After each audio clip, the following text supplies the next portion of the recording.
ko hanggang magsimula. Tapos pag nagsimula na, maliligo na ako. Ano ako na 49, 48, 47, good sa. Ligo na ako. Hey. If may kunyaring emergency or anything, tawagan mo ako sa phone na. Nasa Facebook ha. Salamat. Hindi yung camera ko ha. Hindi.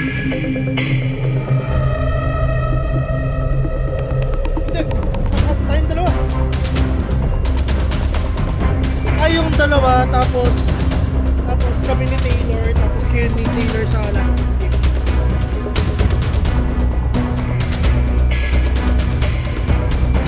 Love.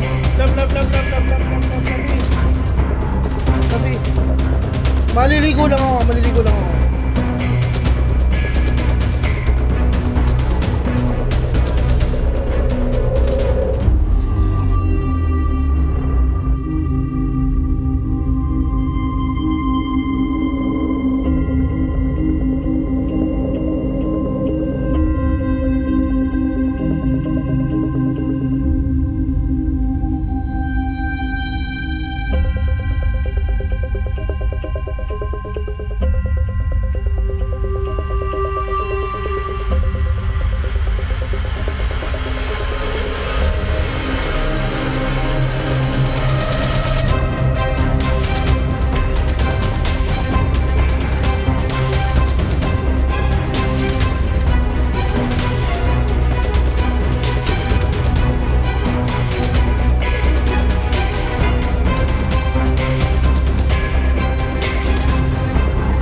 Another day of reckoning here at the VCT about to come nigh. My name is Lestrado, your panel host today. Welcome to Updraft. We're the pre-show of the Valorant Challengers Philippines, and you're joining us here today.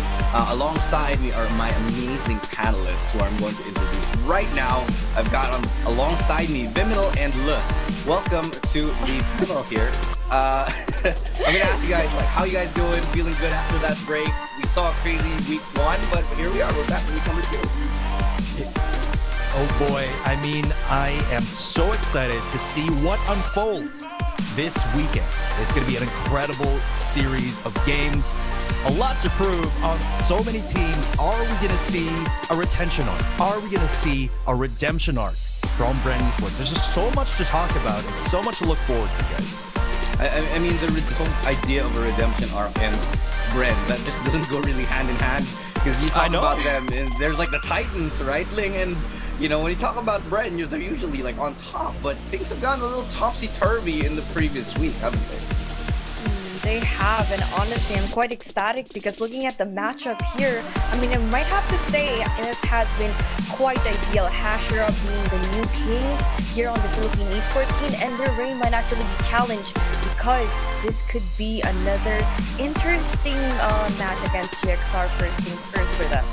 Yeah, I mean, you mentioned it already. GXR versus Hashira, the first matchup today. And this is, I think, one of the focal points of this week here. It's the retention arc. It's basically, can Hashira hold on to their, their number one spot right now? Sure, we can all agree they're not the number one team just yet. But if they beat Bren, if they beat GXR, I think it might be fair to say that, wouldn't you think? But before we get to that, let's take a look at the match schedule that we have today. I'm going to pull it up for you guys. This is the matches that we're going to be seeing. There's a lot of great ones, like I said earlier, and Vimin will go as we pull it up, going back, solidify that #1 spot here if they beat Bren and GXR again. You know, they're set up for success. I know for a fact, obviously, that they're not going to be sleeping on that victory. And they're going to be honing and refining their skills as they have since the beginning of VCT. And again, we've talked so much about them being one of the most improved teams so far out of all the contestants that we have. They're definitely improving, like in terms of I think the way that they play is just so crispy, especially the flash plays. I think they have the most efficient flash plays that we've seen in set pieces that we've seen in the entire VCT. Sure, there's a lot of other things to still work on, but definitely a lot of hope here. Now, let's talk about GXR here. Still a newly fun roster, but one thing I definitely wanted to put up there is it seems like Hashira's weakness, Hashira's kryptonite is GXR. And for me, it has to do with like just the way the different play styles of the teams. It seems like GXR just has a better grip on Hashira plays.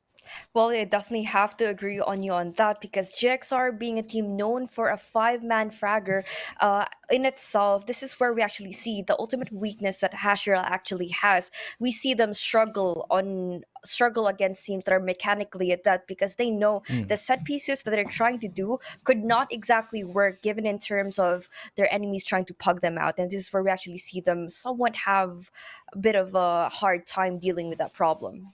Yeah, I'm gonna agree with you here, but I'm sure you have other insights on this, Viminal. So tell me a little bit about this. Why do you think that is? It seems like every single time Hashira and GXR go head to head, Hashira gets a good start, but eventually GXR figures them out.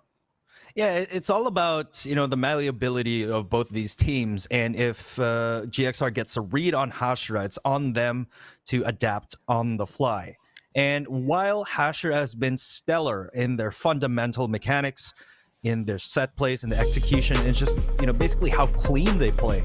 But the moment you get a read on that, I think that's Hashira's weakness at this point in time, their adaptability and their ability to think on the fly against someone like GXR. Yeah, I think that definitely applies. And, you know, as we go on through the next days here, we'll see GXR get stronger, it'll grow, I think, and most likely. And as to how Hashira is going to deal with that, that's going to be a really big what if, really big question mark here. But what are the key steps to GXR winning here, Ling? I'm going to go to you for this one. GXR, they have all the tools that they need. They were having a little bit of difficulty, you know, with technical issues. But having said that, their play, they look solid for the most part. I mean, they definitely do look solid, but given the fact that they have experienced a lot of issues from the last qualifiers, I do hope that they are going to be able to bounce back from that, given that they are going to be playing for this ideal roster they have with Chang around. I mean, I definitely have to say it would definitely increase in terms of firepower and, you know, mechanically in terms of what the team could basically have to offer. Meeting them, like, what are the odds of them meeting each other once again on towards the second week, and, you know, having to play on basically different circumstances than in there. I think the odds of them going head to head are pretty high. It just seems that every single time we have VCT, it's like, oh, Hashira and GXR, their starting day on the first day again. I don't know why. I just has to do with how things are seeded. Even no matter how Hashira starts on day number 2 or whatever, day number 1, it's always GXR or formerly Archangel that they go up against. Very, very big question mark here from you why that happens, but that's just the way the world works sometimes. Viminal, so let's go ahead and sort of break this match down here. Hashira, their keys to success up against GXR. We know for a fact that they need to clean things up. They need to be, I think, win the duels as well. They need to be really on point here. We've seen players step up. We've seen Rabbit step up. He's been doing very well. Players like Envy as well. 2766 has gotten better. But do you think that stepping up individually and having good aim and winning the aim duels against a team like the GXR would be enough to stop the momentum of GXR from winning the game? You know, that's a very good point. You know, a lot of them have individually been stepping up compared to the previous stages that we've seen. And it's particularly interesting to note that all of them have been capable of fragging out. And against an opponent like GXR, when arguably, you know, sans their six man, I think there is no weak link in particular from the GXR roster. So they Yeah. definitely need to be on point in order for them to be able to execute their set plays. Because the moment one of you guys goes down, then you lack a flash, you lack a smoke. Yeah. What happens to your set play? It can't happen. I agree. I feel like if Hashira gets the crucial kills they need, they might just be able to win the rounds that they need to take this victory here. But let's not linger on too long. We do have a couple of other topics to talk about here. Let's go ahead and bring up Bren. I think the elephant in the room right now. Bren Esports, they need a big redemption arc. If there's any point, if this were a shonen anime, this would be like I don't know, when the hero just sort of like loses all his power and maybe has to go through training. And they think they're Yeah. doing that. They've replaced one of their rosters. They've taken out Humi from the equation, who, let's be honest here, we've always felt like was a little bit of the weakest link on the Brent side. And obviously, no disrespect to that player, but I feel like he's just not the right fit for Bren right now. They're bringing in somebody amazing today, and that's Wits. And Ling, you and I know all about Wits from way back in the other games in CS days. He's just been phenomenal. Do you think that he'll fit into the roster? How do you think this will go? Well, I definitely see Bren as a team that's more of a 4+1. It's hard for us to actually imagine having someone that will perfectly blend in well with the team, and having Wits play for them this qualifiers. I might have to say this could have a huge plus in terms of like their firepower by up to 50% at least, and it doesn't really say much anything in terms of like how well they are going to be performing. I mean, yes, we are going to be expecting a lot of role swaps here to even adjust in this short span amount of time that they have given to these teams, or rather for these players alone. And I might have to say I don't really see much of a difference right now. Right, but role swapping is a thing. There's a big question I want to ask, because we all know Wits was playing on Myth recently as in the Thai team, but that disbanded. That didn't really work out too well. And the thing is, I feel like I have to attribute that with Wits not being able to play his role, and which is obviously he's an AWPer, he's a jet main. Will that be the same problem here today? Will Dubstep relinquish that jet role to Wits? I think, guys, that it's a very curious choice to take Wits into the Bren formula, right? We often say it's kind of like a 4+1, but then again, today is something different. This time it's different because they never brought in someone to take the duelist role. It's always someone to take the initiator, someone to take the smoke role, or perhaps flex. But this time, Dubstep's not going to be on that jet. And who knows? It might actually work better for them, giving the Bren squadron a more solid fundamental backbone. In that sense. You know what? I agree with you. And one of the things that make really Bren work, and this has been the same thing even back in CS days when they used to play under Mineski. This roster, they seem to be so good at having multiple high-level players, like the best of the best, really just on the same squad, and then they somehow just all understand each other's language, and then it works. It doesn't necessarily have to be about what roles they play, but as long as they have that quality, that caliber of player on the top 5, on their starting roster, they're going to have a good performance, because that's just how they roll. They have a natural inherent understanding of one another. But my question is, that seemed to work before. That's how they worked in CS. Ling, this is a different game. This is Valorant we're talking about here. And it's not easy to just have 5 really good fraggers and then just, pop off on the server, because the nature of the game, you have roles here, right? And this is where we actually see them sort of try to figure things out along the way. Vim mentioned earlier that duelist roles are basically what Bren does rather chose not to give out to like the newer players or the new members of their team, which is I honestly think could have been the best choice for them, because they know for a fact that they're not comfortable adding this different type of play style and putting so much responsibility on one person that they're not exactly comfortable playing around. This is where we actually see this type of choices actually being made for the team. And might have to say the Wits being the duelist right now could be what the one right thing that Bren actually did. They know Wits is fully capable of living up to that role of fully embracing the jet, and this is where we actually could see Bren back onto its form with a completely different element on them. Yeah, well, maybe it'll stick, maybe it won't. There's only one way to find out, and that's going to be later on today if they play. But let's discuss this later on when we get to the match itself. We do have one more matchup to talk about, and I feel like this one's one of the big ones here.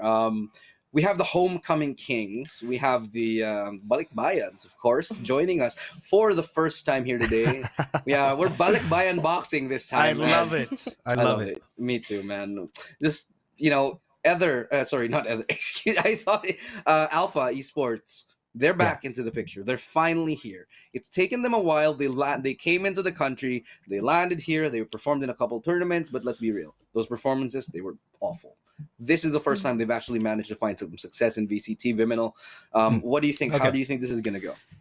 You know, it's a tall order for a team based in NA to move to the other side of the planet and then perform in a completely different scene. They're not used to the playstyle here in the Philippines. And, Dax would often talk about how we're a melting pot of culture, sort of reflecting Filipino culture in general. We try to emulate a lot of the other regions. And maybe that's a bit of a factor as to why Alpha Esports Pro had a bit of difficulty adjusting. Right. But the question is here, have they adapted? Have they sort of felt out the way the scene works, given their time and given their performances in previous tournaments? Well, let's be real. They're going up against a team who I feel like they have a fairly decent shot at, right? So it's going to be Alpha Esports versus Pirate 6045. This I'm correct, right? It's Pirates, right? And Yes. yeah, they're going up against each other today, and they have a fairly good shot.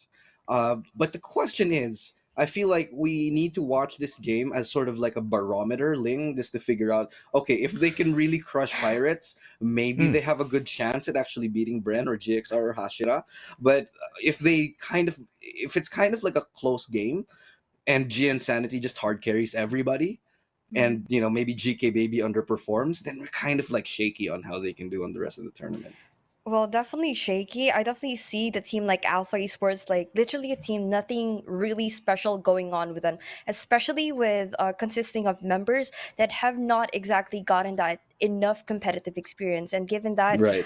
to the equation, I might have to say, with GK Baby on towards their team, a player that doesn't really have that much experience with CS, it plays a huge factor on how the games are basically going, because there's a lot of mechanics that are applied in a game like Valorant and could be carried over and should be carried over, I might have to say, on esports titles such as Valorant, because those type of like those nuggets of knowledge is definitely what you definitely need, and having to teach that bit by bit could take a lot for Alpha Esports to actually have. And I don't think this level of competition is definitely could be quite refined compared to what we're used to seeing.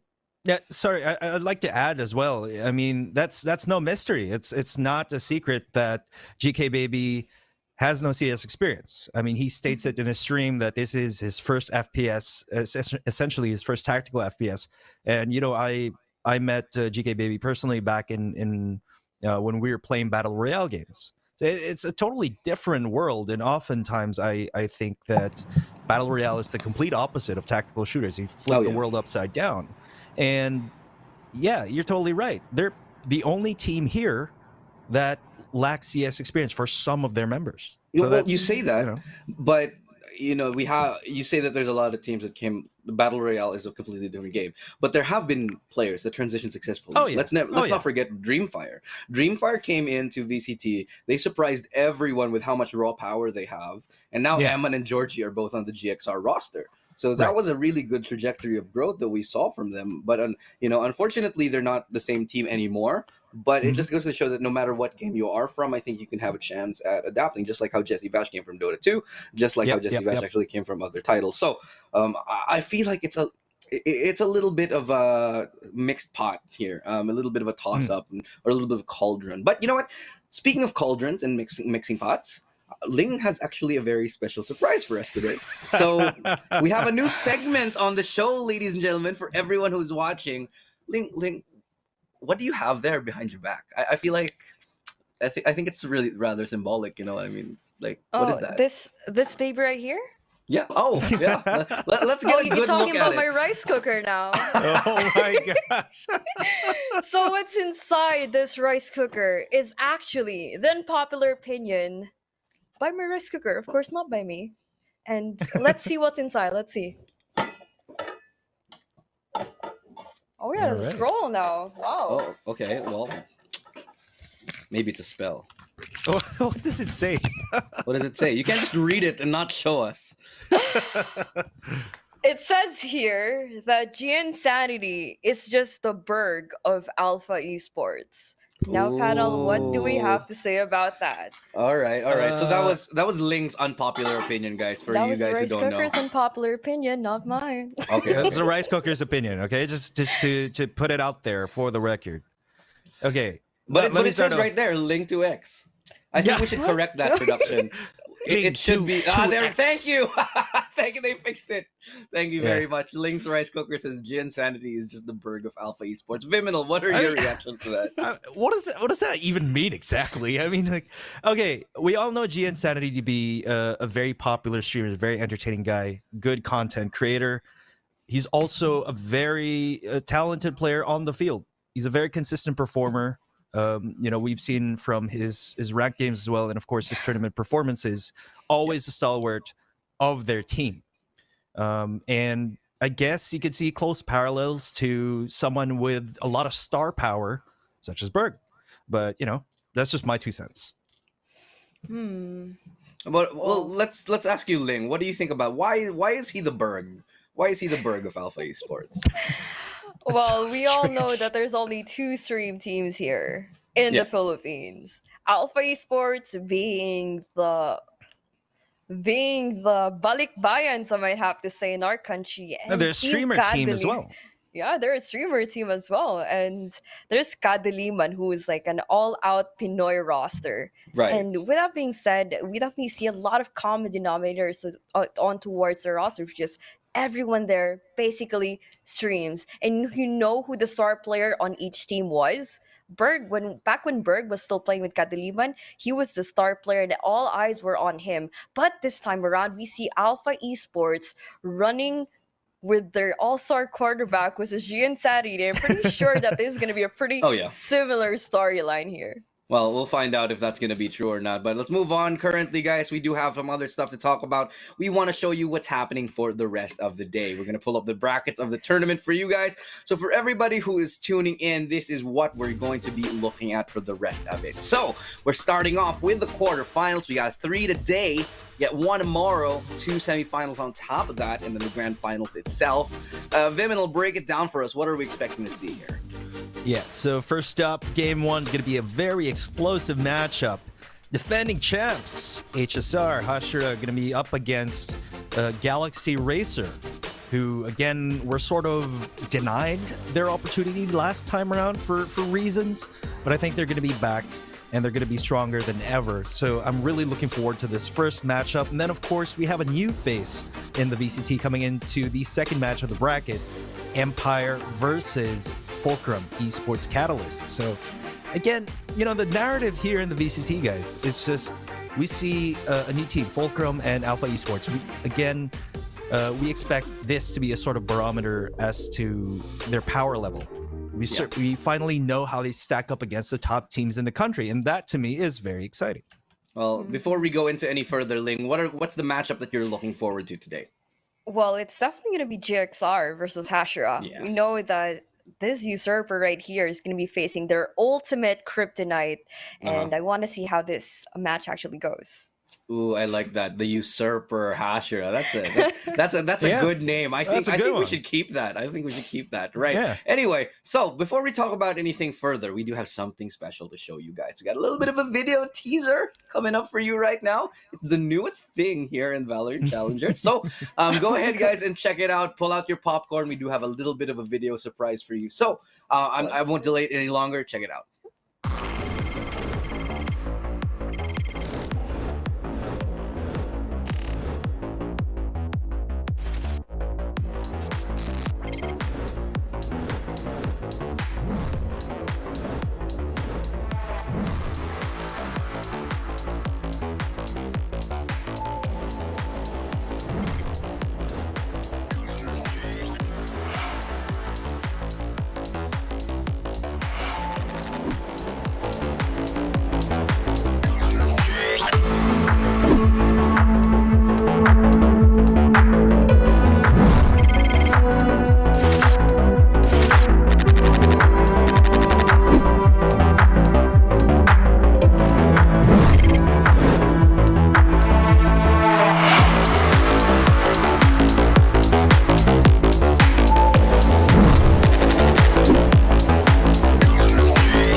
How cool was that? How cool! I thought, like, how cool was that? I mean, Iceland so close, or we're just about to go to it. I mean, everybody's dreaming, right?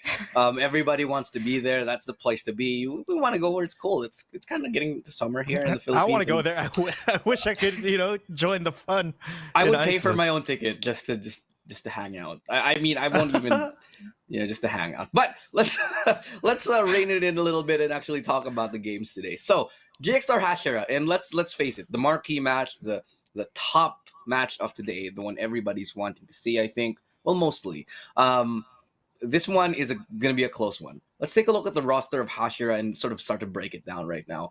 The individual players here have been great, but we know for a fact that these guys work much better as a team than, the sum of its parts is greater than the whole. Yep. I mean, taking a look at this roster here, we see stalwarts like Hatred and Jeremy being just such consistent fraggers, and Envy has his very bright moments as well. Now, most recently, what I find interesting about this team is that perhaps Rabbit and 2766 were lacking a bit in terms of firepower, but we did see some role swaps. We did see some circumstances change. They've moved here to Manila and they play together in one area, and you can really see their cohesion come into play. And I feel like 2766 and Rabbit has definitely stepped up individually. I agree, but let's take a look at the Galaxy roster right now. See what they actually have here. The kryptonite, or rather the players that seem to just have a good read on Hashira. Individually, whatever, as a team, they know how to handle it. And they're looking like the favorites coming into this one, despite the fact that Hashira won. Well, contrary for like what Hashira has, there's really not much flexibility in terms of like the roles here being played out by the players coming out from GXR, where we actually see a lot of specialty agents could be played out once again, especially for a man like Ching who's consistently playing on Jet. And I really want to see how much different this could possibly be, because this matchup, this rematch, I might have to say, could be something that they have definitely prepared for. They might actually have something up their sleeves to go up against a team like Hashira, and it's pretty interesting on how much time they've actually prepared during their downtime. And of course, what more could this team actually be? What other potential could they actually unlock? Yeah, well, let's find out as we go into the head-to-head and look at the individual players that will be stepping up here. Hatred and Georgie. Well, to no surprise here, just two duelists that are, quite honestly, and I think the most apt way of putting it would be just cracked. These guys are just nuts. They hit their shots, they're nutty, but Hatred a little bit more flexible. He didn't really have, he doesn't always have those star performances, because he does flex out and he does play Sage a lot, Viminal. He likes to switch things up, and Georgie's a little bit more of a straight bullet. He shoots straight. He's Reyna through and through. Yeah, I mean, when you take into account, the flexibility of Hashira compared to GXR, who perhaps are a bit more straightforward in their compositions in terms of the agent picks. But what GXR does, they do really, really well. When Georgie is on that duelist, or when Shane is on that duelist, they're always on point. Oh, yeah. It just feels like when they hit their shots, it's so hard to stop them. There's a lot of rounds that they played last time against Hashira that it was just Ching and Georgie wrecking the, just the entire face of Hashira right there. But I think a lot of it has to do with where they play, what the maps are going to be. Let's take a look at the map vetoes for today. It's, of course, going to be starting off with none other than Bind. And honestly, just an amazing map for both of these teams, followed up by Ascent and Haven. And if I'm going to be honest here, I feel like finally, after all the time that after this matchup that we've seen so many times, even in the previous iterations of this roster as Archangel, this is the first time I can safely say I think Hashira has won the draft. What do you think about that, Liv?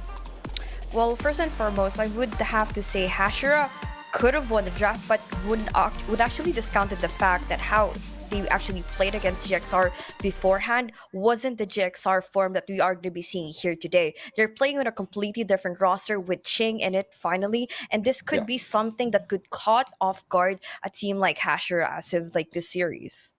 I mean, dealing with the firepower from Ching. Yeah, exactly. How do you go about that, Viminal?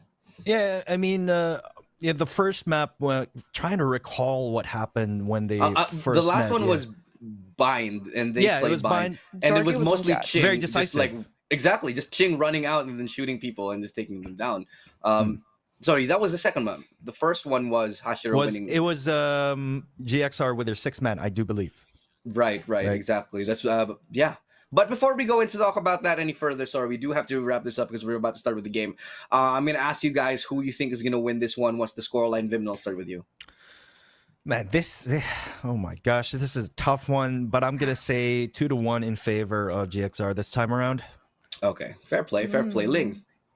I would follow the same fashion, 2-1, favor of GXR. Oh, well, somebody's got to change it up. I'm going to say Hashira this time. All right, Hashira in a 2-0. I feel like they're going to be better this week. I mean, in the formal predictions, I predict the GXR, but I feel like on this panel, I got to switch it up here. But in terms of switching it up, I'm going to do that right now and pass it off to the casters. But, of course, stay tuned, guys. We're just about to start with the game. It's going to be GXR versus Hashira.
Ladies and gentlemen, good afternoon to all of you guys. My name is Phil, alongside with me is Ray right here.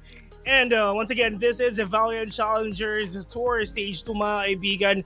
And this match is gonna be exciting for sure because this is Hashira versus GXR, and I really can't wait for this. At parang sobrang zoomed in naman yung mic. Ayusin ko lang konti. And there you go. Rere, before tayo magsimula, kamusta ka? Ako, sobrang okay lang naman ako, Vil, at sobrang excited nga ako sa mga pangyayari. Pero sabi nga natin, ito yung talaga yung tough match between these two teams na nangyari lang din to nung 2 weeks ago. At ngayon mangyayari ulit siya. Nakaka-excited syempre sa mga audience natin dyan na sobrang excited. Mas excited pa kaysa sa atin. Shout out sa inyo. Yeah, I can't wait for that though. Well, apparently makikita natin ngayon kung sino ba talaga ang makakapasok ngayon sa semifinals. Nakita natin ang GXR, sila yung nag-qualify dun sa open qualifiers natin, and ang Hashira, sila yung nag-champion last week. Well, apparently 2 weeks ago doon sa ating stage 2, week 1 na stage 2, and I can't wait for that if ever ano ba ang mangyayari dito. So without further ado, mga kaibigan, let's get into it because it's gonna be the game 1 already of the Valorant Challengers Philippines, mga kaibigan, and we're now seeing all of these players na maglalaban-laban na ngayon. Hashira versus GXR. Well, GXR, it is composed of players na halo-halo sa iba't ibang team. Nandyan sila Ching, nandyan sila Yeoman, mga kaibigan, nandyan sila Carl, nandyan din sila Emma, tsaka sila Georgie. And if ever, ano ba ang papakita nilang match dito? Dito naman sa HSR, ito yung mga hashtag saging lang malakas ni Rabbit, Jeremy, Hatred, Envy, at saka ni 2766. And we can see na talagang yung mga agents nila is apparently what do you call this? Comfy picks lang talaga, Ray.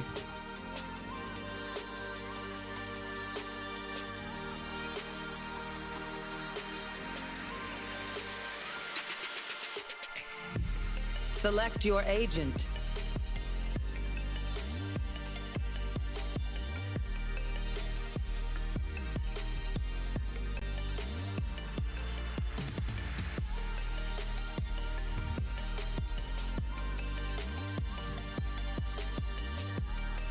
To us by PPGL, and it looks like sobrang init, kagad mas mainit pa sa hot ngayon dahil kita naman natin sino kaya ang mananalo between Galaxy Racers versus Hashira.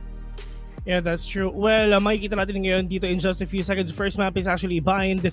And apparently, dito natin din makikita if ever sino ba talaga ang makakuha ng early momentum. We can see a lot of brand new teams na pumapasok dito. Nandito ang Fulcrum, nandito ng Alpha Esports. Well, actually, I really want to watch Alpha Esports. They're from North America. They're from North American server. Then mag-great sila dito sa C server, mga kaibigan. And tignan natin kung ano ba ang gameplay na pwede natin makita sa kanila mamaya. And gusto ko lang pala i-shoutout yung mga nanonood ngayon. Sobrang isa kayo mga bayani, mga kaibigan. At syempre humihingi lang ako ng konting request na magpakabait kayong lahat. Alam niyo na kung ano ibig sabihin. Alam niyo na yun, matik na yun. Humihingi kami ng 3 araw ng kabaitan sa inyong mga manonood, lalo na sa mga nanonood ng stream namin. May mga bagay na hindi na natin pag-uusapan at itong match na lang ang problemahin natin. So going back to the game right now, once again, GXR versus HSR. GXR getting the attacker side. Hashira meanwhile dito naman sa defenders. Ray, let's get into it. Sabi nga ni Vil, let's get into it. Pero mukhang mainit kagad sa pinakaunang round pa lang between these two teams. Pero nga lang nasa defending side natin. That will be Hashira. Sa attacking side naman ay ang GXR. Pero after moving sa bats, kita naman natin na umalis na sila. Hindi na nila kinontes yun with those Shakudatsu coming from 2766. Naging too late na ata ang maging setup ng GXR. So instead na pupunta sila na A site, they will be going to B site instead. And kita mo naman naka-stack up silang 5. Naghihintay na ng perfect set dahil maunguna na si Carl papuntang Bilong. Bilang it is, yan ang gagawin ng GXR ngayon, mga kaibigan. Pero we're just waiting actually for the smokes na ibabato ng ating tropang si Yomen. And hopefully hindi na tayo makakita ngayon ng any kind of problems. Para lang at least tuloy-tuloy yung laban natin, mga kaibigan. Shing went in already, tinanggal niya ang spike on dart. Para lang at least hindi na makita ni Envy yung mga locations ng player ngayon sa GXR. Pero Eman, mga kaibigan, Eman is in a tight situation right now because there are 2 players are going inside. Dito outside, Hookah, though, Hatred taking down Eman right now. Pushing to a 5v4 situation. The spike is planted already, and this is gonna be a 5v4 retake for sure. Carl, however, with that frenzy taking down one, but Hatred with a refrag there. Hatred with a 3k already, though. 2v3 situation, mga kaibigan. Yeoman, mga kaibigan, nakaisa pa nga. And Shing at saka si Johan na lang ang titira dito, para si Jeremy nakaisa pa. And 2766 finishing it off, and the first round goes to Hashira. Pwede nating sabihin na ito ang puso ng kampiyon, mga kaibigan. Alam naman natin na Hashira ang nanalo dun sa last week natin dito sa VCT, and tignan natin if they can put that momentum papunta dito sa game. Pwede nating sabihin sa rankings, mga kaibigan, Hashira, there are the top 2 sila ngayon sa ating power rankings dito sa Pilipinas. And the first pa rin syempre ang Bren, and second ang Hashira. Pero wala eh. Pwede natin sabihin talaga na malakas talaga ang Hashira dito sa malakas talaga ang Hashira dito talaga sa Valorant. And let's see naman dito sa ating second game if makakabawi pa ang GXR. Well, alam naman natin na kahit eco round yung kalaban natin, na it's okay kasi we still have that chance on getting that win pa rin. And knowing GXR, nakita natin to dati sa naging match nila sa Bind. Nanalo sila ng eco round, but still wala pa naman talagang sobrang fight talaga kasi hindi pa sila nakaka-full buy ng kanilang mga Vandals and Phantoms. But still, slow progress pa lang ang GXR. Alam naman natin na parati silang slow start, pero unti-unti silang mag-iinit basta makuha lang nila yung perfect momentum. Pero ang Hashira naman on the other side, kailangan nila iwasan yon, or else it will be too late kapag nag-pop off na kagad ang mga duelist ng GXR, and that will be, kita naman natin si Chick and Georgie. Ang kapit bisig silang dalawa into doing their best as their duelist, pero ulitin na naman nila ang stack-ups na 4 na nasa Bilong. They will be opening the site once again, pero the location has been revealed for Ching, at alam na kagad ng mga taga-Hashira kung saan na pupunta ang mga GXR. Pero yun nga, Carl, however, planted the spike already, though Ching. Pwede natin sabihin na saktong low lang si Ching dito, mga kaibigan. Carl is using that owl jump to check out the other positions of Hashira right now. Pero ang problema, meron tao sa Hookah, meron tao sa CT, so they're all sandwiched already. Pero Georgie will get that painful damage though. Pero 27 degrees with a 3k again and again. Envy finishing everyone off. we really thought GXR can still do this. But Hashira, with that firepower advantage, will get that win again and again. 2-0 on our scoreboard right now. Well, dito naman na makikita natin na pwede natin sabihin na medyo pantay na. Medyo pantay na ang laban niyan because GXR was gonna get that full buy na rin. Makakuha na din sila ng enough ng firepower and enough economy para lang at least makabawi dito sa third round ng game natin mga kaibigan. And kung napapansin nyo, mabait ako ngayon. Hayaan na lang natin na maging mabait ako ng tatlong oras. Akala ko, 3 oras. Yun na ang hinihingi namin sa inyo. May mga bagay na hindi na natin pinag-uusapan. Pero alam nyo na yun, yung mga nanonood ng stream namin, alam nyo na yun. Pero going back here, Carl, medyo slow push na ngayon ang laro ng GXR. Not unlike the first 2 games na medyo all-in sila. Nag-iiba na ang pace ng GXR. I think ito na yung start talaga nila eh. I mean, they will be giving that 2 rounds most likely sa Hashira. Pero this time, I think naman sa amin na dapat tong oras na to. Pero ngayon, nakita na naman sila sa bats. Pinaubos lang nila halos yung mga shock darts si 2766. So instead of pushing there, and also di na din sila naspatan ng Aldrone, they will be moving towards B site na naman. Dahil nga, napakalaki yung tower ng defense ang meron ng A site. Biro mo 3 players ng Hashira ang nandun. Bantay sarado talaga. Pero nga lang, now that they will be moving sa B-side, kailangan talaga nalang gumawa ng opener. Who's gonna be the opener for GXR right now? They have Chick and they have Georgie, mga kaibigan. They have one of the best entry fraggers dito sa mundo ng Valorant, mga kaibigan. Pero that is the Hunter's Field na nilabas ni Carl, mga kaibigan. Let's see if meron mo matatamaan ito. And I think no one will be damaged by that Hunter's Field ito. But Emma just checking all the corners as well. But that Cybercage will just gonna give them that opening para lang at least hindi makapasok pa sila dito sa may labas ng hookah, mga kaibigan. Hatred 2760 with a kill already. 2760 with a 2K. But Ching taking one down, and 2766, mga kaibigan, Diyos ko po, round after round with that 3K, 2-3 ang nauubos agad dito. Carl lang ang mag-isa. Let's see if ever meron siya makikita. Meron siyang recon bolt though, and he has the Aldrone as well. So pwede natin sabihin na meron pa siyang slight advantage, pero yun nga lang, wala na rin talagang oras to, and they're just gonna try and kill some exit frags na lang siguro. Pero I think ang pinakamagandang ginawa ni Carl siguro doon is siguro nag-save na lang siya. Pero he didn't kasi para lang at least in terms of economy, pantay-pantay na rin talaga. Pantay-pantay rin sila. That is the best thing din talaga sa economy, mga kaibigan. You need to have your economy na pantay-pantay lang para lang at least synchronized kayo ng team nyo in terms of firepower at kung anong bibilin yung barrel. And of course, wala na rin talagang no choice na doon si Carl but to really give that to Hashira. I mean, naka-crossfire na sa kanya, luging-lugi na, pero going na tayo ngayon sa 4th round and kailangan talaga, nakita nyo naman, nakasave lang ang GXR right now, pero meron ngayong Blade Storm si Ching that he can use against them, pero firing already against him, meron na ding nilabas na lure si Georgie, pero nga lang, that won't still be possible dahil nakuha pa rin ni 2766 si Georgie and Eman spots out Rabbit in laps, pero kala nga bumagsak din at isa na lang natitira. That's gonna be Eman, pero nasa long lang at lahat pinapanood na kung nasaan siya.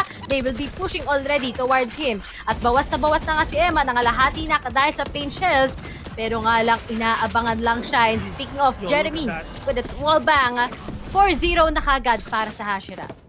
Jeremy, mga kaibigan, with that 4K just trying to destroy the squad of GXR dito, mga kaibigan.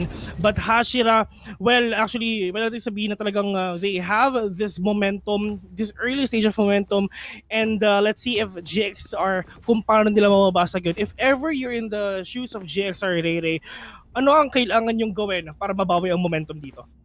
I think what they really need to do here is to be careful talaga on towards the side. Kasi kita mo naman kung gaano ka-careful ang Hashira sa ginagawa ng mga taga GXR eh. And if di sila naging careful sa mga retakes ng Hashira against them, and di pa sila kapasok sa site, that will be really hard for them to go in. Pero nga lang, with the weapons that they have, I think naman na they just need to get that good shot lang to stop Hashira from dominating against sa kanila. And yun nga, that is the showstopper mga kaibigan. Pero Jeremy will see one with a 2K already. Just ko, that precision of Jeremy is really on point. He will see 2 players dito sa may kabi mga kaibigan. Pero Carl and Eman will take down the 2 players dito sa A. And this is the time na makakapag-rotate na ang 3 players ng Hashira mga kaibigan. Hatred. Wala na siyang wall though. Meron pa siyang revive dito. He can revive Jeremy. Pero it's gonna be so hard for GXR for sure to go in already. Kompleto sa Ricardo's pa ang abilities ng Hashira mga kaibigan. Eman, however, is right there going in. He sees one, trying to go with the second one. Doon sa taas now, 2K already by Eman mga kaibigan. Lockdown is now set at binaba nila ang lockdown. At di ko na sasabihin kung kanino yon. But Envy with a 2K again and again. Finishing off the squads of GXR. The momentum is real. The pillars are doing it. The Hashiras, the Banana Squad. Kita-kita mo naman dito yung naging performance kagad ni Jeremy on throughout the first few steps ng ating game. And he took out Ching with that showstopper. Nakita na rin niya na may mag-TTP. That's gonna be Johan. He took him out. Napakabilis, napakainit kagad ng Hashira onto the first start. Pero nga lang, right now, we'll just be seeing a tactical pause. So sa mga nandyan, guys, don't forget to check out our pinned comment. At ikaw, Vil, talagang good vibes si Vil. Ang pakasaya ni Vil, di ba, Vil? Asa pala yung libre ko, Vil? There. Hindi ko alam kung ano yung sinasabi mo. Ano? Bata?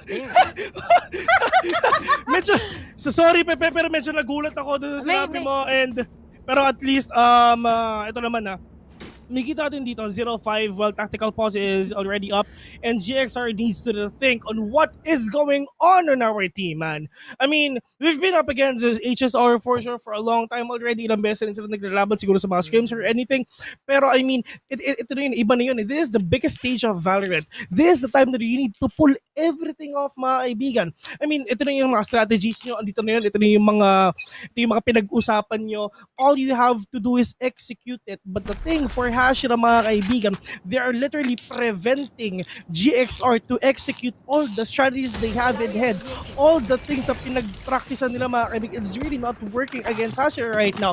Rabbit again and again will take down Georgie. Ang problema dito, Georgie is one of the main fragger of GXR. So it's gonna be a hard time for GXR to go inside A site. All they have is Ching. All they have as well is Johan with that paranoia. Pero when will they use all these abilities for them to go inside the site?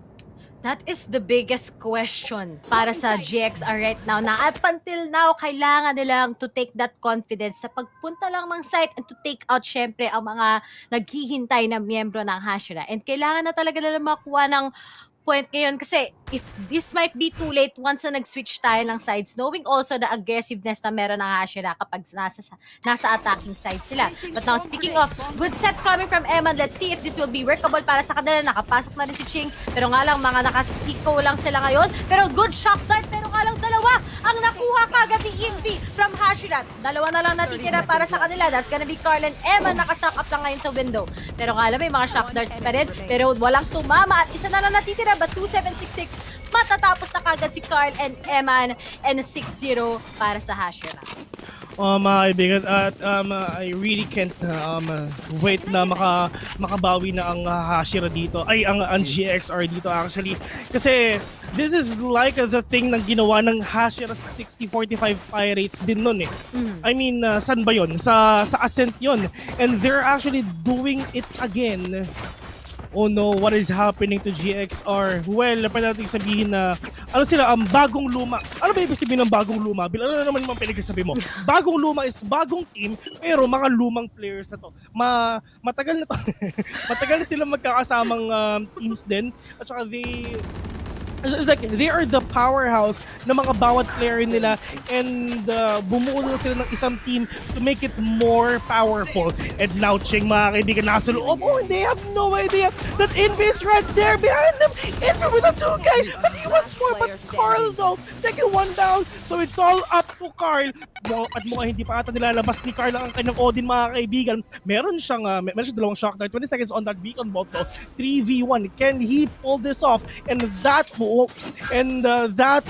Aldron and that beacon bolt goes para Carl. Pero ano ba ang gagawin ni Carl dito? Hindi pa siya bumaba sa teleporter, mga kaibigan. Nasa kanya ang bomba. And kita-kita mo si Omen. Kung nakikita nyo si Omen, mga kaibigan, nag-aantay lang siya dito sa teleporter sa A, mga kaibigan. So pag lumampas dito si Kyle, ay naku po, ay, goodbye na talaga. Pero at least though, that is the Hunter's Fury of Carl, mga kaibigan. Jeremy will be damaged by that, pero wala siyang idea at all kung nasan ba si Sova, mga kaibigan. 25 seconds left in the clock right now, and Carl going in already. Tama, tigilan dito sa may elbow, pero he's not gonna spot someone here. And the best thing na pwede nang gawin dito is just plant that spike para nakati sa plus 300 credits, mga kaibigan. Uy, meron akong narinig na nag-satchel play, pero saan ba yun pumunta? Hindi na alam na nag-rotate na yung ibang players papunta City, mga kaibigan, and one player is right there on hook. That paranoia will connect, and medyo delikado ngayon si Carl. Can he pull this off? This is a 1v3. This is the biggest play of his life.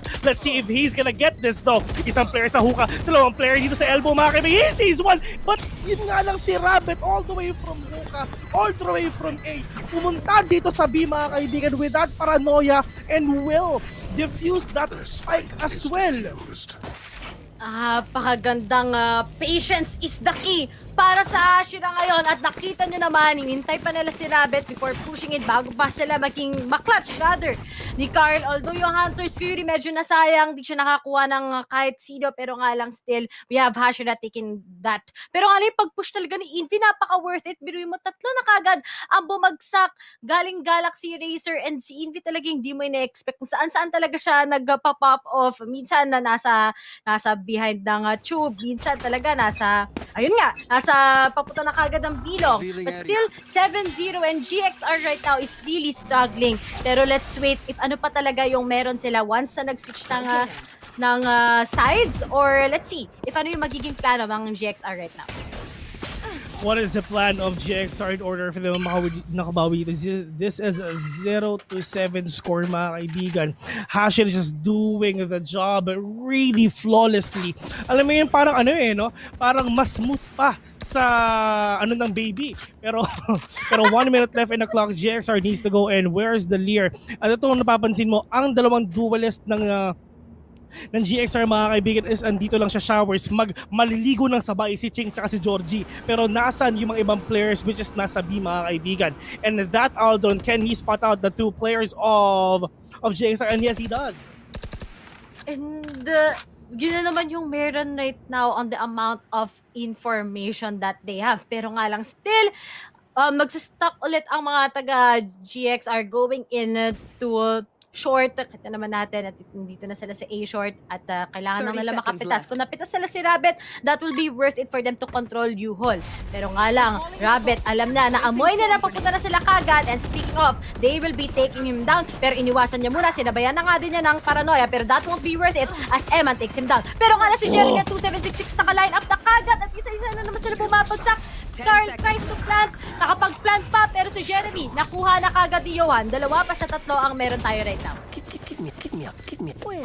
Give me a corpse na sinasabi ni Envy, mga kaibigan, para makita na yung mga ibang players dito ng GXR and yes, he does. Andito lang sa may lamps though, pero 2 pa matitira dyan, and Carl's the only man remaining here. Can he push this? 1v3 on the scoreboard right now.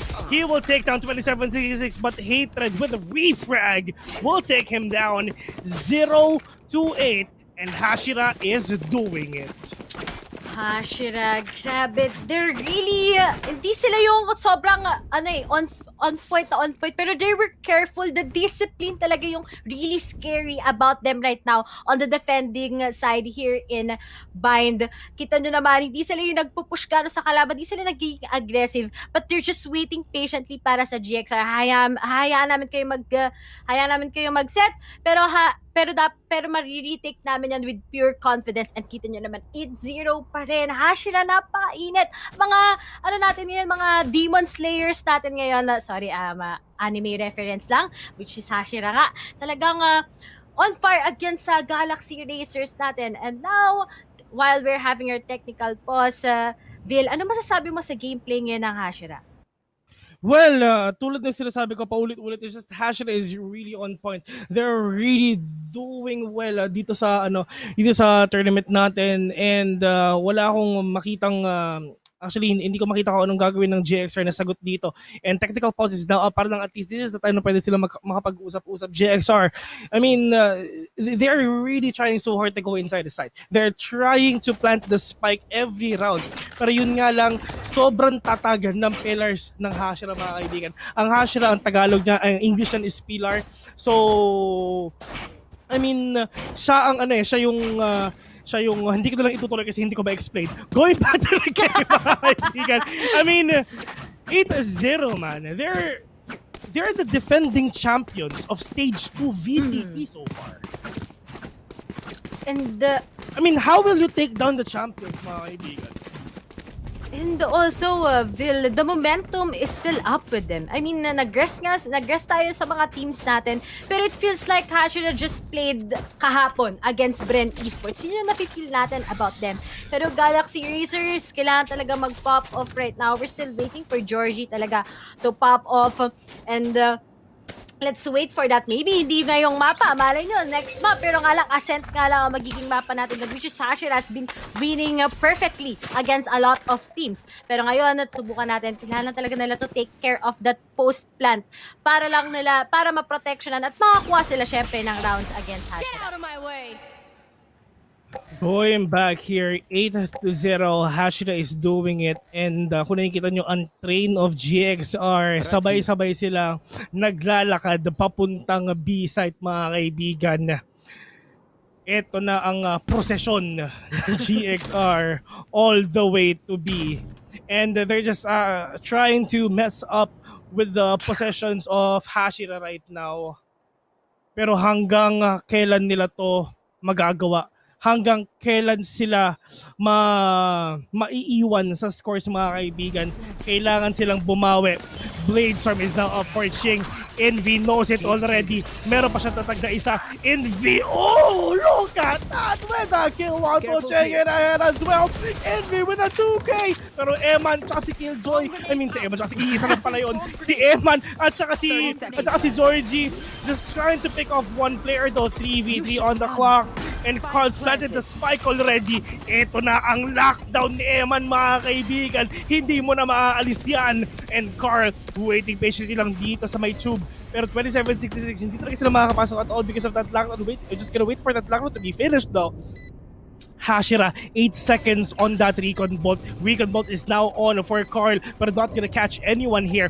Dalawa ang tao dito sa lab. Oh, Carl sees 127 with a refrag here. Rabbit sees one as well. Pero Georgie is the only man remaining.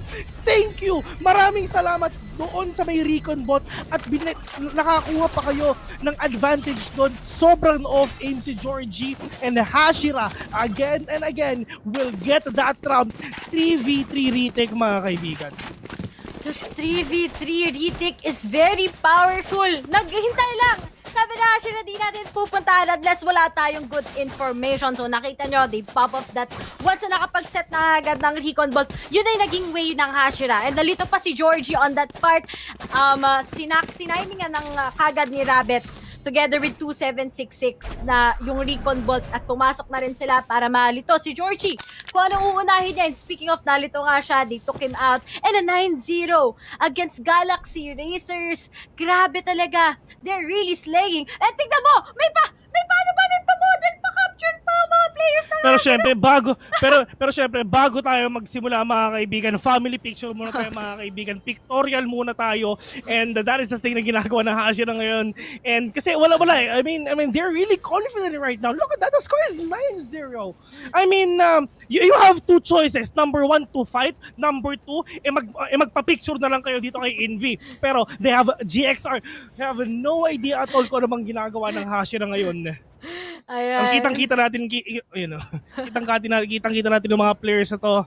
Just having so much fun dito sa ating match. And 9-0, man. I mean, this is actually heartbreaking, to be honest. Pwede nating sabihin na if ever ma 13-0 to, for sure, they really want to mess up with the minds of GXR, mga kaibigan. Dinadown ng HSR ngayon ang minds ng GXR, pero okay lang yan. It's all about the mental fortitude, mga kaibigan. Mental fortitude and disiplina. And look at that, yun yung ginawa. Sobrang sabay na sabay talaga. Pagka recon bolt ni Sova, biglang sumilip yung isa, patay ang yung player na yun. Paano sa pangabi? Paano ipatay? Ayoko. And also, adding lang sa sinabi mo, Vil, yun talaga yung, meron yung Hashira eh. Dati, a lot of our panelists told us that they're having a bit trouble when it comes to communication. But it seems like what they're doing right now, even if leading sila so much, they still have that synchronization na kailangan talaga nila i-work on. And they actually work for it. Now, 9-0, GXR pa rin having troubles talaga when it comes sa pag-post plant. Yun talaga kailangan nila i-fix right now. Pero tignan natin, kung makakuha si Carla magandang information, baka naman makuha nila si Rabbit na nagbabantay here at U-Halls. And speaking of, Jeremy was able to pick out Georgie. Evan nga lang with those 3 frags at 3 na kagad ang nabawas ngayon sa Hashira. 2 na lang titira. 2v4. Let's see if GXR has the fight. Now Invi has already been taken out. Isa na lang natitira. Ito na yun, 1v4. 9-0 ang score. Is this gonna be the first round of GXR? Is this gonna be a big comeback? He will see one. Hatred, mga kaibigan, nag-heal pa. And maganda position nila dito. And GXR Ching, tamang off angle lang dito kay Hatred. And we're just gonna get that first round, first score after 10 rounds of fighting here in Bind. And hopefully nakabawi pa rin siya. Ang problema dito, this is like the saddest thing here. Look at the entry fraggers of GXR. Ching 492, Georgie 110. The entry fraggers can't do anything about it. They can't go inside any side at all. Pero dito na makikita natin yung mga Sova natin going on top of the food chain, mga kaibigan, with 2766 and Carl. And sila yung may pinakamaraming frags dito. Pero ang kailangan talaga makakuha ng frags dito is Georgie and Ching, because they are the ones who will go inside of it. They are the one who needs to pick off. You have the smoke, you have the dash, you have the leer. You need to pull it off. And kailangan talaga nila yung perfect timing para kay Georgie yung makapag-set kagad ng lead. Pero nga lang kasi, yun nga, hinahayaan lang mga Hashira ang GXR to set up, gamitin nila, i-exhaust nila lahat ng utilities nila para makapasok ng side. Now, looks like, let's see if he'll be able to take a touch. Saan pa masasakto ang wall ni Hatred dahil nakuha na siya kagad ni Ching. And now, because of that, makakapag-open na kagad ang site. Napaplant na nga kayo ng spike. They will just be waiting for that retake coming from Hashira. A 4v5 situation, buhay na buhay pa ang GXR. They can just wait for Hashira to come in. Johan, 64 HP left. Ching, wala na rin siyang armor dito, mga kaibigan, pero that shocker will not gonna catch anyone here. The bomb is planted, the clock is ticking. Johan, na-charge lang niya ang kanyang Kamehame wave. Inaantay lang natin kung sino ba ang mahuhuli niyan. Jeremy with that showstopper! He will take down Johan. Pero Georgie right there at the corner though. 3v3 situation. Someone will check out the Georgie right here. It's all up to Carl. Nandito lang sa may hookah. Pero nakapatay pa rin si Carl. Pero 2v1 with a great one. He will take down that planter, and that round will goes to GXR again and again. It's all about Carl, man. Dalawa ang napatay na dito. Napatay niya yung nagde-defuse. Napatay pa rin yung isa nagde-defuse din. I mean, Carl with the precision, with that abilities, with that on-point abilities na ginagawa ni Carl dito, is just giving GXR a room to breathe para makabawi lang dito sa 9-2 score nila. Pero at least nakakabawi din si Ching at si Georgie getting one frag sa dito sa dalawang players na to. Pero it's not it's not that enough. They need more.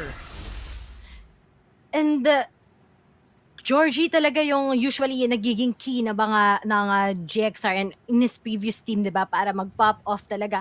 But at least Carl ngayon nagsiset talaga siya ng momentum for his teammates. He's still the way that he do it, he tells his team that they still got this chance. Pero nga lang Ching magpapaka-aggressive na. He takes out kagad 2766. Nakakontrol na kagad siya into A-side pero nga lang Rabbit spots out 2. Good trade coming from Carl and Ching at dalawa na lang ngayon ang natitira muli sa Hashira. Hatred at Envy na lang makakapag-plant na kagad sa spike, makakapag-plant na kagad sa site, rather, si Carl, and they will just be waiting for that retake. Pero magkasama ngayon si Hatred and Envy.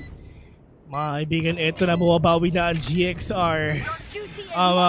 Pinapakita lang daw nila yung laban pero si Hatred nabuhay pa rin sa, pero he will take down Sheng, but that's okay as well. Hatred galit na galit dito. And we'll secure that round again and again. The score is 2-10. 2-10 na naman po ang score, mga kaibigan. Switching sides. And for Hashira, 3 more rounds for them and they're gonna win this. For GXR, medyo malayo pa ang kanilang dadayuhin. They need na makakuha rin ng momentum dito sa second half. Pero, at least, bumabawi na sila. Slowly but surely. Ang Ecom Squad dyan, yun na naman yung score. Magpakabait kayo. Alam nyo na yun. 2-10. 2-10, pero nga lang going into the replay that we have, ang ganda talaga ng set na ng GXR, nakapag-trades na sila. But with that revive coming from Hatred, na-outnumbered nga na lang GXR. Now, it's a 10-12. Still, let's see if makakapag-depensa talaga na maayos ang GXR ngayon na nag-switch na tayo ng sides. But now, it will be crucial para sa kanilang kamay dahil kailangan nila to get the 2 early rounds as much as possible para naman mapantay na lang score and maybe malay mo, magiging 13-10 in favor of Galaxy Racer. Okay, sige, already slow push ang ginagawa ng Hashira dito, mga kaibigan. I mean, for GXR, if ever lang na mag-rotate sila, they need to do it fast. Because 3 men are dito lang sa may bilong, 1 from Hookah. And really nice rotation coming in from Hashira right now. And talagang ang ginagawa lang dito, ang ginawa na sa GXR, mga kaibigan, is parang pinag-jogging lang niya na medyo malayo. Pinapagod ng diet ng Ode pero saktong-sakto nga lang si Hatred on that perspective of Ching takes him out pero Jeremy nga lang nakuha na si Georgie. Now we still have a 4v4 pero Rabbit and Jeremy are really low and kailangan nila may plant the spike. And speaking of Yohan takes out Jeremy, wala na ganang oras ang Hashira to plant the spike pero ngayon hinihintay lang sila ng GXR to go into the site pero 10 HP Rabbit, let's see if he will be able to take out 1. Wala pa rin dahil siya na nga ngayon na nagpa-plant and they will just be waiting for that retake. Emma takes out Rabbit, dalawa na lang. At great retake coming from GXR. Great retake indeed. Sobrang nagpaikot-ikot sila dito, mga kaibigan. They went to a teleporter, then pumunta sa A, then biglang B. And talagang marathon ata ang dapat laruin nito mga players na to kasi kung saan talaga pumupunta no. Well, actually, sobrang okay din talaga ng ginagawa rin ng GXR talaga dito. If ever meron kayo narinig na teleporter, that doesn't mean na kailangan lahat kayo is mag-rotate. That is called over-rotate. Huwag kayo over-rotate dito. Kasi what if merong naglo-lurk dito sa B? What if talagang nagbe-bait lang talaga kayo? There's a lot of factors talaga. And at least right now, nakapag third round point na ang GXR. It's really a big upper hand para sa kanila ngayon. Makakabili sila ng kanilang magagandang mga barel. Pero nga lang, right now, sama-sama lang ang Hashira dito sa window. Pero ba makuha sila na swarm pag nilagay doon ni Emma. And speaking of, lalayo sila dahil ba mabawasan sila isa-isa. Now, speaking of, we have Carl stacking them out. Isa-isa sila bumagsak. And already with a flawless round kagad. Galing sa Galaxy Racer. And now is at 10-4. Look at that, grabe. Because of that stock, nakapag nano-swarm pa, unti-unti wala silang choice kundi lumabas ng B-side. And now, Carl, together with Eman, nasa ambush sila ang 5 miyembro ng Hashira. Oh, because of that nanoswarm grenade plus his GXR, sobrang ganda ng position nila dito. Isipin mo parang nag-audition ng Hashira mga kaibigan dito sa may hookah. Isa-isang pumunta para silang waterfalls. Isa-isa lang bumagsak dito sa hookah mga kaibigan. But Rabid will be taken down by Ching. Ito na ang ganti ng api. And unti-unti talaga. Ito na yung unti-unti nang bumabangon ulit ang GX. Unti-unti na gumigising. At speaking of, sobrang perfect sana. Kaso nga lang na-trade na lang ni Jeremy. Pero still, Johan will fire against him. Talagang i-risk out na niya. Ilabas ngayon si Jeremy. And speaking of, he takes him out. Dalawa na lang natitira. Envy and 2766. Remember, naka-full buy ngayon ang Hashira. And napakasayang dahil 3 kagad ang bumagsak sa kamay ng GXR. Now, we still have 2. Kailangan nilang pumunta agad towards A site. Pero nga lang, may 3 naghihintay sa kanila. And they also have those good setups. Let's see if what Envy will do together with 2766. May recon bolt pang pwedeng gamitin dito si 2766 for information. Slow push sa dalawang players. Ito mga 40 seconds left in the clock and they really want to go inside A site. Pero ang problema dito sa A, andito si Johan, andito rin si Georgie together with Carl. Nandito lang sa Heaven though. Paano sila makakapasok dito? Johan has the smoke. Wala na siyang paranoia pero at least 72 HP na lang siya.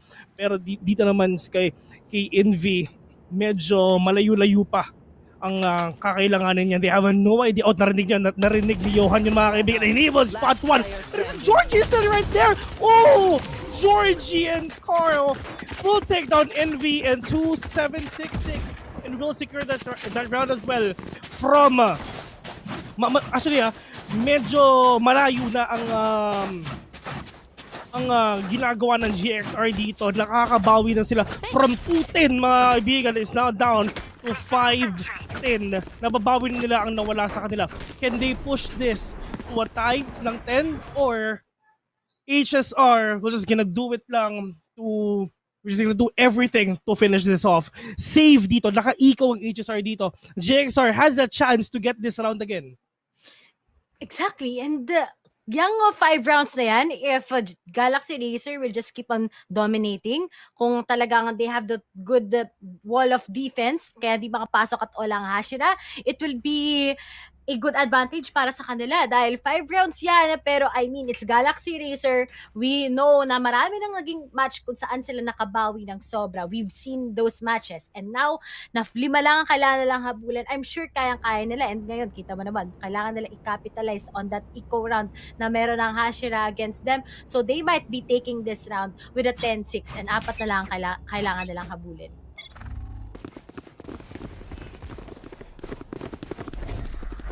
Ages are going in already. Rabid with that paranoia para si Johan! Spray and pray with a 2K. Asan ba yung mga ibang players dito? And that paranoia will connect as well. Johan nice pa! Hindi Johan, it's Yeoman! And Ching again and again will kill the sides of HSR. Nakakabawi na. Pagbawi ng api. 4 rounds in a row. Actually not 4, but 5 rounds in a row. GXR is going back to the game. 4 hopeful rounds para sa GXR and it seems like parang kanto lang din nangyari. Hindi nahihirapan ang GXR kanina pumasok sa site. Ganito din halos ang nangyayari sa Hashira. Talagang kailangan nila timplahin para makapasok sila and kailangan talaga nilang makapag-igib na ng rounds or else it will be too late sa kanila dahil nga leading ngayon ang GXR. But looking at that, trades lang ang pangyayari. Hit against Jeremy. Good trades lang coming from GXR and Hashira pero 4 pa sa 4. Meron pa rin namang mga ultimates ngayon si Carl together with Ching. Wala at all ngayon ang mga taga-Hashira pero nga lang nakabantay na kagad si Georgie sa lamps and he can take out those 2 na nag-aabang sa kanya here at short. Pero nga lang, Envy, alam nila, may ispatan na nila na meron naghihintay sa lamps and speaking of, they will be pulling out those shock darts pero walang magko-connect. But still, sinimula na agad with that Hunter's Fury galing kay Carl. Really take out anyone. Walang tumama. But still, 50 seconds on the clock. Kailangan nila makapag-plant ngayon ng spike. You disappoint me. And that is the kill coming in from Georgia mga kaibigan. That Lear will connect on to Rabbit though. He knows already na meron tao dito sa may Lamb's Hatred. He needs that orb para lang at least meron siyang ma-revive dito to the side 30 of seconds left. Hashira. 30 seconds left in the clock. Medyo okay din yung position ng Hashira dito mga kaibigan. Rabbit just checking hookah and he knows already na meron tao dito sa may teleporter. Hatred mga kaibigan. Let's see if he can spot out Sheng. Tinabas niya ang Blazer pero yung mga Tinitor hindi tumama at akala ko si Sheng i-revive niya. Hindi pala si Jeremy, and we'll get that score. And we'll get that round as well. 6-11. 1 point for Hashira para makakuha na rin ng match point. Very well executed para sa Hashira. And sabi nga natin, the patience for Hashira is incredibly working against GXR. Pero sayang, yung mga hawak-hawak na kagad ni Shing. Yun nga lang nagtumama. But still, 11-6. Kailangan na talaga ng GXR dito to be careful. Lalo na ngayon, kita nyo naman, nakabili na kayo ng operator, si Hatred. And si Ching ngayon naka-operator din, naka-full buy na ngayon ng Hashira with those Vandals coming in.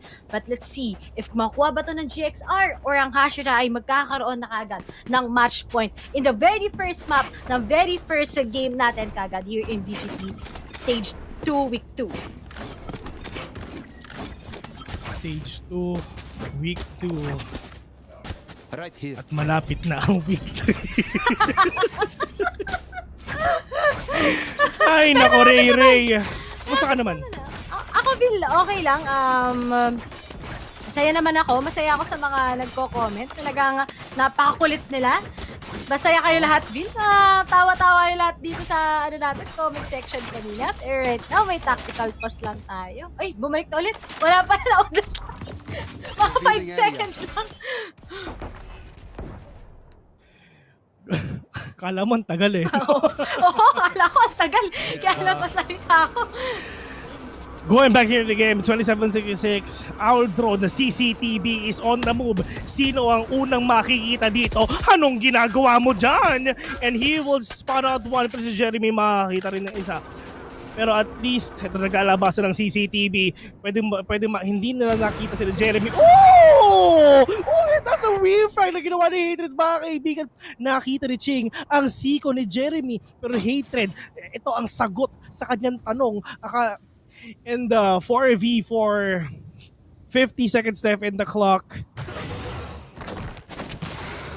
Medyo slow push talaga ang ginagawa ng Hashira dito. Not unlike na ginagawa ng GXR kanina, talagang all-in push lang. Magkaiba talaga ang... ito yung maganda sa pro plays talaga eh. Dapat talaga magkaiba yung plays nyo. Hindi nyo dapat pinapaalam agad-agad yung mga strategies. So para at least you have the room to catch them off guard. Hatred, let's see if he can spot one with that operator. Alam niya na nasa triple, nag-aantay lang sila. Hated and Georgie, sinong unang makakakitaan dito mga kaibigan? Meron tao dito sa may U-Haul. Oh, Envy will take down one. Pero yun nga lang, nasa likod si Johan mga kaibigan. One enemy remaining. Hatred is gonna miss that shot. 1v1 with a great one. Eman versus Envy. Planted. Spike is planted already. Eman is right there, but Envy with a kill with a 3K. Match point onto HSR. Napakabilis naman. We all thought na ba, magpapakabahit pa tayo, pero Envy kagad will be finishing that round and already a match point para sa Hashira after those series of drought on towards the first few games ng ating second half. And Galaxy Racers has been winning. Ang Hashira ngayon, makakabalik na sila with that match point. But let's see, hindi pa tapos dahil naka-full buy pa rin ang GXR. And malay nyo, maging 12-12 pa, magkaka-overtime pa tayo. But then, kailangan talaga ngayon ilabas lahat ng GXR so that they can take on against Hashira. Grabe yung Hashira eh. Kanina nangangapa pa sila on how they will be entering, pero finally, they got that code already kung paano sila makakapasok. And now, it earned them already yung match point against GXR. 6-12 match point, mga kaibigan. Ang gagawin dito ng HSR at Ang pinakamaganda nilang gawin dito is actually not gonna change any pace. If ever lang they can do the same thing all over again, they can do that. They have 5 rooms. Yes, 5. 5 rooms of error dito for Hashira. So they have 5 chances para makakuha ng magandang pace para manalo dito sa round na to. Ano kaya ang shampoo ni Sage? Tingin mo, Rere, ano ang shampoo ni Sage? At tingin ko, Sunsilk. Kasi parehas halos sa mga nagmo-model doon sa logo ng Sunsilk. Actually, yung Sunsilk, alam ko yung pink yung mabango eh, no? Yung Oh, pink. maganda talaga pag pink. Oo. Yung Sunsilk. Mapakakulay nun kapag... Kasi parati sa mga brand na shampoo, basta pink pabango eh. Basta kunyari sa ibang brand, basta pink. Kahit nga Head and Shoulders, di ba may pink sila. Napakabango. Basta pink. Gucci yan. Ano kaya gel ni Reyna, no? Di ba, di gumagalaw yung niya eh. Top ng buhok niya eh. Pero balik na tayo. Match point na para sa Hashira. And then, pa rin, patience risky pa rin para sa side ng Hashira. Pero 2766, nagpaka-aggressive tagagad with that Hunter's Fury. Pero nga lang, walang magkoconnect. Kaso Ching, kailangan nagpakaingan ng 2766 dahil naghihintay na kagad siya at Bilog. And speaking of, 2766 goes down to his hands. B4 situation, minute 10 seconds left in the clock. Carl will take one. Will spot one, which is hated mga kaibigan. Yeoman will take down Envy right here. Hatred, they have the wall, they have the slow orb. Si Rabbit, meron siyang ultimate dito. 3v5 situation. GXR has the man advantage here. Rabbit's gonna use his ultimate just to check out some information lang as well para at least makapalo siya dito, pero they have no idea at all. George is waiting there at the corner. 2v5, Jeremy and Hater na lang natita dito sa Hashira. Will they push out? A-side, pero si Yeoman na ginakit ko naman na isa. And Jeremy, 1v4 situation mga kaibigan. Sa di ba pupunta? He will spot one, but Eman with that wall bag secures the round for Galaxy Racer. Galaxy Racers, hindi pa tapos para sa kanila dahil nakuha pa nila on that round. Pero Hashira, no room for mistakes, pero kailangan nilang mag-eco round para lang makuha na nila yung pwedeng maging tuldok sa ating first match for today. Pero nga lang, we have those buys coming from Rabbit and Jeremy. Pero kailangan nila mag-ingat sa judge dahil kapag ikaw na-judge sa mukha, nako po, talagang wala nang way para bumalik pa sa dati. Pero 12-7 and Galaxy Racers still has that hope para makuha nila tong first match against Hashira. 7-12.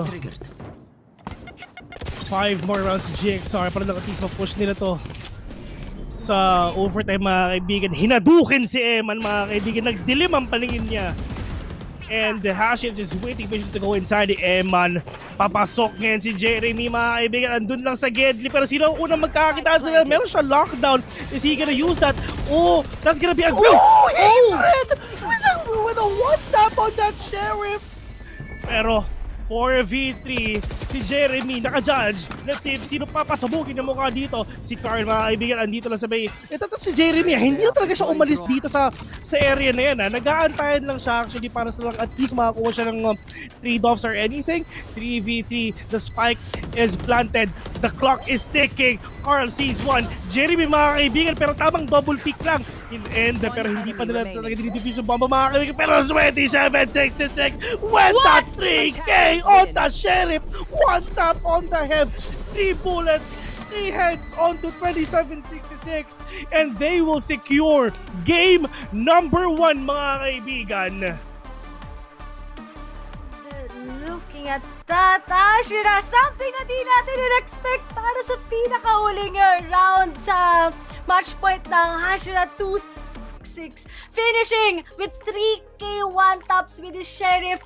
What a play galing sa kanya. And now we have Hashira dominating over Galaxy Racers sa pinakaunang match natin on towards sa best of 3 series natin between Galaxy Racers and Hashira. Yeah, that's true. Really can't wait if ever sila ba manalo sa game. Ano bang mangyayari sa game number 2? Game number 1, na-push nila ang first half sa 2-10 pero nakabawi ngayon ang GXR. Then they pushed it para lang at least maging 7 7-12, pero yun nga lang, it's all about the gameplay ng mga players natin. As you can see, Jeremy, mga kaibigan, waiting patiently, not even peeking dun sa may elbow, and that is a discipline that every player needs talaga. And you don't need to go in tipong pasok na kayo ng pasok and go all out and stuff. You don't need to do that. All you have to do is be patient and be disciplined, and that what Hashira did dun sa game na yun. And to be honest, it's actually heartbreaking na makakita ng 8-0 sa scoreline, kasi parang Hashira just trying to make a statement dito sa game na to, na we are the defending champion. If you beat us, parang natalo mo na rin yung defending champions nung ating week 1 stage 2. Pero hold that thought, mga kaibigan, because after the break, it's gonna be game number 2 of Hashira versus Galaxy Raiders, mga kaibigan. We are casters. My name is Vel. Alongside of me is Ray Ray, and this is the Valorant Challengers Philippines stage number 2.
And welcome back here in Valorant Challenges Philippines Stage 2, presented to us by PPGL. And kami ang yung shoutcasters. I am Ray and I am with Vil. At kanina nga napag-usapan namin ng kahit konti lang ang naging nangyari nga between Galaxy Racers at syempre ang Hashira, with Hashira winning that first match. Ikaw, Vil, anong masasabi mo all throughout the bind map na nangyari between those two teams? Ang galing, mga kaibigan. Napinakita ng mga dalawang players natin in Hashira. They tried to own GXR with a score of 8-0. Pero at least nakabawi sila from 2-10. At least from a 7-12, nakabawi pa rin sila. Hindi talaga sila, at least hindi sila ganun hindi ganoon kalayo yung score. Siguro 5-6 na lead, it's fine. Well, makikita naman natin dito if ever makita ang sagot dito ng GXR. Are they gonna stop the momentum of Hashira, or Hashira was just gonna continue their momentum and gonna win this game number 2 to a sweep of 2-0 dito sa ating best of 3 series? Well, nakikita ko GXR nagkaroon tayo ng konting hiccup sa kanila back then nung week 1 because of some tech issues, pero at least dito wala na ang gagawin lang talaga nila, ibuhos na lang nila ang kung anong meron sila para lang at least matalo nila yung champions nung week number 1.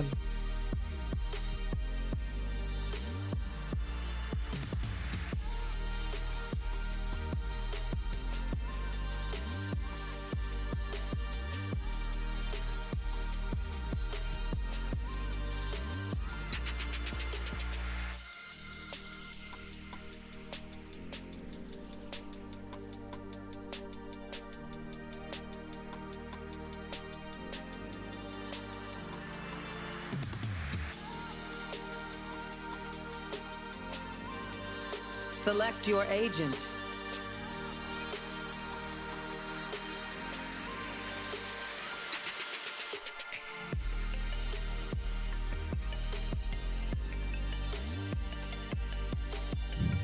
Ascent, ito. Based on stats, there's a chance na hindi pa natin nakikita maglaro ang GXR dito. Hindi pa natin nakikita mag-yung GXR dito sa Ascent na everything is doing great sa kanila. Na walang tech problems or anything. Meanwhile, ang Hashira, we've seen them play here in Ascent. We've seen kung paano na 12-0 ba o 12 o 11-1 ng 11-1 or 12-0, any of those, kung paano ginawa ng Hashira yon dito sa side ng 60-45 Pirates noon. And alam ng GXR yan, mga kaibigan. But this is a different team already. So let's see, this is the first time na makikita natin GXR playing here in Ascent na walang problema at all. So I can wait on the turnout of this event if ever lang na sobrang dikit ng laban dito. I'm actually expecting for more between these players, between these two teams dito sa Ascent.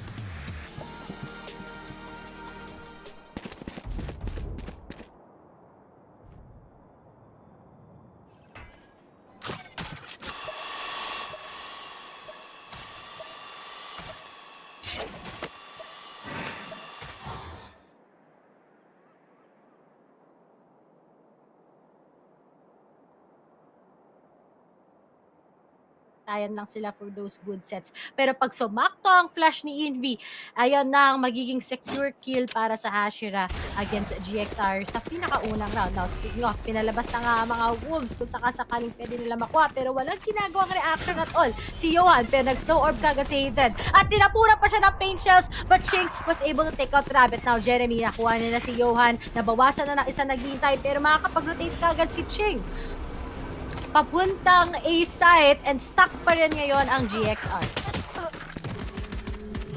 George mga kaibigan will get that entry taken down later mga kaibigan, pero this is gonna be a 4v3 situation right now. Envy going dito sa may catwalk. He will spot out one if ever sumilip man si Ching dito, nandun lang sa may grass mga kaibigan, pero na-dink dito si Jeremy, but Envy, look at that, being aggressive, will take that one, but yun nga lang, Georgie and Eman will take on the two players here. 1v2 situation. Jeremy will be taken down by Eman. Well, at least early rounds nakakabawi ang GXR dito. That is the most important thing to do. If ever nagkaroon kayo ng problema dun sa game number 1, dito kayo bumawi. Mental fortitude lang talaga, discipline. And speaking of, napakabilis ng rotation kagad ng GXR. They are making sure kung nasaan si Envy talaga, most likely doon pupunta ang lahat ng Hashira. And speaking of, they knew what's gonna be happening, and the 1-0 na kagad outscore natin. Pero great start para sa GXR. Nakakabilis sila kagad with those Ares from kay Carl. Bumili kagad. Okay, and may Vandal kagad si Georgie.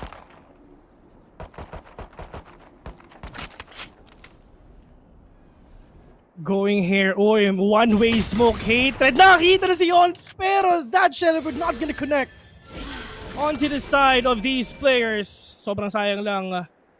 No charges. But at least No charges. GXR is doing it. This is the time na makakabawi sila dito. Hindi sila papayag na mangyari ulit sa kanila kung ano man yung nangyari sa kanila ng game number 1. Kailangan talaga nila bumawi, especially sa Ascent. Pero speaking of, Rabbit takes down Ching. Magiging opener na ngayon ang kanilang pagpunta ng Kabi. Pero nga lang, Johan will be spraying against isa-isa. Sila bumagsak. Oh no, nauna sila with no speed. Alam na nila kagad sa nila yung extra kamataga. Sila going towards Catwalk and Kabi. And speaking of, GXR takes that round pretty quickly with a 2-0 score. And great start talaga para sa kanila. Pero nga lang ngayon, makakapag full buy na ang Hashira. So, on par pa rin between these two teams. On par indeed. 2-0 in favor of GXR. Sa totoo lang, na-excite ako kasi I really want to see a game number 3 if ever lang rare na pwede mangyari dito sa game natin. Lumabas si Doggy, nakakita ng isa. Georgie, however, trying to be aggressive. They have the firepower advantage here. Hashira has a firepower advantage. But still, Cheng will take down Rabbit. Ang main smoker ng Hashira is now down 4. So it's gonna be so hard for Hashira to go inside the site. Nakaabang na rin ngayon si Ching, pero now Ching will be spotting a lot of Hashira here at the A-Long. So may masastock na naman sila and it might be hard for them. Pero at least ngayon si Lindy nakakapag tapon na naka ng mga ibon and looks like Hatred caught them off guard. Pero nga lang, Yoel and Ching na naghihintay lang sa Raptors. Take out Hatred and Jeremy. Dalawa pa sa 4. But still, Envy takes out Johan kagad. And now, may mga smokes pa rin all over. Now, a 2v3 situation. Low na din si Envy. He can't heal himself. Pero we have Georgie going and spraying against him. Alam na nila na nasa behind generator na siya. Pero lumapit si Shake and he actually took him out. 2v2 na ngayon na sitwasyon. At hindi pa sila nakakapag-plant at all. And now, Georgie and together with Carl, ang kanyang artist finishing out Envy. And that round will be secured by GXR.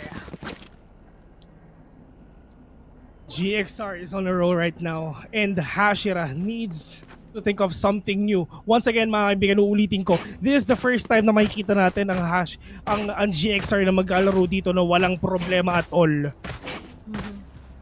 And we are now seeing that they're really strong at this map. Hashira, nakita na natin yan back then. But the question is, can they do that again dito sa GXR? But I think not. Because GXR is just owning them dito sa early stages ng game natin, mga kaibigan. And yun yung meron right now ang GXR. Seems to be na talagang alam na nila yung gagawin nila against how to fight against Envy here in this map. Pero nga lang ayun na naka-eco round lang ang Hashira. This might be hard for them once again. Pero kailangan nilang isa-isahin ang mga taga-Hashira. Pero Ching, nasa off angles talaga. Hindi nila ina-expect where he'll be coming from. But Envy takes that good trade against his teammate together with 2766. Tatlo pa sa 4. Pwede pa kumuha ng mga kanya-kanyang baril mga taga-Hashira. Pero nga lang with that line up coming from Georgie with a 3K. He will be finishing out with a 4K ang mga taga-Hashira. Mukhang nag-warm up lang si Georgie kaninang first match. Ngayon, he's really popping off already. Grabe, 4-0 na. And Georgie 4-0. Kung anong ginawa niyo sa amin kanina, gagawin ko rin sa inyo. Yun ang nasa isip ng GXR. They really want to push this to a game number 3. And they need to do that. Careful here. Gusto ko ng ganun knife. Sa totoo lang yung jet knife na yun. Ano lang. Bakit, no? Hindi ako nananawagan ako kay PPGL. Baka naman, di ba? PPGL. Baka naman. PPGL, laba tayo dyan kahit ganun lang. Ano lang, knife lang. Knife lang naman, tsaka Valorant points. Yun. Pero mas okay yung VIL points kaysa sa Valorant. Oo, guys, napaka-worth it yung VIL points na yan. VIL points pa rin. VIL points lang malakas, mga kaibigan. Yung mga nakatanggap ng VIL points, sana masaya kayo. Meron pa akong utang na VIL points. Mababayaran ko rin yan soon. Alam ko yung mga nakakuha ng VIL points ngayon, magaganda na yung mga Vandal nila tsaka Phantom. May balita ko Tapos, ganda pa ng battle pass nila, syempre. Oh, man. Pero oo, man. Sobrang parang wala sa cast no? Oh, man. Going back here, nilabas na ni Carl ang kanyang Odin, mga kaibigan. Ito na ang Odin ni Carl. Sino ang unang mabibiktima? And, let's see Ng maitim na binabalak ni Carl dyan sa kanyang Odin. Kanyang masamang balak. Pero nga lang, si Carl ngayon, inilabas muna ang kanyang gumagalaw na CCTV. Baka sakali may makita and nakakita nga siya ngayon. Mga naghihintay na sa may lobby. Wait lang namin kayo. Putan mo lang kayo sa amin. Sabi na siya. Pero speaking of, they will be controlling over mid. Pero nga may mga nag-aabang sa kanila. Si Ching na naghihintay pumasok. dito sa may Cubby. Let's see if may mabibiktima siya. Mukhang wala ata mahahampas si Carl dun sa may B. Jeremy leading the way, pero may nakakita na isa dito, pero Georgie lumabas, nakakita pa ng isa, but not clear. Oh, di naman si Jeremy with that showstopper will take down Georgie, mga kaibigan. Pero yun nga lang, meron tao dito sa baba, but that agent will be down as well. Carl up top, Eman kasama lang si Carl dito. Magsisplit ata sila. Someone will go heaven, and si Carl na nasa heaven, mga kaibigan. Si Raptors, Eman waiting patiently dito lang sa may grass. Oh, narinig natin pinuputok na ni Carl ang kanyang Odin, mga kaibigan. Meron tao dito sa Jenny, meron tao dito sa may outside hell, pero that's gonna be so hard for the two players of Hashira. I mean from two players of GXR para mabawi ito, though. Hatred sees one. It's all up to Carl at ang kanyang Odin, mga kaibigan. Are they gonna push it? Are they gonna take down Carl? I think not. Most likely, magsisave na lang din si Carl and Hashira at last after a series of GXR dominating. Nakuha na rin nila kagad. Kaso nga lang, instead na makakapag-save si Carl, nakita pa siya kagad ni Envy sa may mid. And now it's a 4-1 score. Hashira finally breaks through with that first round score para sa kanila. Pero looking at Jeremy, talagang nag-connect. It takes out one, and with that 32 HP, nilabas na kagad ang kanyang showstopper. Undermanned na rin na GXR into that into that retake against Hashira. But still, it's a 4-1 situation, and exhausted na din ngayon ang pera ng GXR. Exhausted indeed. Pero at least ang importante dito is mahalaga. Pero ang importante dito is at least meron pa rin silang pera at all. So makakabili pa rin sila, and let's see if they can turn this around to a 5-1. Pero si Hatred waiting patient lang dito sa may B-Link. Jeremy, however, andito lang sa may nag-aantay lang sa may A-main though. Pero asan ba yung mga ibang players? Ooh! Sky well sees one, pero Hatred will get ahead onto Georgie. Main fragger of GXR is now down. It's all up to Ching with that operator. He has an operator. He can play with the distance. Pero nag-aantayin lang talaga sila. Waiting for that smoke. Waiting for that entry frag. Waiting for that flash. Para dito kay Envy. And once it connects ulit, baka kapasok pa sila sa site. Pero si Yohan, nakapasok na kagad here in courtyard, and he can see out 30 seconds si left. Rabbit. Pero si Rabbit parang binibait lang sila papuntang B-site now. Speaking of, nakapasok na kagad si Jeremy together with his teammates towards A-site, and now they will be clearing operations na ngayon para sa Hashira into getting A-site, and 2766 will be planting the spike. Of course, sinabayan na rin ngayon ng slow orb. Pero nga lang, si Rabbit, hindi na naman nila expect kung saan manggagaling. Pero nakapasok na pala na site, hihintay na lang nila pumasok ang mga taga-GXR. But then, they already holding their angles so that they can take them out. Pero uy, grabe, what a luck shot. 9 HP na lang ngayon si Eman. Naku po, na-wallbang ng Hashira yung GXR, mga kaibigan, pero hinadukin ang mga kuya mo. Pero Hatred, it just will take down Yohan dito, mga kaibigan. Hashira, hinahabol si Carl, nakakitry sa from afar. He will take down Check. Nawala yung operator nila. Oh no, hindi nila to masisave. Oh no, sobrang sayang kasi nahuli pa si Ching. Ngayon, walang pera at all. Ang GXR tried to run. Sobrang sayang lang. Just masave man nila yung tatlo na barrel. Pero nga lang, that won't be possible. Nakikita nyo, naghabulan sila, guys.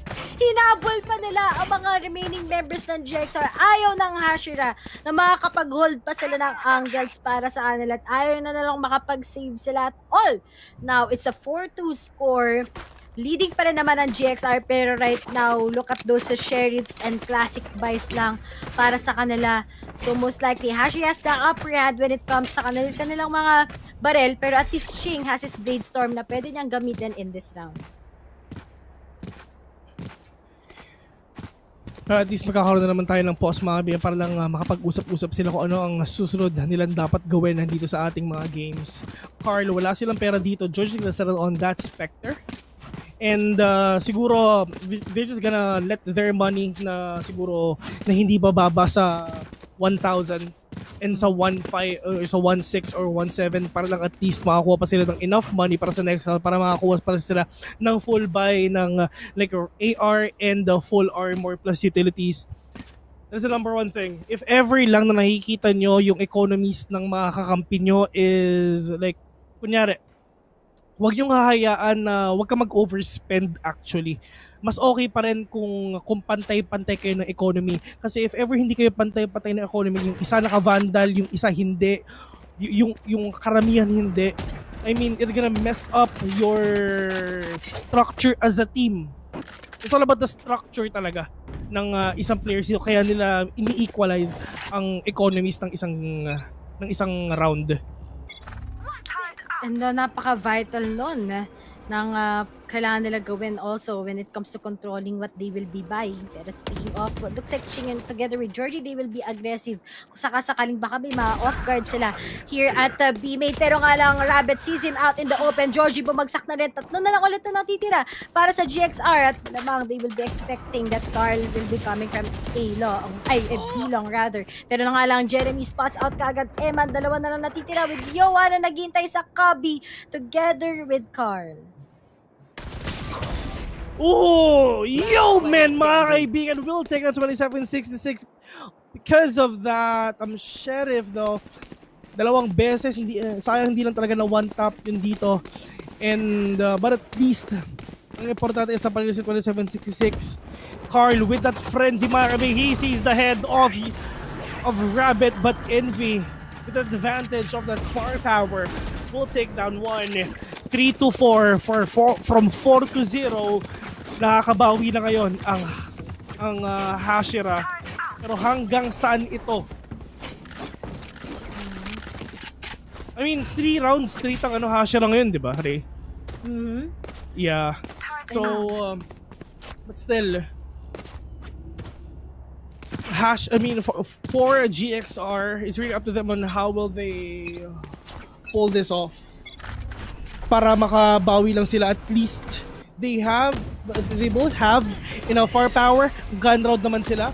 And Georgie, that is the best thing for Georgie, taking out the most important players talaga dito sa side ng Hashira, mga kaibigan. Tama, spray and pray. Uy, that a leer.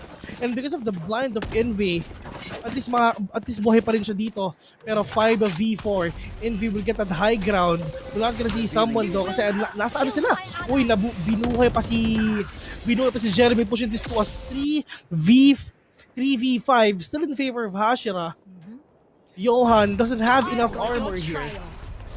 Pero that ultimate of Envy will give a slight advantage to Hashira para lang at least malaman nila yung mga iba't ibang location dito. Oh, yung isa na off angle pa. Georgie, mga kaibigan, nakapatay pa si Envy. 4v2 situation right now. Rabbit knows what's up. Rabbit knows kung nasan ba yung isang player. It's all up to Carl again and again. Hindi nakalabas ang Odin niya kasi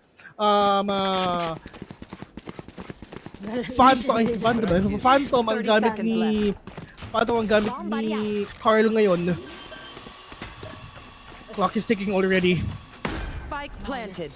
Carl needs to do something para lang at least magkaroon sila ng konting lead, or just gonna settle na rin sa tie 4-4. Well, it's okay. Kakasimula pa lang ng round natin. Tamang wallbang na wala siya makikita dito though.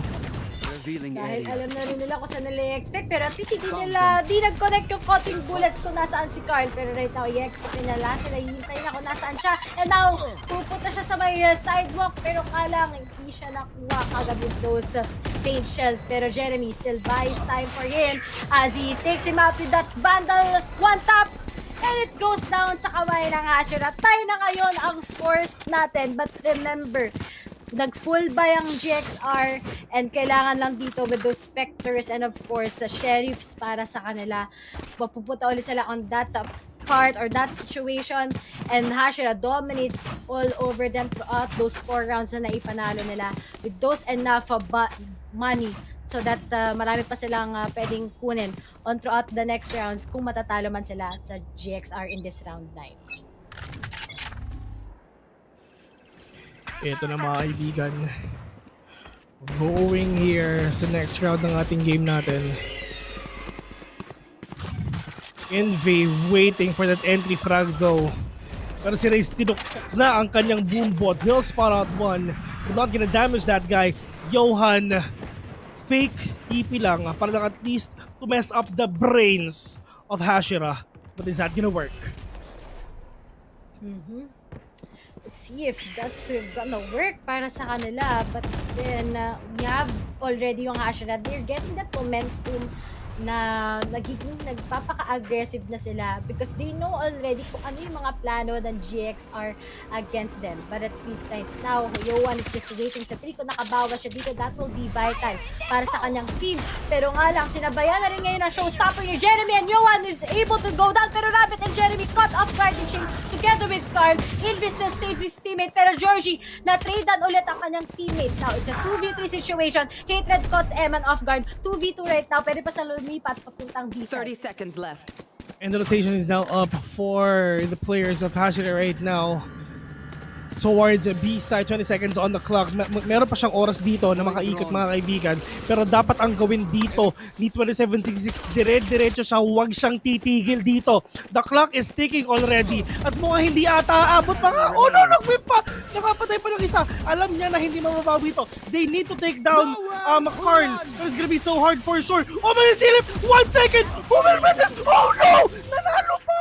Ang hatred! Just a millisecond, ladies and gentlemen. Diyos ko, nakita pa ni Hatred si Carl. Oh no.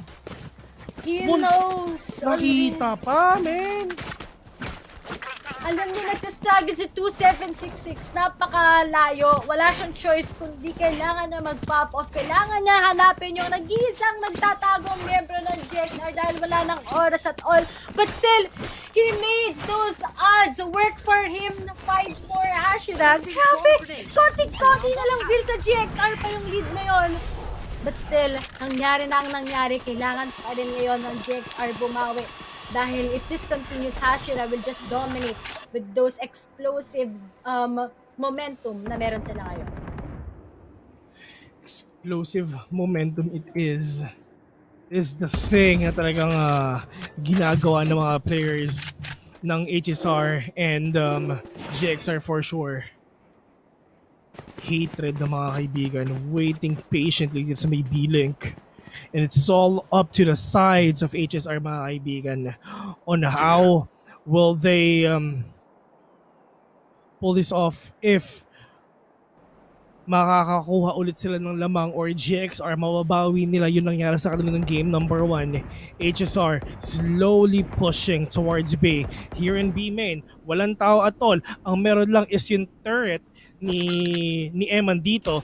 Jeremy installs dito sa may logs, not gonna see anyone, pero that line not gonna connect to anyone kasi wala naman tao dyan dito sa market mga kaibigan. They're inside already. Rabbit will be affected by that paranoia, pero Carl with that spray and pray. Second 2 players down for V4. I am not Pinoy because I am the hunter na sinasabi ng 2766. Pero at least nakakuha pa ng isa. Georgia will be down. Carl getting a 3K on that Hunter's Fury mga kaibigan. Pero si Ching, let's see if he can spot the players here. Johan will take down Hatred. 2v1. 2766 is the only man remaining for the side of Hashira. Carl is low on HP. Pinakita lang ang balikat pero walang makita pang isa. 2766 is from behind, but Johan with that flank on a kill. 5-5. And that was a game changer para sa parte ng GXR. Talagang hinayaan ko lang Hashira, but they're quite sure if anong gagawin nila and to retaking just in case for the post plat. And big come si Johan, hindi niya ni-risk kung magiging slow push pa against the only remaining member ng Hashira, and they finally got that round. 5-all pa rin ang score natin. Pantay na pantay pa rin. Pero sa tingin ko, GXR talaga, bumabawi sila throughout this map. Kasi kapag natalo sila dito, it's already over for them as Hashira will be proceeding sa semifinals. Let's see if they will do that if Hashira will continue their momentum here. This is nangyayari sa kanilang game number 1. Envy waiting for the perfect opportunity to use his ultimate and he will use it now. Paired up with that flash. Georgie, however, from up top heaven will take down Jeremy. Main fragger of Hashira is now down for Heat. He's gonna close this short up. Pero alam nila na meron dalawang tao dito sa heaven. Lear will connect onto Hatred. Being that on the point, Carl getting 3K, 6-5 in favor of GXR. Flawless. This match is really that intense. Sobrang dikit ng laban mga kaibigan. And it's And Last at the least half. this is the last round of the first half already. Let's see if they can tie everything off with a 6 or just GXR just gonna win this again. Let's see. Pero kasi, sa nakikita ko sa Galaxy Racers, hindi sila natatakot at all sa kay Envy at all with those flashes. They're quite confident on o yung mga resolution nila, kung anong gagawin nila, kung anong i-execute nila. And kita mo naman, kung kanina nagsistruggle pa yung mga duelist ng Galaxy Racers, ngayon, on fire na sila. Si Carl lalo, mas naging on fire na. At hawak na niya ngayon ang kanyang Odin. Okay, nagagamitin niya. Let's see if he will be able to spray out yung mga Hashira na pupunta towards the site. But right now, may tactical pause tayo. But it seems like talaga, it's the time for Galaxy Racers to really outshine Hashira in this map. Tactical pause now initiated. Paunti na ng paunting nauubusan ng tactical pause itong dalawang players na to. Right here. Look at that. Look at that, man. On point, mga kaibigan. On point accuracy ang ginagawa nitong dalawang players na to. 1, 2, 3. Binilangan ni Carl yung mga napatay niya. Pero Ching, waiting patiently dito na sa may market, mga kaibigan. Pero ang problema andun si Rabbit. Is he gonna push in? Hatred is now down to minutes 15 seconds left in the clock. 4v4 on the scoreboard right now. GXR Ching needs to be very patient as well. He needs to wait for HSR to go inside the site before he can push off. Kasi ang problema dito is baka maunahan pa siya ng mga kalaban for sure. Pero Ching will take down Rabbit.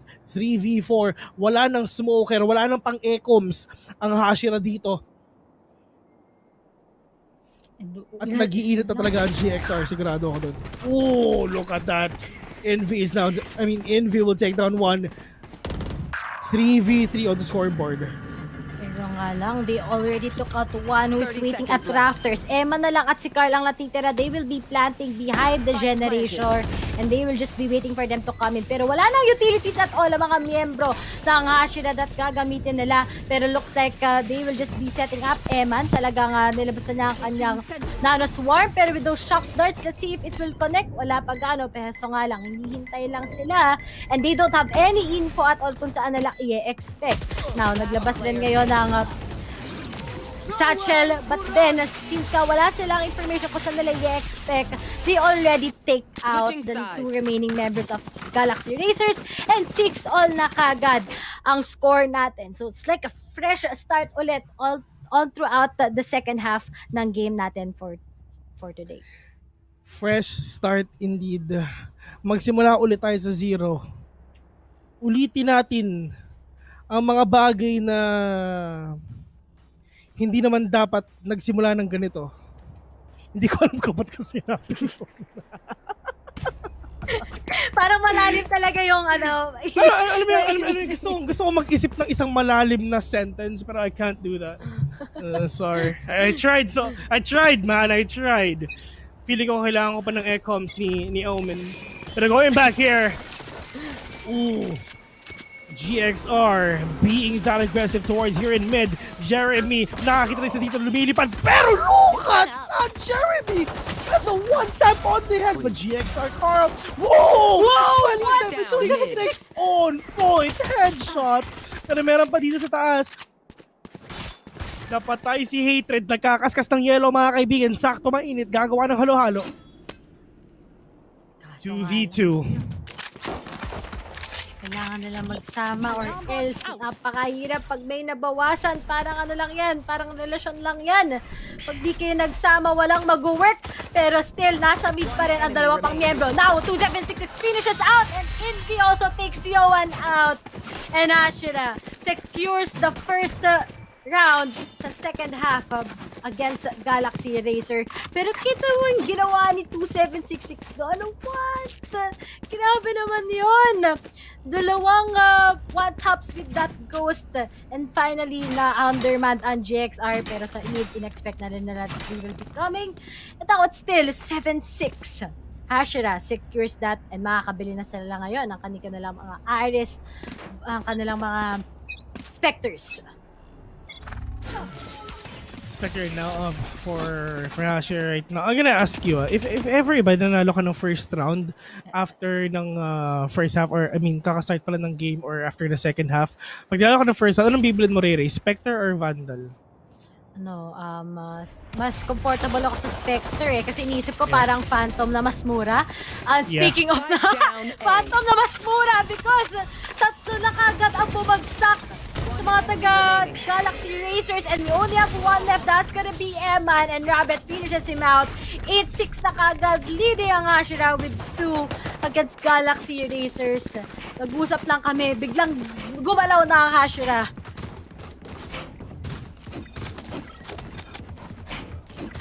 Gumagalaw ng Hashira dito 8-6. They really want to push. Pero look at the spray na ginagawa dito nila Rabbit. Isipin talagang run and gun will take down 3 members of GXR. Well, pwede nating sabihin na it's given already. They have the advantage dito.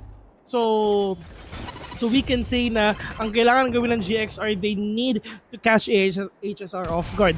Kailangan nyo maunang mabulag yan. And ano ba ang pambulag nyo? You have the paranoia, you have the leer. Pero ang problema kung saan pa talaga sila magpupush. And GXR, saan sila pupunta? And yun nga, hindi nila ine-expect din yung kung saan nila pupuntahan yung mga taga-Hashira eh. Pero kailangan talaga nila maging careful. They need to be really careful dito mga kaibigan. Grabe naman yung CCTV natin dito. Diyos ko po. Overhead? Grabe naman yun. Talagang kitang-kita ko yung mga buhok ng kita-kita ko yung mga strands ng buhok ni Chingcha ni Eman. Pero nga lang, speaking of, at least makakapag-set na sila ng maayos. Pero kaliwat karang paiba na naman flashes galing kay Envy pero walang tumugba doon dahil nakuha na kagad siya ni Eman. Now still, at least makakapag-plant ang si Johan and magpiprepare na lang ang Galaxy Racers with that post-plant against sa Hashira. But still, 4 pa sa Hashira, hindi pa sila nababawasan at all and nakapag-set sila, especially with that recon bolt, it will be important for them. Hadouken onto Ching. He'll be spotted on that paranoia pero Ching together with Carl nabawi nila ang at least nabawi nila itong round na to. Gusto talaga nilang i-push na sa game number 3. Ayaw pa nilang malaglag. Gusto pa talaga nilang maglaro bukas mga kaibigan. Pero ito, actually, predictions in terms of prediction, I'm gonna ask you, saan ka panig? Ako actually, dun sa sa caster prediction, nag-Hashira talaga ako right now. Nag-Hashira ako. 2-1 Hashira. Pero if magiging continuous yung performance nila ngayon sa Ascent, maybe we'll be expecting a 2-0 para sa Hashira. Ikaw naman, Vil, anong mo? Ano yung prediction mo? Sentinels. Munti ka na hindi lumayo yung sagot mo, Vil.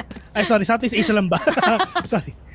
Gusto ko kasi mag-Iceland eh. Baka naman! Oo nga, baka naman. Kahapon nga. Pero ito ang labo lang Ang Greenland is puro yelo. Ang Iceland puro damo. Bakit? Di ba? Bakit? Alam mo, gusto ko na din tanongin yun eh. Hindi ko alam. Yun din yung isang dahilan kung ba't gusto ko sa Iceland. Kasi masarap kasi pag puro damo. Alam mo yun, parang pwede kang mag-chill, pwede kang mag-picnic. Alam mo yun?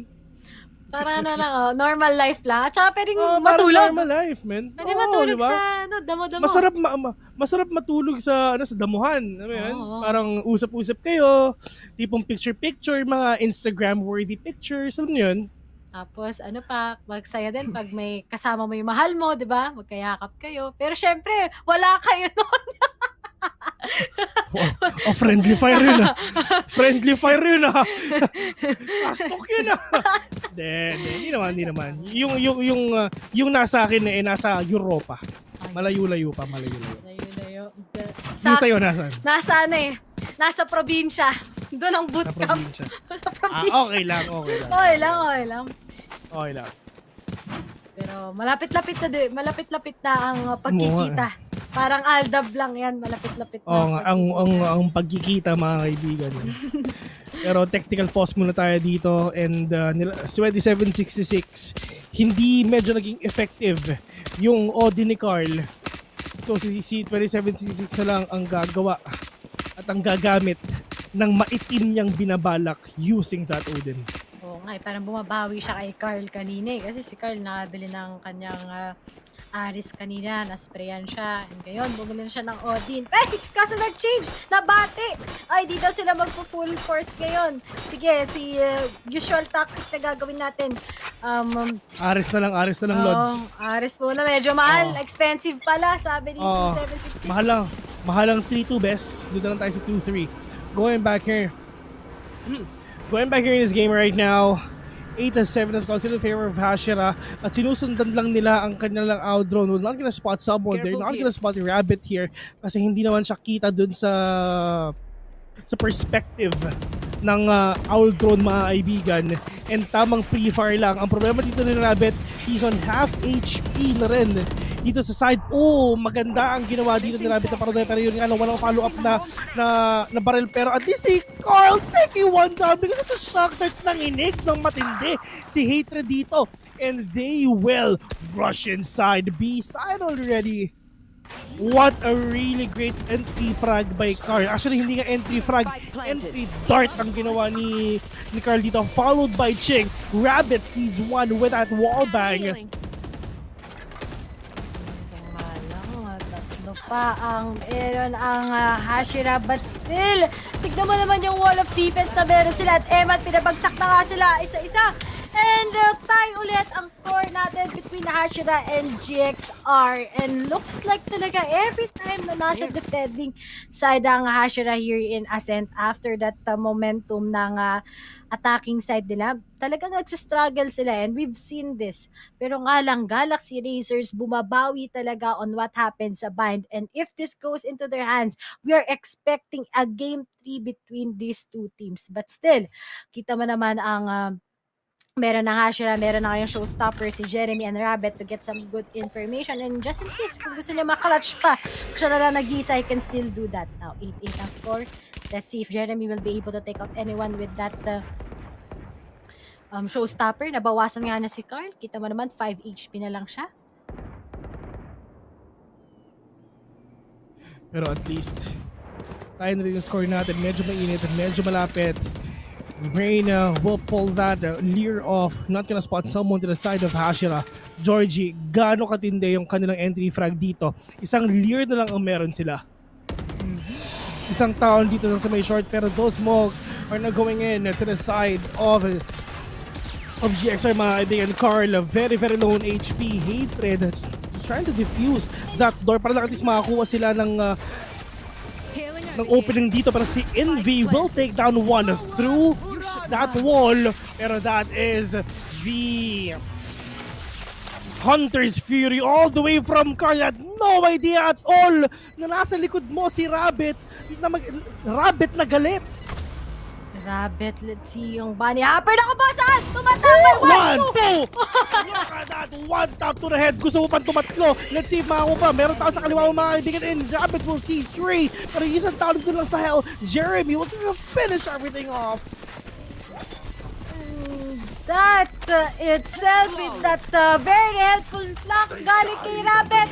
Hashira secures that, and also a flawless round para sa kanila. 9-8. Grabe naman yun, di nila ine-expect. Nakaano pa, sa iba pa nakatingin. Kitang-kita nyo, pinatapos lang kayo ng lockdown. Galing kay Eman at kita-kita. Si Carla, ano tinitignan mo dyan? Kasama kay Johan. Now it's gonna be a Oo. 9-8 and great.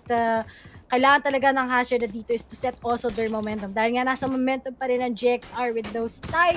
Pero nga lang Hashira secures that with a flawless round. Pero nakabili pa na ng GXR right now that they can use against Hashira. Hated by Bigan. Just trying to block off. B-side pa lang at least ma-block nila yung isang entry point ng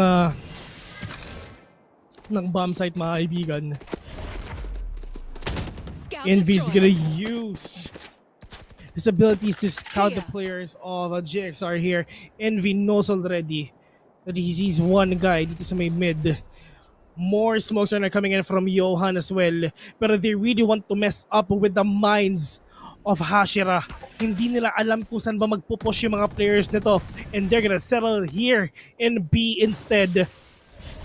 Malayo si Jeremy. Malayo si Rabbit. Right here. Just waiting for the right moment that Odin to by 27-6. Hinampas ng Odin si Eman tsaka si Johan. But Card with a 2K. With that Phantom Dome, Diyos ko po, si Envy, si Jet, mga kaibigan, ibon man may layong lumipad. Pero si Envy, pinatay yung lumilipad, mga kaibigan. Oh no, 10-8. And it's still in favor of HSR. GXR needs to step up. Kailangan talaga nila mag-step up before it's gonna be too late. Pero halang hindi mo din kasi na-expect kung saan pupunta si 2766.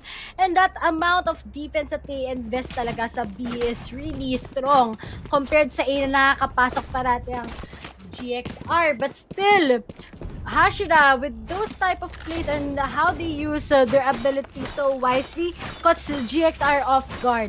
Kita naman natin kung paano nila ginagawa yun. Speaking of, nakapag-spray sa kanila si 2766, na-outnumber pa nga ang mga taga-GXR. It all has come down to 10-8. But still, meron tayo ngayon tactical pause. Kailangan talagang isipin ng GXR kung ano na ang gagawin nila. Dahil finally, hulaan na rin ng Hashira kung ano ginagawa nila all throughout the rounds. Kaya sila nanalo. But then, walang choice kayo ng GXR. Kita naman natin, we have the ultimate from Georgie and Johan, pero nga lang ang mga baril nila, they only have those sheriffs and of course isang phantom lang galing kay Georgie. Or, I mean Vandal rather. Hashira knows what's up. Alam nila na kailangan i-capitalize. Nila tong advantage na meron sila. For GXR, if ever matalo pa sila dito, sobrang kabahan sila because they have no chance at all. Dalawang beses mag-full buy ang GXR dito. Next round, wala silang pera if ever. For sure sa 12 pag 12 points na ang Hashira. Kailangan nilang tipirin kung ano ang meron sila.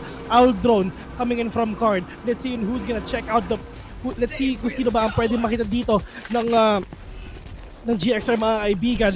George is just using that Empress though. Pero that partner will connect onto two players. Johan waiting patiently. More smoke. Grabe ang Ecoms, mga kaibigan. Ecoms galore here in A side.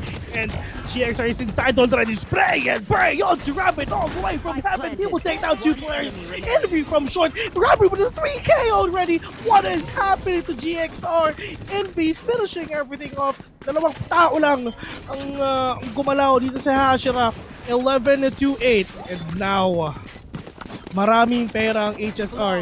GXR, however, meron din silang pera dito, mga kaibigan. Pero but if ever lang na matalo ulit sila dito sa round na to, there's a huge chance na baka hindi enough yung pera nila next round for sure. For show. And then, kapag nanalo pa nga siya dito, VL, that means it's already a match point sa kanilang kamay against sa GXR. And kitang-kita mo naman, meron pa nga yung ultimate si Envy together with 2766 and Rabbit para sa kanilang retake against GXR later on if na-plant ang kanilang spike. Pero right now, what will GXR execute here? Lalo na parati talaga silang, kahit maraming ecoms, nakakuha pa rin sila, napipick off pa rin sila nila Rabbit. at mga miyembro ng Hashira kapag pumapasok sila ng site. Medyo slow po siya kailangan nilang gawin dito mga kaibigan. But it's not yet over till it's over. As long as hindi pa tapos itong match na to, kayang-kaya pa rin na makabawi ng Galaxy Racer.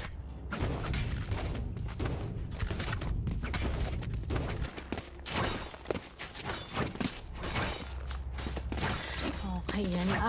Talagang going na.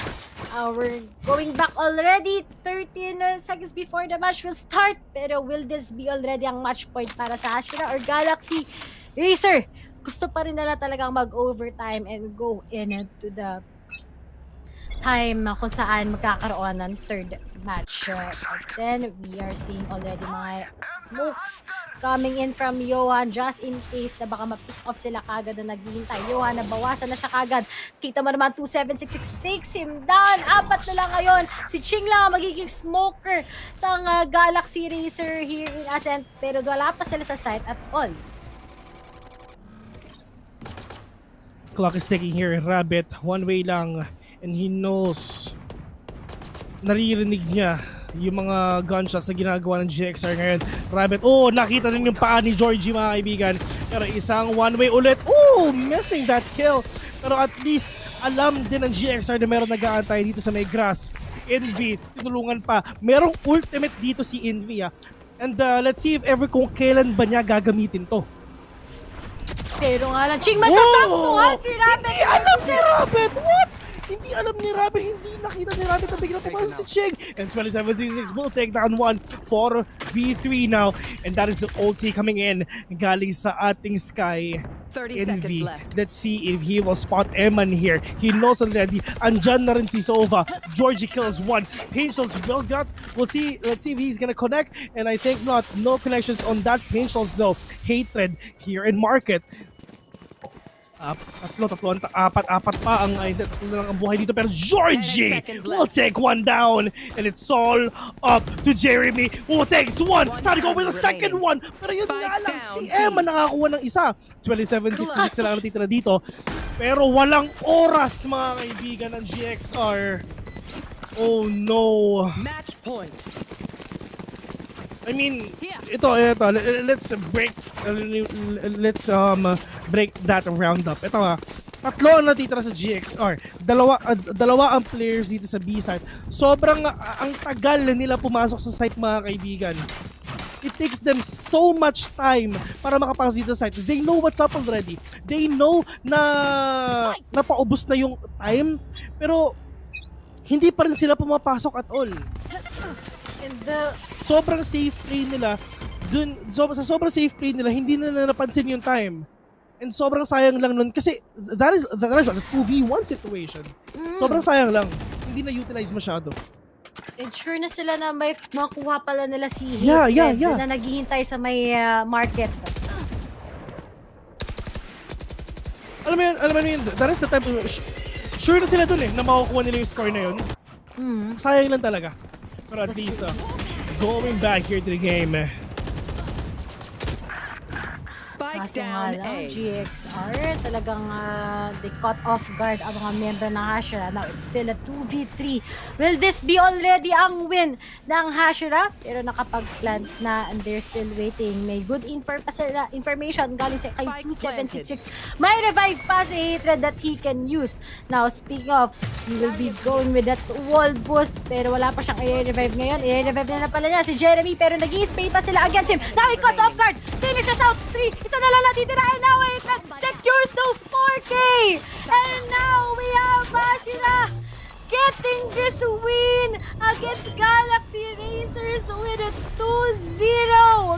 Grabe naman, Hatred. What a finisher para sa Hashira. Defenders And a win. 13-8 na score has been secured. First team na una pupunta sa semifinals. That will be Hashira once again against Galaxy Racers. Kitang-kita mo si Hatred mga kaibigan, parang nanonood lang ng YouTube. Parang nanonood lang ng videos habang kumakain ng saging mga kaibigan. On the chat, saging lang malakas series ni Xiaomen. And we've seen the 2-0 of these players, yes. And we've seen as well kung paano ba nila nabawi yung score nila dito sa Ascent. We really thought that GXR will get this. We really thought of that. Pero yun nga lang, it's like nakuha ng Hashira ulit yung momentum nila dito sa side ng GXR. There's a lot of mistakes na nagawa ng GXR for sure. There's a lot of mistakes na rin na ginawa ng Hashira. Pero it's all up to these people on who will cope up the best. And Hashira did it.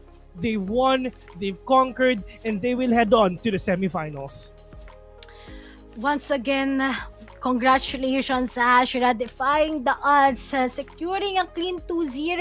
And kita nyo naman guys kung gaano nakahabot pang GXR. They are still putting up a fight sa Ascent. Pero nga lang, once na nalaman na kagad talaga ng Hashira kung paano nila may take down ang attacking side ng GXR, they finally put that dot sa kanilang storya ulit sa laban nila ngayon. And that is them securing ang 2-0. Still, hindi natin gaano nakita yung very synchronized works when it comes kay ENV, putting out those flashes, especially sa attacking sides nila. Kasi grabe talaga yung smokes coming from GXR. Pero still, nakabawi talaga sila sa kanilang defending side. And that became the key para sa kanila na makuha itong 13-8 against Galaxy Racers. GG well played to GXR for sure. And then syempre mga kaibigan, the first team that will advance to the semifinals is Hashira. Congratulations to you guys. Talagang pinakita nyo sa amin that you're really proving yourselves that you're one of the best here in the Philippines so far. And talagang you're one of the champions as well dun sa last week natin. And if ever lang na mapunta ulit ang Hashira, sa finals, to be honest, sa puso ko, I want to see a rematch if that will happen. If that will happen. Pero still, alam naman natin, that's just the first match or first series para sa ngayon. And we will still be having that second match. It's gonna be Fulcrum Esports Catalyst versus SVM. Tignan natin kung sino ang mananalo. But still, congratulations.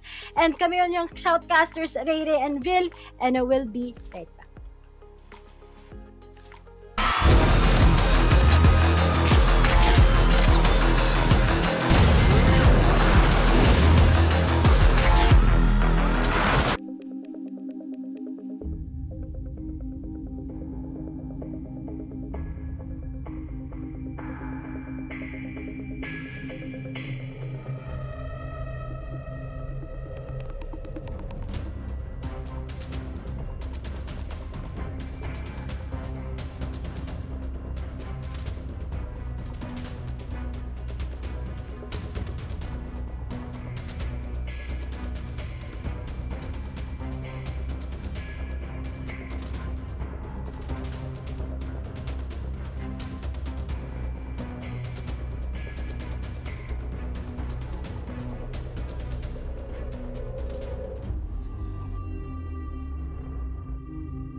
Hashira taking a decisive 2-0 win up against their rivals GXR, a team that seemingly had them on the ropes a number of times here in the VCT, but today Hashira has the read. Whether it's hitting the shots or making the retakes, absolutely doable and possible. Hashira have made it work.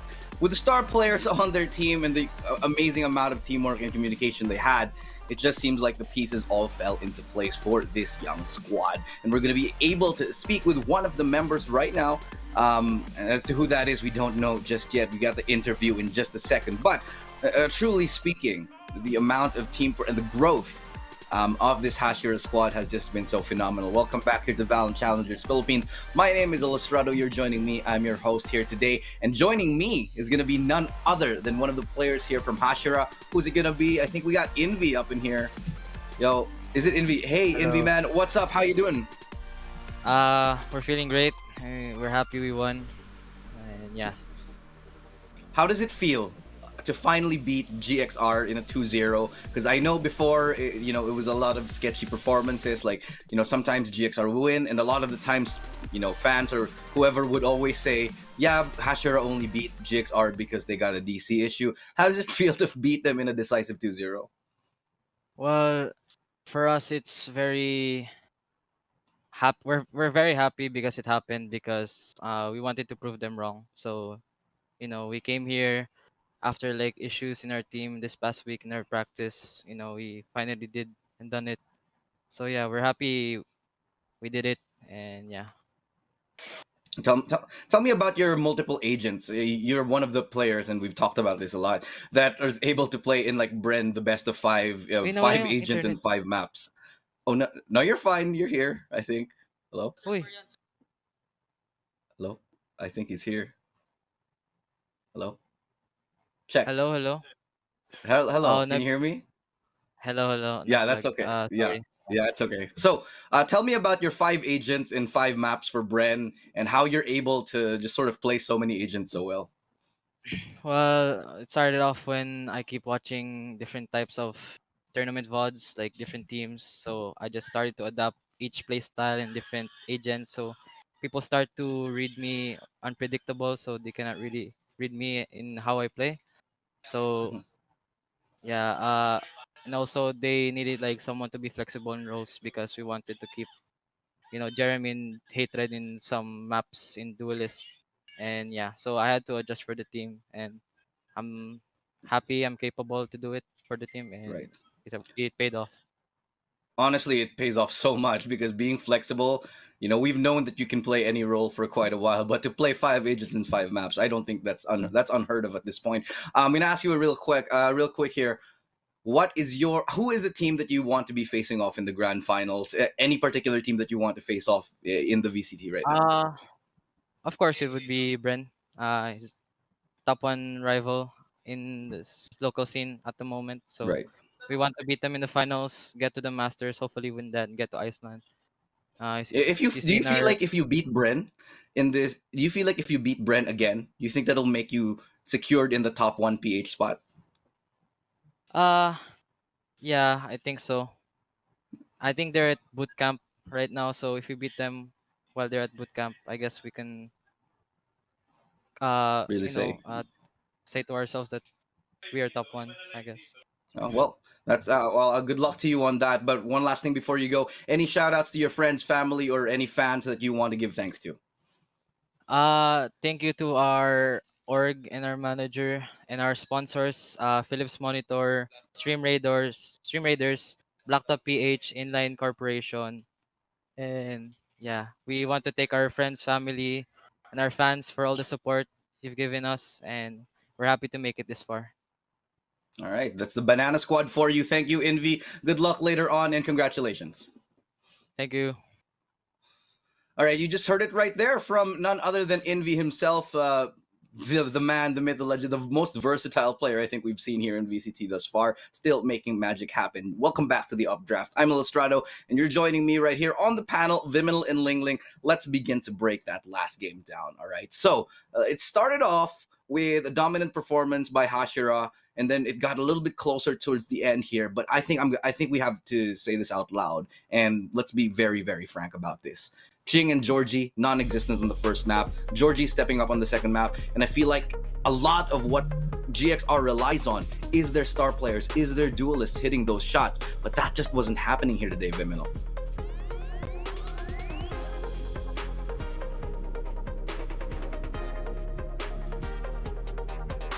Georgie was just really not showing up on that first map.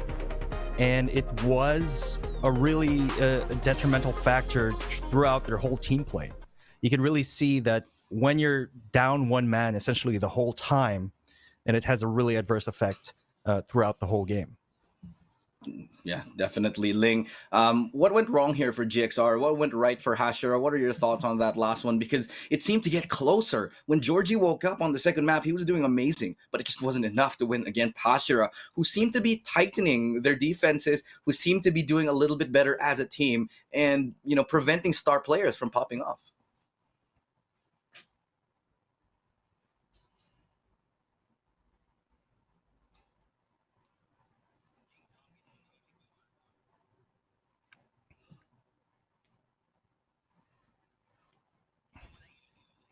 All right, sorry, we're having a little bit of an issue here. I think the sound's not coming through. We'll figure this out in just a sec. Okay, I'll go back to you, Viminal, while Ling figures it out 1 second.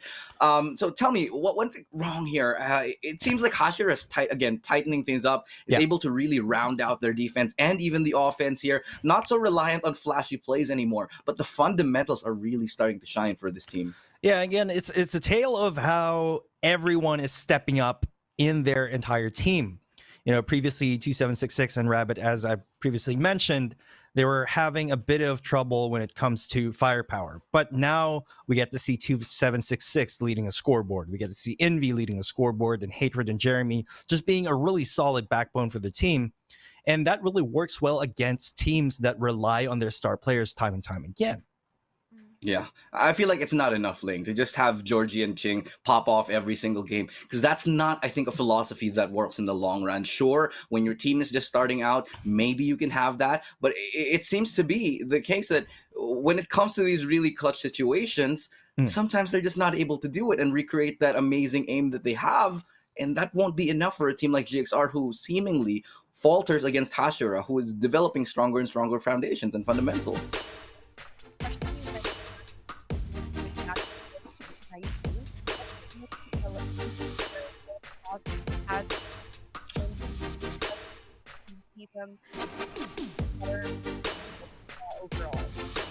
Yeah.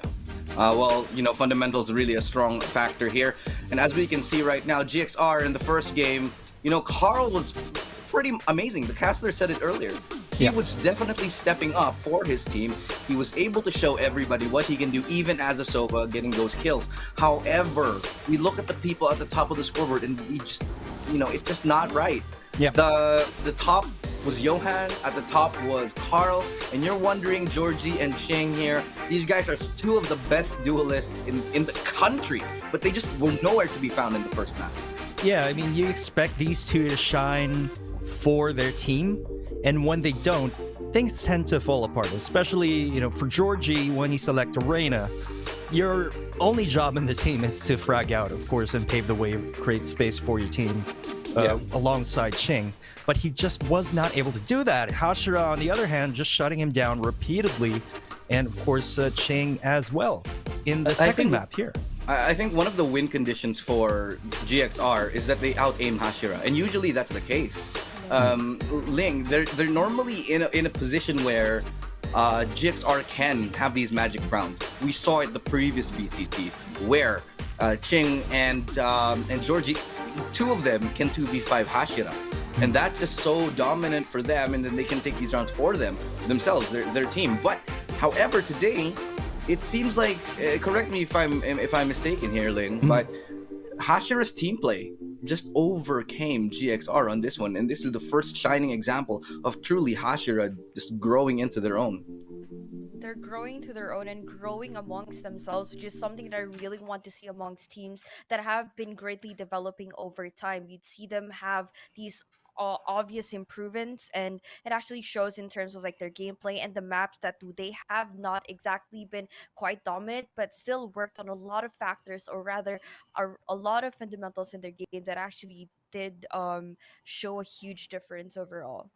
Yeah, I'm gonna agree with you completely on there. But let's go ahead and talk the rest of the day here. We do have a few more games, and honestly, I'm just so excited for them because what a great show we've had thus far. We take a look at the MVP, of course, and I'm not gonna be surprised if it's. I'm gonna say it's got to be 2766, or no, it's Aaron actually. It's Envy. Excuse me. 231 ACS for this young man here.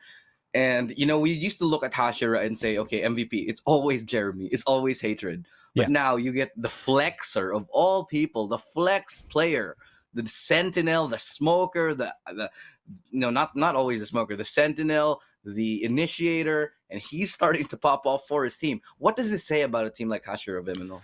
No, I mean, it has a lot to do as well with the fact that Hatred has been relegated to the stage for the most part, coming in from those two games. But really, it speaks volumes about his ability as a player to be consistently atop the scoreboard, no matter what role you play, no matter what agent you play. It really shows his mastery of the game and his understanding of how to play those various agents. And we heard from the interview earlier that he's been purposely studying that in order to be flexible. And it really pays off. His hard work has paid off. Really quick here, Ling, let me ask you. So the thing is, Hashira, their foundations are looking rock solid. Do you see any other team who probably will give them a run for their money in this current bracket? Not exactly a run for their money, but I would say a challenge to whatever fundamentals that they currently have right now. You'd see them a lot more solid than before, but the only benchmark to their performance would actually be Bren in itself. And it might not, I'm not talking about the Bren that we've seen on the previous callers. Right. I'm talking about Bren being in a better form, because I know how much they have taken a toll on their loss from last week, and I do not want to see that all over again. Yes, Hashira is a great team on its own, but I really want to see them perform and not falter, or not crumble once they actually are against a team that might have to say up to their level as of the moment. Yeah, I mean, when Bren is 100%, that's when they really want to win that fight. You heard it from Envy himself earlier on. But let's go ahead and talk about the next series. We do have a couple more games today. Let's take a quick look at what else we have in store for you guys as we pull up the rest of the tournament bracket here today.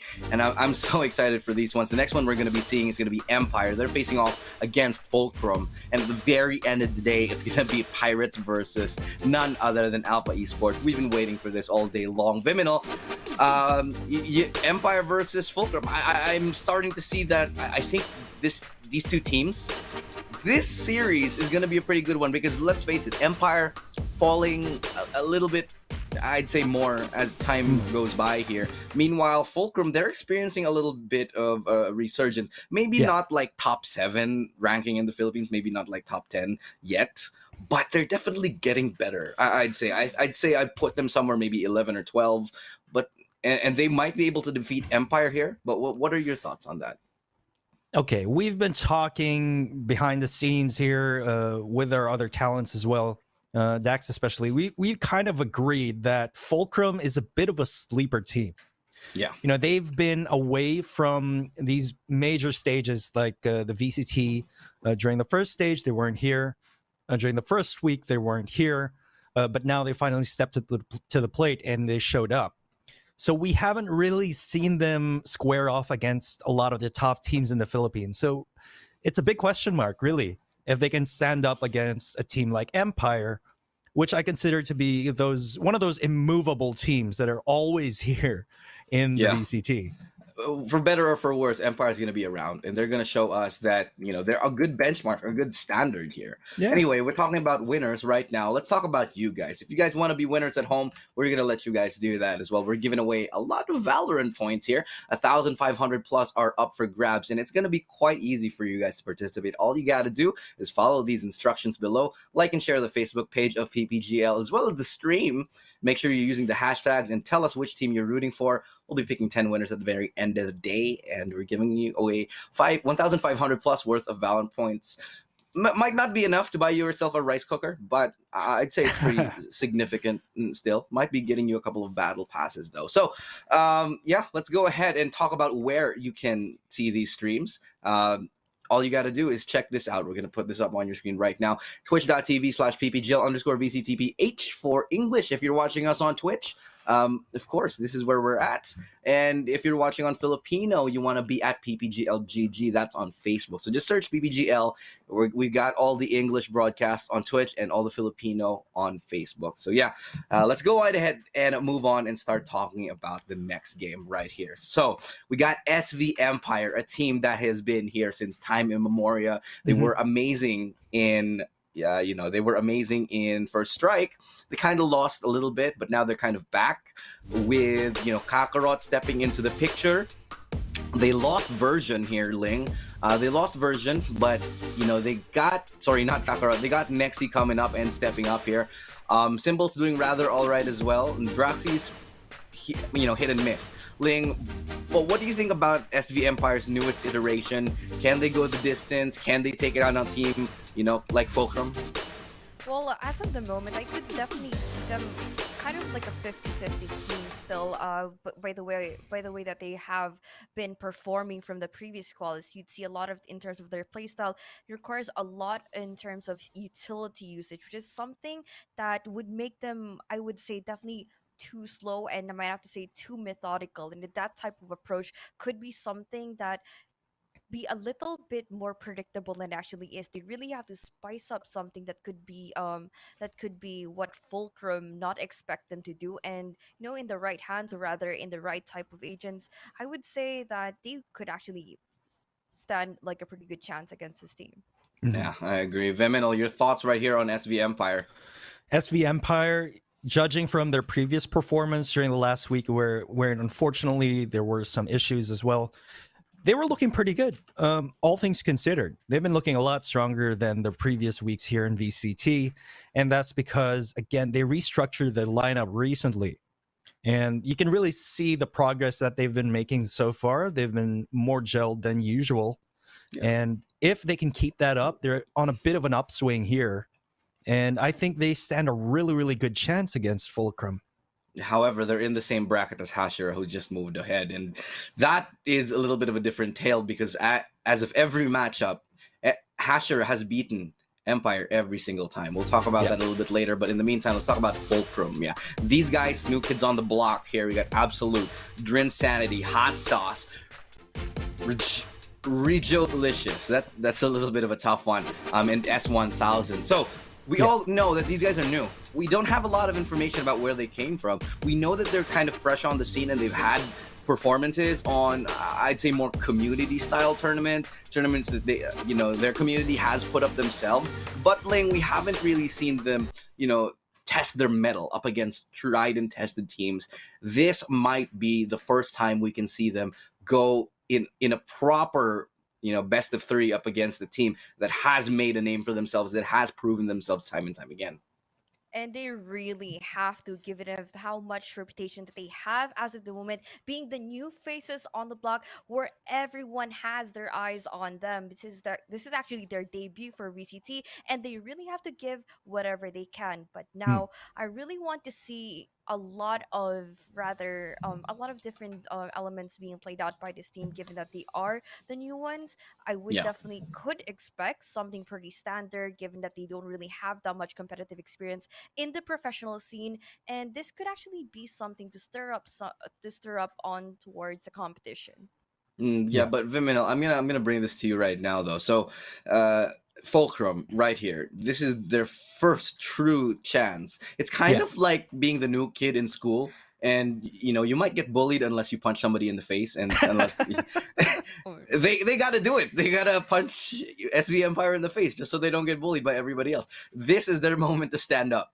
And let's take a look at the head-to-head. Which teams will be, which players will be squared off right now in the back alley in the parking lot behind the school. It's Nexi and S1000. These are their stats. Honestly, Yeah. league apart. Nexi, I'm gonna be real here. I think he's gonna just flatten Fulcrum. I think Nexi's just gonna run right over them. I mean, Nexi is just such a scary, scary guy to be against on the field, and he's always been a very consistent fragger for SV Empire, no matter what role he plays. Even if he's on Duelist, if he's on Sentinel. Sentinel, it doesn't really matter what he plays. He's always a very consistent performance. And okay, we see a lot of difference in those stats according to that stat board right there. But let's keep in mind that stats don't always tell the full story of how the Yeah. game played out. It also depends on who their opponents was or how the rest of their team fared. But Yeah, I think the Yeah. further we go into this tournament and the more times that these guys face off with each other, the more we can have a better picture of like the Sure. stats, and that'll tell us. But for the meantime, we'll work with what we got here. Ling, what are the win conditions here, if there are any, for Fulcrum? I know SV Empire, they're ahead here, but Hmm. what are the small amount of win conditions that Fulcrum has if they want to take this tournament, if they want to take this best of three, rather, this quarterfinal against SV Empire? I mean, it's not looking so good, especially in terms of if we're talking about the player head to head alone. I mean, we definitely know that it's definitely a long shot for Fulcrum Esports Catalyst to actually take this W from Empire. But now I still have their hopes. I would definitely give them like at least a 30% chance on taking this away. So yeah. Mm. yeah, But I mean, what about you, Vim? Go Yeah. ahead. You were about to say. I do want to point out though. Right. I need a win. I need a win condition. What can they a possibly win condition, honestly, I think their biggest win condition here is to catch SV Empire off guard, because we Okay. don't know what they're going to bring to the table, and they can pleasantly surprise everyone with some certain tricks up their sleeve. And I think that's their best chance, honestly. Yeah, it's going to be a little bit tough, though. I think it's going to be a rough one here. Let's find out where we're going to be facing off, though. The map vetoes, where exactly we will land here in this best of three series. We're going to be starting the day off here in Haven. And then we got Ascent to follow that up, and Icebox. Now, we don't really have a very big sample size for Fulcrum, so let's Right. focus right now on Empire. Right. So Empire, they're all right on Haven. They're fantastic on Ascent. Okay. They're good on. They're really good on Split, and Icebox is a 50-50. What are your thoughts, Viminal? Here's the thing. Let's not forget that I do believe Empire bested Bren on Haven, which we thought to be, Yeah. Bren's strongest map. So obviously Empire is a very strong opponent on Haven, and it's actually a very ballsy move, if I may say so myself, for Fulcrum to have selected that map for their map pick. But again, coming into the other maps as well, Ascent, literally every PH team out there knows how to play Ascent very well. Again, not a huge historical track record for Fulcrum Esports, but judging from what Empire has performed in these maps in the past, then I think they have a very, very good chance. Okay, Ling, tell me what you think about it. We're ending up on Icebox. If it goes to a 1-1, I want to know what you think. What are your predictions for this one? And then I'll go to Viminal. Well, I'll go to 2-0 for Empire because I know, given that how patient and disciplined they are as a team, they would not falter for a team like Fulcrum Esports, and they gotta give it their best shot for this time around for the opposing team. But let's just say it doesn't really end out pretty well for everyone. Okay. For my turn, it's just really interesting to see a new team come into this, and we can always be, pleasantly surprised. We can always be proven wrong, and in fact, I welcome that when this happens in VCT because it's really interesting when teams sort of show up out of nowhere and defy the stats, defy the history that Right. they've produced. So my prediction for this is it's going to be a 2-1 in favor of Empire. But I do believe that Fulcrum is going to give them a run for their money. I'm gonna make a crazy prediction. I'm gonna say 2-1 for Fulcrum, just because I'm a madman. This is I really don't think it's gonna happen, but I've been right this far, and I feel like if there's any game that's gonna throw us a really big curveball, I think it's gonna be this one. But let's delay no longer. We're ready to get into the game itself here. About to start with the second series of the day. I hope you're all excited because I'm absolutely pumped. Again, my name is Illustrato. On behalf of the panel, it's gonna be Ling and Viminal. I'm gonna sign off for just a second because I'm gonna leave it all in the hands of the casters because it's time for Fulcrum versus SV Empire.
Welcome back sa Valorant Challengers Tour Philippine Stage 2 presented by PPGL. Kami nga pala ang inyong mga shoutcasters. My name is Taylor at kasama ko naman ngayon si Ray para sa ating second best of 3 match. This time around, Ray, we have Fulcrum Esports Catalyst versus SV Empire.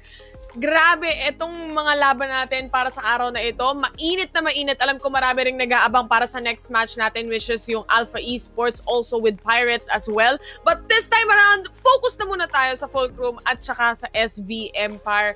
Sa dalawang teams na ito, nakita na natin yung map selection nila, yung map veto natin. No? We have Haven na pinili ng Fulcrum, and Ascent na kasunod niyaan ay pinili naman ng SV Empire. Para sa deciding map natin, if ever umabot tayo sa game number 3, it's Icebox.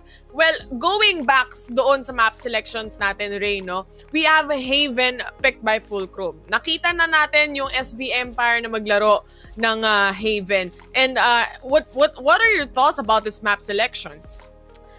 I think the fact na pinili ni Fulcrum to, I think they know what they will be doing. They've watched yung SV Empire maglaro dito against Brand Esports, and nakita ka natin, natalo ang Brand Esports. Pero someone, I'm sure, did their homework, and that's gonna be Fulcrum Esports. And at the same time, ang daming new names na nakapasok ngayon sa qualifiers natin, especially Fulcrum Esports Catalyst nga. We've seen them, and I'm really expecting yung confidence nila sa map na to. Pero ang question is, mas magiging confident kaya ang SV Empire, or alam din nila ang kanilang gagawin kung magbabago ba ang kanilang strat here in Haven? Ikaw, Taylor, ano naman thoughts mo? Well, with SV Empire, no, nakita na natin sila before, and I think they are stronger than they are on the first weeks na meron tayo, or nung stage 1 natin even for VCT. And I would say na I would expect the same thing or the same playstyle kasi it worked out sa kanila no? Hindi lang nila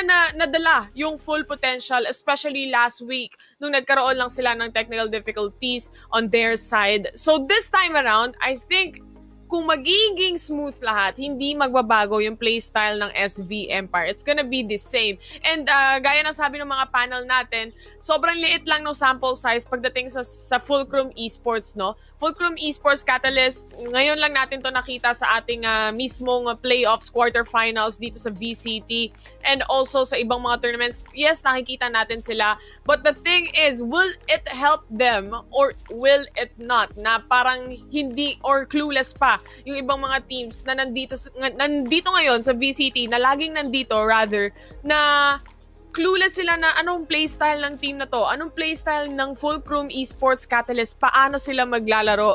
Well, you casted some games also with this team. Kung anong meron ka bang mga information about Fulcrum Esports? I know na isa sa mga bagay is it's finally time to prove themselves dito sa VCT basically.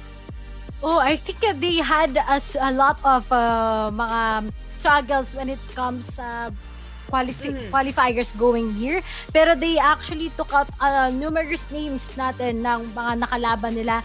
And that means talaga they really worked hard this time around. And speaking of, dito na tayo ngayon sa kanilang agent picking. Defender sides will be upon Empire Esports, while ang Fulcrum Esports to, iba tayo nakalagay. Pero Fulcrum Esports Catalyst to, they will be the attackers. Maiba to, parang ano to, last week to. Pero Fulcrum Esports Catalyst yan. And kita nyo naman, hot sauce with that Killjoy, Dream Sanity, and expect natin syempre with the Sova. So talagang the amount of trust that they have with the Dream Sanity, syempre ang magiging sagot para sa Fulcrum Esports. Well, syempre sa Empire, they still have that lineup that we usually see, pero si Nexi dapat din ang magpa-pop off sa kanila. Kahit Sentinel yan, magulat kayo, magiging duelist yan basta si Nexi. Ito nga nakikita nyo sa inyong mga screen, guys. SV Empire onto your screen. Batgo, Symbol, EJ, Nexi, at si Draxi. Nakita na natin tong mga mukhang to nung mga unang past week, no, basically. And we've seen na ang SV Empire, kapag nananalo sila sa mga matches nila, chill na chill lang sila. Tamang, heart, ano yun? Yung finger heart? Oo, no? Finger tama. heart lang ni Nexi. Mga ganun lang, no? Basic na basic. We are now on to our first map for this matchup. We have SV Empire laban nga sa ating Fulcrum Esports Catalyst sa unang mapa natin na Haven. And sa mga kaka-tune in pa lang, ang nanalo kanina against sa GXR and Hashira ay nanalo po ang Hashira, so they will be the first team proceeding in to the semi-finals. At kung sino man mananalo dito, sila ang makakalaban ng Hashira, and that's gonna be Fulcrum Esports Catalyst. Ayan, nandiyan na ulit. Versus SV Empire. So sabi nga ni Vil, let's get it on. Sabi niya, let's go. Ganun yan. Ganun si Vil. Let's go. Yun na yun. Pero anyway, back to the ball game right now. Para sa mga players natin dito, they wanna go and they wanna push A main, A long. Pero umaatras din ulit ang Fulcrum. But this time around, maybe sisilipin nila. Naghahanap lang to ng pick-offs eh. Para sa pistol round natin, on those two teams, medyo slow push.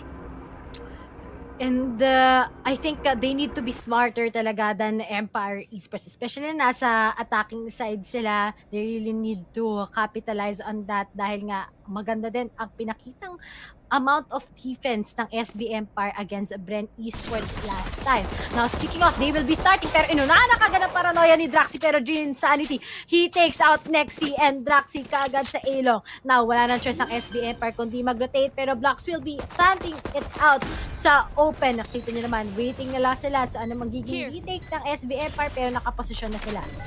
Bat goes, meron pa siyang recon dito na pwedeng gamitin para makita kung nasan nga ba yung mga natitirang members, no, ng Fulcrum. And nakita nga, may isang na-detect sa Hell. That turret will help them out to just detect. Pero the Hell is there. EJ goes down. 3 versus 1. Simple na lang ang naiiwan. Nakapag-heal pa nga siya dito. And that's a thing. He's gonna go for another one. Isa-isa sumisilip yung mga players ng Fulcrum dito. But he gets the kill. Fulcrum Esports Catalyst gets round 1. 5 HP remaining on Blocks though. That was almost a clutch mula sa side ng SV Empire. isa-isa sumilip yung mga players ng Fulcrum, no? And even with a dink onto the head doon sa tumatalon sa likod ng site, tumalon pa rin siya. At gaya din na sabi mo, Taylor, almost. Pero nga lang, almost is never enough. Yes, meron pang ang pagkanta. Pero still, Fulcrum Esports takes that good round. Pero marami ding naigibang pera ang SB Empire since naging 1v1 pa nga ang situation natin. But then, let's see. Looks like they want to go for a mid control. Pero napaka-aggressive ni Nexi. Nakuha siya kagad ni Dream Sanity. But a good trade coming from Simple takes off. 4 pa sa 4 ngayon, pero naka-sheriffs na at konting shorty. Isang shorty lang. Galing sa Empire Esports. Oh, pero no. napakasakit. Napakasakit na swarm. Kaso what Hotsos currently na nag-reload. Nakita pa nga siya doon, pero 3v1 and RJ finishes. Bat goes out. 2-0 na para sa Fulcrum Esports.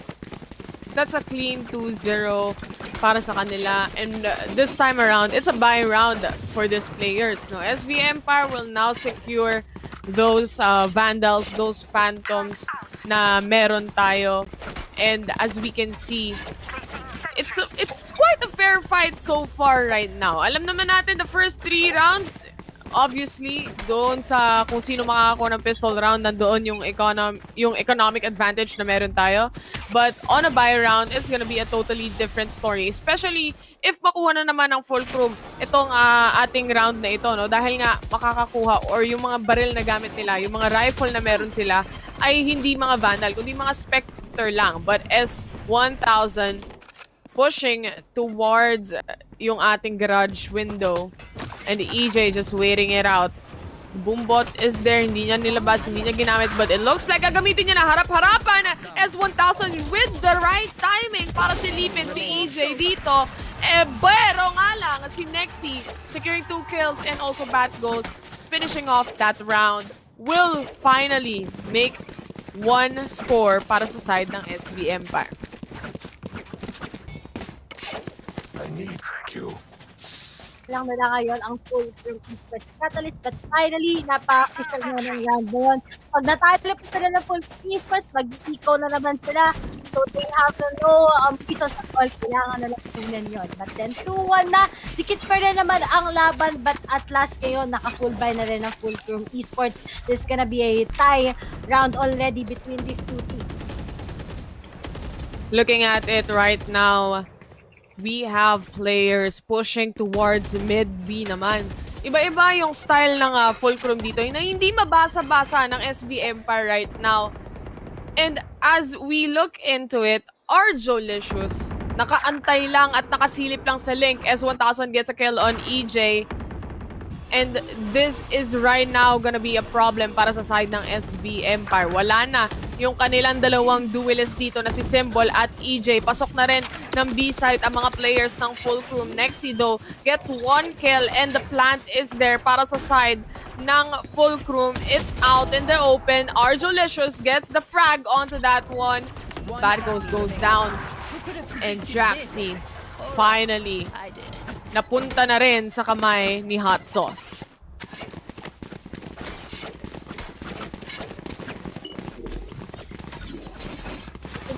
A lot of their teams and the Hot Sauce, inaabangan nga din talaga siya ng ating mga audience. Now, it's a T1 with Fulcrum Esports leading. And sabi ko nga, someone talaga did their homework, and of course, it's FEC. Ang tagal natin silang hindi na-cast sa live stream. I mean, there were other tournaments, but here in VCT, this is the first time. So, talaga natin how those drastic the changes were para sa team na to. Pero going back, wala nga lang silang nakuha. Bat goes na nga lahat nila kagad with that blade, with that shot. Scouting dink lang. Galing Fulcrum Esports. Pero going on towards side, kalawat ka ng pangyayari. But then, they will be getting those good shots. EJ, pinabagsak already. Si RJ with that, showstopper, pero saktong-sakto si Symbol with that cross replacement kay Hot Sauce. Si Dream Sanity na lang ang natitira. Getting all those Vandals na meron tayo para sa side ng Fulcrum, they all go down in the hands of SB Empire for this round. That was a good eco round mula sa SB Empire. Amazing play mula kay Symbol, to be honest. With those 2 Sheriff kills na nakuha niya, those 1 taps, it's just perfect timing for him. And it's such a crazy move mula dito sa side ng SV Empire. They're going back to it. It's a 3-2. Just 1 round different para sa side ng Fulcrum. But they have the money. May pabili pa sila dito para sa round na ito. And the thing is, S1000, they wanna go for the operator on that jet. How will this work out? S1000 is very aggressive when it comes to the plays, but Symbol as well is aggressive. He goes back though para lang ma-secure, and the dismiss is out there. Hot Sauce killing off EJ. This is a 1-to-1 trade for both teams that we have a 4 versus 4 situation still.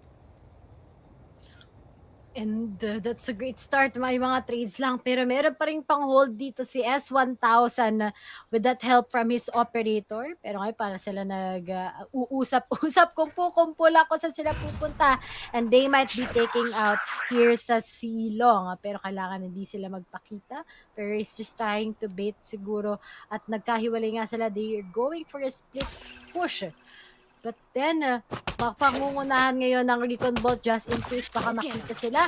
Maglalabas na din si RJ right now ng kanyang boombots to get some good information. Pero instead of going towards A, na binabait lang nila ang kanilang kalaban, they will be committing ngayon sa Silong.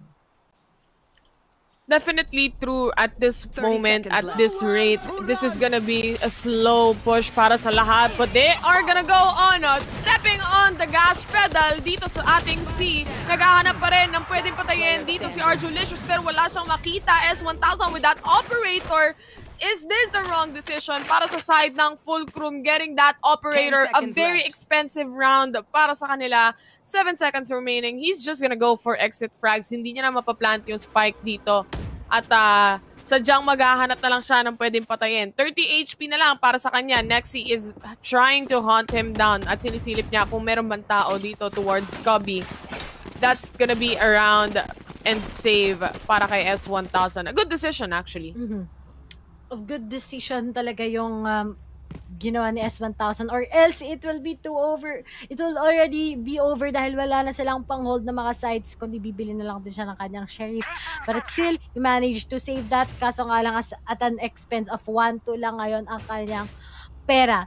But still, at 3-all already, nakita natin, humabol kagad ang SV Empire. Talagang they're always having a rough start. Nakita natin yan between also Sabre and Esports.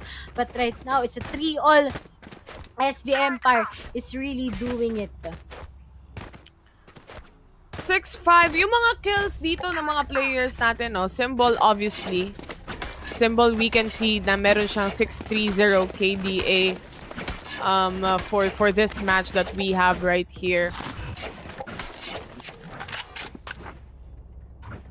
And you can also see here right now na naka-sheriffs na sila, naka-classic lang sila. So, SB Empire, kailangan nila i-capitalize to. Pero kailangan nila mag-ingat kay S1000 dahil yung mga holds niya talaga will be the way para sa Fulcrum Esports to go into the site.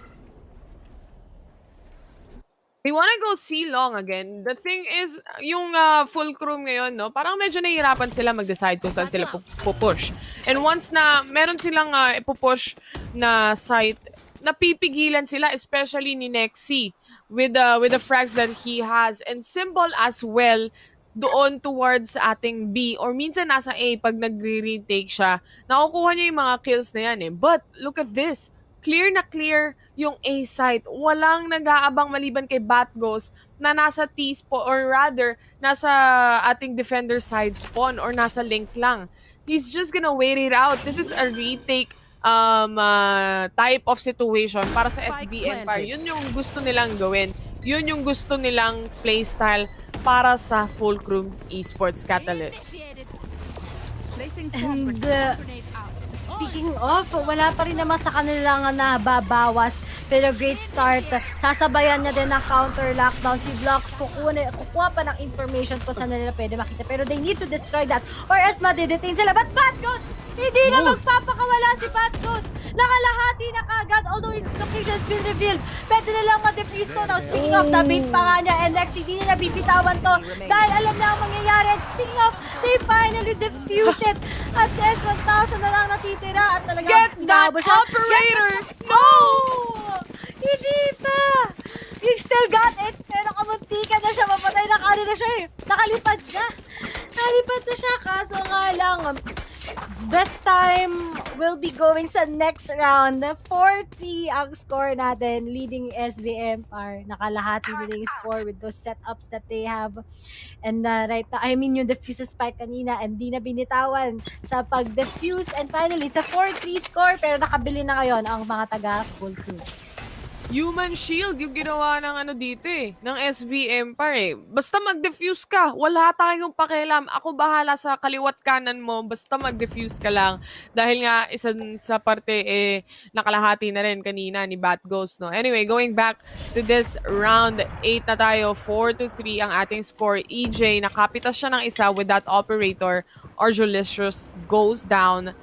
Mahihirapan makapaghanap ng opening itong Fulcrum Esports Catalyst if they make it right or kung tamang-tama at perfect execution yung pag-take nila ng site dito, it is definitely possible. But look at that, agad-agad, Blocks gusto nang mag-plant. The playstyle of SVM par always is just to retake this site that we have waiting for everyone to come in. Hot sauce, nakapag-detect nga sa alarm bot, even with that clear na bulag, pero nakapatay pa rin siya. 32 HP. S1000 na lang na naman ang natitira at the defuse is right there. A good retake para sa side ng SV Empire.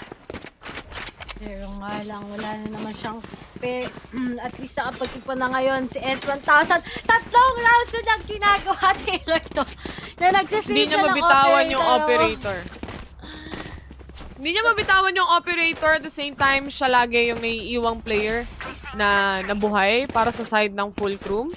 Naiiwan siya, which is, I think, in this setting that we have right now, kung ikaw yung attackers, and nakikita mo hirap pumasok yung mga players mo, and also as a duelist, it's probably the better idea na mag-vandal. You know what I mean? And kung hindi man, I think he needs to pick up someone waiting sa kanya at A-long or C. Yung tagpa natin namang sumisilip mga taga-SVMR. But alam naman nila how expensive it is. Pero salo-salo, oh no! Nakuha na nga siya ng fake shot. Sinabayan pa siya ng Nano Swarm and the spike is currently down. Hahantingin na lang sila kayo ng mga taga-SVMR. And speaking of, dalawa na kagad ang napitas sa FEC. And now, they are already fighting over them. So nalatitira, that's gonna be hot sauce. Pero hinahanap na siya ngayon. And they finally finishing him out. 6-3 na kagad ang score. SVMR leading smoothly. It goes everything well sa kanilang kamay.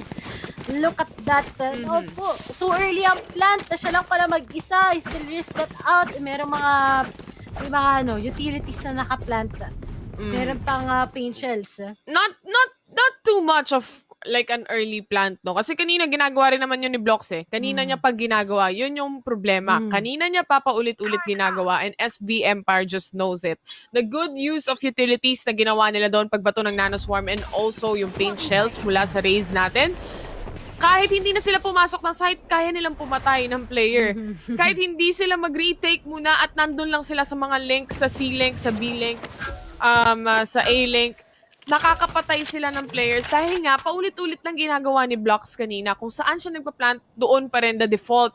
Kasi wala siyang kasama, walang magko-cover sa kanya. That's the only cover that he has. Pero look at this! Oh my God! The kill mula kay Blocks! Nag-line up ang dalawang duelists dito ng SV Empire. He's not gonna go for the push. Binaba niya yung kanyang rifle pero wala. Meron na kasi ang raise natin. They wanna go for the C-long and Batghost is right there at around the corner. 8 HP para kay Argelicious. Kumbaga, mahal to ni Lord na pagbigyan pa ng isang pagkakataon para mabuhay. Blocks planting now the spike and it's now a 5 versus 2 situation. That kill was the perfect opening para sa Fulcrum Esports Catalyst. we have Draxine. Alam na nila kung saan nila ma-identify. Pero RJ, talagang pinipitagan siya ngayon. Pero still gets out to RJ. But Blocks will be finishing out Draxi. And imagine a thrifty round ng Fulcrum Esports. Nakuha pa nila SBM just because sa lineup na yon at Silo. Kita mo Blocks, tingin mo magkatikit kayong dalawa. And tada! Oh my God! What a kill! Something you really need to be careful. Yung mga one-tops yan, nakakatakot yan kahit naka-eco round ka lang. But still, nangyari na ang nangyari. 6-4, leading pa rin naman ang Empire Esports. Pero nga lang nasayang yung operator nila na si S1000 ay hinahawakan na ngayon. At this rate, 6-4, SV Empire is very easy to take on yung mga players ng Fulcrum, no? Like right now, wala na silang possible na smokers aside from the jet that we have, which is we know, late lumalabas or late sumusunod sa kanila dahil yung operator na yan, medyo mabigat talaga sa damdamin dalhin. And EJ, with an operator as well, pinpointing kung nasan yung mga kalaban. Ayaw niya magpapasok dito sa garage. That's a peek mula kay Arjolicious, pero hindi magkoconnect yung shot. They are just waiting for Fulcrum to come in. And kailangan talaga ng SV Empire maging patient eh. Kasi kanina, they want to be so aggressive sila parating nahuhulog sa sarili nilang patubong. And if they're just going to be careful, katulad nga ng ginawa rin ng Hashira earlier on, talagang makukuha nila tong first half against FEC. But still, nabawasan na. Wala na silang smoker ngayon, si Block. Although there's just some, meron pa naman si S1000, but still napaka-importante kasi ng paranoia. 30 seconds left. Syempre, ang smoke coming from Blocks. But now, 30 seconds left. Time pressured na din ang Fulcrum Esports na pumasok. Kaso nga lang so kita na kagad ni Draxi towards the link. And it was out 2 kaso nakapag-trade lang si RJ kaso 2v. Oh no! Standing. So next season, mas-sidestep. No way! Not too good of a decision mula sa side ng Fulcrum Esports onto that pick on the side, no? First of all, alam na nila na matay na yung dalawang players ng Fulcrum on that A-Link. Alam na nila na may tao doon, but still, Hot Sauce, I think he just went in, wanted to plant, at gusto niya lang ituloy talaga kung ano yung gusto niyang gawin. And then nakita niya na nandun pala yung kalaban. Doon lang siya nagpalit ng barel. And I mean, the communication is key for the players that we have right now. And another operator out in their hands already. There's the Blade Storm mula sa S1000 natin on the side of Fulcrum. Pero Simple just getting frags after frags. Pero sinalo niya lahat ng paint shells ni Arjolicious dito. But he managed to get a kill. 2-1 trade. Not too bad para sa kanya. And rin sanity naman para sa isang shot pa dito. And wala akong kasalanan. Wala akong narinig. Wala akong narinig. Hindi Wala ko akong kasalanan yun. Guys, sasabihin ko lang na hindi ko kayang maging Eminem, kagaya ni Phil. Walang nangyari. Walang nangyari. Wala din nangyari na. Walang tatawag ng HR. nakapag-dismiss. Walang tatawag ng HR. Wala rin nakita doon sa di nakapag-dismiss si Symbol. Walang nakakita. Walang nakakita. Walang nakakita noon. Pero eto mag-FEC, kailangan hindi na sila magpalit sa school dahil baka malate sila sa kanilang pagpasok sa SPM. Si RJ, nagkakitaan sila nakita niya na 30 seconds nakakawak left. na showstopper. Walang makukuha. Humiwalay kagad ang mga miyembro ng SV Empire, but still, kailangan pa nila itong mag-retake kaso ka lang nihintay na sila. Pero anong tinitingin mo sabi ni Daxi kay Blocks? 2v3 tayo ngayon at mukhang next will be take at Arjolicious. Din sanity bumagsak na rin kay EJ at wala nga din talaga tayong nakita doon sa 8-4 with SB Empire. Nakapag-give sila ng 4 rounds para sa kanila.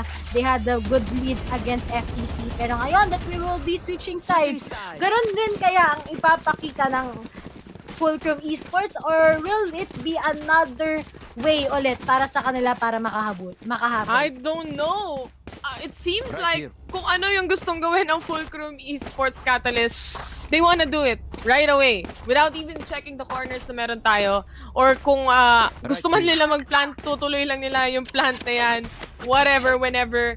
And I think what they can do right now is to communicate better para sa mga teams or rather sa kanilang mga teammates dito sa Fulcrum Esports Catalyst. No? They have to communicate better because I see a lot of miscommunication on their parts as a team.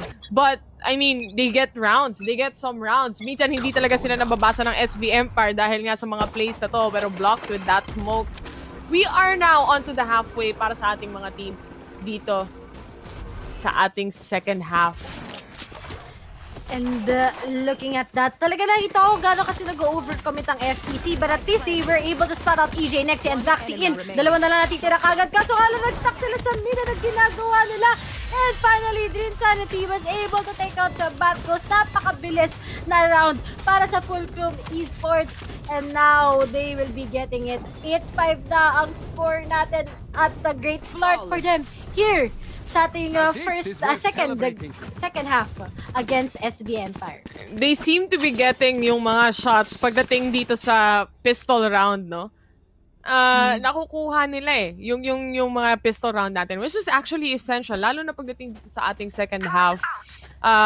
Nakikita natin na yung economy ng players natin, they will have the Spectre on their hands. Kaya nilang tapatan agad-agad dito. Makakahabol sila mas mabilis para sa SV Empire. This is crazy. This is a crazy game, to be honest. Kasi hindi ko mabasa lahat. Hindi ko mabasa. At hindi mo malaman kung ano gusto nila gawin eh. Kasi siguro it's been a while since we last casted FEC. And yung SB Empire, talagang they need still to figure out kung anong gusto gawin ng FEC. But speaking of, at least EJ will be able to take down S1000. Kaso nga lang, Drax and next year really, really low and wala nga Sage at all ngayon sa kanilang lineup. So they don't have much. Wala silang pangil except si Symbol lang ngayon. But then at least nabawasan na ngayon ang isang taga-FEC. Pwede pa silang pumunta towards A site. Kaso nga lang they will be stacking at the garage thinking that they can take out anyone in. Pero speaking of Beacon Bolt na, they were thinking that they can take out. And speaking of, pumasok pa si Hot Sauce. Pero Batghost will be taking him down. Sinabayan na nga ng paranoia ni Blocks. Let's see if this will be connecting. Dahil ang daming nakatingin sa kanya. Nandiyan na ang Pidea. At we only have Dream Sanity and Arjolicious. 5-8. This is a 5 versus 2 situation right now. Very low on HP yung mga players ng SV Empire dito, no? They wanna go into B side pero isa-isa silang bumagsak sa kamay ni Dream Sanity. But the pistols is there mula sa side naman ng SV Empire, securing another plan para sa extrang kaching-kaching para sa kanila. Kaching-kaching.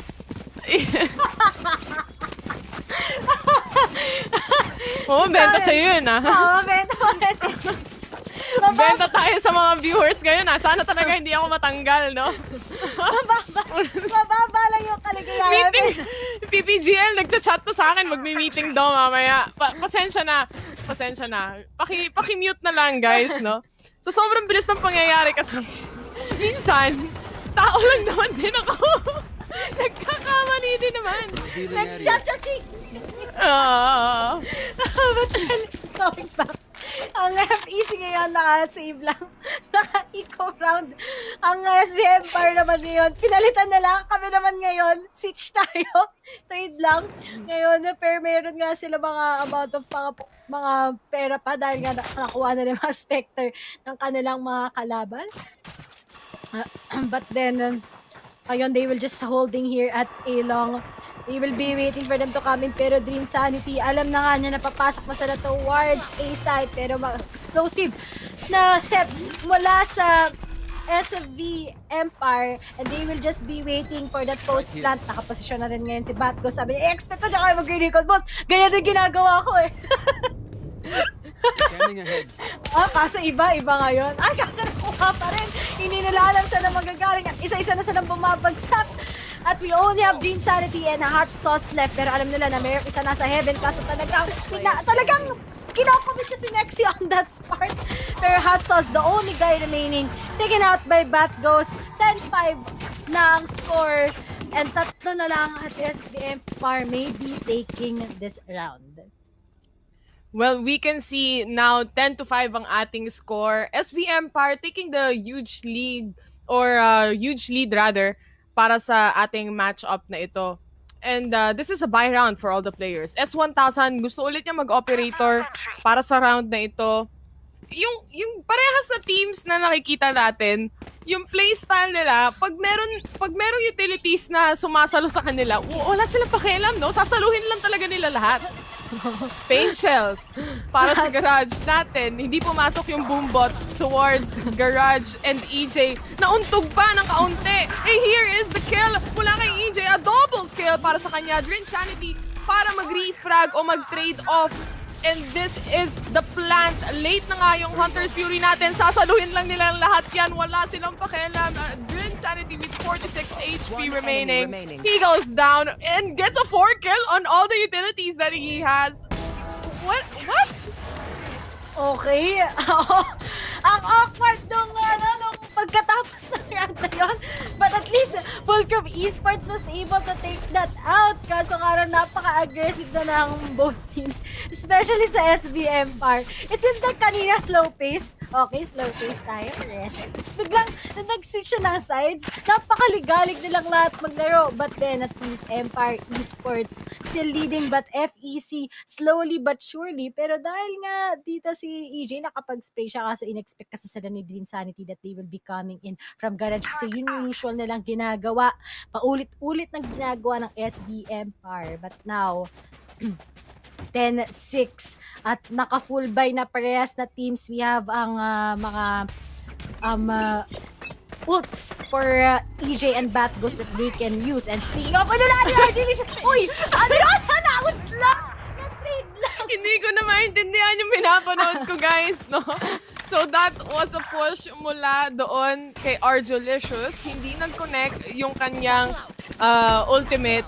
But that should be fine. They would be fine. 4 versus 3 situation. S1000 on that operator. Nakita yung kanyang ulo. And delikado yan, sir. Atras muna ng kaunti. Ay, EJ! Gets a kill! Nakita na yung siko ni Sobat. Nakita yung Sika. Oh, nakita yung katawan, buong katawan. Blocks right now. Managed to get a kill. And 3 versus 1 situation. May ecoms pa. Meron pang TP. Anong pwedeng gawin ni Blocks dito para ma-retake? The Lear is there. Alam niya na merong nasa hell.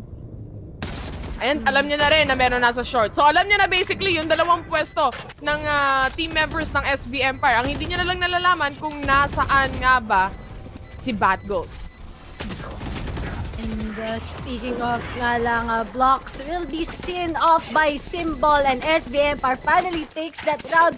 Talagang natatawa ako talaga pizza sa ginagawa nila, lalo na pag may ultimate sila.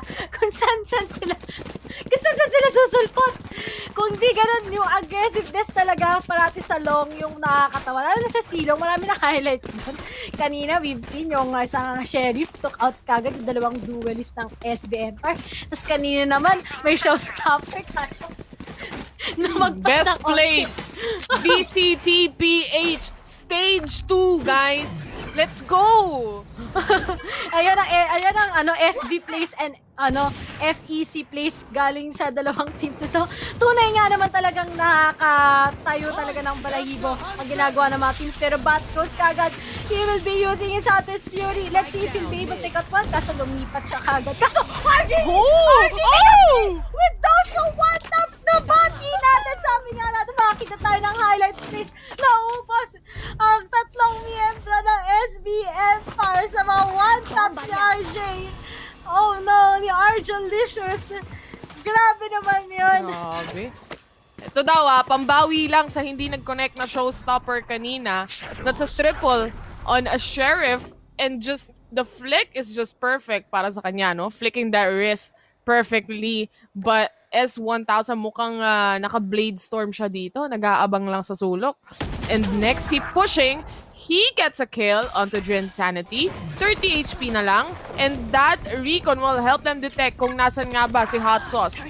namatay nga lang sa kamay ni 30 Bat seconds Goes left. and Out of now charges. they wanna plant Bot coming the back. spike. They cancel it Player out. standing. Saan sila pupunta? Spike How down. come they're not planting the spike?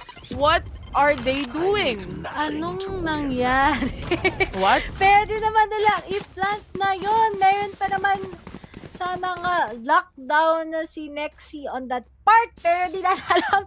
Maraming, sobrang stuck yung mga teams minsan. Katulad ng teddy bear na nakikita natin ngayon. So, hindi mo ka nakalimutan ng may-ari na ipatuyo yung nasa likod. Kaya nakastuck lang ngayon yung si Mr. Teddy Bear. Papangalanan na kitang Lando. Hello sa'yo, Lando. 11-7 lang score. 7-11. Ano masarap sa 7-11 minsan tumambay after school. Pero nga lang, balik na tayo. Uy, S1000 gets his shot against Empire. Nexi, 4v5 na lang tayo ngayon at mukhang hindi pa gumagalaw ang score ng SB Empire ever since. S1000 naghahanap pa ng isa na pwedeng mapatay. Narinig niya yung Aldron, kaya magtatago na lang muna siya. But he's just waiting. The turret detects Bat Goes. He goes back as well. Atras lang muna at regroup para magsama-sama ang tatlong players. Ito na. Sisilip na isa-isa. S1000, one! Oh! Sino next? Magliliit! Oh! Hindi na-connect yung shot. Pero may kasama pa ngayon si EJ Showstopper Bagang. Pero nga lang walang nakuha kaso lumayo kagad si Hot Sauce and makakapag-plant pa sila. Remember, meron pa ngayong Empress Ball na pwede niyang gamitin. And now EJ, nakahawak na ng operator pero nga lang kaliwat ka ng trades lang. Kaso RJ will be taken, Arjolicious will be taken out. EJ, isa na lang natitira. 1v2 Batcos. Ako po, alam na nila kung nasaan behind the smoke pero hindi Nagde-defuse na. Nako, too late to apologize. Now, speaking of Arjolicious, takes down Batcos at unti-unti lumabol ang Fulcrum Esports Catalyst 11-8. And up until now, struggling na ang SPM Par. Grabe yung momentum set na ng FEC. Kahit na napaka-aggressive ng both teams. Kahit hindi natin ma-predict kung ano usually nila ginagawa, still, the fact na humahabol ang Fulcrum Esports, that really means a lot para sa kanilang team. Just a quick replay onto that. Nakita mo naman, Arjolicious, ginawang tailwind yung satchel niya. And the defuse, habang nag-aantay kung meron bang lalabas sa Ecoms dito, which is si Bat Goes nga, that was a good shot mula kay Arjolicious. I think he's starting to fire off. Kumbaga, nagiinit na eh.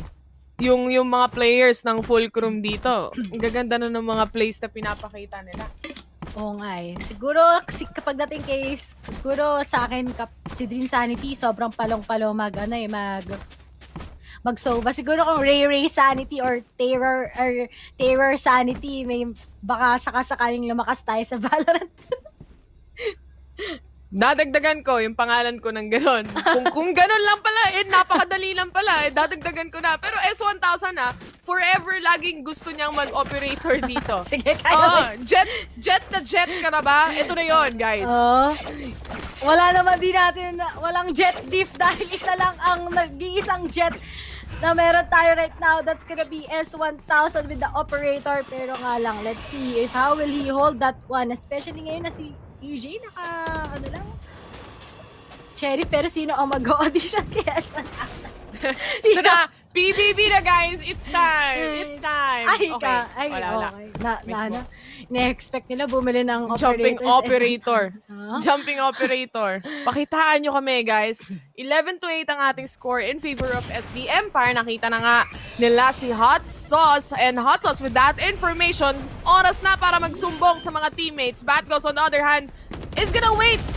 May pumasok dito sa smoke. Dream Sanity, sinalo sa ulo yung ating mga bala, pero Hot Sauce at Arjolicious nakakakuha ng isa't-isang kill, pero Symbol right there to get the 2K, and the Showstopper connects. This is a 1v1 situation right now. Nexi with 100 HP. The spike is planted. Andyan yung mga lineup, and Arjolicious, a headshot mula kay Nexi. They secure this round. It's now match point for the side of SV Empire. So, sobrang bilis ng pangyayari. Nakita nyo naman na 12-8 na kagad yung score. No, at yung mga moments always nakakagulat minsan pag nagka-cast ka. Napaka-slow start, tapos biglang boom! 12-8 na kagad and SB Empire taken in and nag-1v1 pa nga on that part pero nga lang nakapag-posisyon na rin kagad si Nexi and as we are all expecting coming from him.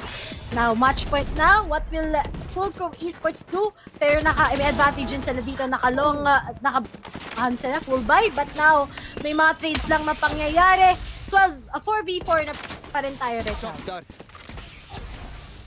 Shock darts, pero walang magko-connect para sa side dito ng Fulcrum Esports. 1:1 trade lang yung kills kanina, no? And they are now going for the very slow push. Kanina nakikita natin na whatever, whenever, basta tara na, tuloy-tuloy na lang natin to, yun na yun. Pero this time around, I think they have a plan, a new plan. At ang plano na yan, guys, ay pumunta sa silong ng dahan-dahan. 2 players. Andyan na yung recon natin. Binaril ni Blocks. Alam na kung nasan siya. Pero hinahanap pa rin dahil nandoon yung blind. Drin Sanity though. Meron siyang Hunter's Fury dito. Ready agad.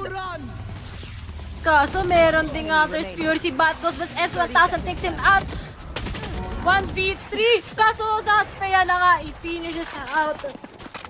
Batgos at hindi pa tapos dahil nakakahabol pa unti-unti ang mga taga-FEC. Now, match point pa rin naman ang SV Empire but remember, wala sila ganong pera so this might take some time. Maybe FEC getting this against them. Pwede maging 12-10 and kailangan na mag-all-in mamaya ng SV Empire or else magkakaroon tayo ng overtime na usually pag si Taylor nagka-cast overtime. Yeah. Huwag ka naman ganyan. Yeah. Huwag na. Tinatanggal ko na nga kung ano yung ano ba tawag doon? Sumabog sa mukha ni S1000 yung boombot natin. Arjolicious gets a kill though. Boombot naman para sa short. Ang dami na ito. Patience pa. Sabay-sabay tayo. Tumakbo palayo. Oh my God. Medyo kinabahan yung Empire doon. Nagtapa na satchel kaso nga lang di siya atras ka na lang talaga eh.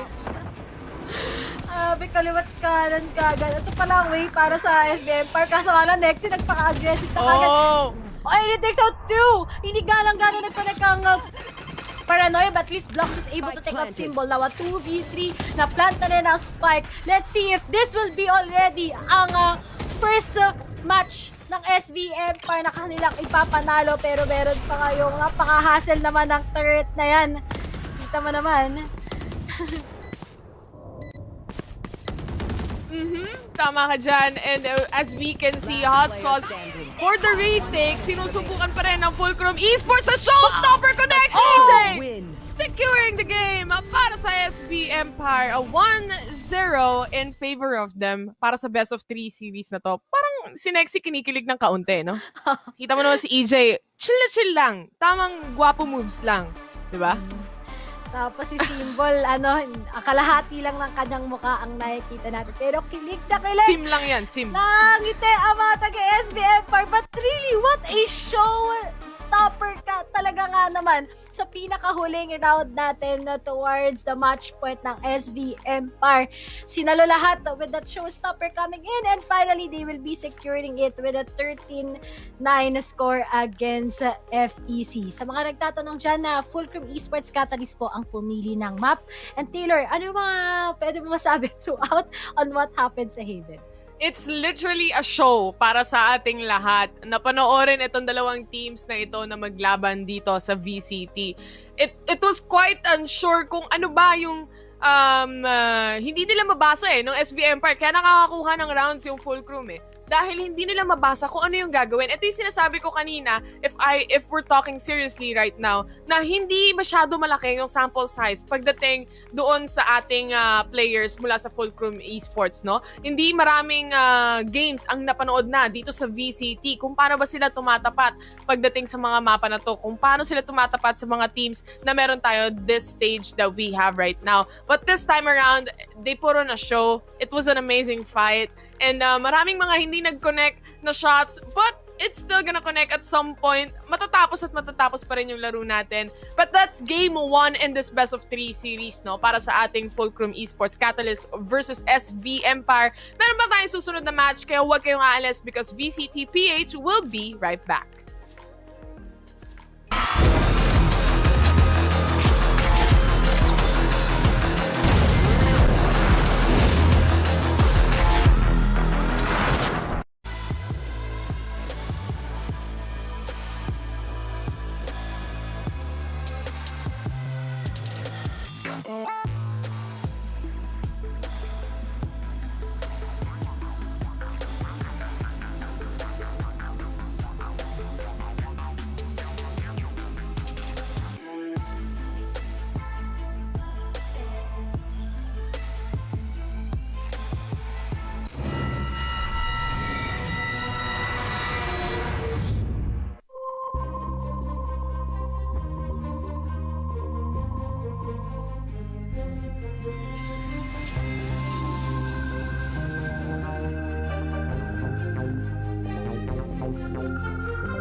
And now we are back here at Valorant Challengers Philippines Stage 2 Week 2, presented to us by PPGL, at kami yan yung naggagandahan at nagwagwapuang shoutcasters, Ray, at kasama ko si Taylor.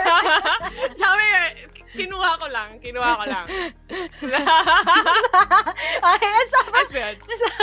so sobrang kakaiba yung match kanina. Sobrang astonishing yung mga ginawa ng Parasite team. Sobrang crazy. I'm really quite, yun, talagang natatawa ko, at the same time, quite impressed sa mga ginawa ng mga teams natin kanina. And surprisingly, napaka-aggressive, lalo na ang Fulcrum Esports Catalyst. But still, SVM Par dominates over them sa pinakaunang match natin. Now, they are going into Ascent.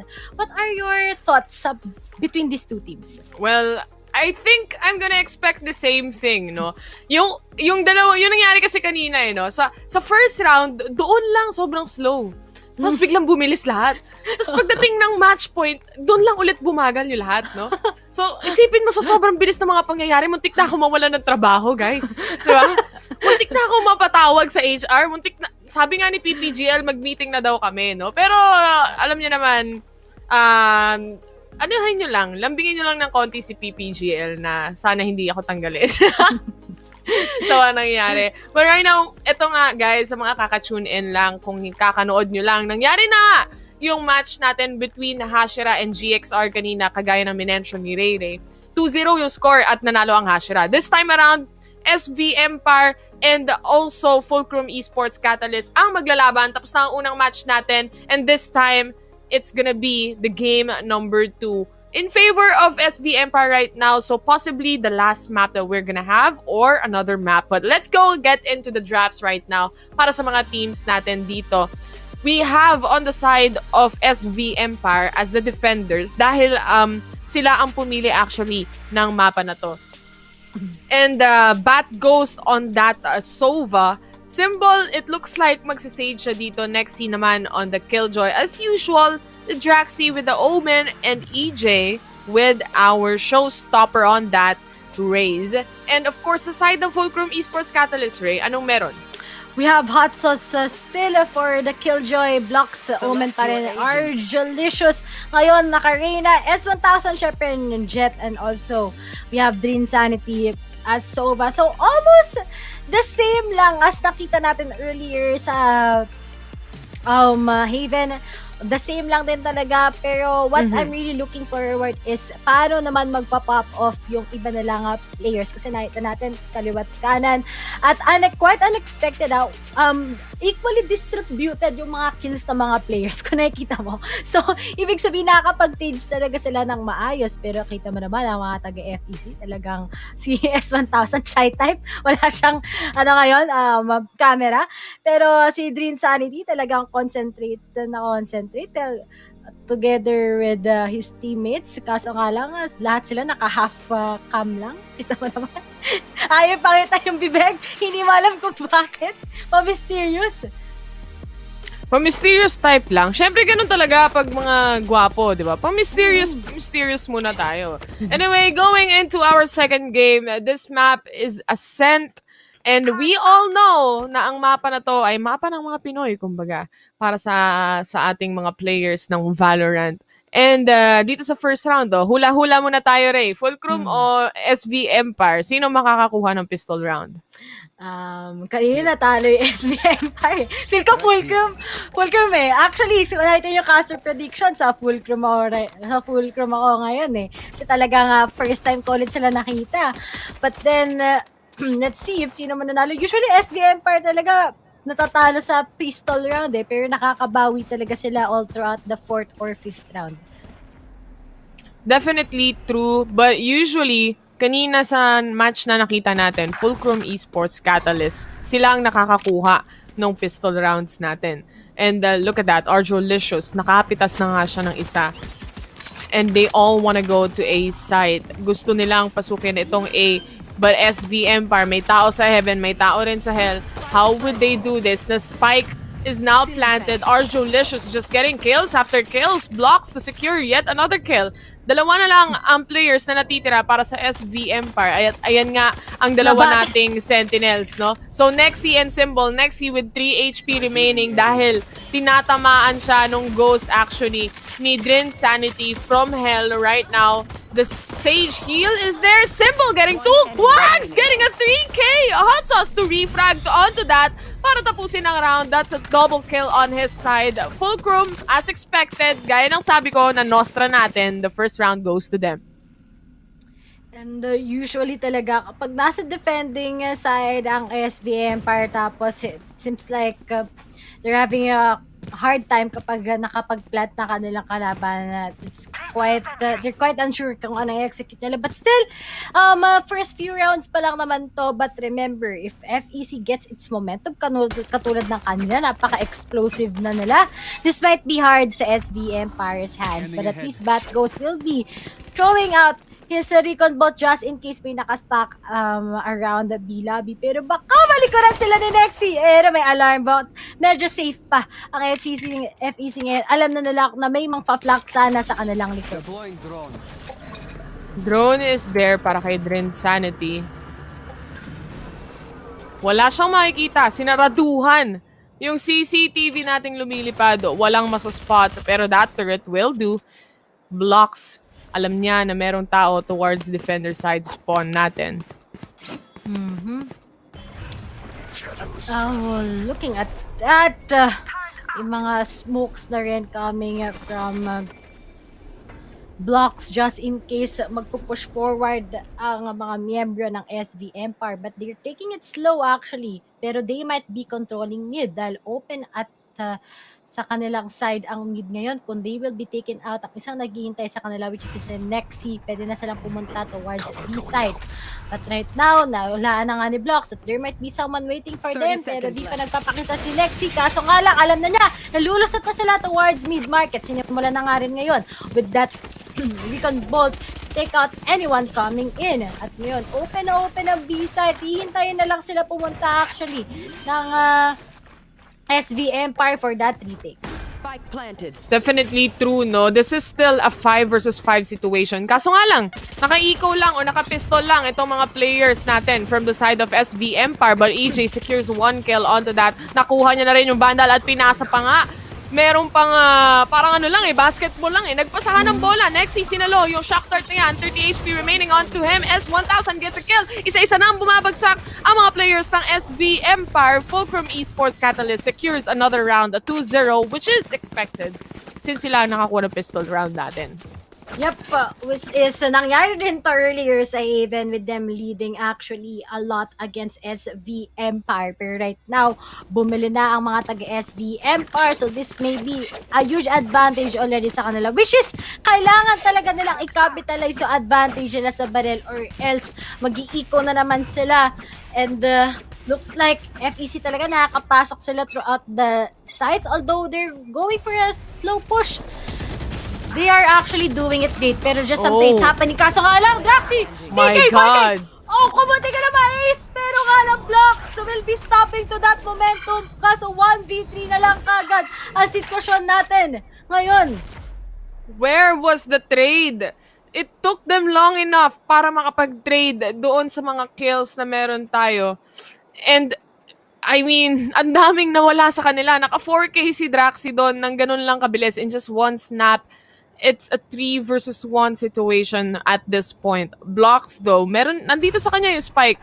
And naghahanap siya ng paraan kung paano siya makakabuelo. I'm pretty sure kung usual ka naman na nagva-Valorant, alam mong buhay yung Killjoy, magsa-set up ng trap yan towards papuntang pizza.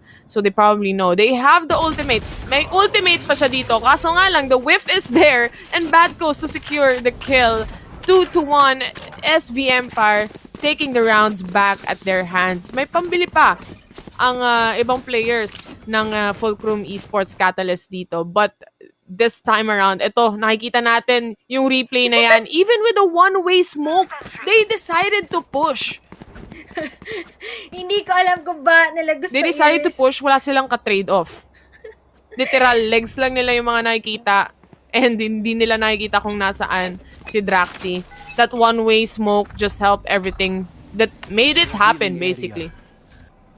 But then, it happened already. Kaso kung di pala nag-reload si Draxi, may ace niya pala yun. Yep. Hindi naubos sa isang mag ang kanyang bullets. It could have been an ace, pero still, 2-1 na. Nakahabol na ulit. Nakahabol na ulit ang SV Empire against FEC. But then, dahil sa nangyari kanina, Blocks has no choice but to save his Spectre.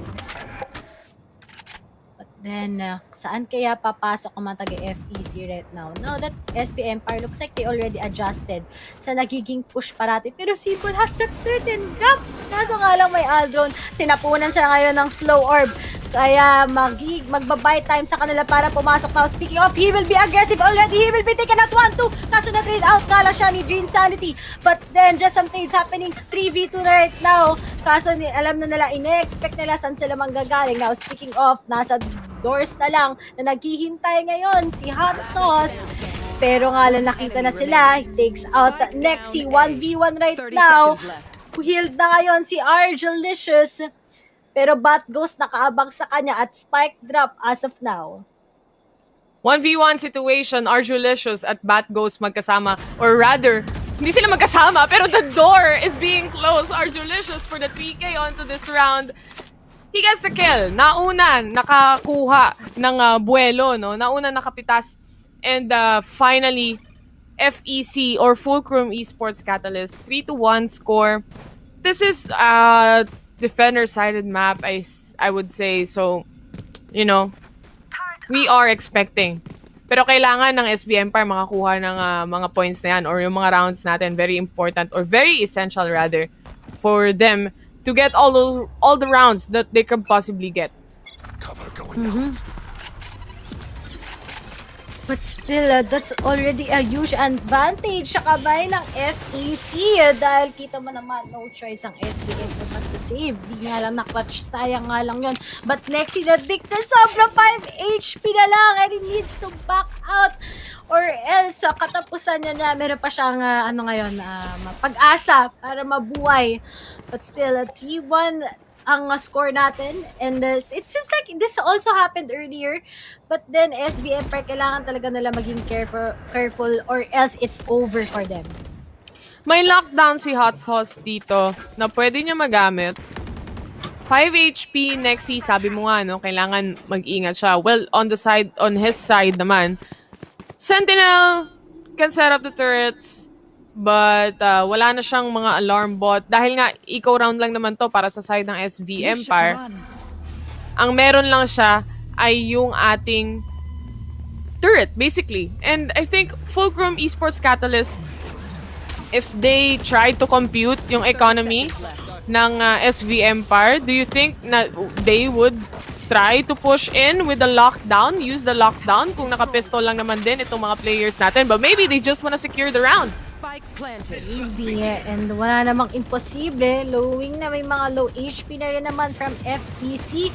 But still, time is ticking para sa kamay ng SV Empire. Pero isa-isa na sila bumabagsak with those wallbangs coming in from Argelicious. At ina-expect na rin nila that he will be coming in from market. At isa na lang natitira, which is gonna be Draxi. Now, a 1v4, pero Draxi nakapitas pa nga ng isa. But still, FEC will be leading Fulcrum Catalyst with a 4-1 score already against SV Empire. Grabe naman kasi yung... Kahit ako matatakot akong mag-retake ng site kung lahat ng pwedeng wallbang, nawo-wallbang or like binabaril nilang lahat eh. Wala silang pakialam kung ilang bala meron sila, ilan na lang yung natitira. Pero dito muna tayo sa love letter. Love letter? Sana. Ikaw ba dati, Taylor? May mga sinendan ka naman ng love letter dati. Wala naman. Parang wala naman. Pero this is a push mula kay S1000 na close yung door. Sayang yung Bladestorm na yan. Dahil napatay lang din siya ni Nexi. The Leer is in para kay Argelicious. Nakakita siya ng isa mula doon sa ating market. But if you think about it, hindi siya nakapag-heal up doon. Nag-dismiss siya. The revive is there para kay Nexi. on the side of Symbol. This is now a 5 versus 4 situation. 31 HP remaining on Arjolicious. Nakita na yung alarm bot. Nakaabang lang si Dren Sanity. 30 HP remaining on him. Meron pa siyang Hunter's Fury. Kaya lang naman siya nag-aantay dito para mag-Hunter's Fury maya-maya lang. Pero pinush off siya ni EJ. With that pistol, the lockdown is there as well. They wanna take onto the site, but the heal mula kay Arjolicious dahil nakapatay siya ng isa. Nexi on the other hand gets a kill onto blocks. 2 versus 1 situation. They get it, but it's not enough time. Is it gonna be enough time for SV Empire to defuse the spike? It is. Oh my god. Na-defuse! Oh. Alright! Now, SBF, they're just on maybe point 10 seconds away para manalo pa ang FEC on that part. Pero grabe, because of that lockdown, hindi pa rin na-execute ni Dream Sanity ang kanyang Hunter's Fury dahil sa lineup na meron siya. But then, still, 4-2 na nakahabol ang SV Empire. That needs to be worth it talaga on their part kasi mag-i-eco na naman sila pag natalo sila. At ngayon si MJ, makakapag-hold siya ng site because of that operator. Dream Sanity, titingnan niya lang kung merong lalabas onto top mid, no? He has the utilities, yung Recon Bolt, 20 seconds bago mag-refresh yan. But he has the Hunter's Fury. Slow mula sa mga players natin. Very, very slow. Tignan natin kung may mag-audition ngayon kay EJ. Oh, what? What? Even lang siya na-dink ni Dream Sanity on the part, pero bawas na sila ngayon. Wala nang makakapagbigay ngayon ng information para sa side ng Fulcrum Esports. Blocks with the smoke. Dito towards mid. Andyan yung Aldron. Mukhang gustong patayin ni Arjolicious. Pero nawala na rin. Hindi na umabot sa kanya, no? Pero ito na, next. Ang baby boy ng Marikina. Arjolicious, mga kaibigan. PBB lang.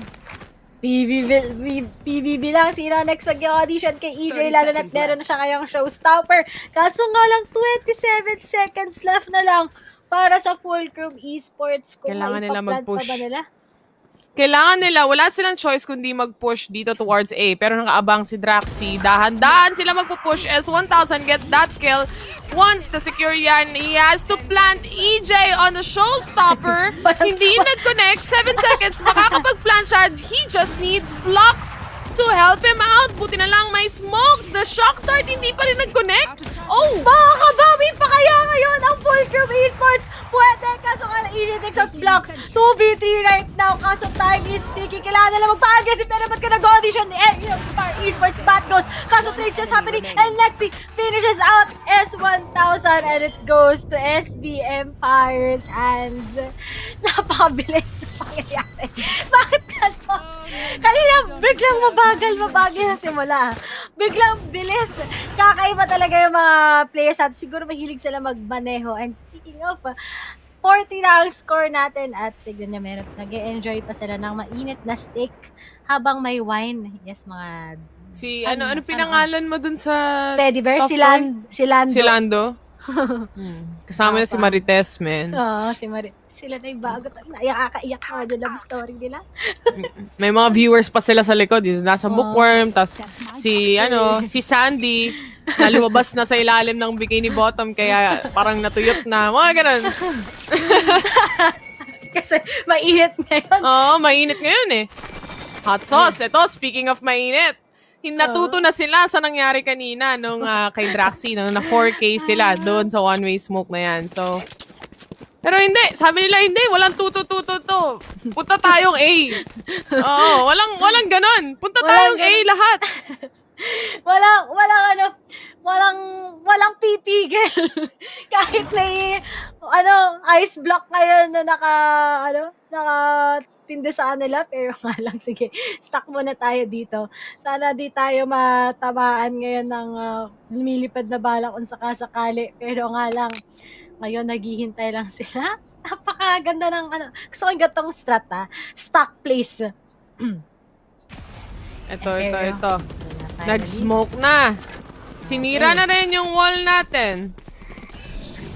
At syempre, paranoia mula kay Blocks para mansuportahan yung kanyang mga teammate. The smoke is there also. Masesecure nila itong site actually, no? Because SV Empire also allowed them to do so. Dahil kailangan nila mag-group kung paano nila i-retake to. Pero nagko-connect yung Hunter's Fury sa dalawang tao. Trinsanity, sinagot din ng Hunter's Fury. Tinamaan pa. Hot sauce with that kill. Symbol naman for the trade-off. 3 versus 3 situation. Pantay ang labanan. Meron pang Recon Bolt na manggagaling kay Batghost. 2 versus 2. The trades! The trades is real. Symbol going towards Hell. Nakita nila and securing the kill. This is a good retake mula sa side ng SV Empire. May bigayan pang nangyayari para sa orb. May pakabang effect. Ano na ba? Good time is Kukunin mo na daw yung operator muna. kunin. Okay, tama na ba? Matalo pa kayo pag di nyo pa na-defuse. But at least we have SPM partying already. Nangyari nga to nung Haven. Kitang-kita nyo, naging 4-all. Nangyari ulit 4-all. Pero ang tanong, sino kaya ang mag-lead all throughout the next rounds na? Dahil nga last sa map, nakita natin SB Empire na nakapag-give. While ngayon, ang Fulcrum Esports Catalyst kailangan talaga nila bumawi dahil ang SP Empire nakita na yung timpla nila kung anong gagawin nila against FEC. Looking at our scoreboard though, pantay-pantay lang yung mga kills na meron tayo for all throughout the players that we have, no? So parang basically walang nagbubuhat dito, mga ganon. 51 HP though on EJ dahil natamaan siya, nadaprisan ng bala si EJ ng Fulcrum Esports Catalyst. But then, wala pa rin nababawasan para sa side ng Fulcrum Esports. But look at those setups coming from Nexi at B side. Pero once na nakakapag-mid control ng FEC, usually it goes into their favor. Pero ngayon, wala pa silang nababawasan. Nakapag nahil na rin ngayon na si Batghost, if I'm not mistaken. Pero instead of going towards pizza, babalik ulit sila sa main love nila, syempre. Ang ilong talaga, napaganda kasi ng setups nila kapag dito sila nagagaling. Sasabayan pa ni Hot Sauce na napakainit na lockdown. Pero wait lang daw, standby lang before I will set. Dahil pagkaset niya yan, lahat sila lilipat towards A-set. And speaking of, ayun na, sinabayan na din na Empress na yun ni Argelicious. Now looking at that, PJ na harangan ng kanyang line of sight with that smoke, pero S1000 currently low with a 30 HP. Drinsanity ngayon palang magpa-plant and now they will be preparing sa pag-retake sa kanila ng SB Empire, pero ini-sprayan lang sila sa ilalim na bawasan lalo sa S1000. Tinapunan pa ng shock dart, kailangan nila umiwas. Nabutas na rin ngayon ang door and they will be going towards door, pero lahat sila naghihintay at wine. Lahat sila manggaling sa ilong, talagang hinuhold lang nila, pero nga lang, isa-isa na sila bumagsak. Di na bibitawan ni Symbol to most likely, dahil baka may mag-audition, nakalahati na ni Symbol, and they will just be waiting. Oh my nga God. lang, EJ finishes him out, and S1000 will be finishing him with that Blade Storm, and 5-4 na para sa score natin with Fulcrum Esports Catalyst leading against SV Empire. That smoke mula kay Blocks helped them a lot. Sobrang laking tulong dahil wala nang makita. And sakto lang lahat, no? Yung timing nila actually papunta doon sa site. It was perfect timing for them. And also aside from that, guy, nasabi ko yung smoke ni Blocks kanina. At when the time comes na yung side ng SV Empire, naglapag sila ng lockdown. May smoke din yung jet eh. Kaya nakabalik lahat sila papuntang A main eh, ng safe. Hindi nag-connect yung shot.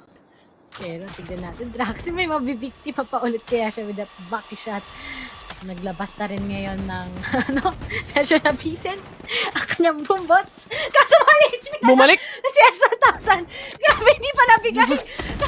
Hindi na siya S1000, guys. S1 na lang siya. Season naman.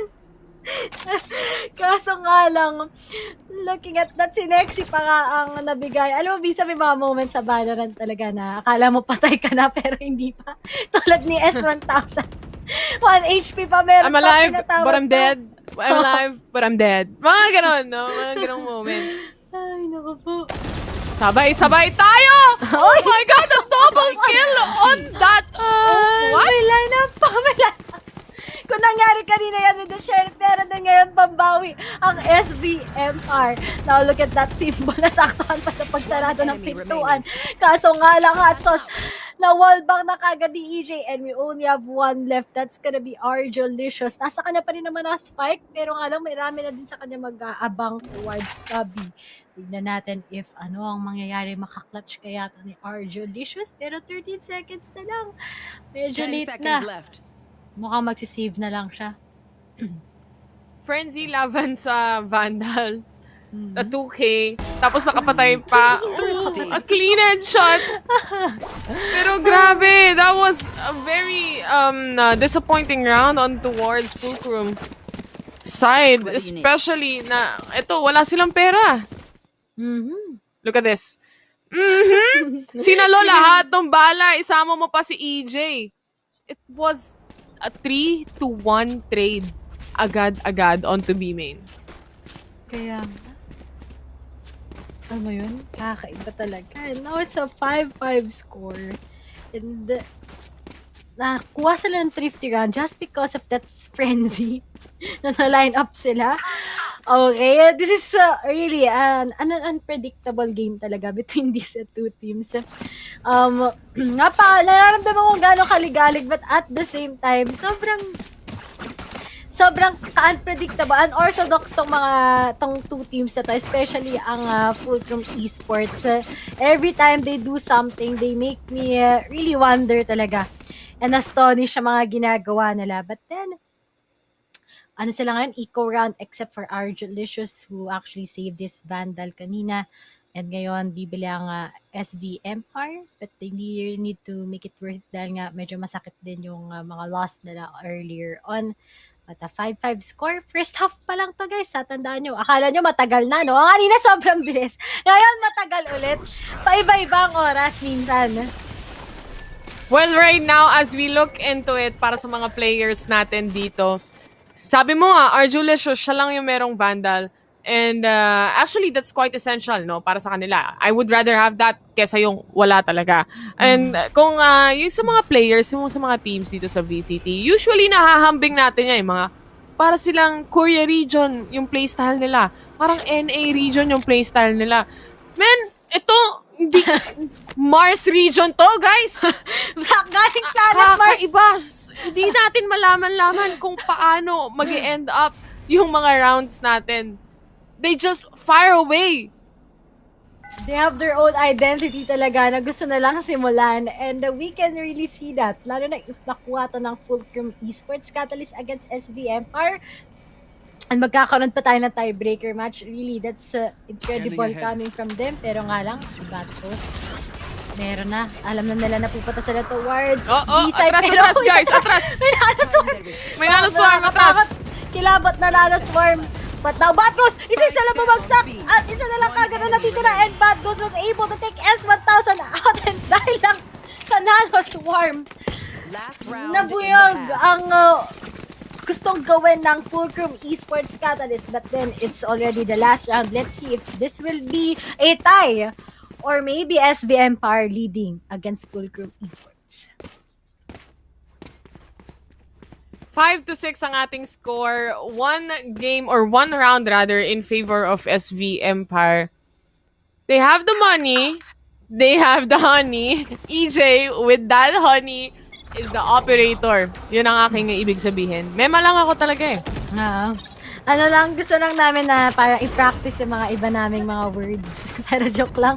Dahil may mabibiktima ba kaya ang pain shells? Wala, dahil nakapag-aging si Hot Sauce, nakaibas pa siya on the pain shell. Pero Bat goes, meron pa nga mga shock darts. Pero hindi nag-connect.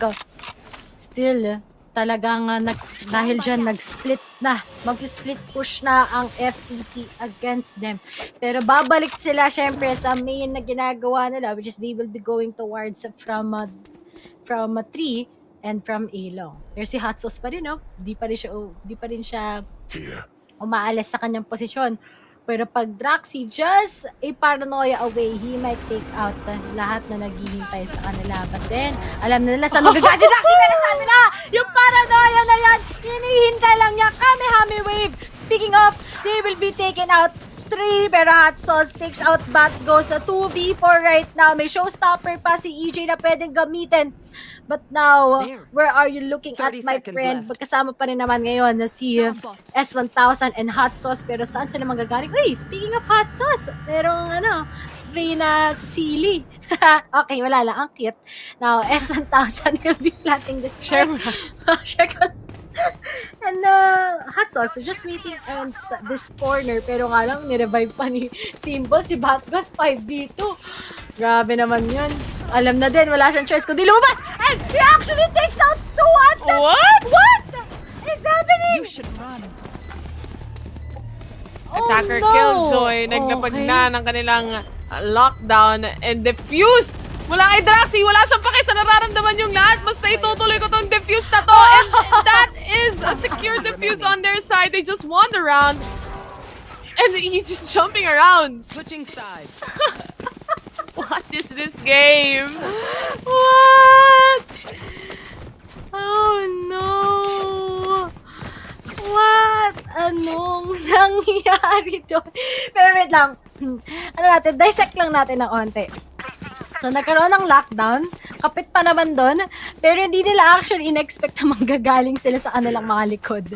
Dahan-dahan at hindi na binitawan. Although, may spray pa sana nila. Kaso nga lang, it was too late before they were actually taking him down.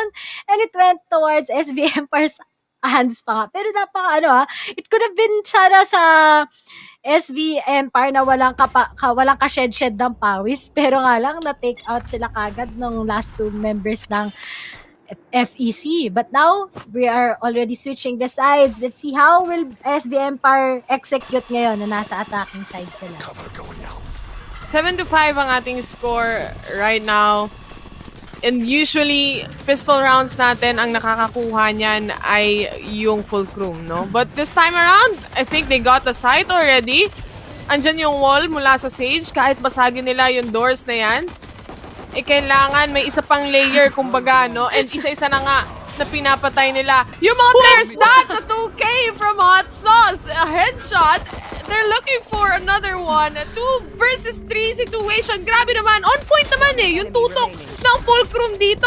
They get another one and they secure the round. Just like I said, sila yung makakakuha ng pistol round natin. It's just crazy to watch. I think, okay, alam ko na. Alam ko na, Ray. Naiintindihan ko na.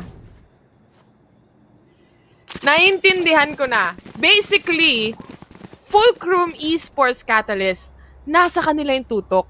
Kaya nilang makapatay, kaya nilang makakuha yung mga headshots na yan on point. They just have to figure out the synergy, the chemistry onto making those plays na pinaplano talaga nila. Especially sa pag-take on ng mga sites and yung post plans nila. Seryosong usapan na to, ah.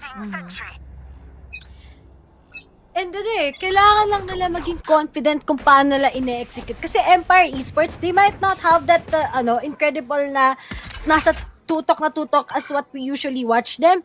Right now, talagang na-outsmart lang na lang SV Empire every time. I mean, FEC, parati na lang na-outsmart ang FEC. But then, at least, that can be an eye-opener. Pero nga lang, just some trades happening. Symbol bumagsak. Pero Batgos! Oh my God. With what happened earlier? Now he will be executing his shock dart. Wala nga lang siyang makukuha on that part. Pero 4v3 tayo ngayon. Meron na silang advantage somehow sa kanilang numbers.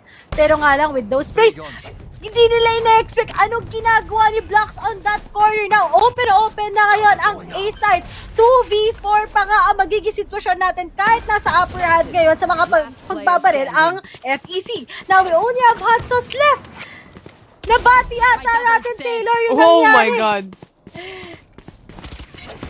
Pero let's see, will this be a good 1v3 clutch by Hot Sauce? Lalo na't napakainit niya, pero sinaraduhan na siya ng pintuan at hinahabol pa niya ang mga natitirang miyembro ng FEC. Pero talaga, ano ginagawa ni Hot Sauce? Naghahabolan? Kaso nga lang, let's see if this will be enough time dahil time is ticking and Draxi nakuha na nga yung bundle ni Argelicious, finishes them out and SV Empire securing that 8-6. Lando. Napaka-cute Sana ni Lando. okay ka lang. Gagalit Yeah. na siya. Wala bang mag-release ng gantong collection Valorant Blando collection. Yung mga teddy bear lang, sana man lang. Ang cute eh, oh. Laki ng mata, oh. Magulat ka. Pumikit yan. Oo, pumikit. Natakot ka kapag pumikit yan, Ray. 8-6. Empire has 2-round advantage onto this one. A buy round na para sa kanila. They managed to get all those guns basically. EJ, Satchel in play. Medyo nasagi lang. Sinalo ng ating Fulcrum side yung mga bala ni EJ. He's now switching up to the Sheriff. He wanna show off. So niya makita yung mga Sheriff kills niya on stream. Oh, eto na. The push mula sa SV Empire, wala nang katakot-takot. They know that they are on an eco round anyway. This is a 9-6 in favor of SV Empire right now. But because of that eco round, makakabili na ngayon si S1000 ng pinapangarap niyang operator muli na kanyang gagamitin. But right now, ang SV Empire, they still have a lot of money into their hands. So di sila bibili kahit si EJ, naka-specter lang, pwede pa rin yan, last na close range. But now, leading na ang SV Empire ng 3 rounds at kailangan din nila bitawan to. Pero that slow orb will be putting a hold sa ginagawa ni S1000. Hunter's Fury, ginamit na rin. Arjolicious, 45 HP remaining. EJ gets a kill. 5 versus 4 situation. They closed off the door. And lahat sila nagro-rotate towards B. They are on to mid. Hot sauce. They wanna go B. Okay. Sabay-sabay na pagpasok na. Ito na, it's finally time. Clear na yung backside. Clear na yung boathouse. Pwede na tayong pumasok. Pwede na tayong mag-plant. SV Empire secures that plant.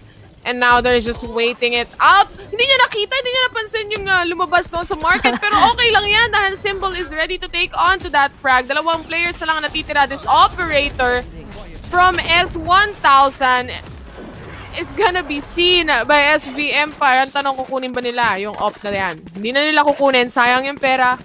They're out basically of money, resources, lahat-lahat. 10-6 ang ating score in favor of SV Empire. And right now, mas mahirap din ito dahil ang Fulcrum Esports, naka-eco round lang sila and they really need to make the most out of it before SV Empire secures this map against them and proceeds on to our semi-finals. Pero still, may hope pa rin para sa team na to dahil 4 lang na kailangan nila kunin pero nga lang hot sauce kagad ay bumagsak na sa kamay ni EJ. Sheriffs lang ang meron ang Fulcrum. EJ again gets another kill. 5 versus 3 situation. He gets another kill. Not a problem. Pero Dren Sanity to stop his streak. Nexi. Nakita niya ba si S1000? Hindi yata nakita. Minsan talaga may mga moments at di mo makikita yung kalaban mo. Pero di nila expect that he will be coming. Pero ito, narinig na kaagad ni Symbol ang kanyang, ang kanyang footstep. And Symbol takes him out. And the 2 rounds left before SV Empire secures this against Fulcrum Esports, but then kailangan pa rin talaga nila mag-pop off ngayon before it's gonna be too late. Pero right now, nakabili na sila, Taylor. They have 4 ults pa. Si Hot Sauce, ready na. Arjolicious, S1000, and Dream Sanity are ready to go para they can use that ult para makapag-retake sila against SB Empire. Definitely true. Nandyan yung ultimate. But at the same time, yung strategy, yung paano sila papasok sa mga sites, paano sila magre-retake, and kung paano sila magpo-post plant. Yun yung isa sa mga issues, or rather, yun yung basically, doon nagre-revolve yung mga issues ng Fulcrum Esports Catalyst right now. They can get the frags, they can get the kills. Tactical pause just to talk it out. Alright, so, okay, 1 second lang na tactical spot. Uminom lang sila ng panandali ang tubig. But then, kailangan talaga dito ng FECs to make the most out of their Don't buy or overthink it. else it will be too late. Dahil match point ang SV Empire if nakuha nila to against them. And Dream Sanity, magpapaula ng shock dart, mangangalahati ngayon si Draxi, pero nga lang makakapag-heal pa. Hot Sauce nagpaka-aggressive, takes out Nexi kagad. 4v5 right now. EJ still can use his showstopper, pero will he be able to take out anyone? Wala dahil si Hot Sauce nag-aabang sa may logs. Now it's 2 left remaining na lang. Draxi takes out Hot Sauce, pero alam nila na nasa bilong lang sila na naghihintay. 2v4 right now. Napakaganda na paggamit ng utilization ngayon ng Fulcrum Esports, pero makakapag-plant pa si Draxi. Kahit may plant lang niya, maganda na rin yun para sa kanyang team. 11-6 and going strong para sa side ng SV Empire. Narinig niya ba na merong tao towards heaven? I'm sure he knows na merong mga tao towards heaven. But isa-isa nang nagde-defuse, sumusubok! Is this gonna be a 3K? There was the chance, there was the clutch potential, pero nakita siya ni Arjolicious. Muntikan na yun hindi sila halos lahat, basically isa lang yung nakatingin towards heaven. Imagine the possibilities. But then, talagang kailangan mong gamitin yung odds para sa iyong favor. And speaking of, we have this little penguin na kamukha ni Vil. Oh, Vil, cute yan! So, uunahan na kita, cute yung penguin. Nanonood si Vil yan, shoutout nga pala kay Vil. Ayan, sabi daw ni Vil, yung past life daw niya, isa siyang penguin. So, congratulations at naging penguin ka dati. But now, looking forward, nangyari din to earlier guys, 7-11 din ang score sa Haven. Bakit ba nila nare-repeat yung mga scores? The coincidence na meron between these two teams. 7-11. So, shoutout dun sa yung nagko-comment sa stream natin usually, no, na 7-11 Paranaque branch. Kanina, nag-comment yung Mola Face eh. SMO eh. Ay, naku po. Pero kami sa SM Mall of Asia, usually doon nangyayari mga LAN tournaments natin eh. Pero still, 11-7 na. Leading pa rin naman ang SV Empire, pero alangan na nila itong tapusin before it gets worse sa kanilang side because FEC is slowly crawling back to victory. Definitely true, no? And this is a very risky scoreboard na meron tayo if they keep just playing around or just going for it. Dahil once na mawalan sila o yung economy nila madamage ng Fulcrum, mahihirapan sila makakabalik. But EJ securing 1 kill and also the satchel outplay mula sa kanya is there. EJ getting yet another kill onto blocks. Dalawa na ang nabipitas niya on the side of Fulcrum. And Hot Sauce is still staying towards B. May nano-swarm setup siya dito. Naririnig niya yung mga players. Nag-decide siya kung ibababa niya ba yung lockdown or what. Pero hindi muna dahil meron siyang mapipitas with that pre-fire. He's gonna go for another one pero hindi magkoconnect yung shots na yan. Nexi to secure the kill as 1,000 though. Dire-diretso lang ang mga players dito ng Fulcrum. Gusto nilang ubusin yung mga players ng SV Empire but SV Empire just have the trades on para sa kanila. This is now a match point onto them. What a quick, what a, mga trades na pangyayari between these two teams. Pero we already have SV Empire. Nasa kanila na ngayon ang 1 round away to secure this 2-0. Katulad lang din ng kaninang match against Fulcrum Esports. Pero kita mo naman, nag-full buy na ang FEC. It's now or never para sa kanilang side. At SV Empire, meron pa silang 5 rounds para magkaroon ng pagkakamali. Pero kailangan na lang tapusin to before matapos ng FEC to into a overtime. Pero ngayon, sinimulan na kagad ng matinding lockdown ni Nexi para lang malito kahit papano dahil meron siyang i-expect coming from mid which is gonna be, ay di nag-connect dahil nga lang nagkaroon ng What happened? Medyo nagkaroon ng miscom atang SV Empire on that part. Dalawa na lang natitira sa kanila. And they will be spotting Batgos. Isa na lang natitira next si But he finishes out of the 2. Pero Argelicious di nila hayaan pang mabawasan pa sila. And now it's a 8-12 score. Napakabilis. Tingin ko di nag-synchronize yung call sana ng SV Empire on that part. Naka-lockdown naman na. It was too late.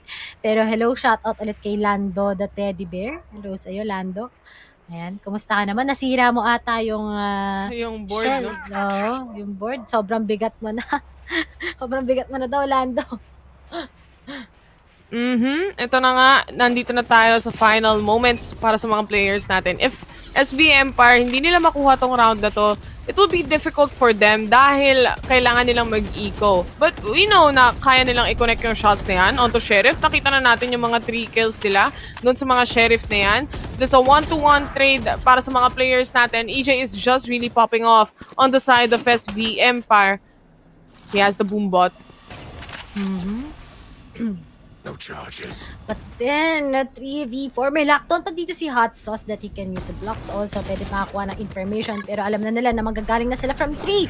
And blocks, let's see if magkakaroon ka kanyang paranoia as he will be able to take out EJ. Kaso nga lang, nabawasan na and there's only one left. That's gonna be Hot Sauce. At Daxi will be finishing him out. And it looks like ito na ang team na makakatapat ng Hashira sa ating semifinals. Once again, SV Empire taking that. EJ, natutulog! Sipin mo, naglaro ata to si EJ. Kakagising lang. O kaya naman, nakapikit habang naglalaro. SV Empire takes game number 2. They take the whole best of 3 match para sa side ng SV Empire. They did amazing. And I feel like it seemed na walang pressure, no, sa side ng SV Empire onto this one.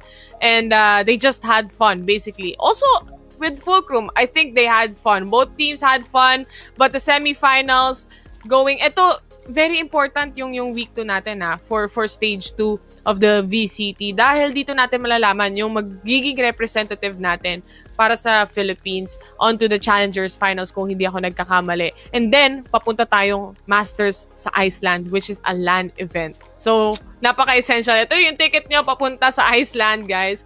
And with how the teams played, Ray, baka may gusto ko pang idagdag.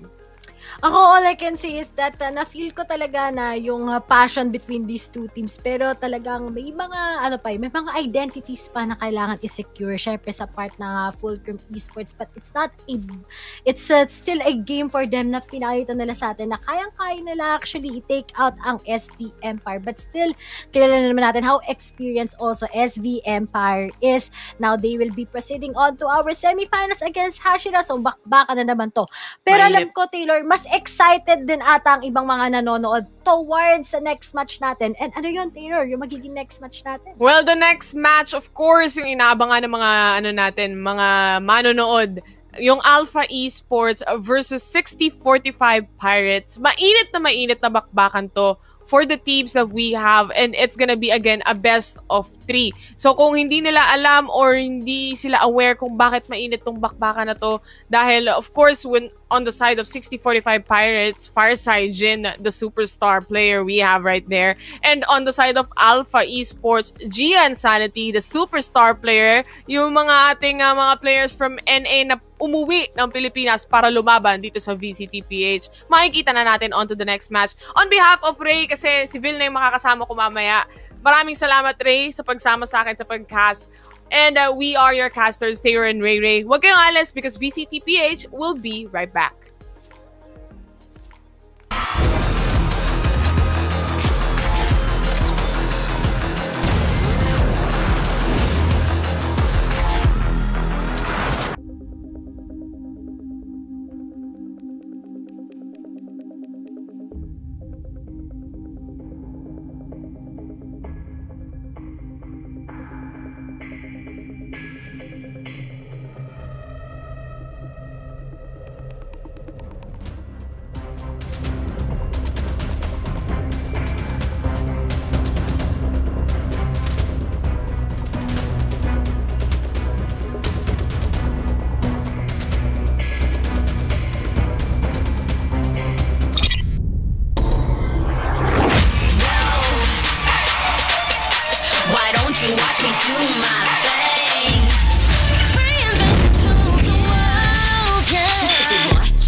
my thing.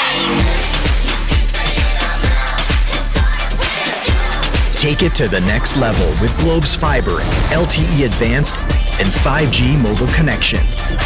Now you have the power to reinvent your world. Globe.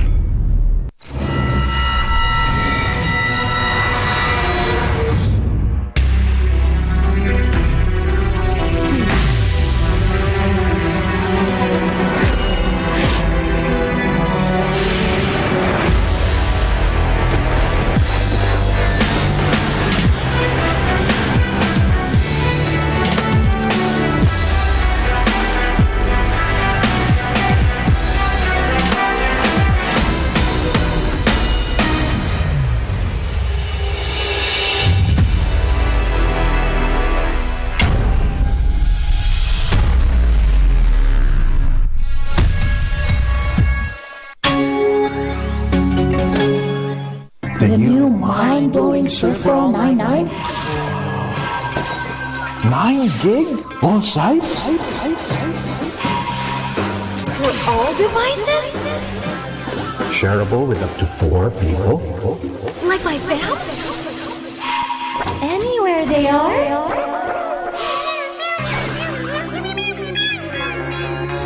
The new mind-blowing Surfer All 99.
Anong Bill?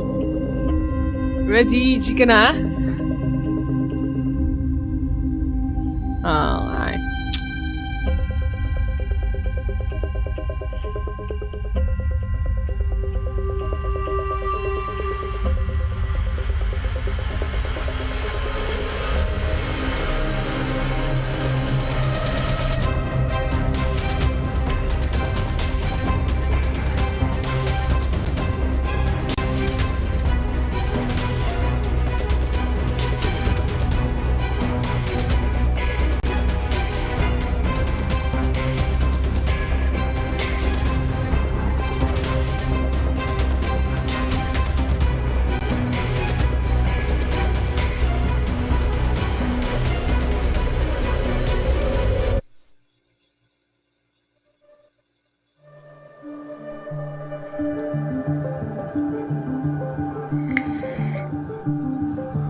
Okay. Ako nga pala si Bill. Ako na lang sasalo. Ako si Taylor. Ako si Taylor.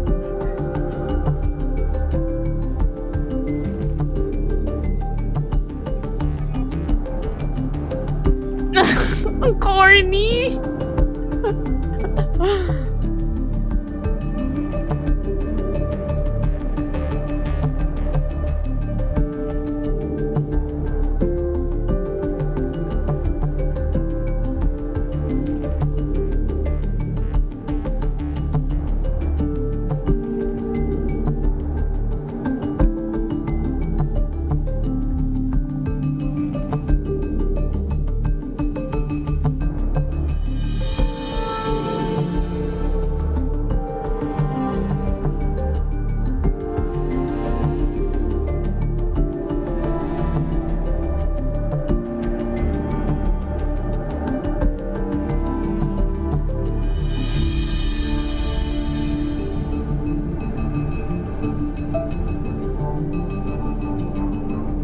Hello. Nakamute si Vil.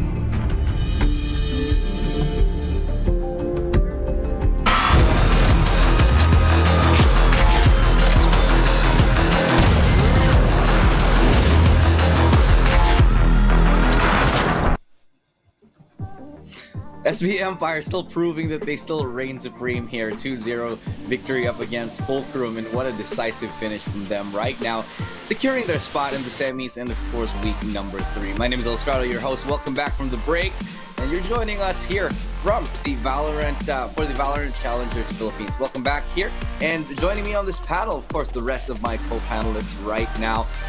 Later. That's going to be later on. But in the meantime, we have a chance to speak to the winners here, and we're going to be able to talk to none other than EJ from the winning team on SV Empire. So, EJ, welcome, man. Congratulations. Thank you po. Yeah, so really quick, how are you feeling after that victory up against Fulcrum?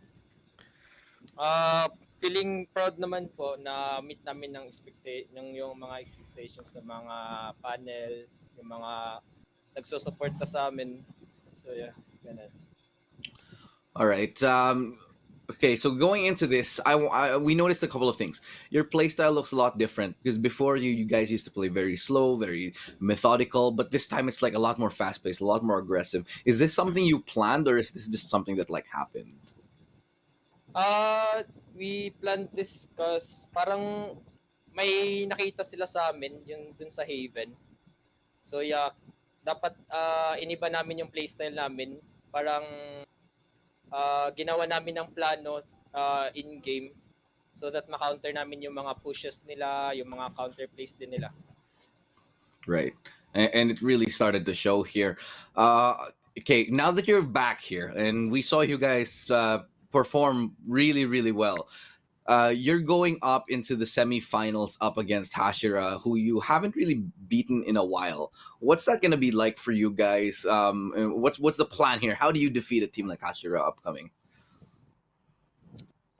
Just ano lang, wala lang, parang same lang nangyari sa Fulcrum. Just ibahin yung playstyle namin. Because I know na nanonood sila sa VOD namin, so yeah, that's why. So ibahin lang playstyle, then and easy game. All right. Well, of course, anyone you want to give a shout out to, or anyone you want to thank right now, it's your time to shine. Your time to give thanks to everybody who supports you. Yeah, shout out pala sa SV Empire. And for lending this this t-shirt. And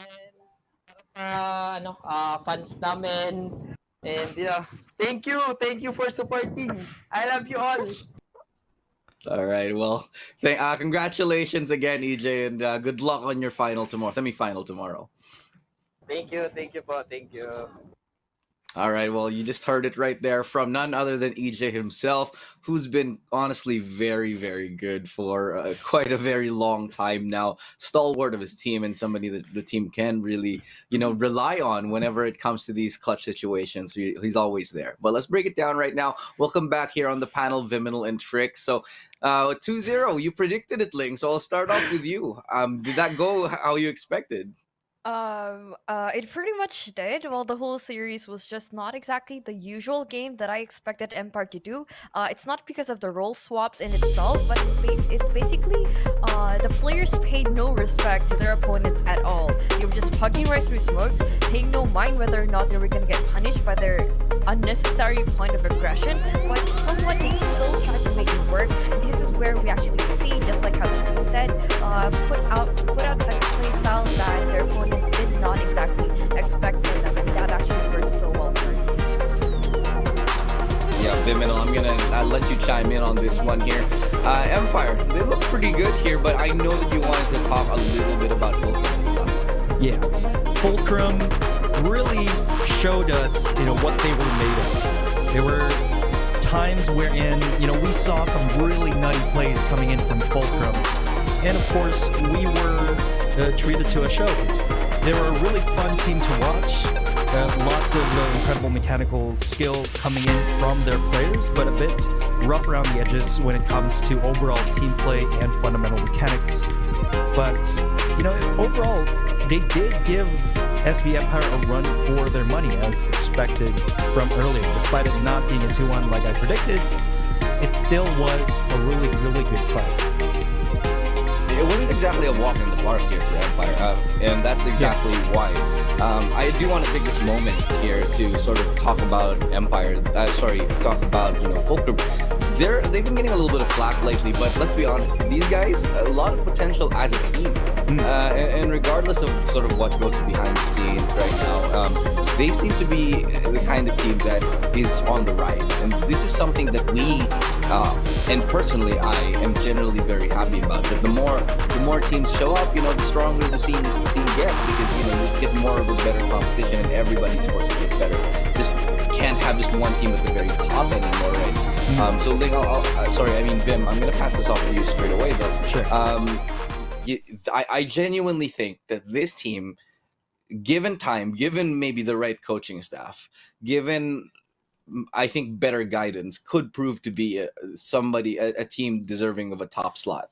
Absolutely. There's a lot of potential to this team. And in fact, I'm an instant fan after seeing their performance for the first time here in VCT. I think the story for them is that they've proven themselves time and time again in various community tournaments. Maybe focus on the bigger picture and look further beyond that and see what they can become truly as a team. Taking a look at the stats here, guys. I got to give it to RJ. Argelicious. He's been an incredible player throughout the entire series. There's been a lot of nutty moments from him, although, of course, not enough to secure the victory. Yeah, and in the other side though, EJ, who is just doing so well. And you know what I'm happy about, Ling? Symbol. He's doing great. This is a lot of the time you talk about Empire, and for the most part, it's EJ that you talk about. For the most part, it's Nexi who shows up. Sometimes it's Graxy, but Symbols here show that he can be dominant too. And I'm very much happy about this, and it just shows that Empire are also growing as a team. Well, other than that, for Simple, I might have to say, I would like to talk about more regards to Fulcrum.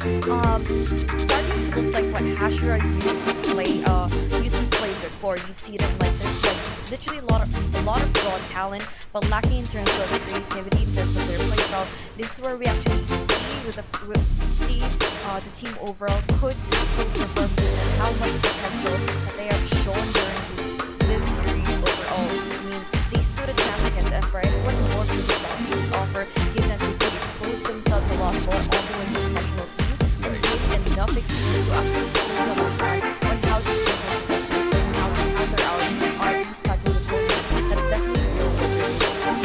I agree. Just given time here, water that plant and let that seed grow. And I feel we might be on the verge of something that could be very special. And it's gonna take a little bit of time here. But as we said, it's not gonna happen overnight. It's not gonna happen, after 1 week. I don't expect the growth. I'll be honest here. I don't expect the growth to be as quick as how Hashira has grown. Because I do feel like there needs to be a little bit of a really good support system around that team. But I do think that maybe if they change things up, adjust their shot calling, maybe find a coach. Honestly, I feel like if they find a really good, I don't know if they have one right now, honestly, Vimino. But I feel like given a coaching staff who can really shape the team up, I feel like these guys can go really far. But let's talk about the MVP of that series. We finally have him, and I don't feel like we'll be surprised when we see this name right here. I'm going to make a prediction. It's going to be EJ. Yeah. So EJ, throughout the entire series, again, he's been absolutely fragging out, creating a lot of space for his team. And many times we saw him play, again, that really different pace from what we're used to seeing from Empire. He was just going in, making use of those satchels, just going really deep onto the site and getting a multi-kill here and there consistently, not only in a few rounds, but for most of the rounds for that matter. And that really worked well for them. Yeah, a little bit of a bug there with I think our stats, and it was all showed zeros, but that's not true. He definitely got a lot of kills. Okay, so believe us on that one. Ling here. Let's go ahead and talk. I think about the next game because we're about to move on. The next game is going to be exciting. This is the one that we've been waiting for. As we get ready and pull up the tournament bracket, it's going to be coming up next. Uh, Look, it's a game that many fans have been waiting for. It's Alpha. Alpha's been going to play up against the Pirates. What do you think about this game? I mean, myself included, I'm very, very excited. What about you, Ling? Well, in terms of the team itself, I would more interested in the fact on how much of a different playstyle that they actually are used to in terms of like the NA scene could be applied or could work in here in the Philippines, because I know how different it actually is. They're relying more on contact plays, and I'm pretty sure everyone that have seen the brackets could be prepared for this. I'm really gonna wonder if they put Gian Sanity on the duelist or keep him on the Sentinel, because I'm gonna be honest, he needs to be on Jet. If there's any way they can win this tournament, he needs to be on Jet. I think GK Baby is a good player. I think he's a decent enough Jet, and I think that he should be able to move to a different role, and they need to start letting Gian Sanity shine. That's what I think we've seen in the previous tournaments that are not on VCT. What about you, Viminal? Yeah, I'm going to have to echo your thoughts on that one. Gian Sanity, a very strong player. We've seen him become the top frag for his team in the small sample size that we've seen from Alpha Esports in previous tournaments. So yeah, it is kind of curious as to why perhaps their strongest player is on the Sentinel role. And perhaps it could make a bigger impact on a duelist role. So maybe some experimentation in that regard would be better for them. I'm going to be blunt here. If you're going to build a team around one player, and that's fine, you do that. That's okay. So a lot of teams do that. But if you're going to build a team around one player, you have to have a system that lets him shine. I'm not seeing that from Alpha right now. I don't think I've seen that before with Alpha, that they let Gian Sanity shine, because we all know what Gian Sanity is capable. He's crazy. He's a great player. As to whether he has what it takes to compete, we don't know just yet. But I don't feel like we can get those answers up until up until we see him in a proper setup with his team. Right. So let's take a look at the bracket right now. We've been delaying it a little bit because we're talking about this matchup, but this is the journey of where we ended up here so far in the VCT date number 1, last series of the day, and it's going to be Pirates versus the Alpha Esports squad. And then tomorrow we'll be seeing the whole new Bren going up against the yay old Walkare. And I'm honestly excited for that here. Ling, let's go ahead and keep talking about this next game here. Pirates versus Alpha. What changes do they need to do? Because I'm gonna say straight up, I'm gonna be just totally honest and blunt here. I feel like they need to change roles. Well, I would definitely have to see this for sure in terms of how Alpha Esports is going to be playing for these qualifiers alone. Because I know for a fact that this might not be the best decision that they made, but imagine how much of an edge that other players have once they came from different esports titles. We know how BBB actually like rather excelled in terms of the duels role. This type of mentality or this type of principle could be applied on a team like Alpha Esports, where we all know GK Baby, just how we mentioned him before, played in Apex Legends, which is a game mechanic, or rather a game that is well known for its huge requirement in terms of skill in movement and gunplay. So this type of fundamental could be applied in this game, but I might have to say excelling in just that part alone and putting out that responsibility as a duelist is could be what's going to cause the downfall of this team in itself. And I really want to see how they will try to make it work this time around, or be able to enable this player to its full potential and put him in like a really comfortable position that he wouldn't have any problems in terms of fragging. You mentioned mechanics, and speaking of mechanics, we do have some giveaway mechanics we're just about to pull up because we want you viewers at home to be winners yourselves here. 1,500 plus Valorant points are going to be up for grabs, and all you got to do is follow these instructions below. Easy as 1, 2, 3, and 4. So use the hashtags, everything written down there below, like and share the post and the Facebook page, and you can get yourself a very nice, cool prize at the very end of it. Enough to get a battle pass and a little bit more than that. It'll definitely keep you keep you going, get the edge off just a little bit, if you know what I mean, for those skins that you've been thirsting after. And yeah, it's gonna be a very fun thing if you end up winning it. I know I'm trying to win, but I don't think they'll ever let me. Unfortunately, this just is not how things work. But also. We also have to talk about where you can watch these streams and participate in this giveaway. So we have two broadcasts. It's the English and the Filipino broadcast.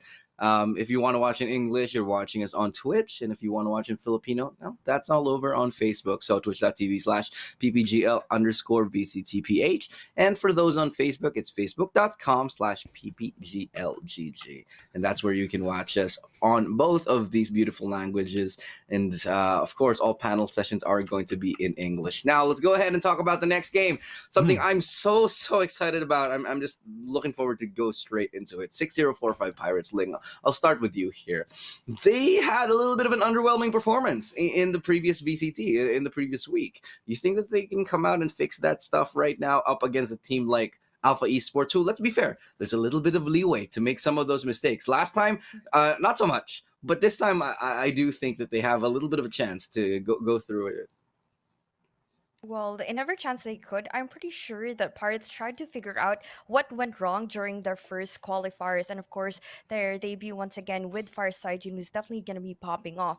But for this time around, we could expect these type of changes to make sure that they wouldn't rely or wouldn't have so much of a burden on towards the shoulders of a single duelist setup. I mean, given that it provides a lot of inconsistencies in terms of their play, and it kind of gives the other teams, the opposing teams, a lot of time or a lot of chances for them to figure out the weakness or the possible scenarios that could put them in a huge disadvantage, which is, let alone just picking out Fireside Jin, is going to be good enough for you to secure the win. And I'm pretty sure Pirates is fully aware of that.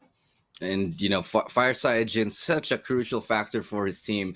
Definitely looking forward to seeing what he can come up and do here. But against a team who I think has equal or better amount of firepower on their lineup, I think it's all going to be coming into play. But let's take a quick look at the rosters of them individually. We want to break them down. So the first roster coming up here on your screens right now, I think we're going to be taking a look at the Pirates. And Viminal, what do you think about this Pirates roster here? So as you can see, we'll pull that right out. 2GE, he had a couple of great moments. You got Fireside Jin, Flash, Kira, Nico. Let's not forget Flash. We always forget to talk about Flash, but he had a stellar performance, to say the least, in the previous VCT. I mean, it's so easy to disregard some of their members just because Fire Sergeant is always a top and leading the pack in terms of firepower. But of course, let's not forget about the rest of the team. Flash and of course 2GE always, they always have those great moments, those very impactful plays for the rest of his team. But I'm really expecting Fire Sergeant to again step up. And you guys made a really good point.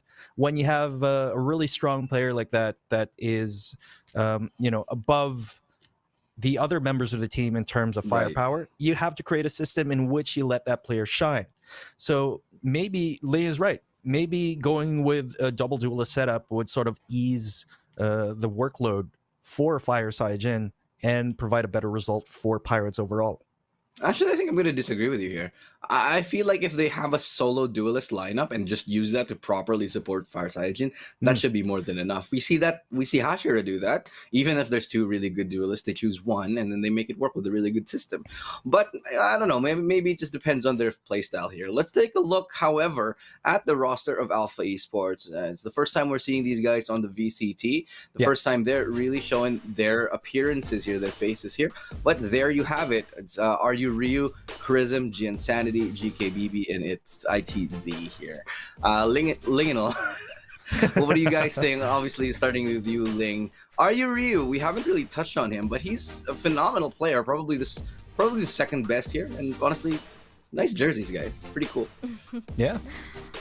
Well, I mean, for these players alone, you could see that how much individual skill that they could actually possess. I mean, individuality is a good thing, but at the same time, it's kind of like a different story when you play on a 5v5 setting here, and especially in the competitive scene. You'd see a lot of players shine, but you definitely want to see a team shine where no one is going to be left behind. And we mentioned a while ago that Giansanity being star player, I want to see the spotlight being shined on the other players, such as what what you mentioned is RU, which is I definitely have to say, given his performance in the qualifiers alone, he did not slack off at all, and Mhm. definitely could be expecting a lot more, given that the matches or the VODs could actually be seen here and be could actually be their debut here on VCT. Well, Viminal, what about you, man? Let me Mhm. get your quick impressions on the squad here. What are your Yeah. thoughts on the Alpha Esports roster? Yeah. Again, I've said this before. They're a team from the NA region. The question is, have they adapted to the local scene? Have they gotten a pulse on how the scene works and operates? Because it's a very different region, obviously, and the playstyle is very different. I think they've said it themselves. They've been caught off guard by how the local teams play. And have they learned from their past mistakes? We've saw from their small sample size from their previous performances that they have lost to teams the likes of Kadaliban, for example. And have they learned from those mistakes? Have they evolved and realized their potential here? But really, Abs- it's just uh,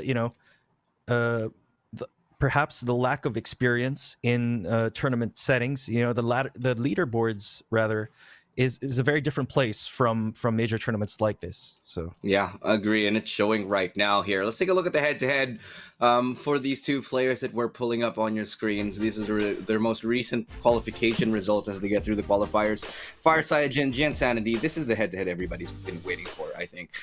So two of the Philippines top duelists, I think. There's a lot. We have a lot of really. We good have a lot of really good duelists here. Yeah, if you could ask me to make a top 5, I don't know. I wouldn't know where to start.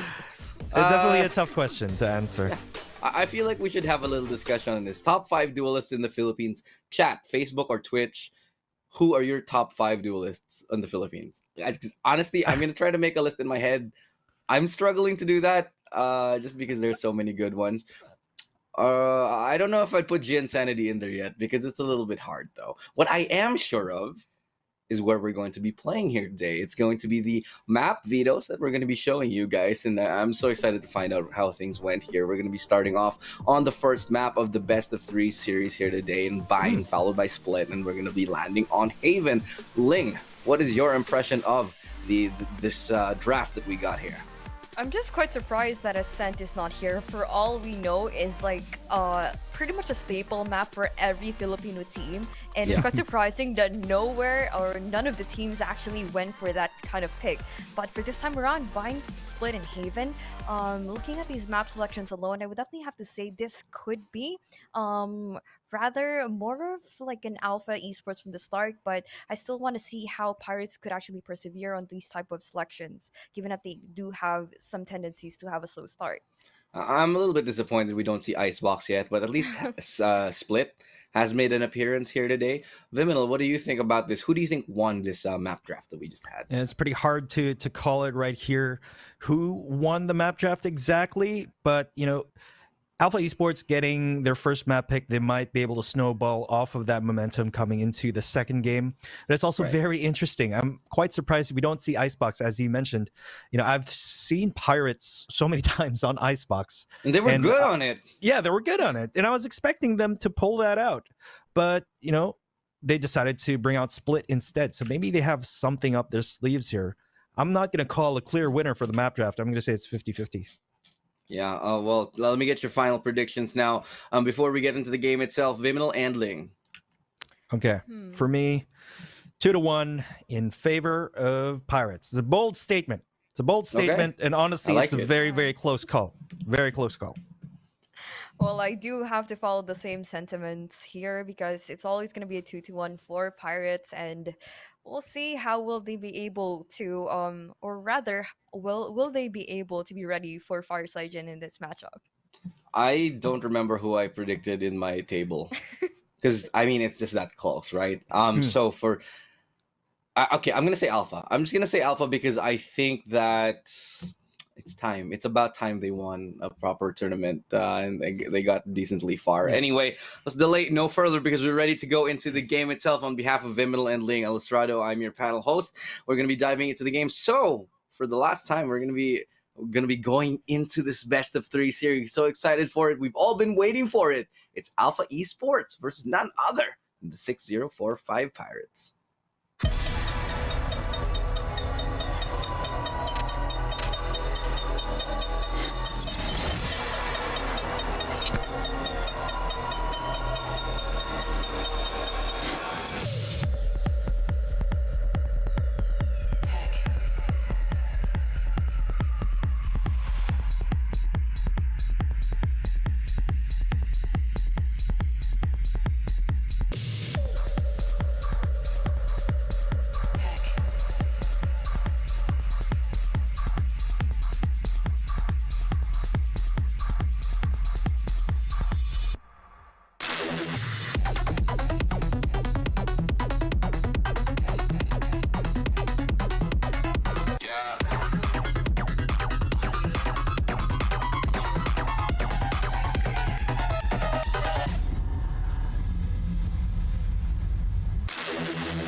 Ladies and gentlemen, boys and girls, magandang gabi sa inyong lahat. And welcome to the Valorant Challengers Philippines Stage 2, presented by PPGL, mga kaibigan. We are your casters. Ako nga pala si Vil. At ako naman si Taylor at kami nga ang inyong magiging casters para sa gabing ito sa mainit na laban ng Alpha Esports at ng 6045 Pirates. Maraming nag-aabang nito, Vil. At sa wakas, it's finally time. Kumbaga, sasabihin mo mamaya yon, pero abangan na lang natin yung let's go mo, no? Mamaya na lang. Oras na. Oras na. Oras Ibahin na, natin, kaibigan. oras na. Yun na lang ba? Oras na. Sa ngayon, oras na. Pero bago ang lahat, partner, Taylor, kumusta ka naman? Okay lang naman. Masaya naman, no? Nandito lang, nag-chillax lang tayo dito. Sa comment section, nandyan lang din tayo, palibot-libot lang. Sipin mo, sobrang talented mo, Vil. Nagkakas ka na, nakakapag-comment ka pa. Naiisip nila na parang sino nagpa-pilot ng page mo, di ba? Huwag kayong mag-alala kasi ako rin. Kaya kong maging shoutcaster at commentator ng sabay, mga kaibigan. So ngayon, hindi natin ito patatagalin pa. 6045 Pirates from the South at Alpha Esports Pro from North America, mga Ang layo kaibigan. ng pinanggalingan, Vil. Layo ng pinanggalingan. From North America, pumunta dito sa Pinas, umuwi sa Pilipinas. Para at lumaban. dito sila maglalaban at makikipaglaban sila, makipagbarilan sila dito sa Valorant Challengers Philippines Stage 2. Actually, pag-usapan muna natin itong dalawang teams na to. Sure. Ang 6045 Pirates, ilang beses natin na nakikita dito sa playoffs natin. Ang Alpha Esports Pro, ilang beses nilang tinry na makapasok dito sa playoffs, and finally, ladies and gentlemen, they're now here already, and let's see kung ano ba ang kaibahan ng NA meta dito sa PH meta. Kasi of course, naglalaro sila sa NA. Sino ba nakakalaban nila sa NA? Dignitas. Mga Dignitas, sila Hiko, sila Vil. I mean, parang... Sila Wow, Oo, sige. Hindi. Actually, totoo yun. Kasi si Rio kasi, last year, nung platinum pa lang siya, nakakalaro ko siya. Totoo yun, men. Kasi sa NA kasi ako naglalaro dati. Pero, bakit ka sa NA naglalaro dati? Kasi, syempre, para pareho yung ping ng aking labidabas. Pero makarak na ito, alam mo na yun. Pero going back, mga kaibigan, we're now gonna see this team na maglalaban-laban dito sa Bind. Pirates, we're now seeing Flash, Farside Jin, Nico, Senyor Carl, at saka si 2GE. Tuge. Dito naman sa EE part. Dito naman sa AE, andyan si Pinoy Jet. This is G Insanity kung di ako nagkakamali, di ba? And also we have Chris M. Mukhang mag-a-Astra siya dito. Makakakita ata tayo ng pangalawang beses na lalabas ang Astra para sa ating VCT dito sa Pilipinas. Itzy, para naman sa Sova na yan, nakalock na. At the GK Baby, para sa ating mga duelists, GK Baby on that Phoenix. And then, para sa ating Rays, we have Ryu. Ryu, indeed. Well, actually, pwede natin sabihin na si Pinoy Jet, even though lagi siyang si Pinoy Jet or Gian Sanity, kahit lagi siyang nagsisage, isa yung battle stage mga kaibigan. Lagi natin makikita si Pinoy Jet dun sa qualifiers natin lagi na top frag or anything. And kilalang kilala natin si Gian Sanity mga kaibigan. Para siyang dispenser maglaro. Lagi siyang nagfa-flank, laging nasa backsides, and let's see if that will happen again. Definitely true, no? Nakikita nyo naman, ngayon lang nakakita nung mga teams natin, no? Siguro on the brand Esports side. Pero AE, and everyone is wearing their jersey basically. Parang ready, prepared yung mga teams natin ngayon. Itong mainit na laban natin para sa gabing ito, guys. And the biggest shoutouts to all the viewers right now who's watching. I-share nyo na yung stream na to dahil posible kayong manalo sa ating giveaway. But we are now in the best of 3 series on our map number 1. This is Bind, partner. This is Bind, and with the picks that the agent selection na meron ang parehas na teams natin para sa gabing ito. Predictions, isang mabilis lang. Isang mabilis sa predictions, it's gonna be so hard because number one, hindi natin alam kung ano ang playstyle na gagawin ng Alpha Esports because this is the first time na papanood sila maglaro. For 60-45 Paris, we've seen them play. So, like, for a lot of times already. So, dito natin makikita talaga, it's gonna be so hard for me to predict. Siguro 2-1. 2-1 versus hindi ko alam kung sino mananalo doon. Pero going back here, sige ito mga kaibigan, GK, baby! That's my baby right there! Trying to kill someone though, but Pinoy Jet mga kaibigan. Sige yan, Sanity kills one already. Farsight being that aggressive, going here in heaven. Doon nakakita na isa dito sa showers, pero not gonna be able to kill that guy. Senior Carl. Anong tawag dyan, partner? Sa binato niya? Paint shells yan, guys. Paint shells. Okay. Ha? Okay. Paint shell. Kasi iba kasi yung sinabi mo kanina eh. Pero going back into this game, oh Diyos ko po, si Asta, sinutup-tup yung mga tao dito sa lamps mga kaibigan. 2G na isa pa Farsight with another one. GK, baby, with that 3K! Nice, baby! That's my baby right there. GK, baby, with a 3K onto that Phoenix. That was a fast round. Get very, very fast round. Very action-packed mga kaibigan. This is the thing for North American teams actually. Ang NA kasi, ano yan eh, talagang balugbungan gaming yan. Sobrang salpakan ng mga skills yan. Talagang haharap-haharapin talaga kayo dyan. And let's see naman kung sino ang magkakaroon ng advantage dito. Is it gonna be the NA meta or the PH meta? Yun ang katanungan, no? Pero 1-0 na nga ang ating score. Of course, economy-wise lamang dito ang AE at nakabili na nga sila ng kani-kanilang mga Spectre. Pero Chris M, just pushing, just seeing. Naghahanap lang ng mga mga picks eh. Kumbaga para sa simula, no? And then sabay-sabay sila papasok all throughout. And you can see the slow mula dun sa Sage, the smokes para sa mga players natin. Si Flash naman, busy-busy, nakaupo lang. That's a sucky-sucky para sa inyo. Ryu just gets that kill, that frag. Farsight very low on HP. Paint shells thrown into our defender side spawn. Hindi magkoconnect ito, pero that slow is just gonna really tire them down. Masasayang yung oras. Nakaisa pa si 2G pero Chris M from the sides. Ryu with a 3K already. So it's now down to 1 mga kaibigan. Now 2GE is now dead as well. And that round goes to AE Pro again and again. Well, ito nga yung talaga isang maganda rin talaga sa pinapakita rin itong matchup na to. Pirates mga kaibigan, we've seen them play for a lot of times already. We've seen them na makakuha ng mga comeback or anything. And AE, however, actually this is the time na talagang mapapanood talaga natin up close with panels in a professional setup itong AE talaga. I mean, this is the exact this is the exact thing kung bakit sila pumunta dito sa Pilipinas to compete for VCT. Totoo. Para dito talaga. Ito ang dahilan kung bakit sila nandito mga kaibigan for VCT, and they made that happen. And they really want this, no? Everyone wants this. Basically, lahat ng nandito sa VCT, lahat naman sila gustong makatapak ng Masters eh. Gustong manalo ng Challengers. Gustong makapunta sa Champions natin, sa Valorant Champions Tour natin.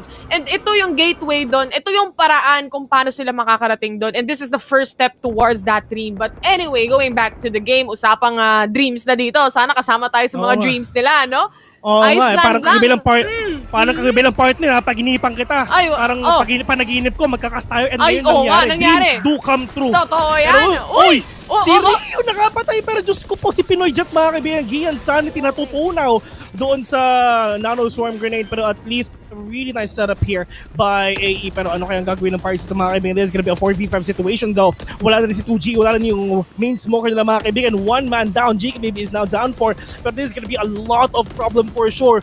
Or AE if ever nakaisa pa sila. Ryu, hindi siya gumagalaw dito sa may lamps. Mag-isa lang siya dito at talagang nag-aantay na siya na pwede mapatay. Pero that's such a boost coming in from Senor Carl mga kaibigan. Pero ginawang tailwind pa 1v2 situation dito. Hinahanap niya. Senor Carl, alam niya kung nasin yung isa. Easy's the head of Itzy. But it's gonna be a 1v1 situation. Chris M versus Senor Carl. Who's gonna be the best? But Chris M taking one down without one tap onto the head. 3-0 in favor of AE. Very fast rounds na meron tayo para sa mga players natin. And nakita naman natin how mechanically talented yung mga players, not just on the side of the Pirates, but also sa side ng AE. Are you Ryu getting 5-2-2 KDA already? On the side of, nakita naman natin on the Pirates side, you see Senor Carl, hindi rin basta-basta yung mga headshots, yung mga pag-swipe nila. Kumbaga, swipe right, swipe left, parang Tinder lang, pero basically, yung adjustment ng kanilang mga crosshair is just perfect. It's just a matter of how they would strategize kung paano nila makukuha yung sights. And it's so difficult to hang on to that Astra. Ang hirap hanapin, may saki-saki. Andun yung gravity well. Andun yung mga smoke. Diba? Tama yun. Actually, dito naman sa Pirates, wala silang economy dito. So all they have to do is just i-pressure nila ang EE dito kahit naka-eco sila. Pero paano nila gagawin yon? Farsigen has the answer.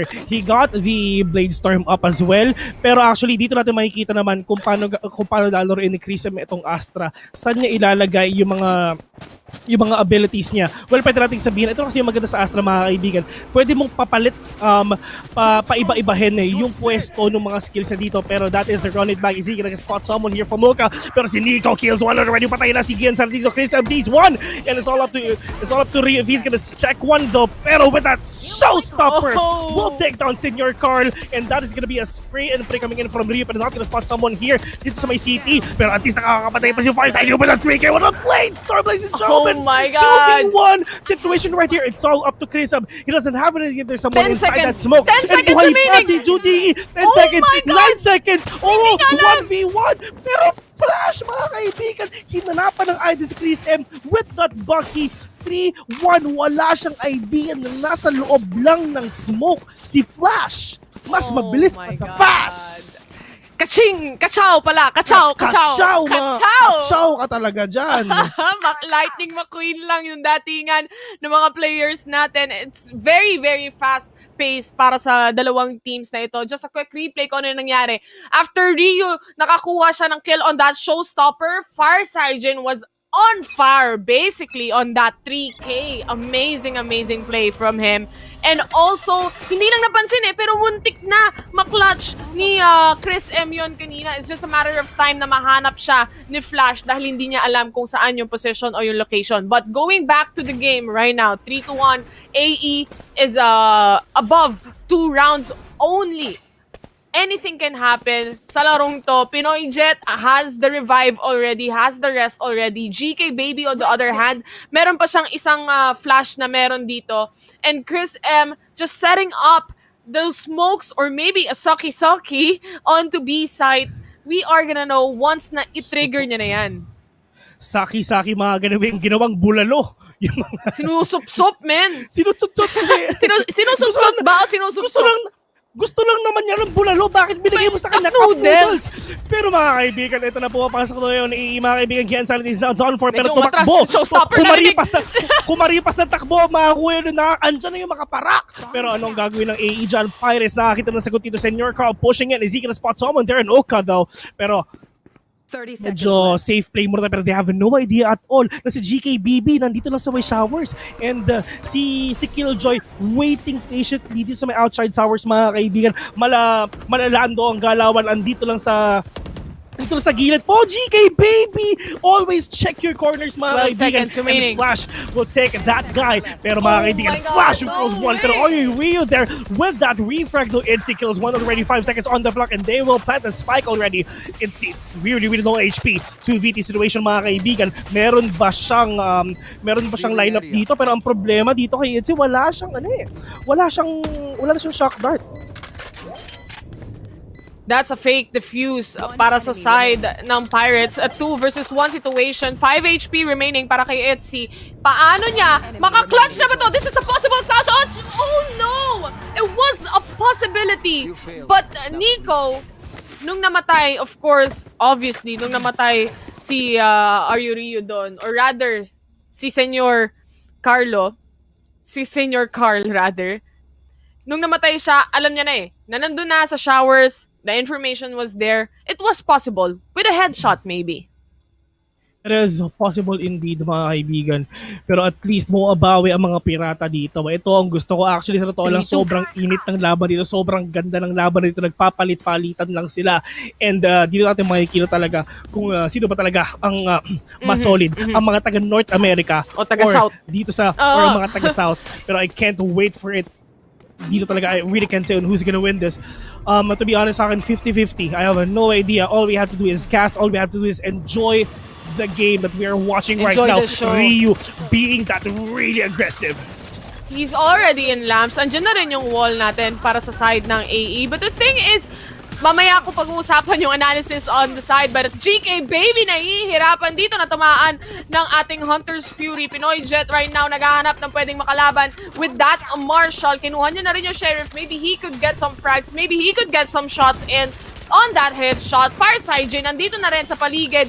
Lahat sila, tatlo silang nag-aabang malapit sa lamps. Flash, nakapitas na ng isa. He goes the updraft, pero Pinoy Jet is right there. Jet tip, kumbaga. Pinoy Jet goes down. Pirates is just taking them one by one.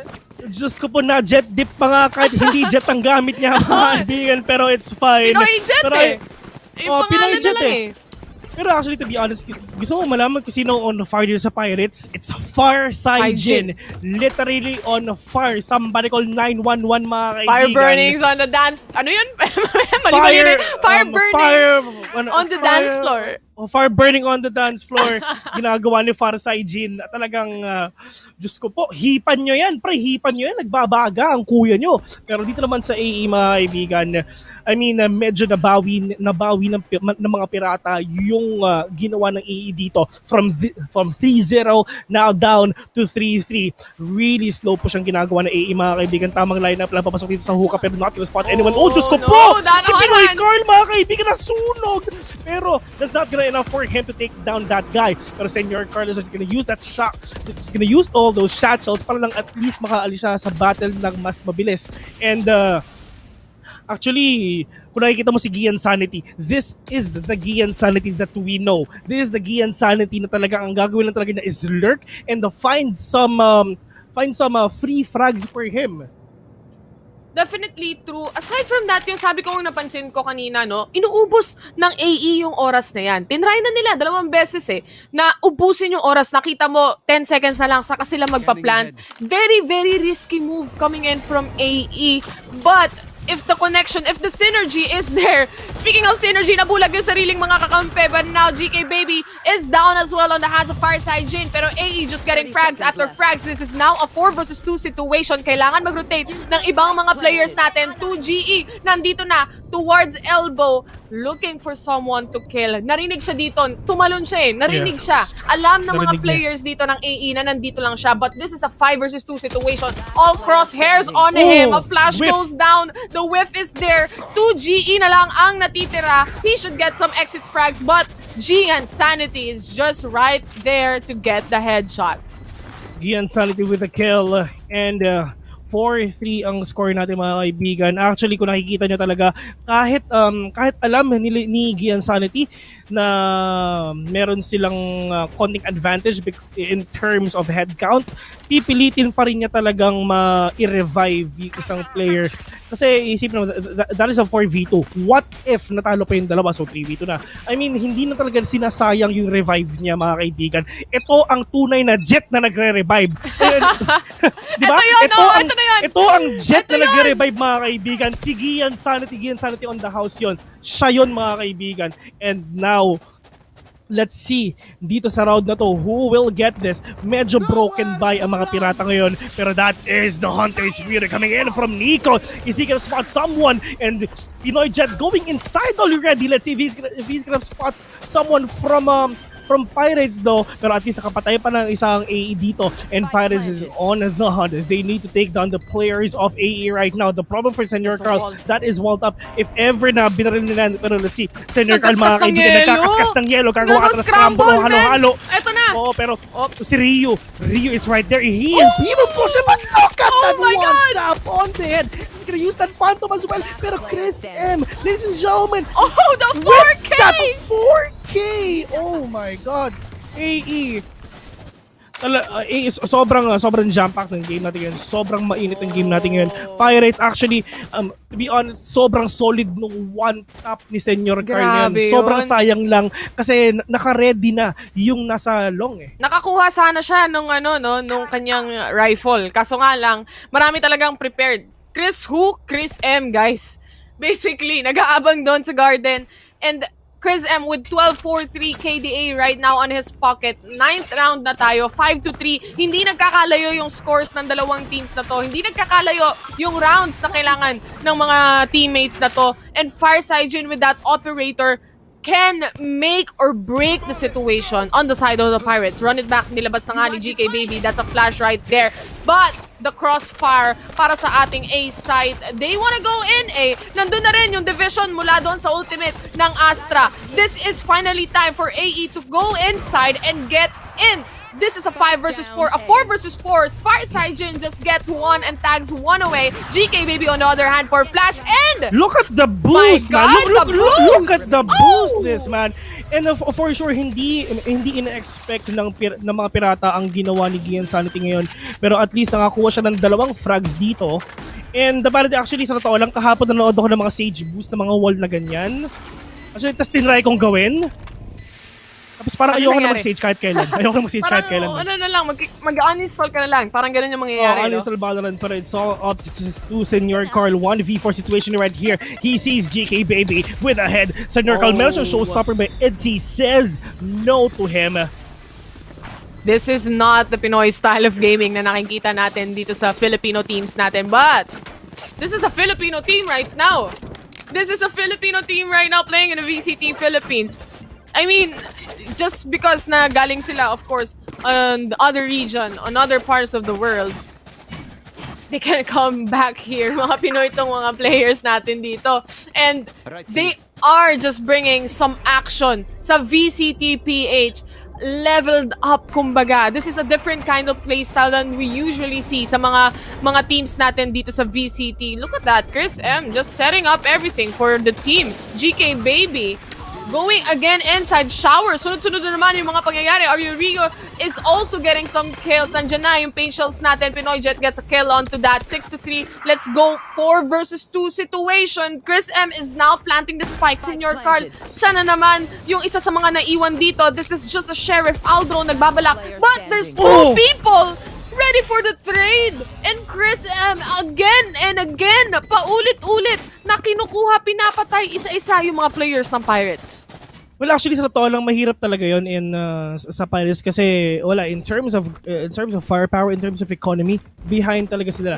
AE, they're trying to get their momentum up dito sa game na to. And let's see if kung hanggang saan nila madadala yung momentum to or makakakuha ba ng mga pirata ng kanilang momentum ulit para lang at least makabawi dito just to push this to a 5-7. Kasi if ever manalo pa ang AE dito, kailangan talaga kabahan ng mga Pirates kasi medyo mahihirapan sila makapag-comeback. Pero yun nga lang, that is a really aggressive paranoia galing nga dito sa ating Omen mga kami. Pero Senior Carl from up top with a showstopper, but Chris M says no to him.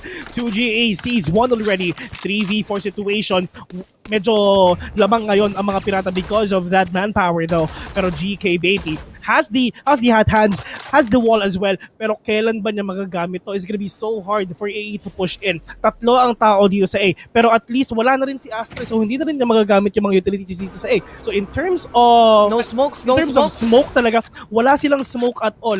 Wala kang thing na talagang makakapag-block ng view ng mga kalaban mo. Pwedeng wall, but it's not enough. Yep. Pwedeng wall ni Sage. Pero what if na-break agad, di ba? Kasi once na makakita ng Pirates ng wall agad, sisirain nila yung wall for sure. Definitely Hindi nila talaga true. paaantayin na mas tumigas pa yung wall na Malaking yan. kawalan nga si Chris M dito sa round na ito, no? Especially kung saan lahat nakapwesto yung mga players ng Pirates. Doon lahat dapat nakaset up yung mga smoke niya. GK Baby now wanting to go again and again dito sa showers. Itzy is now planting. That's a boost again pala kay Gian Sanity, but Nico just ready for the trade. Fireside Jin, it's finally time to go in. Very low on HP. GK Baby goes Itzy. down. Shock darts everywhere. Fireside Jin securing the last kill. That is a 3K onto this round. They are all on fire. Hindi lang sa side ng Pirates, hindi lang sa side ng mga Pirata, kundi pati na rin sa side ng AE. Lahat sila dito, init na init. Ang lilikot gumalaw. Alam mo part na ano sa totoo lang, Gina G. Gina G Sobrang talaga. Gina G talaga itong yung mga players natin. Isipin mo partner, kakaumpisa pa lang ng game, barilan na agad ang ginagawa. Isipin mo yun? Isipin mo yun, men. Kakaumpisa pa lang ng game, barilan talaga agad ang ginagawa nila. The best thing here for Pirates, for the Pirates is they need to push this to a 5-7 talaga. Para at least hindi sila magkaroon ng konting problema if ever lang na nag-switch na. pagdating ng second half. Oh yeah. Definitely true, mas madaling habulin kapag mas dikit yung score. Obviously. Take flight. Now they wanna go is see kung meron bang tao dito sa garden. The Owl drone was shot down agad-agad by the Pirates. There is a saki-saki or a smoke, depende sa pag-trigger. But GK Baby with the knife always out. Nakita na naman siya. Nico nakakuha na rin ng patay. The revive is there mula sa ating Pinoy Jet. Jet, revive me. And now, run it back. GK Baby gets a kill onto that 4 versus 3 situation at this moment. That's a shock dart if I'm not mistaken. Trying to see Yes, kung it meron is. bang makukuha, mapipitas dahil sa pagpa-plant na yan. Fireside Jin ready for action yung kanyang Blade Storm dito. May smoke pa siyang isa at meron pa siyang Tailwind updraft. Lahat ng utilities available for him. It's just a matter of time kung paano niya gagamitin. Nico goes down. 2GE gets a 2K. Ryu. Ito na Pinoy Jet natin. Oy! Para-parapan, partner! Ano yun? Pero buhay pa si Pinoy Jet. Oh, 1v1 with a great one, mga kaibigan. Jet versus Sage, but Fireside Jet with that right click taking down Sage, who is the real Jet, mga kaibigan. Ang sabi ni Fireside Jet with a clutch. I need with the replay. 7-5 on the scoreline. I really want to see the replay again dun sa nangyari dun sa last game na yun. Sobrang hindi talaga. Tailwind, pabalik pa. Hindi ko na gusto ko makita yung replay. I just wanna see the replay, but that was really a cool way to kill someone, I would say. That is true. Bale nakita niya, bale ang ginawa ni Fireside dito, nakita niya si Ryu with that showstopper, right click, then dash pa talikod, of course, kasi ano pa rin yun, baka kasi baka naputok ni Ryu yung ano niya, yung showstopper niya. Nagdash siya pa talikod para lang at least ma-mitigate yung damage, and medyo slow push lang onto Gian Sanity. He has no idea at all kung si Gian Sanity, but the flick on that right leg, but the flick of the wrist of Fireside Jin gave him that kill, secures the round. Pero to, second half on the game right now. Paano ma-defend ang AE ang mga pirata? Ang mga pirata, kilala natin yan, sila lagi ang pumapasok, sila lagi ang nagpo-push. It's all up to Alpha Esports. If ever, kung paano nila mape-prevent lahat ng mga rush, lahat ng mga push Yung ng lumilipad na AE dito. CCTV. GK Baby, binulag lahat, pati sarili niya. He gets killed by Senor Carl. Ryu para naman sa trade-off. He needs to be careful with that flash.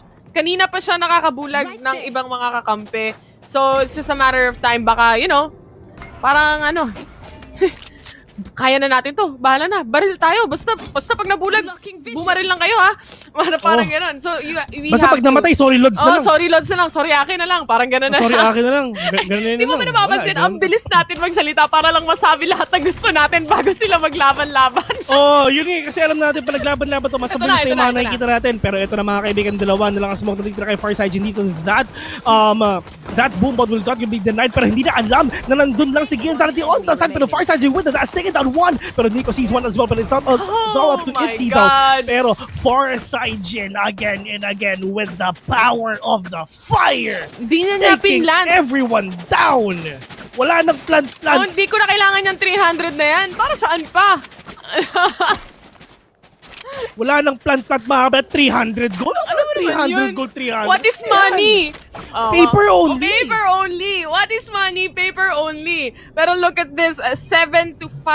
Still in favor of AE. 7-6 actually. 7-6 right now. In favor pa rin ng AE. But as this second round para sa ating second half goes, with the guns that they have, I think there's a big probability na makukuha rin nila ulit itong round na to. But Fireside naghahanap ng pwedeng mapatay. That's a smoke! Nasa kanan lang niya, and that's a shotgun! Pinatikim ng shorty God. mga kaibigan. Diyos ko po, kinain ng shorty ni Ryu dito. Pero 4v3 situation, Pinoy Jet or Gian Sonneray doesn't have any gun at all. But at least he knows already na meron tao dito sa showers, kasama ng Senior Carl, sabay silang maliligo dito sa bat. Pero yun nga lang, Senior Carl with a kill, with an upper hand as well because of that Spectre.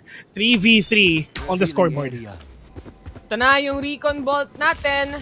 Walang madedetect. Meron actually, lumabas ng kaunti si GK Baby. Maybe he wasn't expecting that. Saki-saki ginamit. Pero right now, Chris M goes down as well. Ang daming boost na nangyayari kaliwat kanan mula dito sa ating Raze at sa ating Jet. Diyos ko po, ang raise natin mga kaibigan, literal na lumilipad. Diyos ko po, pero Nico with a 1 for an eye, taking it down. 7-7 na po ang score natin. Sobrang dikit ng laban na nakikita natin. Sobrang action-packed. And ito ang maganda partner, hindi pa rin talaga nagpapalit ng baril ang mga friends natin sa mga Pirates. Gusto nilang i-secure nagsisecure sila ng economy dito para in terms of firepower, in terms of, yun nga, ng mga baril na gamit dito, dito ako sa side ng AE kasi lahat sila naka-Vandal, naka-Phantom or anything, pero depende pa rin kung paano mo gagamitin yon. A lot of boosts dito. And Pinoy Jet, tamang peak lang dito sa side ng hookah, and they will see 2 players dito, pero that Aldo will spot out 2 players from the Pirates as well. Jet and Raze slowly pushing in. Smoke is there. Para sa mga pirata, andyan din yung ating wall mula kay Gian Sanity. This is gonna be a waiting game para sa mga players ng Pirates as they walk through short A. Anong balak nila dito? Kung kanina mabilisan lahat-lahat, this time around, parang nagsuslow sila. They're just changing it up, spicing things up para sa mga players natin. How about Chris M right here, setting up those smokes sa saki-saki, pero tinalunan lang ng mga Jet at Raze natin. GK Baby gets a kill onto that. Senior Carl nagpalit pa ng barel. 5 versus 4 situation. Are you Ryu? Gets a kill. Nico hindi nakatingin right now. GK Baby gets the kill. Senior Carl, he's up for this. Nakita niyo na agad. Nakaboost na naman. GK Baby. And Chris M. Oh my God. This teams. These players. It's just crazy. There is a chance na hindi alam ng Pirates na mag-a-Astra ang AE dito. Pero but still, nakakuha sila ng something para lang at least madaanan nila na maayos yung mga pinagsusup-sup dito ni Astra, which is double satchel and syempre ang tailwind.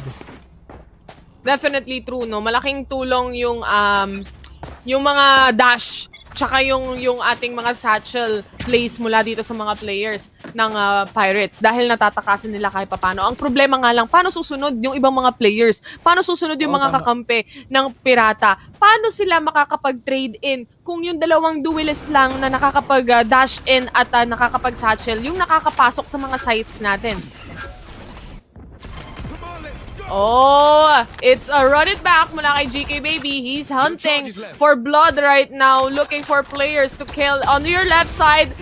Oh, the flick! Nakakuha pa siya ng isa mula kay Flash. This is now a 5 versus 4 situation at this moment, and in this time, one-man advantage for the side of AE. Saki-Saki, walang nakuha. Farside Jin with that smoke. Nahihirapan sila pumasok. Maybe this is just gonna be a TP out. Isa-isa na nga. TP out, Mamba out. Lipat ng A side. Oh, Senior Call with a kill. 4v4 here, 35 seconds left in the clock, and it's just actually waiting for the Pirates to get... Oh, yun nga lang, hindi walang tumama doon kay Arya Rio, mga kamay. Bumalik lang sa kanya yung damage dito. Chris 3K. M with a 3K. Scenario is the only man remaining here. Meron na siyang showstopper dito. 80 na lang natitira sa kanya on his HP. Pero he needs to find AE one by one. Oh! Napasama pa nga yung satchel dito, and now nalaman na ng AE kung nasan ba yung mga players dito ng Pirates. 9-7 still in favor of AE, pero mga Pirates natin is really doing everything for them para makabawi lang talaga dito, and huwag na talagang hahayaan na magkaroon pa ng momentum talaga yung mga bawat teams for sure. Pero actually I really want to see kung actually yung mga ibang players dito, meron talaga silang mistakes. Nakikita naman talaga yan eh. Obvious. Pero yung mga really good things talaga na ginagawa nila, it's really on point. All these flashes, all these entries na ginagawa ng dalawang teams natin, it's really on point. And syempre, there are some times na talagang hindi naman perfect lahat ng bagay. Meron talaga mga time na kagaya ng page shells. Oo! Parang tao pa rin talaga na, alam mo yun, nagkakamali talaga sila. And what if talaga napipick off sila na outplay or anything, it's actually normal. That's definitely true, no? Walang immortal na mga tao pagdating dito sa Valorant. Kahit sa totoong buhay, wala namang immortal.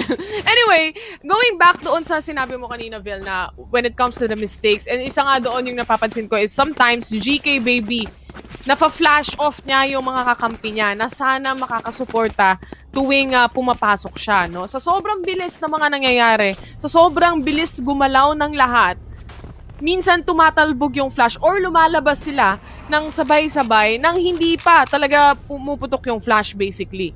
So lahat sila bulag, pati kalaban, pati kakampi, bahala na lang kung sino yung matamaan ng bala, yun na yun. Pero right now, going back to the game, kailangan nilang ayusin or i-adjust lang ng kaunti yan.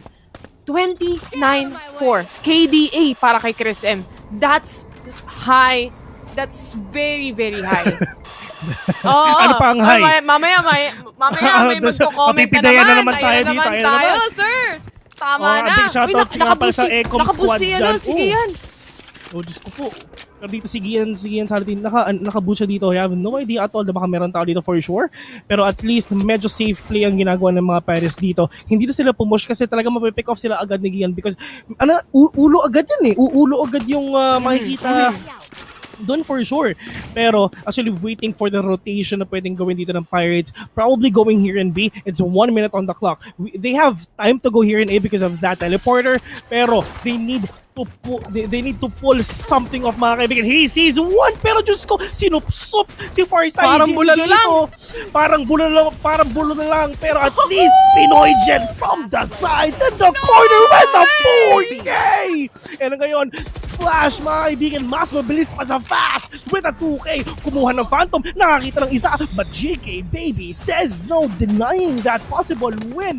Sobrang sayang, muntik na talaga, kayang-kaya pala ni Flash nun. Pero ang problema is just ready na rin si GK. I need a replay. Ito na nga, for the side of AE right now, that's a shock dart. Ito, yung Pinoy Jet natin, my God, hindi sila lahat nakatingin at isa-isa lang.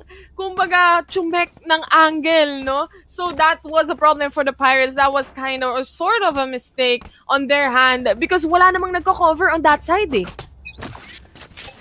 Kahit isa lang man lang na nakapag-communicate sana. But anyway, it's already done. Partner, natawa ako. Ano yan? Hindi na tayo yung bias. Yung viewers na yung bias. Yung viewers yung bias? Iba na ngayon, man! Iba na ngayon! Hindi ka mag-proud sa atin, no? Ang sarap sa feeling, pero yung Senior Carl lumilipad. Diyos ko pa, nakakita pa ng isa, pero Senior Carl will shut down Pinoy Jet dito for V4. I mean, I really love the boost na ginagawa ni Senior Carl dito. Diyos ko po, kung kaya ko lang gawin yan in real life, Diyos ko po, hindi. In real life, yung tipong tumalon-talon ako kung san-san. Diyos ko po, hindi na ako magkukotse, hindi na ako mag-grab or anything. Pwede naman pala ako tumalon-talon na lang, pero hindi ko, mga kaibigan. Just setting up his recon ball towards B. Meron siyang ultimate. Pero wala siyang mapipick off. Pero ano to? Paano to? Geometry lang, guys. Kaya hindi ako naging pro player eh. Just ko, hindi kami nag-pro player kasi ayaw namin ng mat, mga kaibigan. Nagkasta lang tayo. Pero yung ultimate ng Astra, nilapag na. It's finally time para sa attacker killjoy natin. Tapos sasabayan pa. I am not Pinoy! I am the hunter! Oh my God! Chris M, Itzy na lang ang naiiwan. Dalawa sila dito magkasama. Isang pagkakamali lang, pero the trade-off nandoon. Chris M goes out and the showstopper connects. Pero this is a 1v1 situation right now. Flash, asaan si Flash? Hinahanap ni Itzy. Meron siyang recon dito na pwede niya pang gamitin. Nakita niya lang kung nasaan. The fake defuse is there. And he's not gonna go out. Pinagalaroan lang ni Flash, ladies and gentlemen. And Flash! Diyos ko po. Just, iyan talaga importante. Number one, play time. Just use the time in your favor. Hindi ka pa natamaan ng pagsabog ng spike. Securing that round 10-8. To be honest, this is one of the most exciting and action-packed matches we've ever casted. Man, para tayong nanood ng action na movie na ni FPJ. Isipin mo 5 movie ni FPJ pinagsama sa isang game. Ito yun. Sumapi sa kanila yung espiritu ni FPJ, man. Pero si Lito Lapid buhay pa. Buhay pa si Lito Lapid. Buhay pa. Kausap ko kanina. Ka-text ko nga din eh. Si Tense nga, inad ako sa Facebook. Talaga? Nag-text, kamusta naman? One-on-one daw. One-on-one. Hindi ka pumayag, syempre. Uy! Hindi ako pumayag eh. Side step. Ay! Naman, Diyos ko po. Kala ko mala Jordan nag-end one na eh, pero hindi pa pala, pero tumama pa pala. Pero far side Jin, inside the smoke, inside ng Ecoms, mga kaibigan. Pero just gonna use that option just to get some high ground advantage here, but he has no idea at all. Diyos ko po, natamaan pa ni Chris M. Because of far side Jin, just using that smoke. Pero Diyos ko po, friendly fire. Pati si Chris M na flash din, mga kaibigan. Chris M sees one already with a 3K. 2 versus 3 situation din sa game na to. Pinoy Jet binuhay si RU Ryu for V2 now. Si 2GE meron siyang ultimate and he will use that now and so go here in B instead. Pero ang problema, andito si Itzy. There's no idea at all na meron tao dyan sa likod mo. And Itzy is one already. 1v4 situation. Weekend Ball is now up and alam na nila kung nasan ba yung last player ng Pirates and RU Ryu from the dead. He will rise up again to take down 2GE and will secure this round. 11-8 if I am not mistaken. Yep, it is almost a match point para sa side ng AE pero hindi pa nagtatapos dyan. This game is the most unpredictable game I have ever casted sa Valorant. Sobrang init parehas na anyone could just pop off. Ang nagiging issue lang dito para sa mga players natin, para sa mga teams natin, sa sobrang bilis nga, which is sinabi ko na rin kanina, sa sobrang bilis nang nangyayari, no, sometimes they cut corners. Instead na lahat sinisilip natin yung usual na nakikita natin slow play, slow push plays, na lagi silang nag-check ng corners and sides just to make sure na okay talaga. Hindi na nagagawa dahil sa sobrang fast-paced ng mga nangyayari.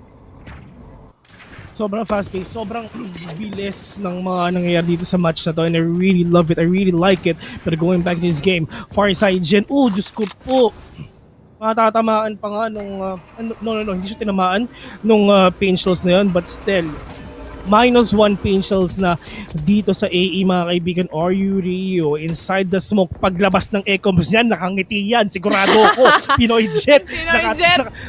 Nakapatay pa ng nakabantay na si Pidea. Ayan na naman yung mga blind. Very accurate sa kakampi. Saki-saki. Up. Smoke. Up. GK Baby gets a kill onto that one. Chris M wants to push forward dito sa smoke na to. Isa na lang ang naiiwan. Kumuha pa ng orb. Nagnakaw pa ng isang orb. Nakadalawang orb pa siya. Mga orb. My God! Senyor Carl, sidestep lang na sidestep. Baka sakaling makakuha pa, makapitas pa ng mga kills. Pero nagsama-sama na. Lumabas ka na, napapalibutan ka na namin. AE securing another round. This is now a match point on their side. Match point it is para sa side ng Alpha Esports. One more round. Malamang. Magulat ka pag Match tatlo point pa. Pag ano. Match point nga eh. Dami naman. Evas ng casters. Casters Gusto ko natin. tahimik na casters. Diyos ko, katulpa! Mga casters na yan. Simula pa lang, ang dami nang sinasabi. Oo nga, ba't kaya ang ingay nila? Kaya Pero ano muna tayo? Mausap-usap muna tayo dito. Tinigin nila kasi, chill muna, inom lang muna tubig. Teka lang guys, medyo mainit. lang, Hindi guys. na kami nakakahinga. Oo nga, so kita-kita lang tayo sa next game. Kayo na muna bahala. Basta, Pagod na kami. panoorin nyo na muna yan. Tactical post naman. Alam nyo naman na din kung ano mangyayari, di ba? Oo, man. Tsaka huwag niyong kakalimutan na i-type in sa comment section ang matinding hashtag na lagi nyo sinasabi. Hindi galing sa amin yun. Oo. Vil and Terror to Iceland, mga kaibigan. Bring Tayville. Bring up. Sorry. Ay, nako, ano ba naman yan? Sorry. Bring Tayville to Terror, Iceland. pag nasa Iceland tayo, promise, malamig doon. Malamig doon. Madaming masarap gawin pag malamig. Iihawig ka. Iihawig ka, Wait, para wait. mag-init ka doon. Wait. Chris M, meron siyang ultimate dito. Pwede niyang i-divide, man, yung buong mapa. Half or broken by para sa side ng Pirates. Ni GK Ito na si Baby, Noah's Ark. walang napitas. Noah's Ark? Hinati na, di ba? Ay, Di iba ba pala si yung Noah's Ark. Moses yun? Yung barko pala, si Moses pala. Sorry. Minus 100 ligtas points! Minus 100 ligtas points, mga kaibigan. Diyos ko po. Wala na naman. Bawas na naman, sir. Bawas Pinoy Jet, na naman. Pinoy Jet. Diyos ko po, Pinoy Jet. Up. The slow is there. Hinati na nga ni Moses ang ating mapa. Here. Here. Sorry, Sorry, Akit. Pero 3 versus 5. going back- Oh. Yun ang bulag. Ryu nakapatay na rin. And he gets the double kill. They are finishing this round. AE wants to secure 2 versus 1. Winable. Yabari Pero, hindi na talaga. Defenders win. Pinasabog ni Ryu. 2GE 13-8. First round happy. goes to Alpha Esports Pro. Itzy, They're happy. Lang. Oo, si Gian Sanity parang wala lang. Parang nagising lang siya, nagbukas lang siya ng PC. Parang hindi naman ata naglaro, no? Parang chill na chill lang. So alam po Sabang sabihin tayo na... stress na stress dahil... Oo nga eh. Minus 100 ligtas points na po ako. So magre-refill muna ako ligtas points para mamaya katabi ko din sa San Pedro. Oo. Pero, sana wag kang kunin ni Lord Bill sa sobrang daming ligtas points mo. Sana wag muna. Pero going back dito sa ating tournament, we've seen the exploding Literally. agents of all of these teams, mga kaibigan.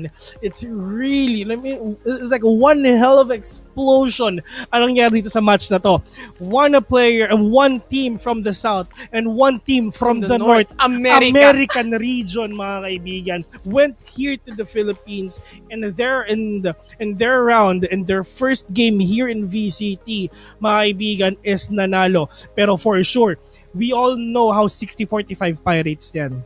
Alam mo yan, yung pwede nating sabihin na ang mga bida sa una talaga nagpapatalo yan. Totoo yun. Pero let's see if makakabawi ba sila dito sa second and third game natin. Taylor, what are your thoughts? Para sa akin, there are small mistakes na kayang-kayang ayusin ng parehas na team, no? And obviously, with the Pirates, nagre-revolve around talaga kay Fireside Jin yung init ng laban. And Fireside Jin is actually on fire. So not a problem at all. It's just a matter of strategizing and getting the first picks onto this. Kasi ngayon lang nakita dito sa VCT, itong team na to ng Alpha Esports, diba? So it's fair fairly new to them. It's fairly overwhelming and shocking for the players to see dahil napakabilis nga ng mga execution, especially yung bilis ng execution nila nasa dulo eh. Hindi nasa unahan eh. Nakikita naman natin parang 10 seconds na lang, doon sila nagpa-plant, doon sila nag-execute pagdating sa 20-second mark natin.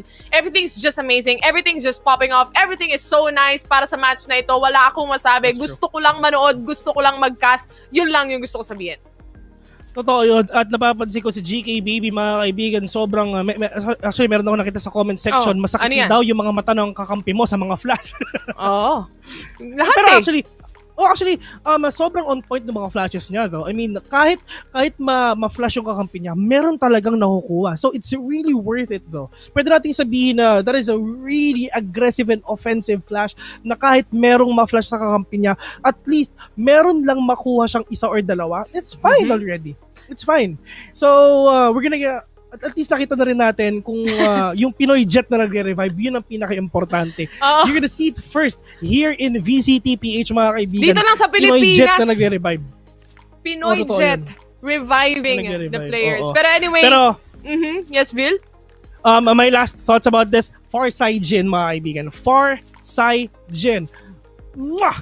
It's really on fire. Swear. Pero yun nga lang, meron tayong mga mistakes as well.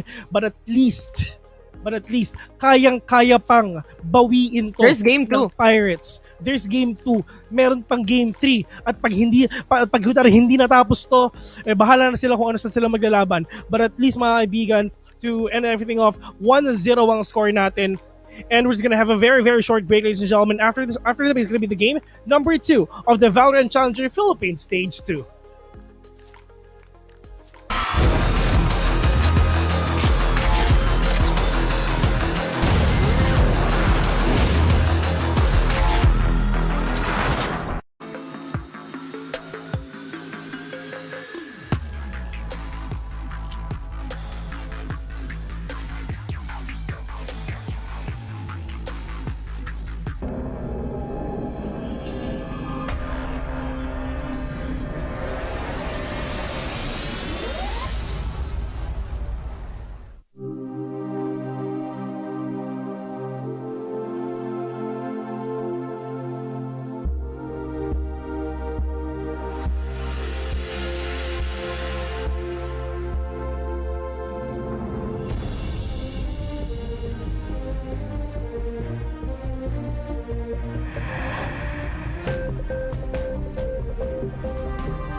Muli tayong nagbabalik dito sa Valorant Challengers Philippines Stage 2 presented by PPGL. At kami pa rin ang inyong mga shoutcasters. Ako nga pala si Taylor at kasama ko naman si Vil na napaka-pogi ngayon. Ayan, nakabawi din sa wakas. Gusto ko sabihin na sobrang, you look really great tonight, Taylor. Yep. Not kidding. And I really like our lightings. Actually, sa'yo pula, tapos sa akin blue eyes ba yun? Ay. Fire and Ice. Parang laro lang sa Friv dati. Alam mo yun? Oo, actually, alam ko yun. Diba? Going back. Anyway, sige. Going back here, I mean, this is the time already na talagang kailangan talaga na makabawi dito. And actually, this is a game of momentum. Ito ang game ng momentum talaga. Kung sino ang makakuha ng unang momentum, is talagang bubulusok. Pero, papuntang langit, mga isipin kaibigan. mo, sana naman hindi sila kunin ni Lord agad-agad, no? Hindi pa naman. Si Astra out of this world na literal. Out of this world na yan. Nakalimutan ko tuloy yung sasabihin ko. Sorry, akin. Sorry. Kalimutan ko tuloy yung sasabihin ko, Vil. Ito, towards momentum. I think parehas sila na merong momentum on their own sides and their own way. Meron silang momentum. And it's quite interesting to see na first time in our entire casting career na hindi tayo tinawag na bias, no? So, hindi na kasi kami nakakapag... Ano ba yung mga bias? Yung viewers! Yung viewers, bias yung viewers. Nakabawi din. Shout out sa viewers natin. A big shoutout sa Ecom Squad, mga kaibigan. Alam ko nakikipagkulitan tayo dyan. Diyos ko, lalo pa nag-stream tayo. Naku, nakikipagkulitan talaga. Kaya follow nyo na kami. Sabay ng plug ng page. Sabay ng plug, diba? Ayos ba yan?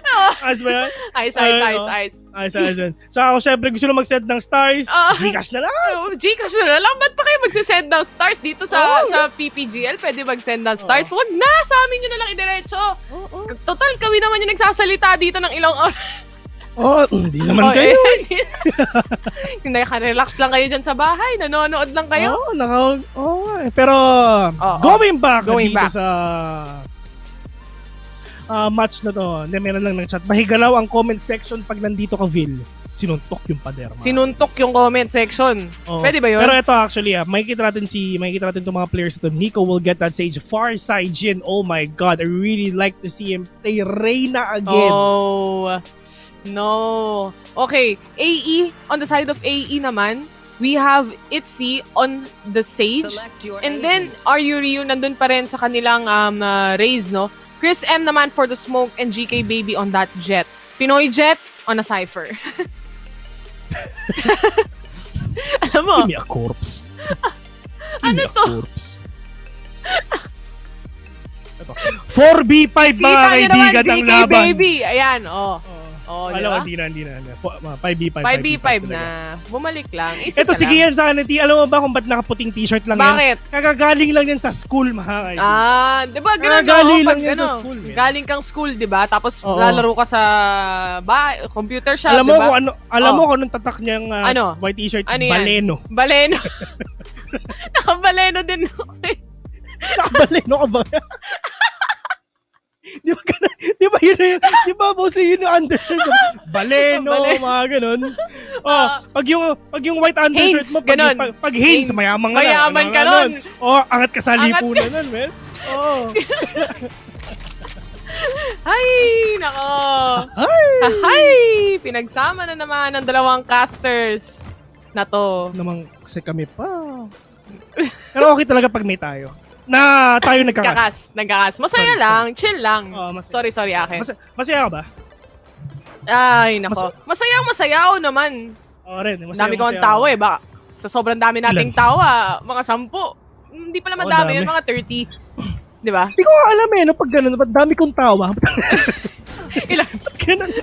Ito na. Balik muna tayo sa laro, no? Gaya nga ng sabi mo, it's finally time para sa ating game number 2. So, let's go.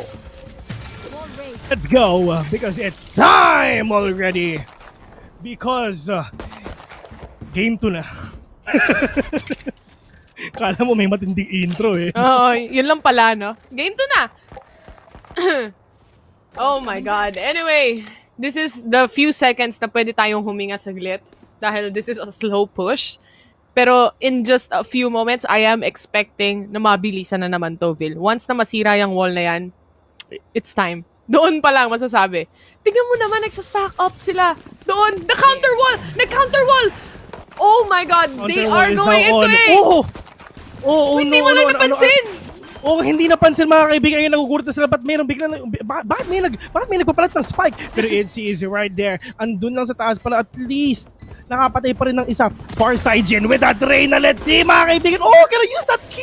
Pero at least nakaisa pa siya. Itzy with the, Farside Jin with the head. Pero Nico with the right click taking one down. It's all up to Chris M. But Senor Carl with a ghost will take down the last player, which is Chris M. 1-0 in favor of the Pirates. Very, very nice. This is just the first round. So, ito yung time natin, Vil, na hindi sasakit yung lalamunan natin. Medyo matindi yung first game natin. Hindi ko in-expect. Gaano katindi? Sobrang tindi, man. Pero actually, ito syempre ang alam naman natin ng mga ano yun? Na information about AE is syempre yung mga galing sa stream nila. Definitely. Kasi hindi pa natin sila nakikita competitively. Maglaro competitively. The head. The flash is there. We'll take one. Si Ian Sanity, kilala to as Lurking Cypher. Lurking Cypher talaga to mga kaibigan. Let's see if he can lurk. Let's see if he can catch someone off guard. Because that is the main thing na gagawin ni Gian Sanity. And that is the same gameplay kung ano ang ginagawa ni Dispenser. Definitely true. The lurk is there, and also at the same time, yung mga barrel ng mga players na to is onto a Spectre. Paano tatapatan ngayon ng ating AE yan? They have the Spectre now on the side of Ryu. Kayang-kaya actually, but that's an alarm bot. Nalaman na nila kung saan nakapwesto yung mga players natin from the side of AE. Pirates flash, naka-forward na kaunti, napatay pa nga ni Chris M with the classic 2v3 situation. And Senor Carl to finish them off on that lurk as well. That lurk is really working to the side of the Pirates, and AE, ano kaya ang magiging sagot nila dito? Medyo good sang AE sa mga mapang maluluwag, like Haven, like Ascent. Pero let's see kung ano ba ang magagawa nila dito sa split, which is pwede nating sabihin na talaga maskip talaga ang split.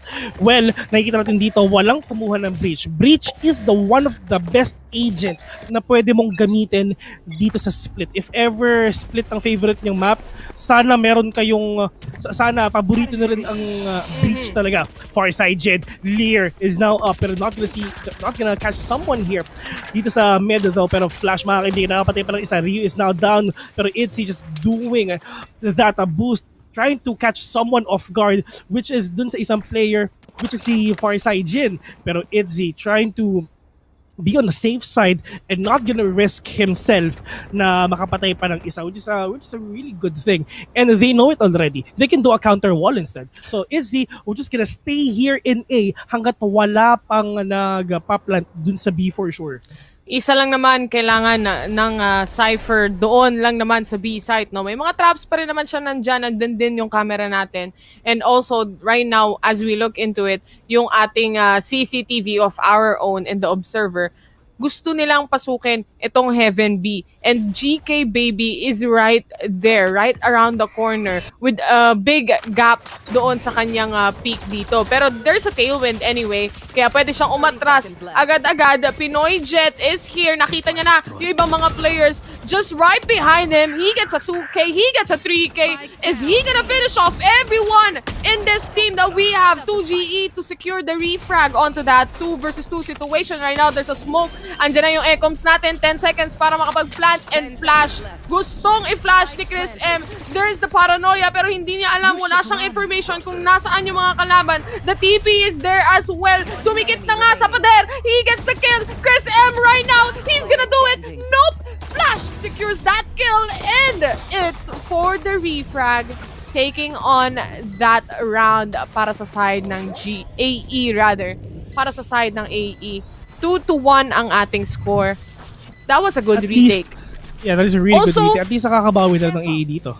Also, yung nagdala nung round na yun ay yung pag-hold on or pag-hold ng site ni Gian Sanity.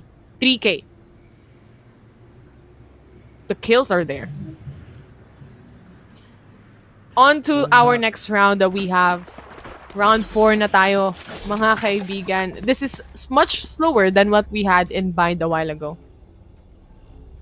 Much slower nga. I mean, hindi sila talaga katulad na as in sobrang G na G dito sa map ito. Kasi partner mahirap din kasi ano to eh. Sobrang maliit naman para to. The corners sobrang dami. Medyo tight yung ginagalawan ng mga players natin. So all they have to do is just always check their corners talaga. Kaya sobrang safe play yung mga players natin dito sa split. Sabi ng mga viewers natin dito, si Chrisem daw, ay Chrisem ang pagkakabasa. Sabi ko nga sa, pwede ba Shrism? Shrism na lang, no? Para maiba lang, para sa amin lang, no? Kami lang to, guys. Well, I'm gonna call him Chris M instead. You know, I like it that way. I like it that way. I like it that way. Are you Ryu? Oh, di ba? Are you Ryu? I like it that way. Tawagin? Hindi. Pero i-fact check nyo kami. Sige, okay lang naman. Sabihin nyo sa amin kung ano talaga. But GK Baby. Si Nico, N1 ko. N1 ko yan, N1 ko. N1 ko, mahaba masyado, ewan ko. 20 HP on GK Baby right now. And a heal mula kay Itzy. So, akit din naman yan. He's gonna be fine.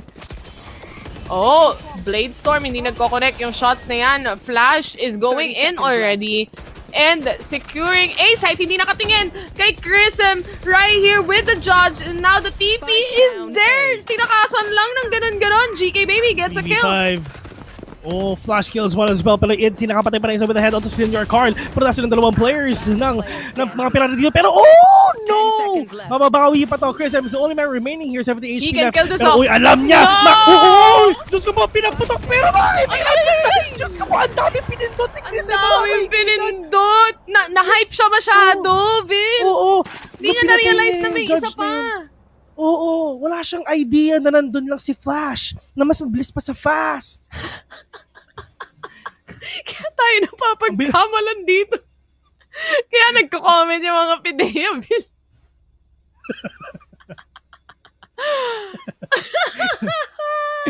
Asset ka, no? Sheesh! Asset ka. Hindi. Oh my god. 3-1 in favor of Pirates. If this is gonna continue and just keep on continuing, baka makakita tayo ng Game 3. Let's see if makita pa tayo ng Game 3. That is the mission of the Pirates. Let's see if they're gonna do that. Farside Jin, nawala na rin yung main fragger dito ng Pirates. And paano sila makakabawi? Senior Carl has 3 smokes. Oh, nakita na isa pero not gonna spot out Gion Sanity here. And kung napapansin mo, wala pang traps na nilalagay si Gian dito. Kung napapansin mo, party dun sa minimap natin, di ba? Wala pang traps. Tama ako, di ba? Wala. Oh, tama pa. Kasi magkamali ako, mahirap na. Kasi GK Baby is now down for 2GE. With a kill, pero are you Ryu? Paint shells, partner. Paint shells. Paalala ko lang. Not gonna spot. Kasi baka isang shi kasi ang mabasa natin dito. Pero si Shrism. Let's see. Antik na pero muntik na na-dig niya si Senior Carl pero not gonna be able to take down Jet for V2. Are you Ryu just finding that perfect Hadouken onto the players of Pirates? Trying to find it pero wala pa as of now. Are you Ryu? Gets refragged. Flash has the Vandal. They just secured this round by having those guns on their favor. Utilities wise, nagagamit ng utilities na maayos ba ang yung mga teams natin, Bill?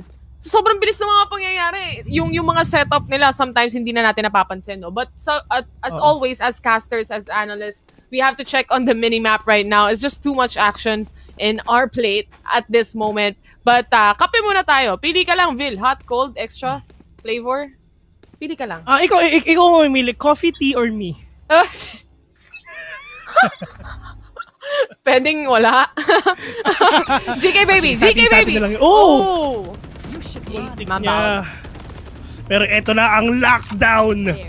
Hanggang doon na lang yun. Wala na akong sasabihin pa. But still. Are you trying to stop the possible push of the Pirates here on B? Pero actually sobrang gandang ginawa ng Pirates dito. That is a really good lockdown decoy na ginawa ng Pirates. They have no idea at all na both pupunta pala sa A. And kita mo, medyo ilan yung nag-push dito. At yung ginawa pa ni Nico na winol pa ang screens mga kaibigan. I mean, parang N1 ko, hindi N1 nila ko. hinahayaan. Hindi nila hinahayaan Oh, the talaga. revive! Oh! Masakit yun! The fire rate Maghanap dahil ng sa kakampi. Empress, the fire rate of, because of the Empress, no, medyo masakit, nag-double shot, kumbaga, para sa mga players natin. Pinoy Jet right now, nagdadalawang isip kung pumasok na siya right now. He sees the Reyna, he sees another one. Pinoy Jet is real. And right now, defuse lang, wala akong pakialam sa nararamdaman nyo. He's gonna do it, he's gonna defuse it, and just Itzy securing the spot or the angles na pwedeng panggalingan ng mga players. The confidence of AE to just defuse the spike. Gian, to just defuse the spike and let the teammates do their job. Cute ni Killjoy. Yun na lang yung nasabi mo, Vil, no? Malalim na hinga. Mas cute ka. Pero actually, gusto ko na sa kwarto ko. Alam mo yun, parang meron ka mga Funko na mga ganyan. Parang I like it. I love it. Ano Pero yun? Ano GK yun? Ano yun? GK baby. Oh. May mga bagay na wag mo na tanungin kung ano yung sinabi ko. Pero GK baby, let's see if he's gonna spot someone. Makakapag-off angle ba siya ng operator niyan? Pero Ryu again and again just trying to catch someone dito sa mid with that pain shells. Pero mukhang wala ata tinatamaan si Ryu. What is happening to AE? Pero GKBB, that is the thing na sinasabi ko pa kanina pa. Makakapag-off angle talaga siya kasi at least nakakuha siya ng high ground advantage. Mm-hmm. Oh. And he will get Ito na. one head from the sides of the Pirates. May info. At tinag na nga, medyo kinabahan ng kaunti. Nakuha na rin si Senor Carl. And right now, Fireside Jin, hindi niya pa rin alam na nandito lang yung camera. Tagged off na naman. Nakita na yung spike. Nag-aabang na lang yung mga players dito ng ating side ng AE. Lear is there, pero wala namang matatamaan. Meron pang satchel. Pag pumasok sila dito, boom, patay. Let's go! Double kill from Ryu! And the trade or the refrag from the Pinoy Jet. Na-stuck sila dun. Pagbawi ng api ng ginawa ni medyo Ryu naaliw dito. sila. Naaliw sila dun sa camera. Oh, tama. Yun nga sasabi ko, pagbawi ng api and look at that, Ryu trying to catch someone off guard. Pinoy Jet, dito lang sa Gedli dito. Diyos ko po, sumabog ang mga ulo ni 2G and Farside Jen dito. Gulat ka pag pumikit yan. Biglang may Kumindat. kasi nakasilip na ganyan eh. No? Biglang kumindat. Sabi nila, daw si Itzy daw, ITZ. Kasi daw ibig sabihin nun, in the zone. Gusto namin Itzy. Gusto naman ITZ. Chris with the capital M. Tawag namin kay 2GE, Gege. Gege na lang. Gege na lang. The slow is there. Basag na yung wall natin towards mid. This is a totally different Pirates and AE from what we've seen mula doon sa bind nating mapa kanina from game 1. Sa kakatunin lang, this is game number 2 pala guys. 60-45 Pirates versus Alpha Esports. And best of 3 series to. So 1-0 na lamang ang AE pero the peak is there. GK baby, hindi nag-connect yung shot. Sayang yung shot na yun. And Sobrang sayang talaga. he Oh, wants GK one baby. more. Oh, missing that operator onto the heads of Farside Jin. Pero at least si Chris ay mga kaibigan, meron naman siya bulldog dito, so makakamawi pa naman siya. Pero GK baby needs to go down already because all the squads of Pirates is right there dito sa A site mga kaibigan. You need to go down right now. Everything is just not connecting for the side of AE, yung mga shots, no? Pati yung mga operator shots lalo ni GK baby. But it finally connects one time. 3 versus 3 situation right now. He has no information kung nasaan yung mga kalaban.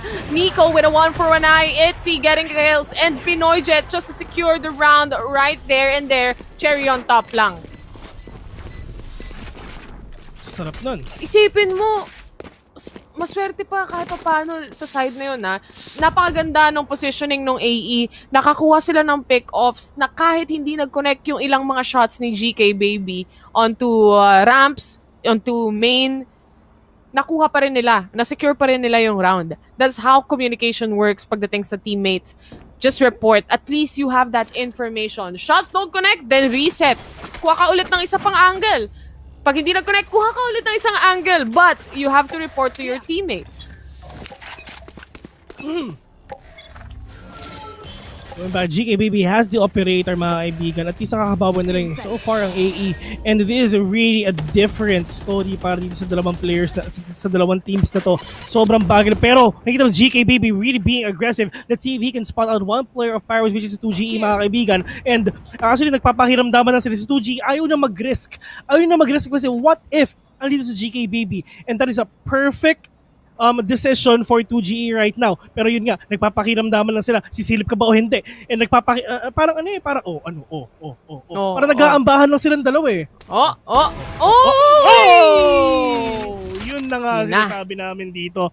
The patience is real. Patience is key, sabi nga nila. Rio naman, nag-aabang lang din dito sa Rapsters. Hindi nag-connect yung kanyang showstopper onto that. Fireside Jin nakakuha ng isang kill. The revive as well, nandun na. This is a 4 versus 4. Walang talo, walang may lamang. But right now, it looks like Rio gonna kill off someone. And Nico is that guy. He goes down as well. And Fireside Jin is out 2 versus 2. Chris with a capital M, GK Baby, Gege nandoon at Senor Carl is right there. Oh, kasi Tuge. 2GE, di ba? Tuge. Sarap ng toge, no? Totoo. Anyway, nagpa-plan na sila, Bill. Nagkwentuhan. Sorry, Amin. Sorry. Nako po, may nag-chat lobat na ako, Bilisanity. I-charge mo na yung cellphone mo kasi mahaba-haba pa ang laban na to. Mahaba. Mamaya pa matatapos to. Pero yun nga, meron nag-aantay. These are Rams and one kill coming in from 2GE. Tamang Teddy lang para lang at least hindi siya pick off the GK Baby. The clock is ticking. GK Baby, if you're gonna push or not, you need to save that gun, mga kaibigan. You need to save that gun. And he will. Surprised. Gulat kapag hindi, no? Sabi, meron pang isa, Vil, no? Kanina, ITZ, tapos meron naman Itzy, tapos meron ding, it's lang daw, it's. It's lang. Hindi kayo naman kaya magkas dito. Bakit hindi na? Total, alam nyo naman yung pangalan. Alam nyo naman lahat, di ba kayo na kaya? Ay! Ahay! Ay. Naka po! 5-4. Mahaba-habang gabi pa, Vil. Alas 8 pa lang. Alas 8 pa lang, maaga pa. Mamaya pa ito matatapos. Mga alas 12, sobrang dikit na lang, mga alas 12. Oo nga, pero GK Baby. Ay, hindi connect! Dash out na to, for sure! Ang imbes na si Senor Carl pa ang matamaan, si GK Baby pa ang nabawasan. That we're not gonna connect onto the two players dito sa may heaven. Pero kung napapansin natin na Gian Sanity medyo hindi ata siya nakikita talagang pumupronta dito, mga kaibigan. Not explosive tulad na nakita natin sa game number 1. Definitely true. And the thing right now para sa dalawang teams na to, nakita ko na to, partner eh. Nakita ko na tong male nila eh. Oh my God, GK Baby, pag nakikita niya yung kalaban, hindi niya natatamaan. Pero pag hindi niya nakikita dahil sa smoke, natatamaan niya. Fireside Jin with the leer. Nakakita na rin ang isa dito si Nico. May konting whiff pang kasama. Chris with the capital M gets the kill onto that one. Fireside Jin sa loob ng Cyber Cage na trap. And AE just secures the round. A flawless round for them. 5-5 ang ating score. Sobrang dikit ng taga. I mean, ano lang tayo, pareho lang talaga sila nagpapalitan dito. Gian Sanity, look at that, 11 frags. Pero at least it's not that enough din talaga in order for you to take down everyone dito sa Pirates. If ever na Gian Sanity, if ever he can do that again, kung ano yung playstyle niya kanina, he will, sure. I mean, baka makakuha pa rin ng magandang score ang AE ngayon. What do you think? I mean, he got that kill. I mean, yes, meron siyang siya yung top frag ngayon. Pero if you're gonna compare game 2 to game 1, ano nakikita mo? Pantay eh. Ngayon, pumapantay na yung Pirates and also at the same time yung AE. The scoreboard is out there. They get the kills, both of the teams. Sinabi na rin naman natin to kanina eh. Talagang i-expect natin na dikit tong laban na to. They both have mechanical skills. Parehas nilang kayang mag-flick. Parehas na team kayang mag-flick. Parehas na team kayang triple kill. Kahit apat, kahit ace, lahat sila may potential. 'Di ba? Parang senior high, ganun. May potential lahat eh. Yung mga players, mechanically skilled tong mga to, hindi biro yung pinagdaanan ng mga to. Radiant players for sure. But this is right now a tournament setup that we have. And hindi lang yung mechanical skills yung dapat meron tayo for the teams. It's also the strategy. And both teams actually have the strategy. So pantay lang talaga. Basically, it's leveled up 50-50. Toss a coin, doon mo malalaman kung sino yung mananalo. Parang ganun. And this is a time na kailangan talaga nila mag-isip-isip dito. Their playstyle is really different from what we've seen before, which is in game number 1. They're having so much problem kung paano sila makakapasok, kung paano sila makakapag-plan, kung paano sila makakapag-diffuse. Pareho talaga sila ng mga problema dito. Nabasa mo ba? Nabasa ko? Anak! Itabi mo! Hindi, sabi niya ang nonsense daw. Ganyan. Sabi niya, anak, itatabi ko na. Ikaw na.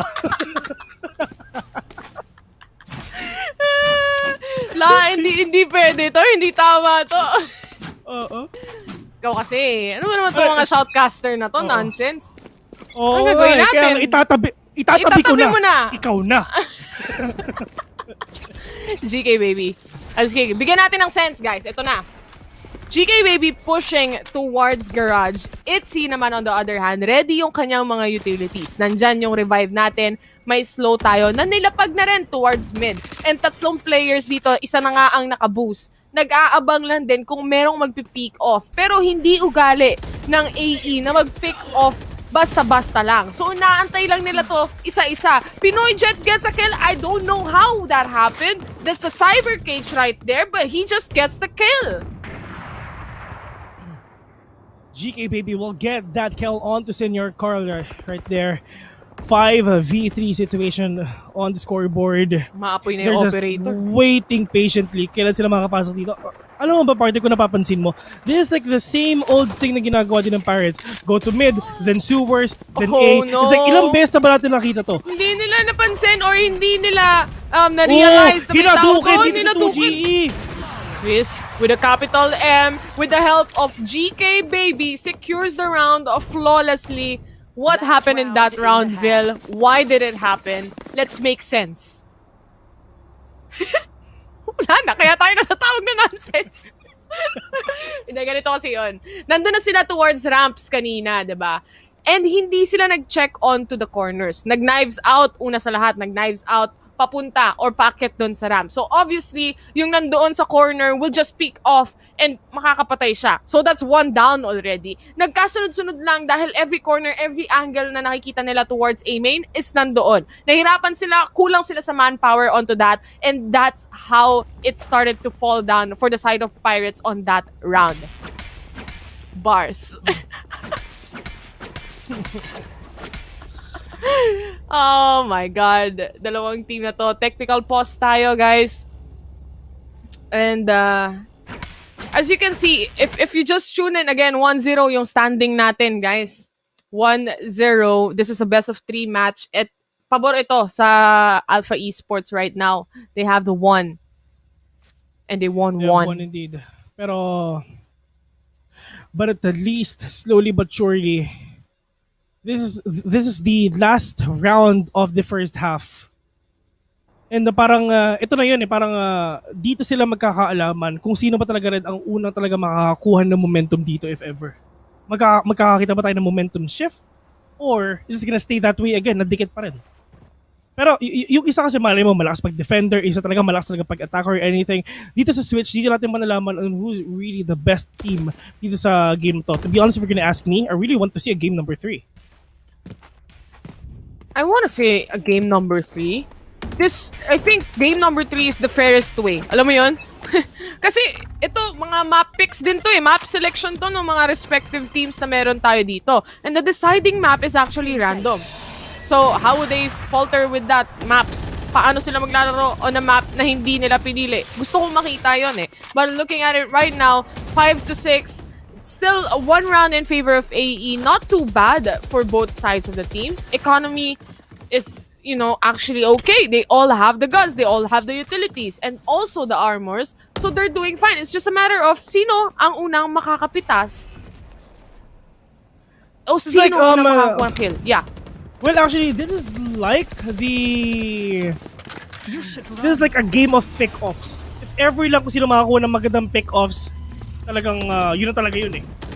Well, actually, ito ang ginagawa ng Pirates ngayon. They have no idea at all na nandito lahat ng mga players. Ang iniisip na ni Rio dito, what if ulit-ulit na yung ginawa nila kanina, which is magdi-decoy ulit? Kasi that is actually true. That is actually can happen.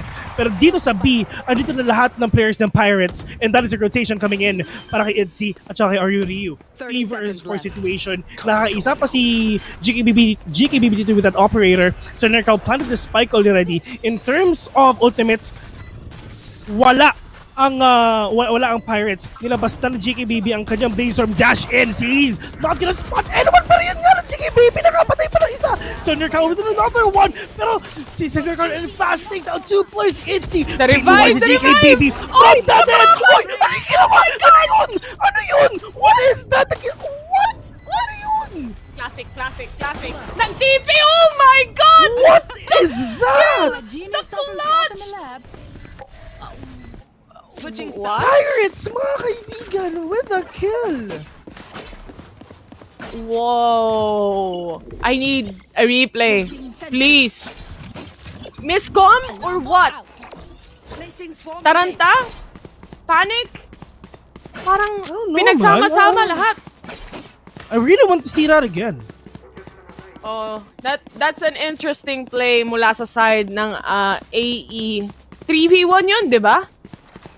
Oh. The revive, napatay yung nire-revive. Obviously, nag-aabang na dapat yung Sage natin kung saan lalabas sa smoke, sa ecoms, yung kalaban. Lumabas naman, kaso may ibang utilities ata siyang nakalabas during that time. Anyway. Can be. Kasi nakikita natin nag-switch siya ng baril eh. Yeah. Or walang bala. Diba? Kailangan natin yung replay, man. I mean, pwede. Yeah, pwede. Mali mo, wala siyang bala. That is actually possible. Yun lang yun, wala siyang bala. Or talaga napasobra ata sa pag-switch ng baril. Pero kita ka, parang nagre-reload ata siya kanina, no? Possibly. Pero partner, mag-move on na tayo sa mga ganung bagay because Pinoy Jet, which is that Cypher, will take down Senor Carl, mga kaibigan, all the way from heaven. Far side, Jenny had no idea at all. There are 2 players right there. Lumabas si Chris Abut at right click onto that classic. Will take him down. 3v3 on the scoreboard. 6-6 also as well para sa ating mga scores dito. And as we can see right now, 3 versus 3. Gaya na sabi mo, Vil, no? This is gonna be a very slow push onto both of the teams or actually on the attacker side. Kasi mag-aabang lang naman din yung mga players natin mula sa mga pirata eh. Ito si Nico with a 1 for an eye. May heal pa siya. Umaatras lang pa konti-konti. Sama-sama tayo, alis. Sama-sama tayong susugod. Sama-sama tayong mananalo. Let's go! Parang gano'n yung datingan ng AE para sa mapa na to. 3v2 on the scoreboard right now. 2G and Nico rotating all towards A side, mga kaibigan. They got no utilities at all. Oh, Itzy sees one. Dito lang sa screens, pero for sure hindi siya silip dyan. Oh, Pinoy dyan from behind! Oh, no! 4K! 4K! Parang 24 karat magic lang. Parang gano'n, naging Bruno Mars. Gian Sanity. The Sentinel. The Cypher is at it. 17 frags on him. My God. Parang yung mga players natin, nakainom ng energy drink, mga 10 energy drink. Parang ganun yung dating for the players that we have. So on top frag Galit naman na galit natin no? is Flash 1591 KDA that we have right here. But it doesn't really matter. Frags is, frags, kills, of course, nakaka-pick off ka. But actually, mas nakikita ko, mas importante yung assist. Yeah, of course. Pero Nico, play Everything. close muna dito. Actually, medyo kailangan din na makakuha ng frags si Nico dito kasi up until now, isa pa lang yung frags niya. Dito sa game natin, he is really playing close para lang at least to catch someone out guard with that shorty. They're not going out. Oh! Far side Jin picks someone off. Pero are you really pushing in? Nico, mga kaibigan, nag-aantay na pwede mo patay dito. They have no idea at all that Sage is right there inside that smoke. Oh, lumabas na. Nagkakitaan na. It's Itsy, nakakuha ng isa. 2GE, wala na nga dito. Pero shorty para kay Nico. Kaskas muna ng yellow, gawa muna ng halo-halo. Dahil it's finally time para sabay-sabay silipan ng AE. Itong pirata. And this is now a 4 versus 2 situation at this moment. The sheriff is there para kay Nico. Will he be able to get some kills onto this one? He tries pero hindi nagko-connect yung shots na yan. And now looking at Raptor, sinilip siya ni Ryu Ryu dito. Isa na lang ang naiiwan. 4v1 situation. Senyor Carl, pwede siyang makakuha ng exit frags. Nakita niya na, the crosshair is not aligned onto the head. And as you can see, meron pang mga utilities na pwedeng gamitin. The smoke is there, pero hindi rin magkoconnect yung shots niya.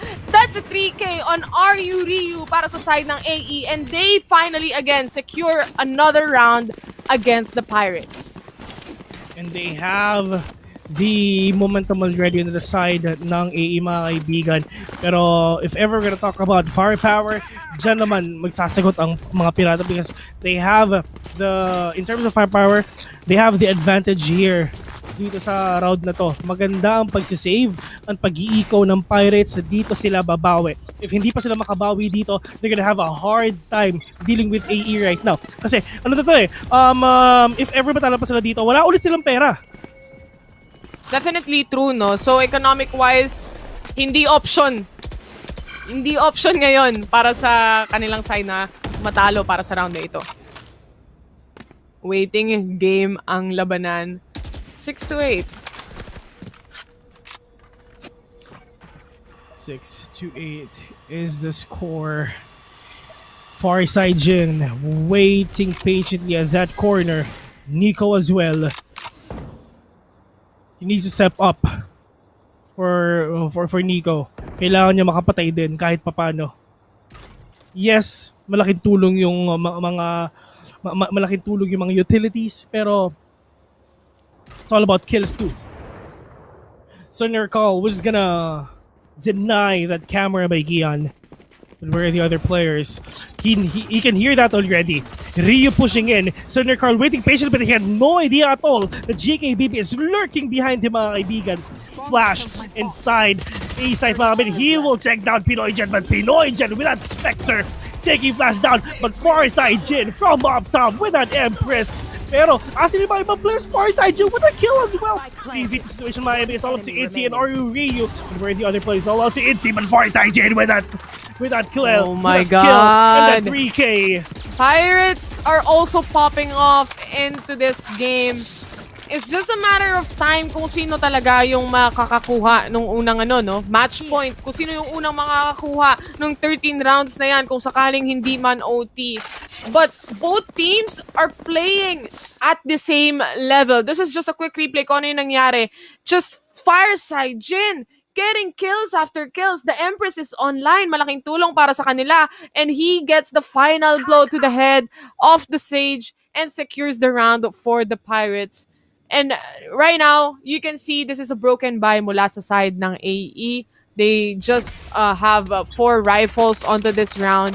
And para kay ITZ or Itzy, yan lang muna. Relax lang muna. Wala tayong pang Spectre man lang muna. So, ito na lang ang kaya muna i-afford ng team na ito. But right now, as we look into it, It's just a matter of one death mula sa Pirates para makakuha sila ng gun anyway. But Flash getting a kill on GK Baby. That's gonna be huge for the side of the Pirates. Pero Pinoy Jet, Gian Sanity is just ready to get a trade onto that kill. Now a 1-to-1 trade para sa kanila. But 10 HP remaining on Gian Sanity. 2G. Alam niyang may tao sa garage. Pero the discipline is there. Discipline is there. 8-7. Bumabawi pa mga pirata dito. 4v4 on the scoreboard right now. They need to make every round worth and work dito sa dalawang players na to. It's really up to them if they will push it to a game number 3 mainly for the Pirates, but for AE they want to finish it now. 30 seconds They want to finish definitely, but as right now, as a viewer, as a caster, I honestly, gaya ng sabi mo, Vil, I honestly want to see a game number 3 on these two teams. It's just a show, basically. Look at that! That's 1 kill already para kay Senor Carl. 10 seconds remaining. Kailangan na nilang mag-push dito. Kailangan nilang ma-plant yung spike. Nandiyan na yung wall. He gets a kill, pero nandun yung trade mula kay Ryu. Flash is also there. Na-plant na yung spike natin. The showstopper! Pati na rin yung bala ni It's nandoon. 2GE is just right around the corner. Nikos to secure the final blow to the head. And again, Pirates getting that round for themselves. It's now 8 Yes, indeed. to Ito 8. na. I mean, game number 3, I can see it. Game number 3 is actually possible talaga dito sa match natin na to. If ever you can ask us again and again, nung hindi pa nagsisimula yung game number 1, nag-predictions kami. Miski kami ni Eliza, we have no idea at all if everyone who's gonna win this. Because number 1, we know how Pirates play. Number 2, we have no idea kung paano ba maglaro ang AE. This is the first time na makikita natin sila dito in a proper professional setup na tournament, mga kaibigan. And they are really proving themselves sa Pirates and AE that they're really worthy to go on to the 3rd game. They are now in the garage. Gusto nilang kunin yung orb, pero Senor Carl just picking off someone. Aside from that, si Nico isama mo na rin. Nakakuha na din ng kill dito. And the thing is, that's a smoke. A smoke kill para sa side ng Pirates.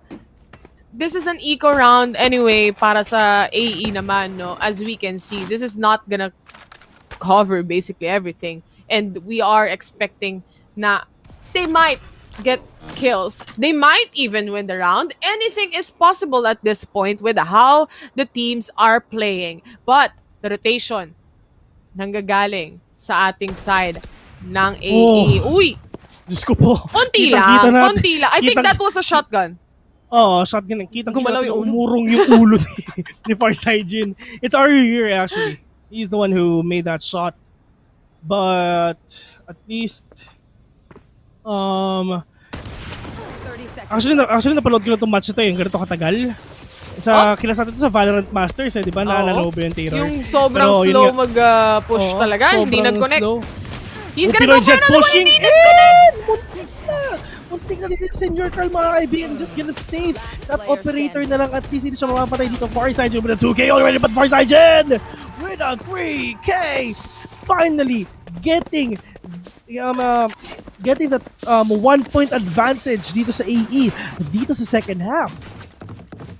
Oh, slowly but surely, humahabol nga ang 60-45 Pirates. This is a replay onto that.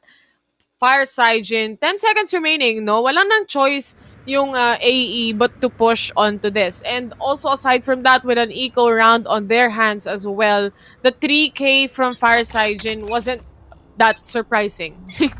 Walang firepower na kayang tapatan kahit papaano eh. But Senor Carl with that pick off is gonna be big para sa Pirates. Kakabili lang nila ng barrel pero isa-isa na naman silang nauubos.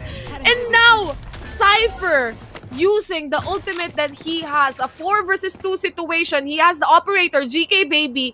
Ang tanong, magko-connect ba yung mga shots na yan? Yun yung katanungan na makikita natin in a few moments kung mag-decide man sila na ituloy yung push nila towards A site. Maraming traps yung Killjoy dyan.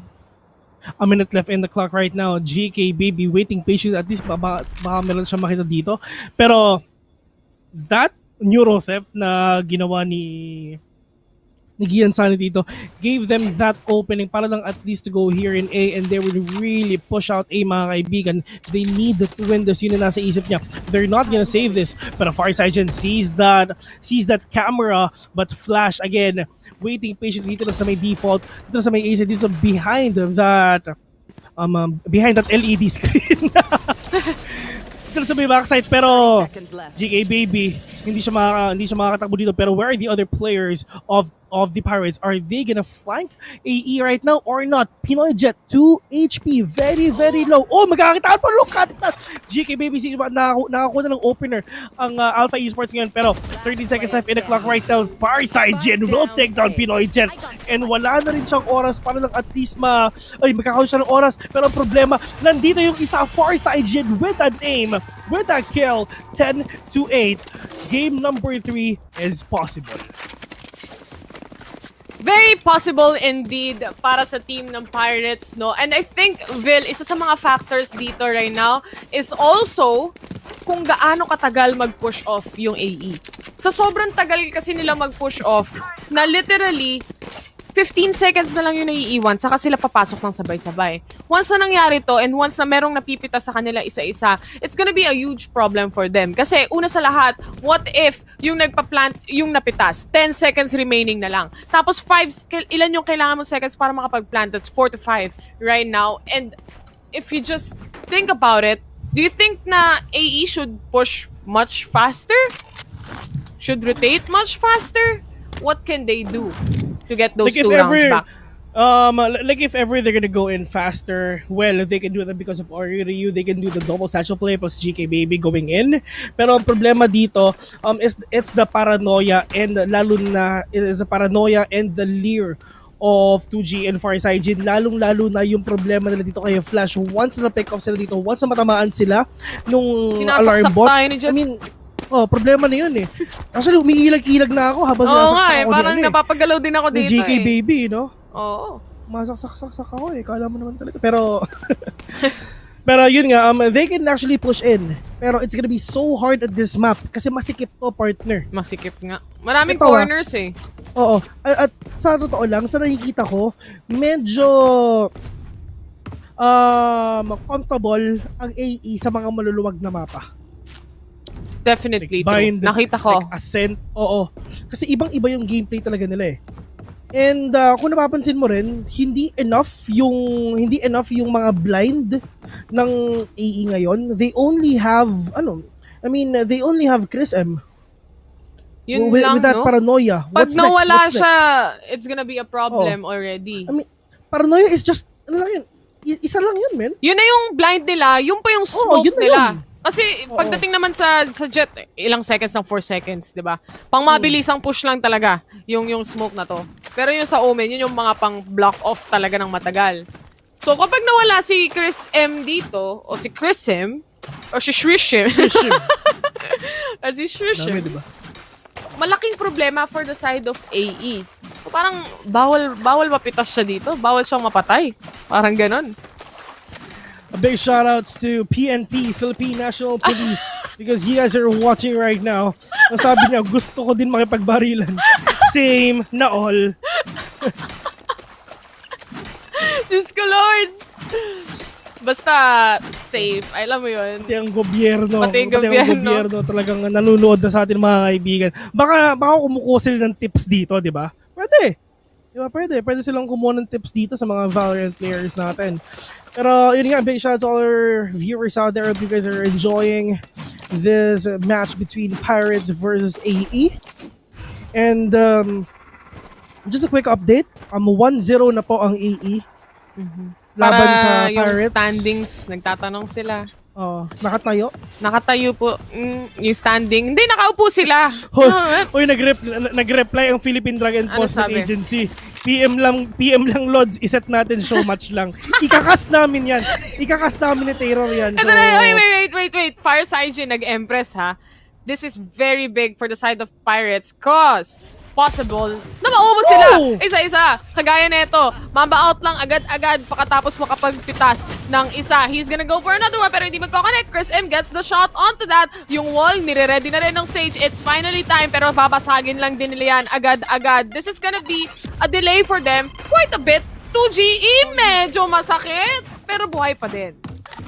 buhay pa rin naman, so it's okay. 4v4 on the scoreboard. Walang enough firepower ang AE ngayon. Si Senior Carl, he got the operator, but can he kill someone? There's a garage, but that's gonna be a big problem for sure kasi wala naman tao na pupunta siya because maybe there's a chance that they're gonna settle here in A instead. Pero ano kung ano sa GK baby, mga kaibigan, let's see if he will spot down yung Omen, lalong-lalo na yung Killjoy. They know it already. They have the idea na baka meron talagang tao sa heaven at saka at least nakapag-push out na rin dito ang Omen nila, which is si 2GE.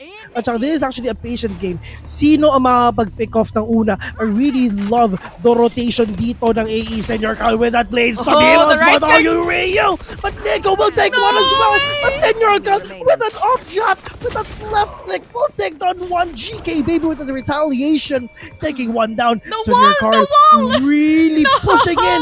But yun nga lang yun na wall. GK baby agad, no time already. But GK baby, let's see if he will take down that agent, but I think he will not, and just gonna ito yung sinasabi ko, Vil, save that operator instead. Ito yung sinasabi ko na kaya na maraming rounds ang nawala sa AE actually because of this, no? Is nung pumasok na nga sila, so few of a seconds na lang yung natitira. Na may isa lang ma-pick off, syempre matataranta yung isa. Maghahanap kung nasaan yung kalaban. And basically, mauubusan lang sila ng oras eh. Pag na-drop na yung spike, aabangan lang din ng ibang mga players from the Pirates. So, I think what would really help them a lot is that they make rotations ng mas mabilis. Or decide faster kung saan man nila gusto pumunta. And switch it up. Ina-expect na ng Pirates eh, na guys, slow push tong mga to. Mga 20 seconds, saka lang to nagpo-push. Kung na-realize ko yun, marirealize ng mga pro players yun, nakalaban nila ngayon. Nagdidikit-dikit sila dito, pipicture muna sila. And the picture muna tayo, picture taking muna tayo dito mga kaibigan. Pero at least, sobrang dikit ng laban natin. I'm really wondering, kasi hindi rin namin nakita masyado kung ano yung third map natin. If later on, if ever makakuha tayo ng follow-up. So, dito, it's all the Pirates game. Pero hindi pa naman tapos yung laban natin. Pero si Fireside Jin with a 2K already. Nico sees one, but the GK baby went in already. Pero yun nga lang, Nico with the wall dash sees one. 4v1 is all up to Chris M ngayon on top of that thing dito sa B. But Fireside Jin with that aim again and again. Tulad nga sinasabi ko sa part din simula pa lang. Nung nakita ko na nag-lock in si Fireside Jin on that train na, I know something is up already. I know that he's gonna explode. And it is really working right now. This is a match He's doing point it right now. This is a match point towards the 60-45 Pirates.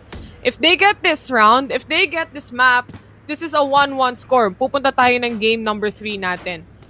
And just going back on what I was saying a while ago when it comes to the rotations of the teams and the rotations ng AE, they have to do something different na hindi ine-expect.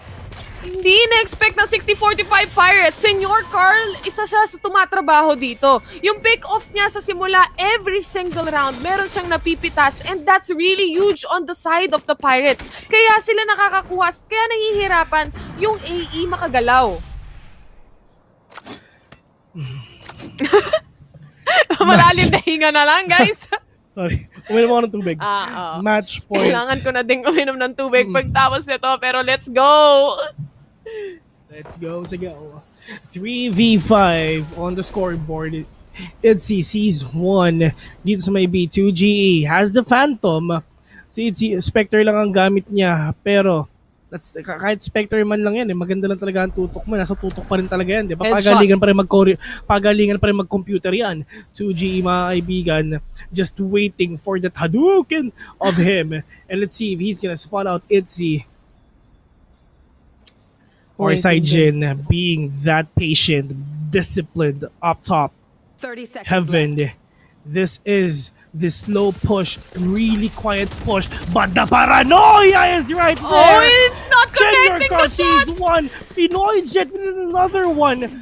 2v4, both Oh low on HP. my For God. Saijin, Senor Carl with that shorty. The Pirates How foolish of will me. get that game back. 1-1. 1-1. This is a 1-1 score. Kita nyo naman sa mga mukha ng mga players natin from the side of Pirates. Nahirapan. Pareho sila nahirapan talaga. Parehas mahirap for both sides of the teams. And this map goes to the 60-45 Pirates that we have right here. Grabe yung mga games, grabe yung mga maps, grabe yung mga rounds na nakita natin. Also, I wanna say kudos kay Senor Carl, especially on the latter part of the game, doon sa late game natin. Grabe yung siya yung isa sa reason kung bakit nag-work out yung 60-45 Pirates. Usually, iniisip natin, Fire Saijin is the star of the match. Pero look at the other teammates that we have right here. Nakita nyo si Senor Carl, every pick-off is very important to him. Yung kanyang suporta, lalo na doon sa last or final moments, 2GE, hindi nag-connect yung mga shots niya, pero ready for trade, tas nag-updraft siya, ready yung magkakakampi na sumili para mag-crossfire towards garage. Nahirapan ng AE pagdating sa small spaces, but of course, at the same time, it's a fair match for everyone. Yes, indeed. And actually, kahit naharapan sila, they really tried. Push this sa isang sobrang dikit na laban. Both teams really tried so hard. And syempre, kailangan natin deciding factor dito. It will come down to a game number 3 dito sa Valorant Challengers Philippines Stage 2, mga kaibigan. And natulad nga na sinabi sa inyo, which is nung hindi pa nagsisimula yung laban, really don't know kung sino ba ang pipredict namin dito. It can be 6045 Pirates, but it can be AE as well. 50-50. And in terms of competitive gameplay, lalo na sumasali dito sa tournament na to, 6045 Pirates, pwede natin sabihin na mas angat ang 6045 Pirates dito compared to AE on joining tournaments together. Kasi matagal na magkakasama to. Ever since the beginning, sila yung magkakasama. Ever since ng VCT, nandyan ang 6045 at AE Pirates, despite of them na bago pa lang, at least talaga nakakapalag talaga sila na sobra. After the break, mga kaibigan, it's gonna be game number 3 of AE versus the Pirates here in Valorant Challengers Philippines Stage number 2, presented by PPGL.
The last game is now up for the Pirates versus Alpha Esports Pro here in the Valorant Challengers Philippines Stage 2, presented by PPGL. Kami ang... Pagod ka na ata. Oh, man. Kami ang inyong mga... Oh, hindi ko na ikakaila yun kasi totoo naman eh, di ba? 6 hours, pero, guys. Let's go. Matagal-tagal na rin. Medyo 12 pa kami pero okay lang yun. Lalaban at lalaban kami. Magsasama tayo. Ako nga pala si Phil, kasama ko pala si Taylor, mga kaibigan. And Game 3 is now on. We've seen how AE destroyed the Pirates. And we've seen Pirates destroyed the AE as well dito sa ating game number 2. But the question is, who will win game number 3? Who will advance tomorrow for the second day of VCT Stage 2? That's gonna be the huge question. Itong teams na to, they tried so hard na makapasok sa Ilang beses eh. Sa quarterfinals. Ilang beses quarterfinals, then semifinals. Itong dalawan to, ilang beses talaga eh.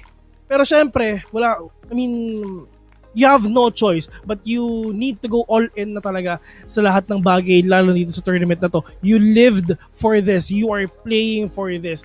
Pagising mo, Valorant. Pagtulog mo, Valorant, mga kaibigan. Kakain ka, Valorant Parang pa rin. tayo. No? O parang, ano meron pag tayo? Nagpa-Valorant lang. Pagkagising mo, magkakas kang Valorant. Paggabi, pagtapos magpa-Valorant ka pa din. Kakain ka na lang, iniisip mo yung mga teams pa rin sa Valorant. So, parang ganun lang naman din. Pero walang tayo, no? So, anyway. Wala naman talaga. Sorry, wala naman talaga. Hanggang friends lang talaga, mga kaibigan. Guys, no? Huwag nyo nang ipilit. Tindre, huwag nyo na ipilit talaga. Utang na loob. Huwag nyo na ipilit. Please Gusto naman. ni Taylor, pero ayoko eh. Busted na sorry ako kay Taylor, Jill. pero Okay lang. hanggang friends lang talaga. Hanggang dito lang talaga. Respeto lang Taylor. Seriously Salamat. speaking ito pag-usapan natin. Because our next map is actually gonna be Haven. Usually, okay, Bind pinili to ng AE. And Split, pinili naman ng Pirates. Nanalo sila on the respective map picks. This time around, it's different. Hindi na sila pumili na to. Random na tong mapa natin and it's gonna be Haven. Sabi mo kanina, Vil, yung ating giveaway nandito para sa inyong mga viewers. Yung ating screen nandyan lang sa baba, no? Silipin nyo lang, basahin nyo na. Kaya nyo na yan. Marunong naman kayo magbasa. Kaya nyo na yan. Nabasa nyo yung score. Kaya nyo rin ito basahin. Man. Sige. Sasabihin namin kayo magdala because hindi lang ito yung mga players natin is may chance ang manalo because nawala na. Inuumpisahan ko pa lang pero bigla nawala na. Nakita nyo naman.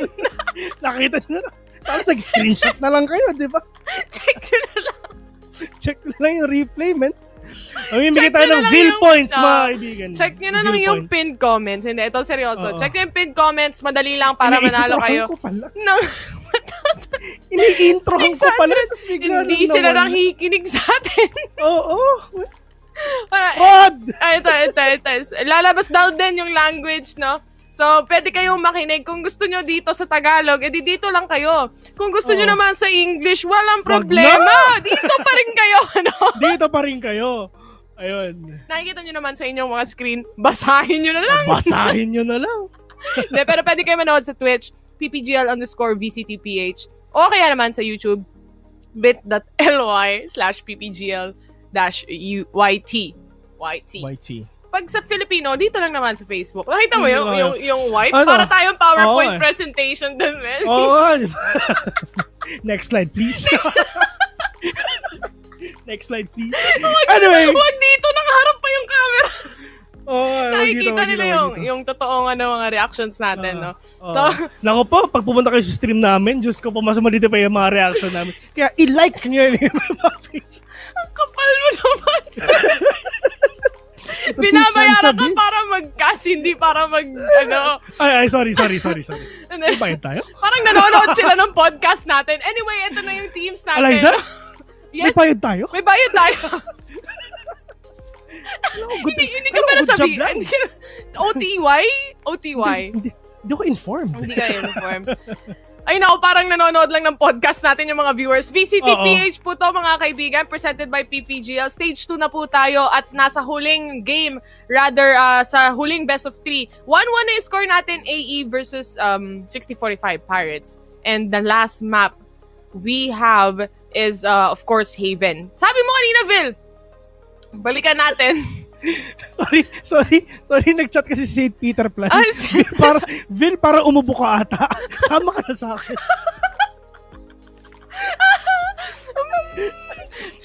Vil, wait lang. Sorry. Ito na muna. Sabi mo, yung AE, parang malakas sila sa mga spacious maps. So, Haven Sa yung mga maluluwag. sa mga maluluwag. So, Haven yung susunod na mapa. Ano sa tingin mo? Pwede natin sabihin na, siguro.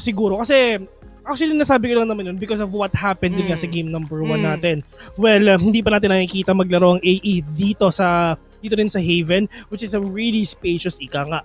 Pero, yeah, pwede natin sabihin na for me, still 50-50. 50-50. Nasabi ko lang yun. Nasabi ko lang yun because pinag-compare ko lang yung game number 1 and game number 2. Which is, pwede natin sabihin na medyo valid yung yung prediction. Yung mga sinasabi mo.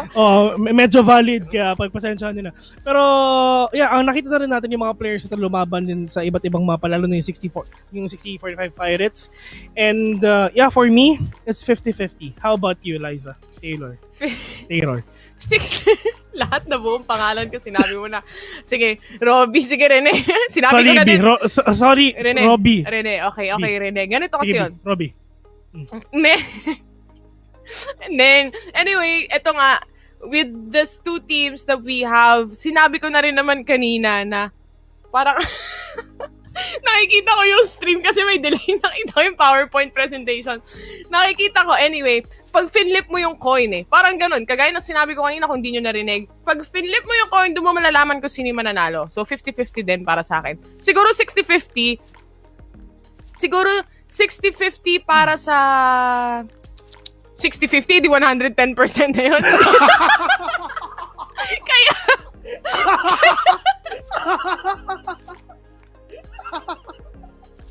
Kaya nag-cast na lang tayo. Kaya kung di kayo magaling sa math, mga kaibigan, mag-cast na lang kayo. Pero yun siya, we're gonna have a very, very short break. Tatawa lang muna kami. Magbabalik tayo pagtapos na kami tumawa. This is the Valorant Challengers Philippine Stage number 3 presented by PPGL. 110 points, 110%. See ya. Ayaw pa ilipat. Direk! Alam mo mag-break. Alam mo mag-break na tayo. Direk! Wait lang daw. Wait lang. Sige. Ano mo naman to? Bill, pinapaya natin yung sarili natin sa harap ng 3,000 tao. Nakakaya naman sa sa 4K na tao, pero Ano? Totoo na daw mga kaibigan. Totoo na. Once again, Valorant Challengers Philippine Stage 2 presented by PPGL. We'll be right back.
kami nagbabalik dito sa Valorant Challengers Philippines Stage 2, presented by PPGL. Kami nga pala ang inyong mga shoutcasters. My name is Tayrot. Kasama ko naman ang napakagwapong si Vil. Ayan, nakabawi na ako sa iyo, Vil, ha? At ang tanong, nag-iisang tanong para sa araw na ito, Vil, ay, kaya po ba today? Kayang-kaya today. 110 na yun. Tama naman siguro yung math ko, no?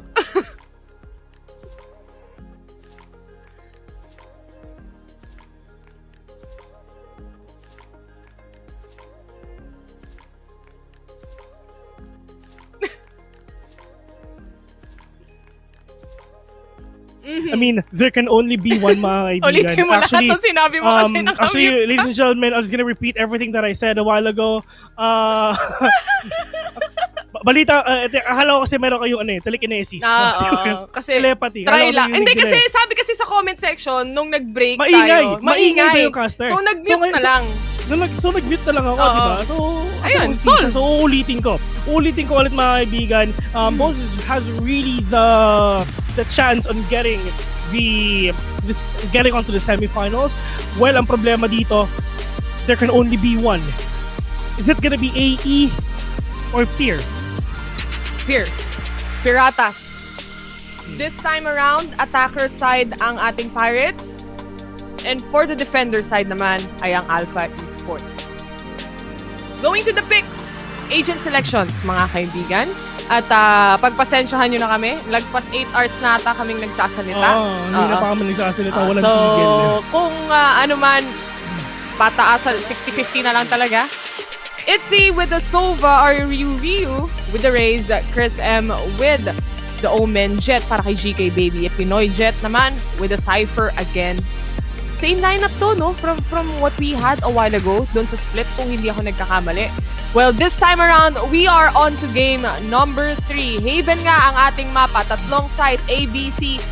Pili ka na lang kung saan mo gustong pumasok. And looking at our players at this moment, para Apat sa naka-jersey. side ng AE. Isang nakabaleno, mga kaibigan, for AE. Haynes yan. Haynes pala. Siyempre, mga balikbayan natin yan eh. For Pirates, mga kaibigan, andyan pa yung tropa kong sumisilip. Andyan yung ano? Yung kiss on your car, may sumisilip din sa window. Kapit-bahay na Alam mo yung ano? Tapos sasabihin niya pa, isa naman. Hindi mo kasi tinignan yung ramps, gano'n. Alam mo backseat gamer. Oo, alam mo yung kapag nasa computer shop ka, di ba? Yung mas marunong yung nanonood kaysa dun sa naglalaro. Ganun yun. Oh, man.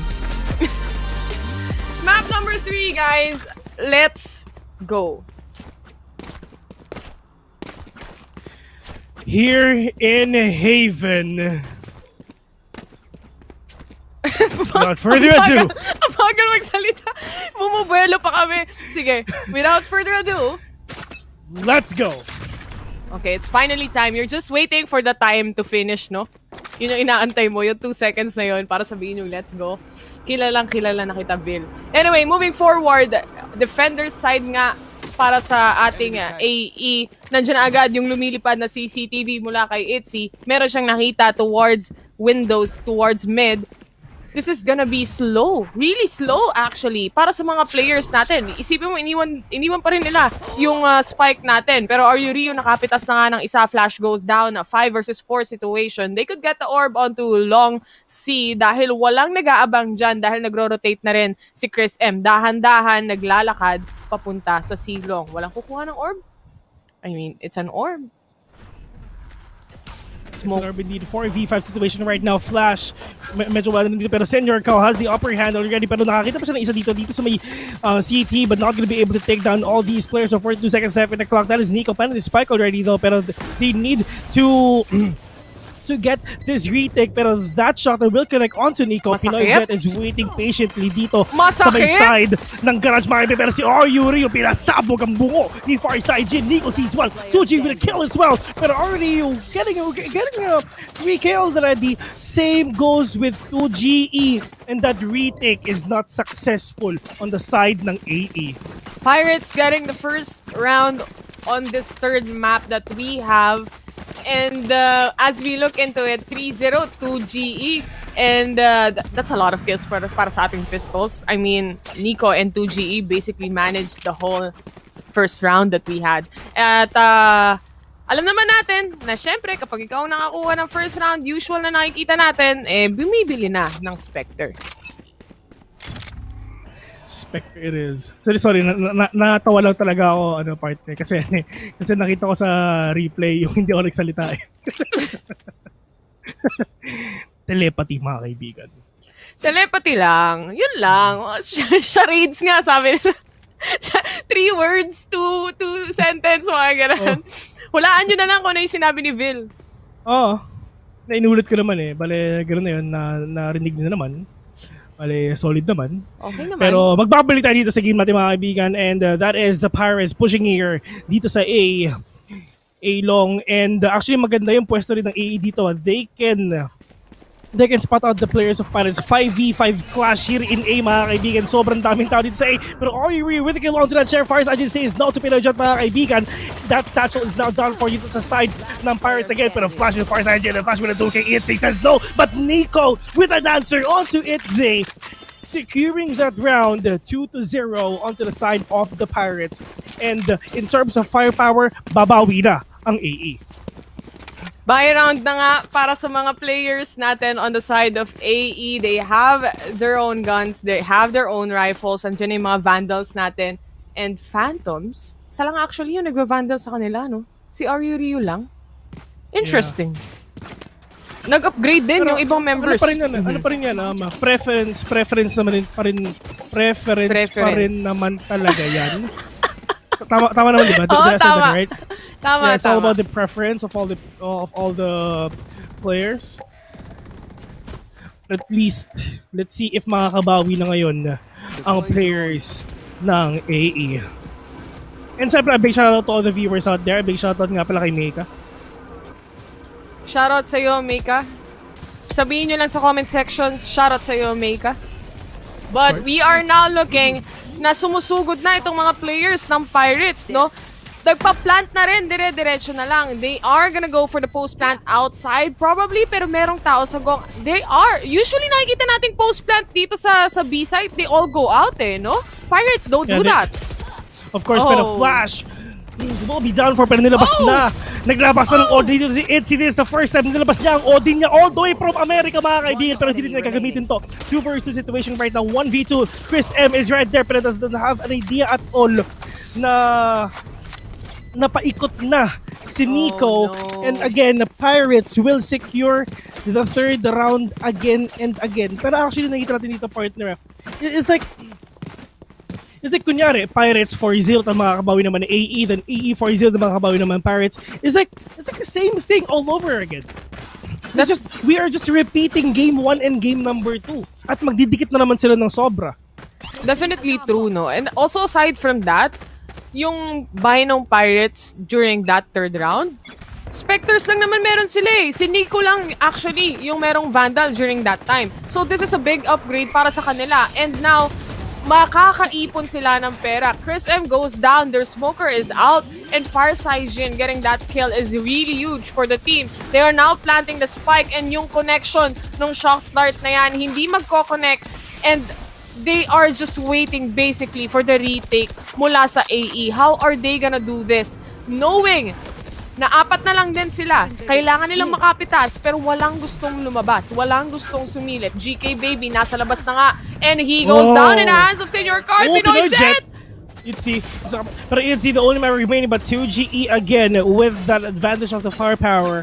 Because of that Phantom will take him down. 4-0. Is this the time na makakabawi na ba ang AE? GK Baby, he tried na makapag-save ng ilang rounds para makakuha ng operator dito. Online ang kanyang Blade Storm, so pwede siya mag-rush in as well. Pero that's gonna be so aggressive. That's gonna be medyo chicken if ever pupush in siya. If feeling ko sa safe side na lang siya, just use the distance, use the operator on a long area. Just do it. Now, pero hindi pa naman yung ginagamit so far. So Hindi it's pa okay. nga. Hunter's Fury, nilabas na ni Nico with a 1 for an eye. Magko-connect ba? Walang tinonektan. But, the dash out. Nag-dash out yung Jet para lang iwasan yung Hunter's Fury na yan. Owl Drone, on the other hand, mahahanap yung nasa long C. And if you just look at the minimap right now, the smokes has been set off dito sa may garage, one way, and also towards Right here. C long. Silong it is na nag-aantay dito si Edsy. Pero kung napapansin mo partner, kalat-kalat yung lahat ng players natin dito. All corners are being covered by all these agents dito sa side ng Pirates and AE at nagpapanitig lang itong mga dalawang teams ito para lang at least just to prevent and to let them know na meron nagbabantay dito sa specific area na to. But Flash leading the way together with Nico with a 1 for an eye papunta dito sa may A main mga kaibigan, or they're gonna push A long. Where's the flashes of all the players though? Okay, ito nakikita nyo kung si Reyna mga kaibigan nakakuha na ng decoy, pero ang problema dito 2GE is right there. Meron tao dito sa taas which is si Pinoy Jet mga kaibigan, because of that Cypher nakaspot pa siya ng isa. Pinoy Jet will not be able to spot down Senior Carl, and that is a rotation coming in from AE mga kaibigan. A GKBB with a Blade Storm, that is gonna be so sobrang worthy nun if ever mag-push in siya. But at least nakakuha na rin si Omnitor, si 2GE ng konting information kung nasa ibang players ng AE. Pero Iliu with a 2K together with Pinoy Jet and Itzy mga kami nakapatay pa ng isa. Push this to a 2v1 situation. GKBB very very low in HP. Itzy marami pa, pero Farside Jin is right there waiting patiently though. But GKBB with that precision on that operator will take down Farside Jin, and first score coming in from AE is right now. 4-1, nakabawi na nga ng isang round ang AE on this one. But it's gonna hurt their economy so much. Walang pera yung dalawang players, or actually meron naman kaso yung utilities, half armor, yun lang yung kaya nilang i-afford right now for the side of AE. And once they get more rounds onto this, makakabawi o makakaakyat yung economy na yan for them. But on the side of Pirates naman, as the attackers, they are really good at post plants. Pag nakakapag-plant sila, even on the B site na usually laging lumalabas yung mga players pag post plant na para lang hindi mag-ikutan, hindi, baliktad sa Pirates Kapag nag-plant sila sa B, mayroon nasa gong, merong umiikot, and meron ding nagko-cover nung mga links natin. Technical pause for our players. Technical pause muna tayo. Well, actually, yes, nagkakaroon tayo ng mga problems, pero at least ito rin yung mga time na nakakapag-breather tayo, nakakakuha tayo ng konting time na pag-uusap para sa team natin kung ano ba yung susunod nating pupuntahan, kung ano ba magiging playstyle natin, kung ano ba magiging set natin dito. Kasi dito kasi sa ganitong klaseng setup na tournament mga kaibigan, this is the biggest stage of them all. This is the biggest here in the Philippines. And syempre, one mistake lang talaga can give you a big fall para sa team mo. And knowing na lahat to talaga magagaling magaling magbasa ng strategy. If ever nabasa na ng kalaban mo yung strategy mo, no questions asked. You are done. You need to have a lot of strategies inside your pocket, inside your mind. A lot of strategies na tsaka yung mga setup na pinractice nyo, mga rotations. Sobrang nagmamatter yan, partner. Hindi lang basta-basta yung mga rotations na yan. Tama ka dyan. And as we look into it nga, nakita mo naman sabi ko nga kanina, mechanically skilled sila. Kaya nilang pumatay, maka-triple kill, maka-ace, lahat to may potential. The only problem is yung rotations na meron. How are they gonna... Kasi we never seen... Nakita na natin Pirates But AE, we don't have an idea. Slightest idea as a team, no? We might have seen them, on streams, playing, but on a tournament setting, kung saan alam natin na for sure nag-aral to tungkol sa mga teams. For sure, nag-aral to kung paano maglaro yung mga Pirates. Kasi alam naman nila yung bracket It goes out, a day before the VCT. Nakikita nila kung sino yung makakalaban nila and sino yung potential na makakalaban nila. But AE, how can you do homeworks on them? Paano mo sila tatapatan?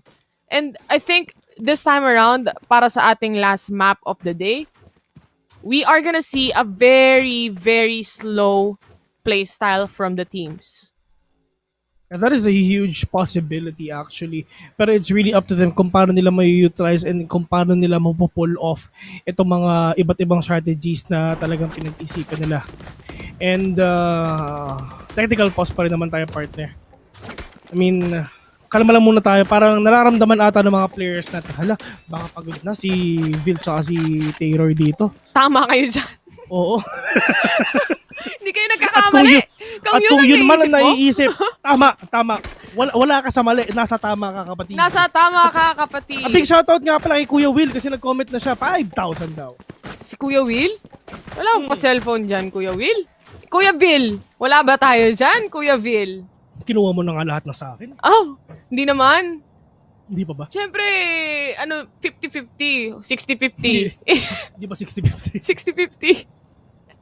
Big shout out to all the viewers who are watching right now sa anumang panig ng mundo. Makakasama mo. Saan man sulok? Sa Pilipinas, Luzon, Oo. Visayas, Mindanao. At sa Mindanao. Saan man sulok? Teka lang, Kinanta mo. Diba gusto mo maging tama, diba? Oo. Pero okay lang yan. Lagi mong tatandaan Na. lalaban tayo. Tsaka ang buhay ay weather lang. Weather daw.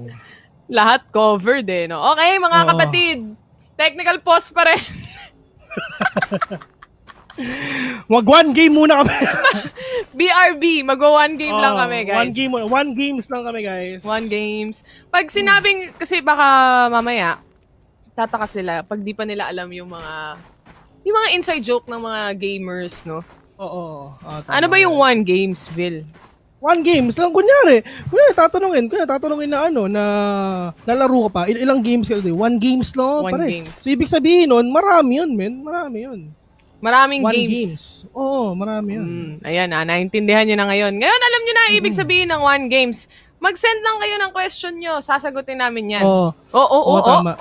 Tsaka yung Gcash namin, ito na rin. Ito na rin yung Gcash namin, no? So, 09. Lista na lang. Listen na lang. Oo. Umakrak na ito. Pambili lang ng dinner ngayong gabi. Kumain ka na PPGL, ba, baka Bill? naman. Hindi pa ako makain, man. Siyempre, malamang magkasama tayo dito. Malamang. Malamang parehas Baka tayo. makakain. Baka makakain. Sarap kumain. Pero Kain ako sana mamaya ng masaya yung mga viewers natin na nanonood sa inyong mga Huwag kayong kanya-kanyang mag-away-away. bahay. Yan. Magmahalan lang tayo, mga kaibigan. Yung, It's just a game. di ba? Tournament lang yan. Na masters yung nakasalalay. Oo. Tournament lang yan. Saka representative ng Pilipinas lang naman. Oo, yun lang naman eh. Saka ipapadala sa Iceland. Yun lang naman yung di ba? laro lang Diyos yan. ko, handa ka na ba sa Iceland, partner? Oo naman. Nag-ready na ako eh. Niready ko na yung mga quotes ko, mga ganon.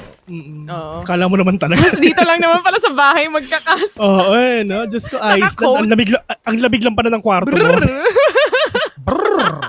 Ang lamig. Kasi kagabi kasi nag-rehearsal kasi kami. Nagre-rehearse kami, guys. Isipin nyo, ni-rehearse namin to. Kalain nyo yan. Ilang oras kaming nag-aral sa mga capability ng teams na to. Tapos sasabihin sa atin, ang ingay natin, no? Men. Ba't kaya, Ba't diba? kaya? Oo. Shoutcaster? Ba't kaya ang ingay ng mga shoutcaster, no? Buti pa ako, commentator. Type lang ng type. Ngayon ko lang na-gets yung joke mo. Ngayon mo lang na-gets? Oh my God. Ngayon ko lang. Okay, guys. Pag shoutcaster kasalita, pag commentator nag-type. Gusto ko lang sabihin na pinapansin kita, Ivan Sarmiento. Ayan. At saka si Mr. Michael Franco, Kuya Bill, shout out. Hello sa'yo. Sabi dito ni Nex, sabi niya, overrated masyado yung AE. No, sabi daw ni Edgardo, sabi 50-50 nga casters dito. Ako nga 60-50 nga. 60-50 nga. Edgardo sa nga lang the second. Oo, di ba? 110% yun. Feeling ko tatay na yun the first. Sumasakit yung ulo ko sa'yo, Vil.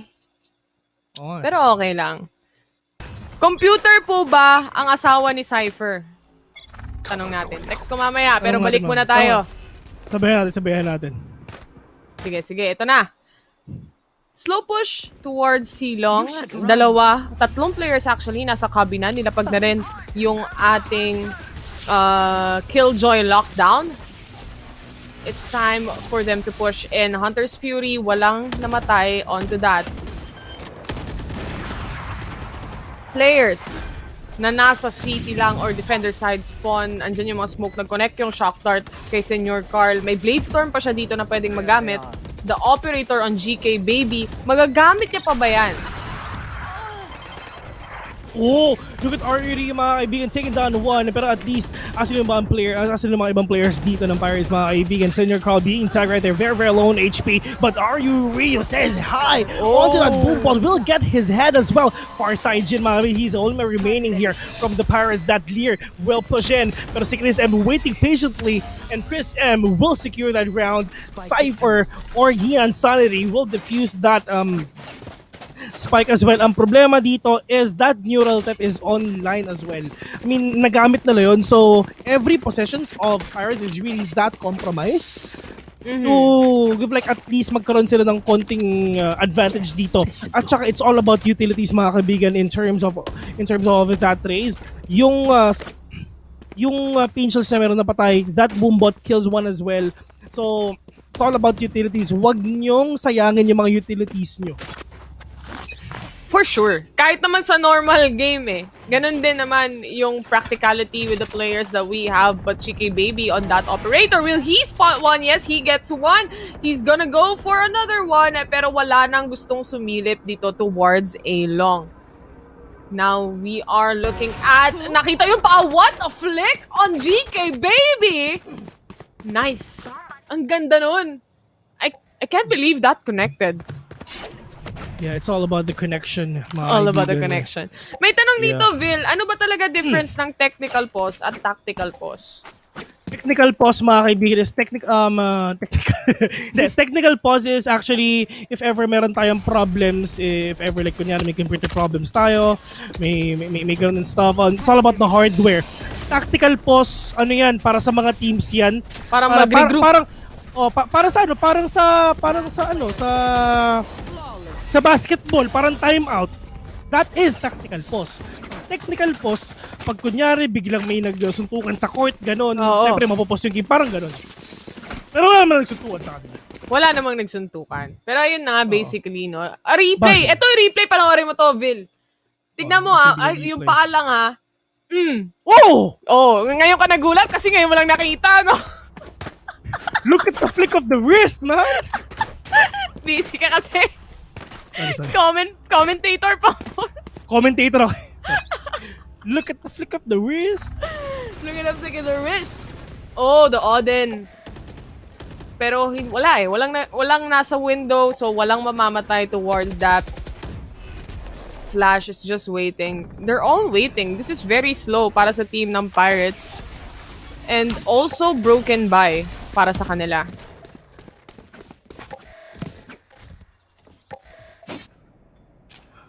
Going back here, still 4v3 in favor of the Pirates right now. Senor Carl, they need to push in, but they need some opening dito mga kaibigan. They need to use that Sova, they need that clear. Senor Carl with that Blade Storm already. Let's see if he's gonna spot one dito sa side ng A mga kaibigan. That Lear is now online too. But where are the other players of AE? The rotations is now upcoming in from them.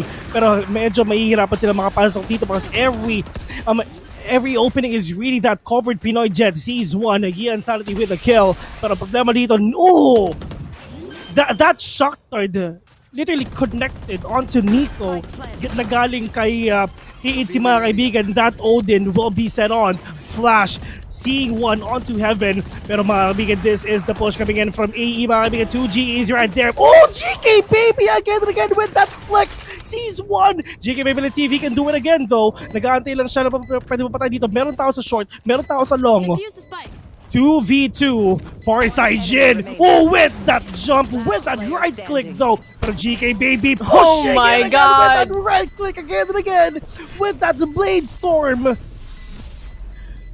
pushing this I on swear. a tie 4-4. This time around, no, sabi nga ni Miguel, pag-usapan natin yung mga past rounds and past matches. Kung kanina sa second game natin, hindi nagko-connect yung mga shots ni GK Baby, this time around, yung akala mo hindi magko-connect, will connect. And aside from that, this round that they had, kita nyo naman sa ating replay, the triple kill onto that Blade Storm, every shot connects pagdating sa kanyang operator and also onto that Blade Storm, securing another round for them.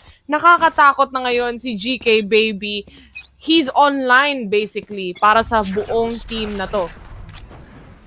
May ultimate si 2GE. Pwede siya makakuha ng impormasyon mula doon sa mga sites na meron itong AE, no? And he could just go TP out or cancel it out just to get the information, basically. Ooh, look at that, 2GE taking GK Baby down. So wala na rin yung main operator ng AE with this is si GK Baby. Makabe increase MC is the head of a 2GE dito. That's gonna be an Omen first shot, but Pinoy Jet coming in from Silong, mga kaibigan. He sees the head of Farside Jin 4v3 situation. Chris M needs to play safety because there's someone right there sitting sa may garage. Pero that is the showstopper coming in from Oryu. We will take down one play, which is 2G. Nico sees the head of Pinoy Jet as well. 2v2 on the clock. Player standing. The clock is ticking. Chris M sees one, pero nag-whiff ng sobra si Flash. Chris M will take his head 5-4 in favor of AE. This is the exact thing na sinasabi ko kanina, mga kaibigan. Yes, 4-0 yung Pirates. And again, paulit-ulit lang. Makakabawi yung isang team, matatay ulit nila. This is what happens sa game number 1. This is what happens sa game number 2. And it's happening again here in game number 3. Na-foresee mo na eh. Na-nostra mo na kumbaga, no? Na it's gonna be it's happening close. again and again. Yeah. It's gonna be close for the both of the teams, two teams that we have right here. Parehas sila actually ng playstyle, if you think about it. Sort of. Hindi naman sobrang parehas, pero sort of the same playstyle. If they wanna play slow, the other team is also gonna play slow. Kung gusto nilang mabilisan, kaya rin nilang pumalag ng mabilisan. Pero Fireside Jin goes down para sa side ng Pirates. And this is gonna be huge opening mula sa AE. This is 4 or 1-man advantage towards them. Senior Carl, on the other hand, naghahanap ng pwedeng mapitas. And I think GK Baby, naunahan siyang pumitik. Shock Dart connects towards the garage doors. They don't know, hindi alam ni ITZ na merong tao dito sa labas. But he's just waiting. Basically, that recon is gonna help him out. But the smoke is just perfect on that Omen. Para hindi niya ma-figure out kung ilan yung pumasok. Oh, Pinoy Jet with 2K already. 2GE waiting patiently. He sees the head of that Omen. 6-4. And in terms of momentum, 6 rounds sunod-sunod. AE ang nakakakuha dun, partner. Masakit to sa economy ng ating Pirates. Looking at that, they're gonna go for an eco round. And si Senior Carl lang actually yung bumili ng Sheriff and also the armor that we have. This is just a quick replay on that triple kill mula kay Gian Sanity. Nakatingin, I'm not quite sure, merong isang nagtitingin doon sa window, tapos yung isa towards kay Gian. Hindi nila napansin agad-agad. That's why they didn't manage to frag on. And also aside from that, nasaktuhan lang na nawala din yung smoke onto the right side doon sa ating long C. Tactical pause. Usap muna para sa mga teams natin. Usap muna tayo. Actually, we're waiting as well na mag-backing stream apparently. Yep, but we're still live on YouTube anyway. Yeah. So big shout out to guys. all of our YouTube fans out there. And I hope you guys are really enjoying this. And we're live again. Here we go, mga kaibigan. Let's go. We're back on the track. So, 4-6 is the score now. Senior Carl. Ooh, magkakita ba sila GKB dito, mga kaibigan? Let's see. The smoke is up between these players.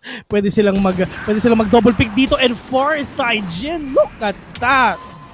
taking one down. That is an operator versus Sheriff though. Farside with the kill, but Ryu getting the retaliation with a kill too, and he knows that nandun na si Senior Carl mga kaibigan trying to boost him up onto that area, onto that point of the map para lang at least to get some high ground advantage dito sa side ng AE. Senior Carl low on HP, 4v4, pero yun nga lang, that is Hunter's Fury na nilabas ni Nico, but not gonna spot someone here to the side ng AE. Walang bawas at all. Ryu mga kaibigan, very low on HP too. Chris M has a perfect has a perfect area dito, has a perfect angle, and yung isa na iinitan pa. Pero going back here, Ryu, I think ang problema rin niya dito is wala na siyang utilities at all. He got no pain shells, he got no satchels. It's gonna be so hard for him to go in. So this is gonna be a big Hail Mary move for sure. Oh, Senor Carl, look at how did he kill that? My How did he God. pull that off? It's with a kill, and Jet again with that trade-off and that retake na ginawa ng AE. Look, I have no idea kung paano nila pull off yung kill na yun. Swear, onto Senor Carl. Unbelievable. Yung mga Jet natin dito sa match natin, hindi lang sa side ng AE, kundi sa side din ng Pirates. They're really stepping up their game this time around. This is the final map, this is the final game para makapasok kayo sa semifinals. Alam naman natin with week 3 coming up as well, na yung top 4 teams ulit yung makukuha. So, kailangan makapasok sila sa semifinals at least. That's the least that they can do. Anyway, as we go into our next round, round 12, 7-4, AE has the advantage. That smoke is not gonna help GK Baby, 41 HP para sa kanya. There's no healing capabilities on both sides of the teams that we have here today. And they want to push. It looks like they want to push towards B this time around. Again, the Pirates, with how they do their post-plant dito, hindi sila lumalabas ng B-side. Are they gonna do it again? And Farside, pumapwesto lang to sa may gong malapit It's the same. It's the same style. It's the same play. Coming in for the Pirates. They should know this. They should probably know lang this. indeed. TP. Chris, I'm gonna use that ultimate though. Tamang reposition lang and to know some information. Pero si 2G is right there. Doon lang sa may gong mga kaibigan. Where the other players nilabas na. Oh my Chris, ang kanyang God! Odin mga kaibigan. Pushing this 1v2. It's all up to Ryu. Meron na siyang pain shells dito. Not gonna connect onto the two players of the Pirates. Oh, magkakitaan sila dalawa. Pero 2GE with a name. He knows it already. Na nandun lang si Ryu. He heard those footsteps. He heard those pain shells na nilabas ni Ryu. And they will win that round and push us to a 7-5, mga kaibigan. Look at that. Farside Jin with the kill. And ito mo, nakaisa pa. Actually, ang magandang ginawa dito ni Farside Jin talagang... Lipat pwesto. Oo, lipat pwesto lang talaga. Kasi, of course naka-empress ka. Ano ka naman invisible ka naman, di ba? Once nag-dismiss. So, Yep. Hindi pa dismiss mo. So, Gawin mo na. Gawin mo na, di ba? Gawin mo na. Huwag ka na mag-isip. Gawin mo na lang. 13-10. If you look at our duelist setup mula dito sa AE, pati sa Pirates, it's the same with how much kills they get actually, no? And it's 13-10. Pareha sila. An assist lang na extra para kay Ryu. These two teams, they're both amazing. They both play well. And they both play good. It's gonna be such a close match para sa dalawang teams na ito. And I'm really excited or looking forward doon sa mangyayari for this match. Or kung sino ba talaga yung makakakuha ng panalo. Sino ba talaga yung makaka-connect ng shots. Sinong hindi makaka-connect ng shots. Because it looks like Senor Carl is connecting his shots. It looks like GK Baby is connecting his shots. So again, this is a technical pause. Just to explain for the people who are watching, ba't nagtataka sila bakit? Pag tactical pause, ang bilis lang. 30 seconds lang yun. Oo, tama. Kasi tactical pause is talagang binibigayan kada Time out. team. Time out yan para at least just to get back their composure. Actually, isa ang tactical pause. Para sa basketball lang, di ba? Kunyari, grabe na yung momentum nung kalaban mo. Sirain mo. Magpapause ka, magta-time out ka, di ba? magka-time out ka, chill muna, usap-usap tayo. That is tactical pause. At ano yan, dalawa per match. Per match tama, dalawa per match. Per team. May mga rulebook yan, guys. Yung mga tournament May natin. mga rulebook yan. Aside from tactical pause, yung technical pause, which is matagal, kasi yan yung inaayos nila yung mga technicalities pagdating sa, siguro sa PC nila, o kaya kahit anong issue na pwedeng maging technical side on the teams and even on, basically on the teams. Kasi sa bahay naman sila naglalaro right now eh. This is game not na a tayo. LAN event. Pero game na And nga, it's now Gina. game on. Nakita, Dash ang in dami. nandito sa side ng AE mga kabin. GK Baby went in, pero where are the other players here? Pero namatay na si GK Baby. Pero si Senior Carl will just gonna deny that the Roomba para mabawas siya, mamatay pa siya dito. 6 HP ang natitira dito kay Senior Carl mga kaibigan. 4v3 situation, and that is the rotate na ginagawa ngayon ng AE. Pero are they gonna do it? Nope, it's just a fake back. Pinoy Jet wants to push onto A long. Gian Sanity, dalawa sila. And also, isang player mula sa A short. Dalawa actually. Ang 2-2 ganda na split. ginawa nila mga kaibigan. Senior Carl taking one time Itzy with a follow-up kill. This is gonna be a 3v2 retake coming in sa players ng AE at saka ng Pirates. I really love the fake back na ginawa dito ng AE though. Pero, can the two players of the Pirates, can they clutch this? Can they retake this? It's gonna be so hard, but they have to do it.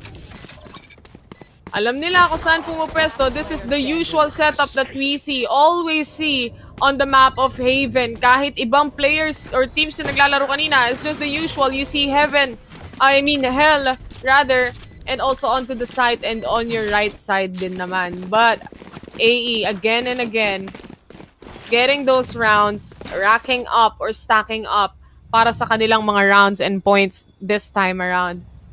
8-5. And 5 indeed.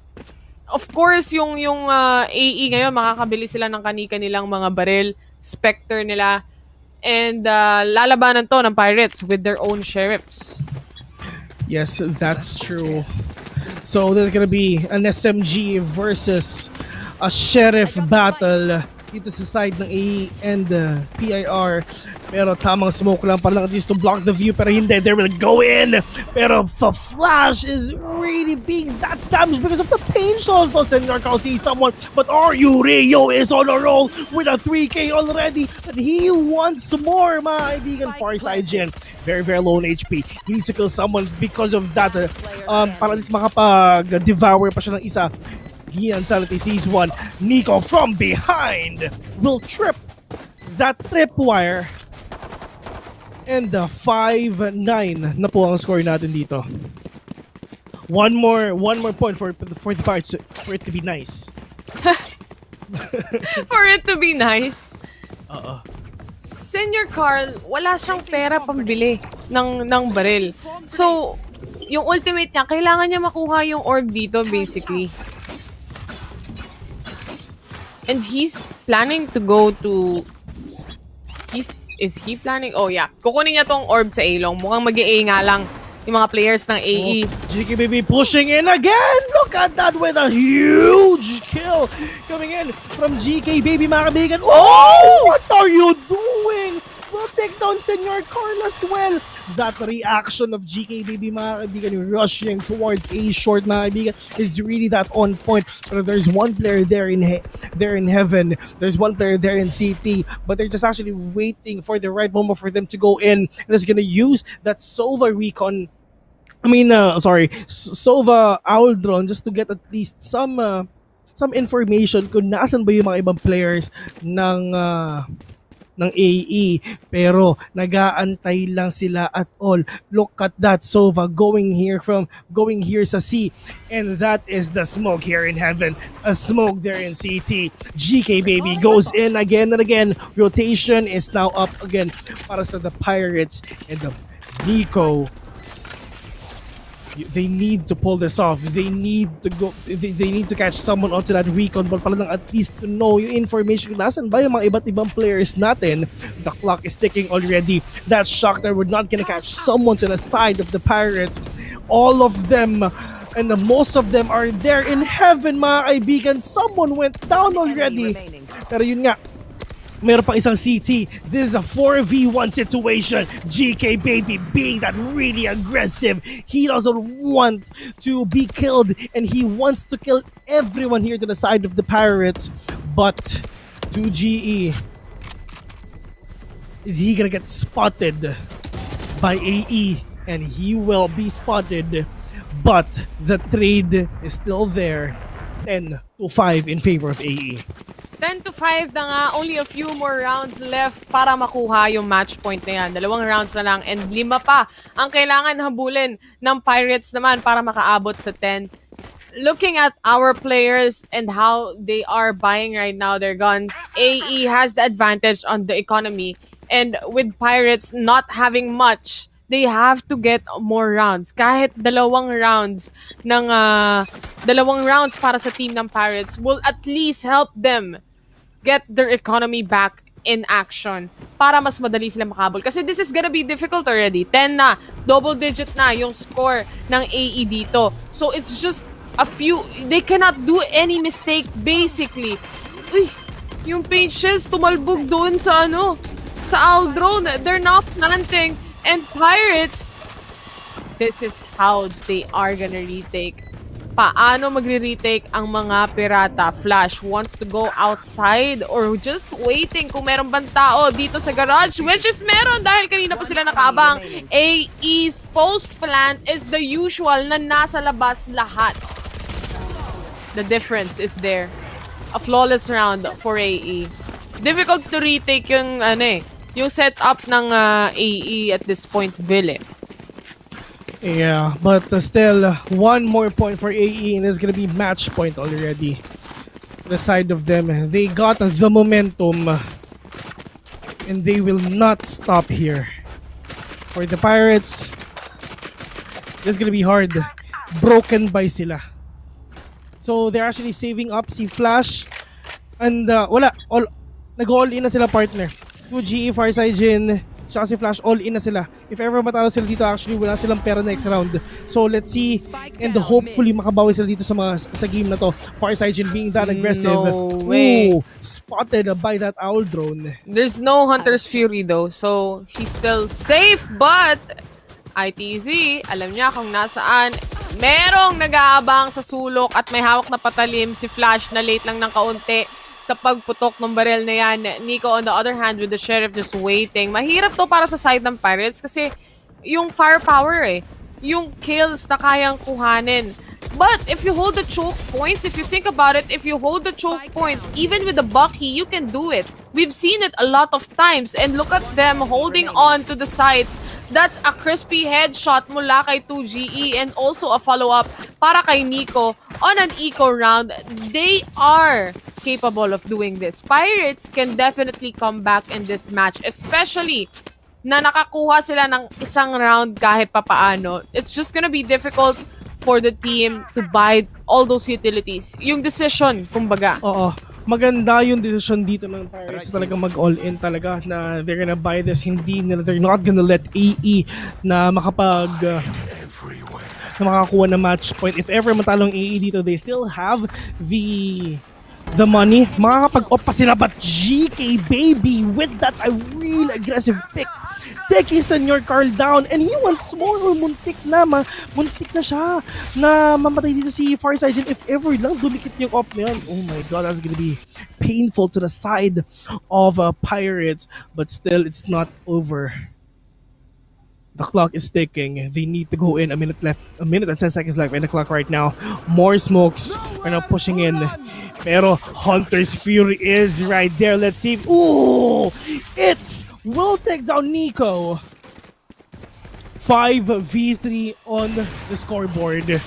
GK Baby, kanina pa sila dyan naglalaban ni Farside Jin. And Farside Jin will take him down. 4v3 now. Si Itzy and Chris M natamaan ng Hunter's Fury ni Sova. But still, tamang information lang to the side of 2GE. Chris M One enemy will be remaining. down, but Ari 30 and Nancy seconds will be taking 2 players down from the side of Pirates. 3v1 situation, 2 GEs right there. He got the paranoia, he got the TP, no more smoke at all to the side of 2 GE dito. They need to be very cautious, pero that shot will not gonna connect as well. Pero Pinoy Jet will be taken down. It's all about NC though. 70 HP and 2 GE with that clutch. Amazing, Finally, we'll get amazing. this defuse as well. Amazing clutch mula sa Pirates. 7-11 yung ating score. Vil, may nagko-comment dito, sabi ni Kinley, panalo na daw yung AE sa Twitch. Panalo na. Nauna pa sila sa atin, isipin mo yun. Oh? Pinapanood natin yung live talaga, pero panalo na daw sa Twitch. Paano kaya yun? Talaga? Ito na yung live. Ito yung pinaka-live na live. Tapos nauna pala sila sa amin. Nauna pa sila sa atin? Ano ka si Nostradamus? You came Rudy from the Baldwin. future? Ano, you came from the Rudy future? Baldwin. Oo nga eh. Nauna pa sa first 2GE. Look at this replay. Just a crisp headshot, kumbaga, para sa kanya. Cherry on top. Senior Carl Will taking GK Baby down. Ito nagbabawian lang tong Senior Carl tsaka GK Baby na to. Silang dalawa lang talaga nagbabawian dito sa mid eh. Pero yun nga lang, sa short sila nagkakitaan eh. Are you Ryu peeking slowly towards C? Flash. Mas mabilis pa sa fast. Sige na lang, Vil. 5 versus 4 situation. GK baby, kaya pa ba today? Kaya ba today, Vil? Kaya pa. One man advantage mula dito sa side ng Pirates. And as we look into it, yung post plant talaga eh. Pagdating sa post plant on the side of AE, they have very strong post plants. Pati yung retakes nila, it's also very strong. As you saw a while ago. But look at this. This is a satchel in play mula kay Aryu Ryu. Finire niya na yung kanyang showstopper and also the paint shells towards a link. The retake is coming from Pirates right now.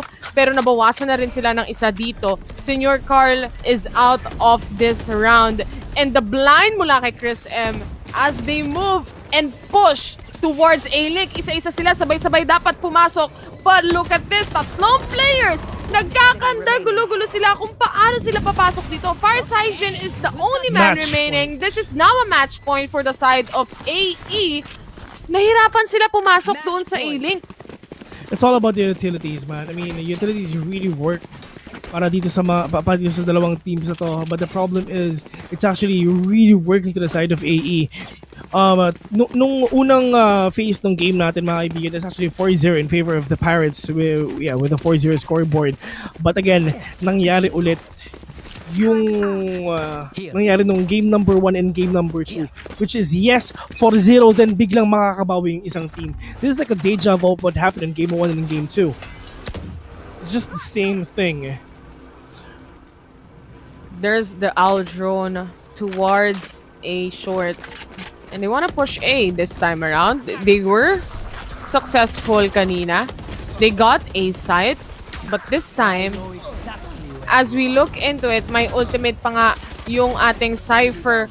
Aryu Ryu goes down in the hands of Nico. Lumalaban pa rin, pumapalag pa rin ang 60-45 Pirates. Very low on HP. ITZ, he goes down in the hands of Flash. And that's gonna be an 8-12 on the side of Pirates. They have to have no mistakes at all. Kahit isang pagkakamali, hindi na pwede mangyari para sa side ng Pirates. Look at the economy that they have right now. And basically, wala na talaga eh. Kasi kapag natalo sila, basically, talo na talaga. This is the match point already for the side of AE. Well, dito naman sa side ng AE, mga kaibigan, there is actually a smart buy from them is they're actually pushing this to another round pa. Isang round pa. Para at least talagang sigurado na talaga sila for a win. And it's gonna settle this round with Sheriffs and Frenzy instead. but Farsigen with a kill, and this is the push of again Sanity mga kaibigan, but the problem is Senior Carl is waiting patiently, no scope onto that Marshall though, taking one down for V2 on the scoreboard. That Aldro na kaibigan, he's gonna spot out these players dito sa mid, but Itzy needs to go inside already mga kaibigan. Dalawa na lang sila, but Yuri with that kill onto Senior Carl. One tap, one kill indeed. 3 versus 2 situation. ITZ nakakuha at nakapitas pa ng isa onto Nico. Now, this is difficult for their side, but at the same time, if they can just aim and fire on those shots pagdating sa mga headshot na meron tayo, this is doable still for the side of AE. May traps pa yung Killjoy eh. I guess probably staying in A-Link is the best option for him para ma-watch over nila para sa B-side. But it looks like they are gonna go and push A. The traps are set. Isang turret lang marinig and it's gonna be swarm grenade. Of course, the plant is there. Hindi na nagko-connect yung swarm grenade na yan. But, hindi nakita ni Ryu si Flash sa gilid. Oh no, this is actually a 1v2 situation mga kaibigan. It's all up to Itzy right now, pero Flash, ladies and gentlemen, just trying. Ano lang siya, pinipitik-pitik lang niya yung pag-diffuse. Oh! Pirates still alive and kicking para sa map na ito. The last map in this best of 3. Yeah. A partner, actually, good round yun. Hindi ako nagpapakabayos or anything, pero good round yun sa AE. Why? They got a lot of Sheriff kills. lang. Sheriff lang ang gamit ng AE nung time na yun. Pushed it to a 2v1. Economic. I mean, grabe yung economic disadvantage na nangyari doon, partner. Napakalaki. If you take a look, no, yung pera ng Pirates dito, once it's gonna be difficult for them. To better explain kung ano yung what you are trying to say, Bill, is that in an eco round, ine-expect natin na yung mga players on the side of the team na nag-eco, hindi sila makakakuha ng kills kasi sobrang lugi pagdating sa barrel. But they managed to get 3 people on the side of Pirates. Nakapatay sila ng 3 tao doon, and that made everything just basically distracted yung mga players ng Pirates, and also masisira yung economy nila. Yun yung sinasabi ni Bill kanina. But let's just go back into the game, into the match right now, dahil this is finally a buy round para sa side ng AE. How would they take this at saan sila pupunta? Yan yung katanungan na for sure tinatanong din ng Pirates. Yeah, for sure. Are you one kill or orb para at least magkaroon siya ng showstopper? If ever nagkaroon si Ryu ng showstopper, it's gonna be so bad for Pirates for sure. Farsigen ang problema dito. Very, very low on HP. Wala na siyang leer at all. He needs to pop off that Empress now para lang at least makapag-refresh pen if ever nakapatay pa siya ng isa. 30 seconds left. We're just waiting patiently as well. 20 seconds left in the clock. Ang magpa-plant dito is ang AE mga kaibigan. And they know it already. GK baby with a smoke pushing in. Wala nang knives out. The spike. Oh, wala nang knives out. Pero look at that! Pinoy dyan with a 2K! He sees one already. Ito ang problema. ng the Pirates. This is the showstopper. He will take down Flash. 2GE is the only remaining. He is the only hope. And it's from AE will take him down. And Alpha Esports Pro will advance to the semifinals. Alpha Esports, they did it after so many tries here in VCT. Sa qualifiers natin and everything, they finally made it happen. Congratulations sa Alpha Esports. And also, just wanna kudos para sa ating 6045 Pirates. They did everything that they can. It was such a good match. Game number 1 pa lang kanina, it was very much intense and sobrang ganda ng pinakita nila. It was a show basically. Parang art yung pinakita nila during game number 1. And just to talk about what happened on that final map that we had, which is Haven, like predicted of you, Vil, na when it comes to the maps na pagdating sa Haven na napakalaki ng space, workable area para sa mga teams natin, AE is more comfortable in bigger maps. Yeah, that's true. And talagang tulad nga sabi mo, napakita nila sa atin na in terms of them and being on tight maps like the split, magkakaroon sila ng hard time dealing with that. And napanood na rin to, if ever napanood na rin to, nung pwede na nilang makalaban actually. Which is, dalawa na lang natitira sa atin. It's Bren and Walkere. Napanood ng dalawang teams na to, yung laban ng AEN Pirates. Kasi, sila, ito ang makakalaban nila if sila yung nag-qualify tomorrow sa quarterfinals. And I can't wait for that sa pwedeng mangyari, partner, sa totoo lang. Definitely true. Ito yung way papunta sa Masters, papunta sa Iceland, papunta sa Challengers Finals, at papunta rin sa Champions, of course. And with that, to close things off lang para sa ating map that we had, the last map, yung Haven nga, AE has such good potential pagdating sa kanilang post plants and also pagdating sa kanilang re-retake, no? Yung retake nila, it was almost all good, and also ganun din naman yung Pirates. They are really on the same level. Same par sila, kumbaga. Nagkakartalo na lang pagdating sa economic disadvantage and also kung ano yung firepower na meron sila. The Jets are amazing to watch and amazing to see. It was such a good game na still congratulations to both teams. It's just that AE just managed to pull off papunta doon sa ating semifinals. But right now, may interview tayo maya-maya lang with them. So stay tuned. Abangan nyo lang. Meron ka pa bang gustong sabihin, Vil? Big shout out to all the people who just tuned in. Thank you very much for watching the Valorant Challengers Philippines Stage number 2 presented by PPGL, mga kaibigan. For the last time, my name is Vil. Alongside with me is Taylor. Magpapahinga na kami. Mamamahinga, wag naman ganun. Magpapahinga na kami.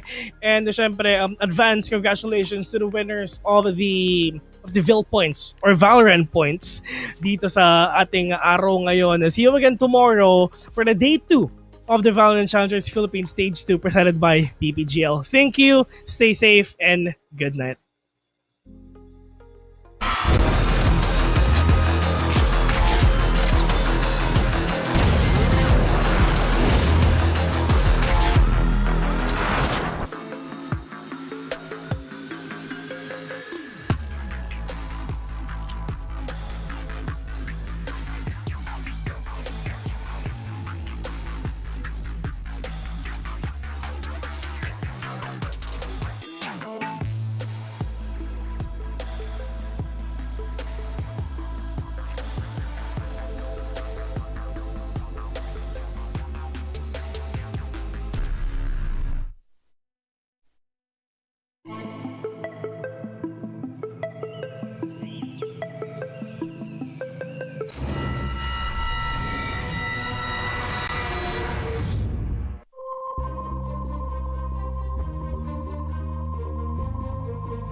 The Balikbayans come back strong in a big way here, taking down the favorite 6045 Pirates in a very close 2-1 victory. An amazing win from the team right there. Alpha Esports emerging victorious. It's taken a while, but I'm not going to be delaying any further because we have a very special interview here. We got Gian Sanity here on the desk joining me today. We got him right now. Hey, Gian, yo, what's up? How you feeling, man? What's up, my guy? I feel pretty good.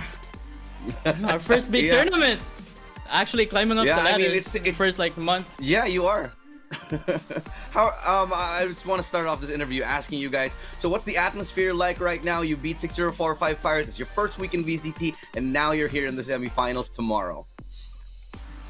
It just feels so good. Everybody, as the look on the faces of my teammates, we're just so happy we've come this far on our like early times in the PH scene. It took a while for you to get to. I think this part. It took a while for I think you guys to really warm up and maybe get used to everything here. But I feel like you guys have a little bit of a better grasp on it. Why do you think that is? Why do you think it took a little bit of a long time to get here? And what did you adjust to finally make it here to the semifinals? But it took us long because, of course, I'm not gonna lie. The PH players, you guys are pretty awesome. All of you, the teams are pretty good, so we still have to like work on with our team. We just formed up, so we still have to work on ourselves more, and at the same time, like think about the enemies and how they play. So it really takes a while. I expected for us to go into a ladder this far in like maybe like a 4 or 5 months time. I didn't expect for us to get this far this early. Yeah, well, you guys are really doing a great job thus far. Here's my next question for you. Of all the teams that you want to play locally, who are you looking forward to playing the most here? I feel like I want to play with Hashira. They seem like a very interesting team, and of course, it's because they just came out of for me. They just came out of nowhere. I've been observing the PH scene for a while now, and they just came out of nowhere, and that really surprises me. Well, I'm sure they're looking forward to playing you guys as well. Can't wait to see it hopefully happening. Also, next question here.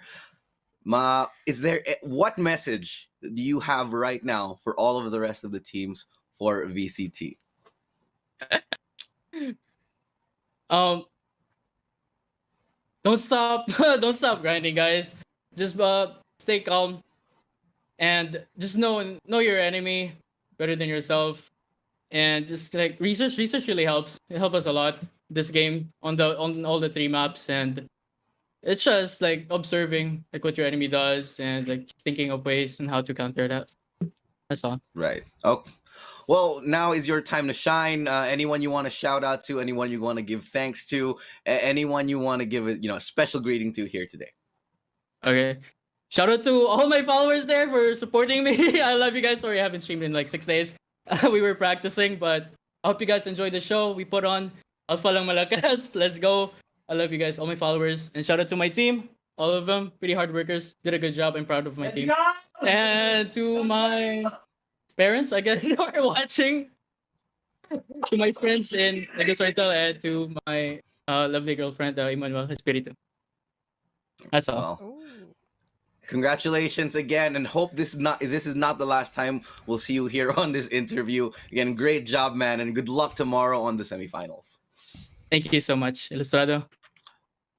Well, you just heard it from the man himself, Gian Sanity. An amazing time right there. What a massive improvement from Alpha Esports. And genuinely, from the bottom of my heart, I'm happy to see them doing better, because I always said this: Alpha Esports, teams like that, when they start doing well, when they start improving, it's really good for the scene. And the fact that Gian Sanity and the rest, they're just cool guys. It kind of helps that, right? Absolutely. I mean, coming in from the interview, they seem pretty chill. Everyone's super happy. And, they're kind of like a team that's sort of living the dream, traveling the world, playing esports, doing what you're passionate about. It's just such a dream. And I'm glad that they're finding some success here, finally in the VCT. Well, honestly, they just look like a bunch of friends that were just happened to be a tournament, and it just shows to basically how comfortable they are in the environment, and how much pressure that did not even think of themselves that did affect their performance. They're playing on a different environment here in a different country, and yet they are still chill as heck, and I'd like to see more of that coming up from the teams here as well. I agree. It's a good time for Valorant, and I'm just so excited about how things are going VCT lately. We've got more and more teams coming up. It's not the same freaking 6 teams like we saw in, I think, first weeks. Honestly, everybody's catching up. And it just goes to show that it's an exciting time. You're seeing new teams really start to dominate here. Week 1, we never thought Hashira, who, if you told us in week 1 that Hashira would be winning the grand finals, I would, yeah, exactly. And if we saw that 6045 Pirates would consistently be here as well, I don't know what I'd say. The growth of this scene, and the fact that Bren lost, actually, and that Archangel disbanded. There's just been so much crazy things happening for the previous weeks in VCT, and I'm just so hyped about what's going on here. Ling, what do you think? What can we expect for the upcoming weeks? What maybe, I don't know, what maybe will drastically change? What kind of surprises or cliffhangers will we see in the upcoming weeks? I mean, aside from Gian already mentioning that the teams should be doing their research, I'm pretty sure that they have been. This is where we actually see the type of familiarity they have in terms of the playstyle that each and every team has, and could possibly this could possibly be an opportunity for rather these highlighted teams, these broadcasted matches could put a lot of pressure on especially the veterans, or might have to say that for those who have been actively competing. They will consistently try to innovate, and just like what we've seen here on Pirates in this matchup, they try to change things up, not just in terms of like the composition, but also in terms of their playstyle. They've exercised a lot of discipline, and I'm pretty sure everyone basically knew that straight up after observing this game. I'm very happy about the performances of the players of Alpha. We honestly expected this to be the Ryu show or maybe the Jian show, but a lot of them stepped up. GK Baby had a lot of great moments. And let's not forget, man, Chris M was so good today. In a lot of the matches here, Viminal. I feel like this is a good sign that other players are stepping up to the level that we expected them to, and they're starting to do a lot better. Yeah, that's the thing. When we tend to focus on the so-called star players of a team, just because, these two players, RU, Ryu, or GN Sanity, GK Baby, they're the ones who tend to have the most exposure on the team. But when we finally see them on the field as a 5-man, then we get to see, players like Chris M and ITZ stand up to the plate as well. And, both of them had some really great moments aside from, of course, the star players of the team. I want to be... Let's be direct on this one here. Fire Cyajin, his heart, it must be broken at this point. 346, and he's... and you still don't win the series. Like, this guy played out of his mind in every single game. Okay, yeah. It just wasn't enough. Yeah, that's the thing. We've seen this before from Pirates. They would burn bright during the first or second game of the series, then they would falter towards the end. It seems like they would run out of gas, run out of steam. And that definitely happened in this case in the last game as well, which we'll see in just a little bit. Yeah, I agree. But what about you here, Ling? What's your breakdown of this? Because I feel like there's so many rounds that could have went to the way of, Pirates. But whether it was late in the round, they were making a lot of mistakes. And then, Alpha, they were happy to punish that. Look at this. In the last round, I do feel like they ran out of steam here. Like, Fire Surgeon was doing all right. But, the rest of them, Senior Carl, Flash, they were performing. I definitely think, they were underperforming, Ling. Well, I do have to disagree on you on that, especially given that how much these individual players given out a huge clutch potential on the side of Pirates. But basically, I just saw a huge lapse, especially in terms of the defense of Pirates, where we could definitely see Alpha Esports didn't have any problem just wiggling through the cracks because there were a lot of angles that were just a lot of unnecessary double peeking that weren't exactly crossfires that were ideal in the situation. And this is where we actually see Pirates not exactly creativity was there, but let's just say they just lacked in terms of making those micro decisions that could be better overall and taking control over the map. It's something that they lack and really should be working on right now. Yeah, I agree. But, at the end of the day, it's all about the winners here. Let's talk about the MVP of this current best of 3 series. It's going to be none other than, drumroll please. No, I don't have a drumroll. I'm sorry, I lied. It's Ryu here, 17.3 on the average kills and 243 ACS. Like we said, man, this guy, he's really good. If they can find, I think, a consistent way of setting him up for victory and winning those duels like they did today, I feel like Alpha could just be a much more reliable and consistent squad. Yeah, it's just I find that they were lacking a bit of firepower in terms of their attack phases, but they were really solid on defense. There's definitely a lot of room for improvement, but definitely a lot of great potential being shown here by the MVP Ryu as well. Yeah, I agree. But of course, we do have a lot more games tomorrow. I'm just so excited to talk about that because we have Bren versus Walkore. That's going to be amazing here. Let's take a look at the bracket. You're going to pull it up because, this is the story of where we have been, where we, are currently. Walkore is a team that has been looking a little bit better. Bren is looking a little bit shakier. There's one person who predicted Walkore. I don't remember who on the panel. I think it was Asurai. Was it Asurai? The madman. Yeah. The madman actually did it. But then again, I was the only one to predict Hashira on the grand final. Brush the dirt off my shoulder. Ling, what do you think about these matches here? Oh, the Pirates AE match scoreline hasn't updated yet. It's actually a 2-1. We'll fix that in a second. But Ling, what do you think about all the matches that we had here today? Well, with Bren not in exactly the tip-top shape right now, I'm pretty sure that loss that they have taken from the previous qualifiers should be the greatest wake-up call that they should have. I know for a fact that this team rather do not take their losses quite easily, and I'm quite sure, especially with Ritz in the roster, they really should be able to offer something a little bit different than the usual Bren that we have seen from the last week. I'm looking forward to seeing Wits tomorrow, man. I've been a fan since so long. I know he's going to do well, but this is for all of you other fans at home as well. We've decided to give you guys some Valorant points for free. for Awesome. free. Who doesn't like free stuff, man? I love do. free stuff. I love free stuff. Congratulations to you guys, winners here. John Kim Lunas, Keith Garrett Palermo, Jeever Ortega, Richie, John Albert Ogana, excuse me, not like Leo Ogana, Sebastian Gonzalez, Charmaine Santillan, Crunchy Golden. That's a very cool name. I'd like to be like crispy fried, like golden brown, you know. Austin Macabale and Patrick Manalang. Congratulations. You guys just won 1,500 plus Valorant points just to tide you over maybe for the next releases for the meantime here.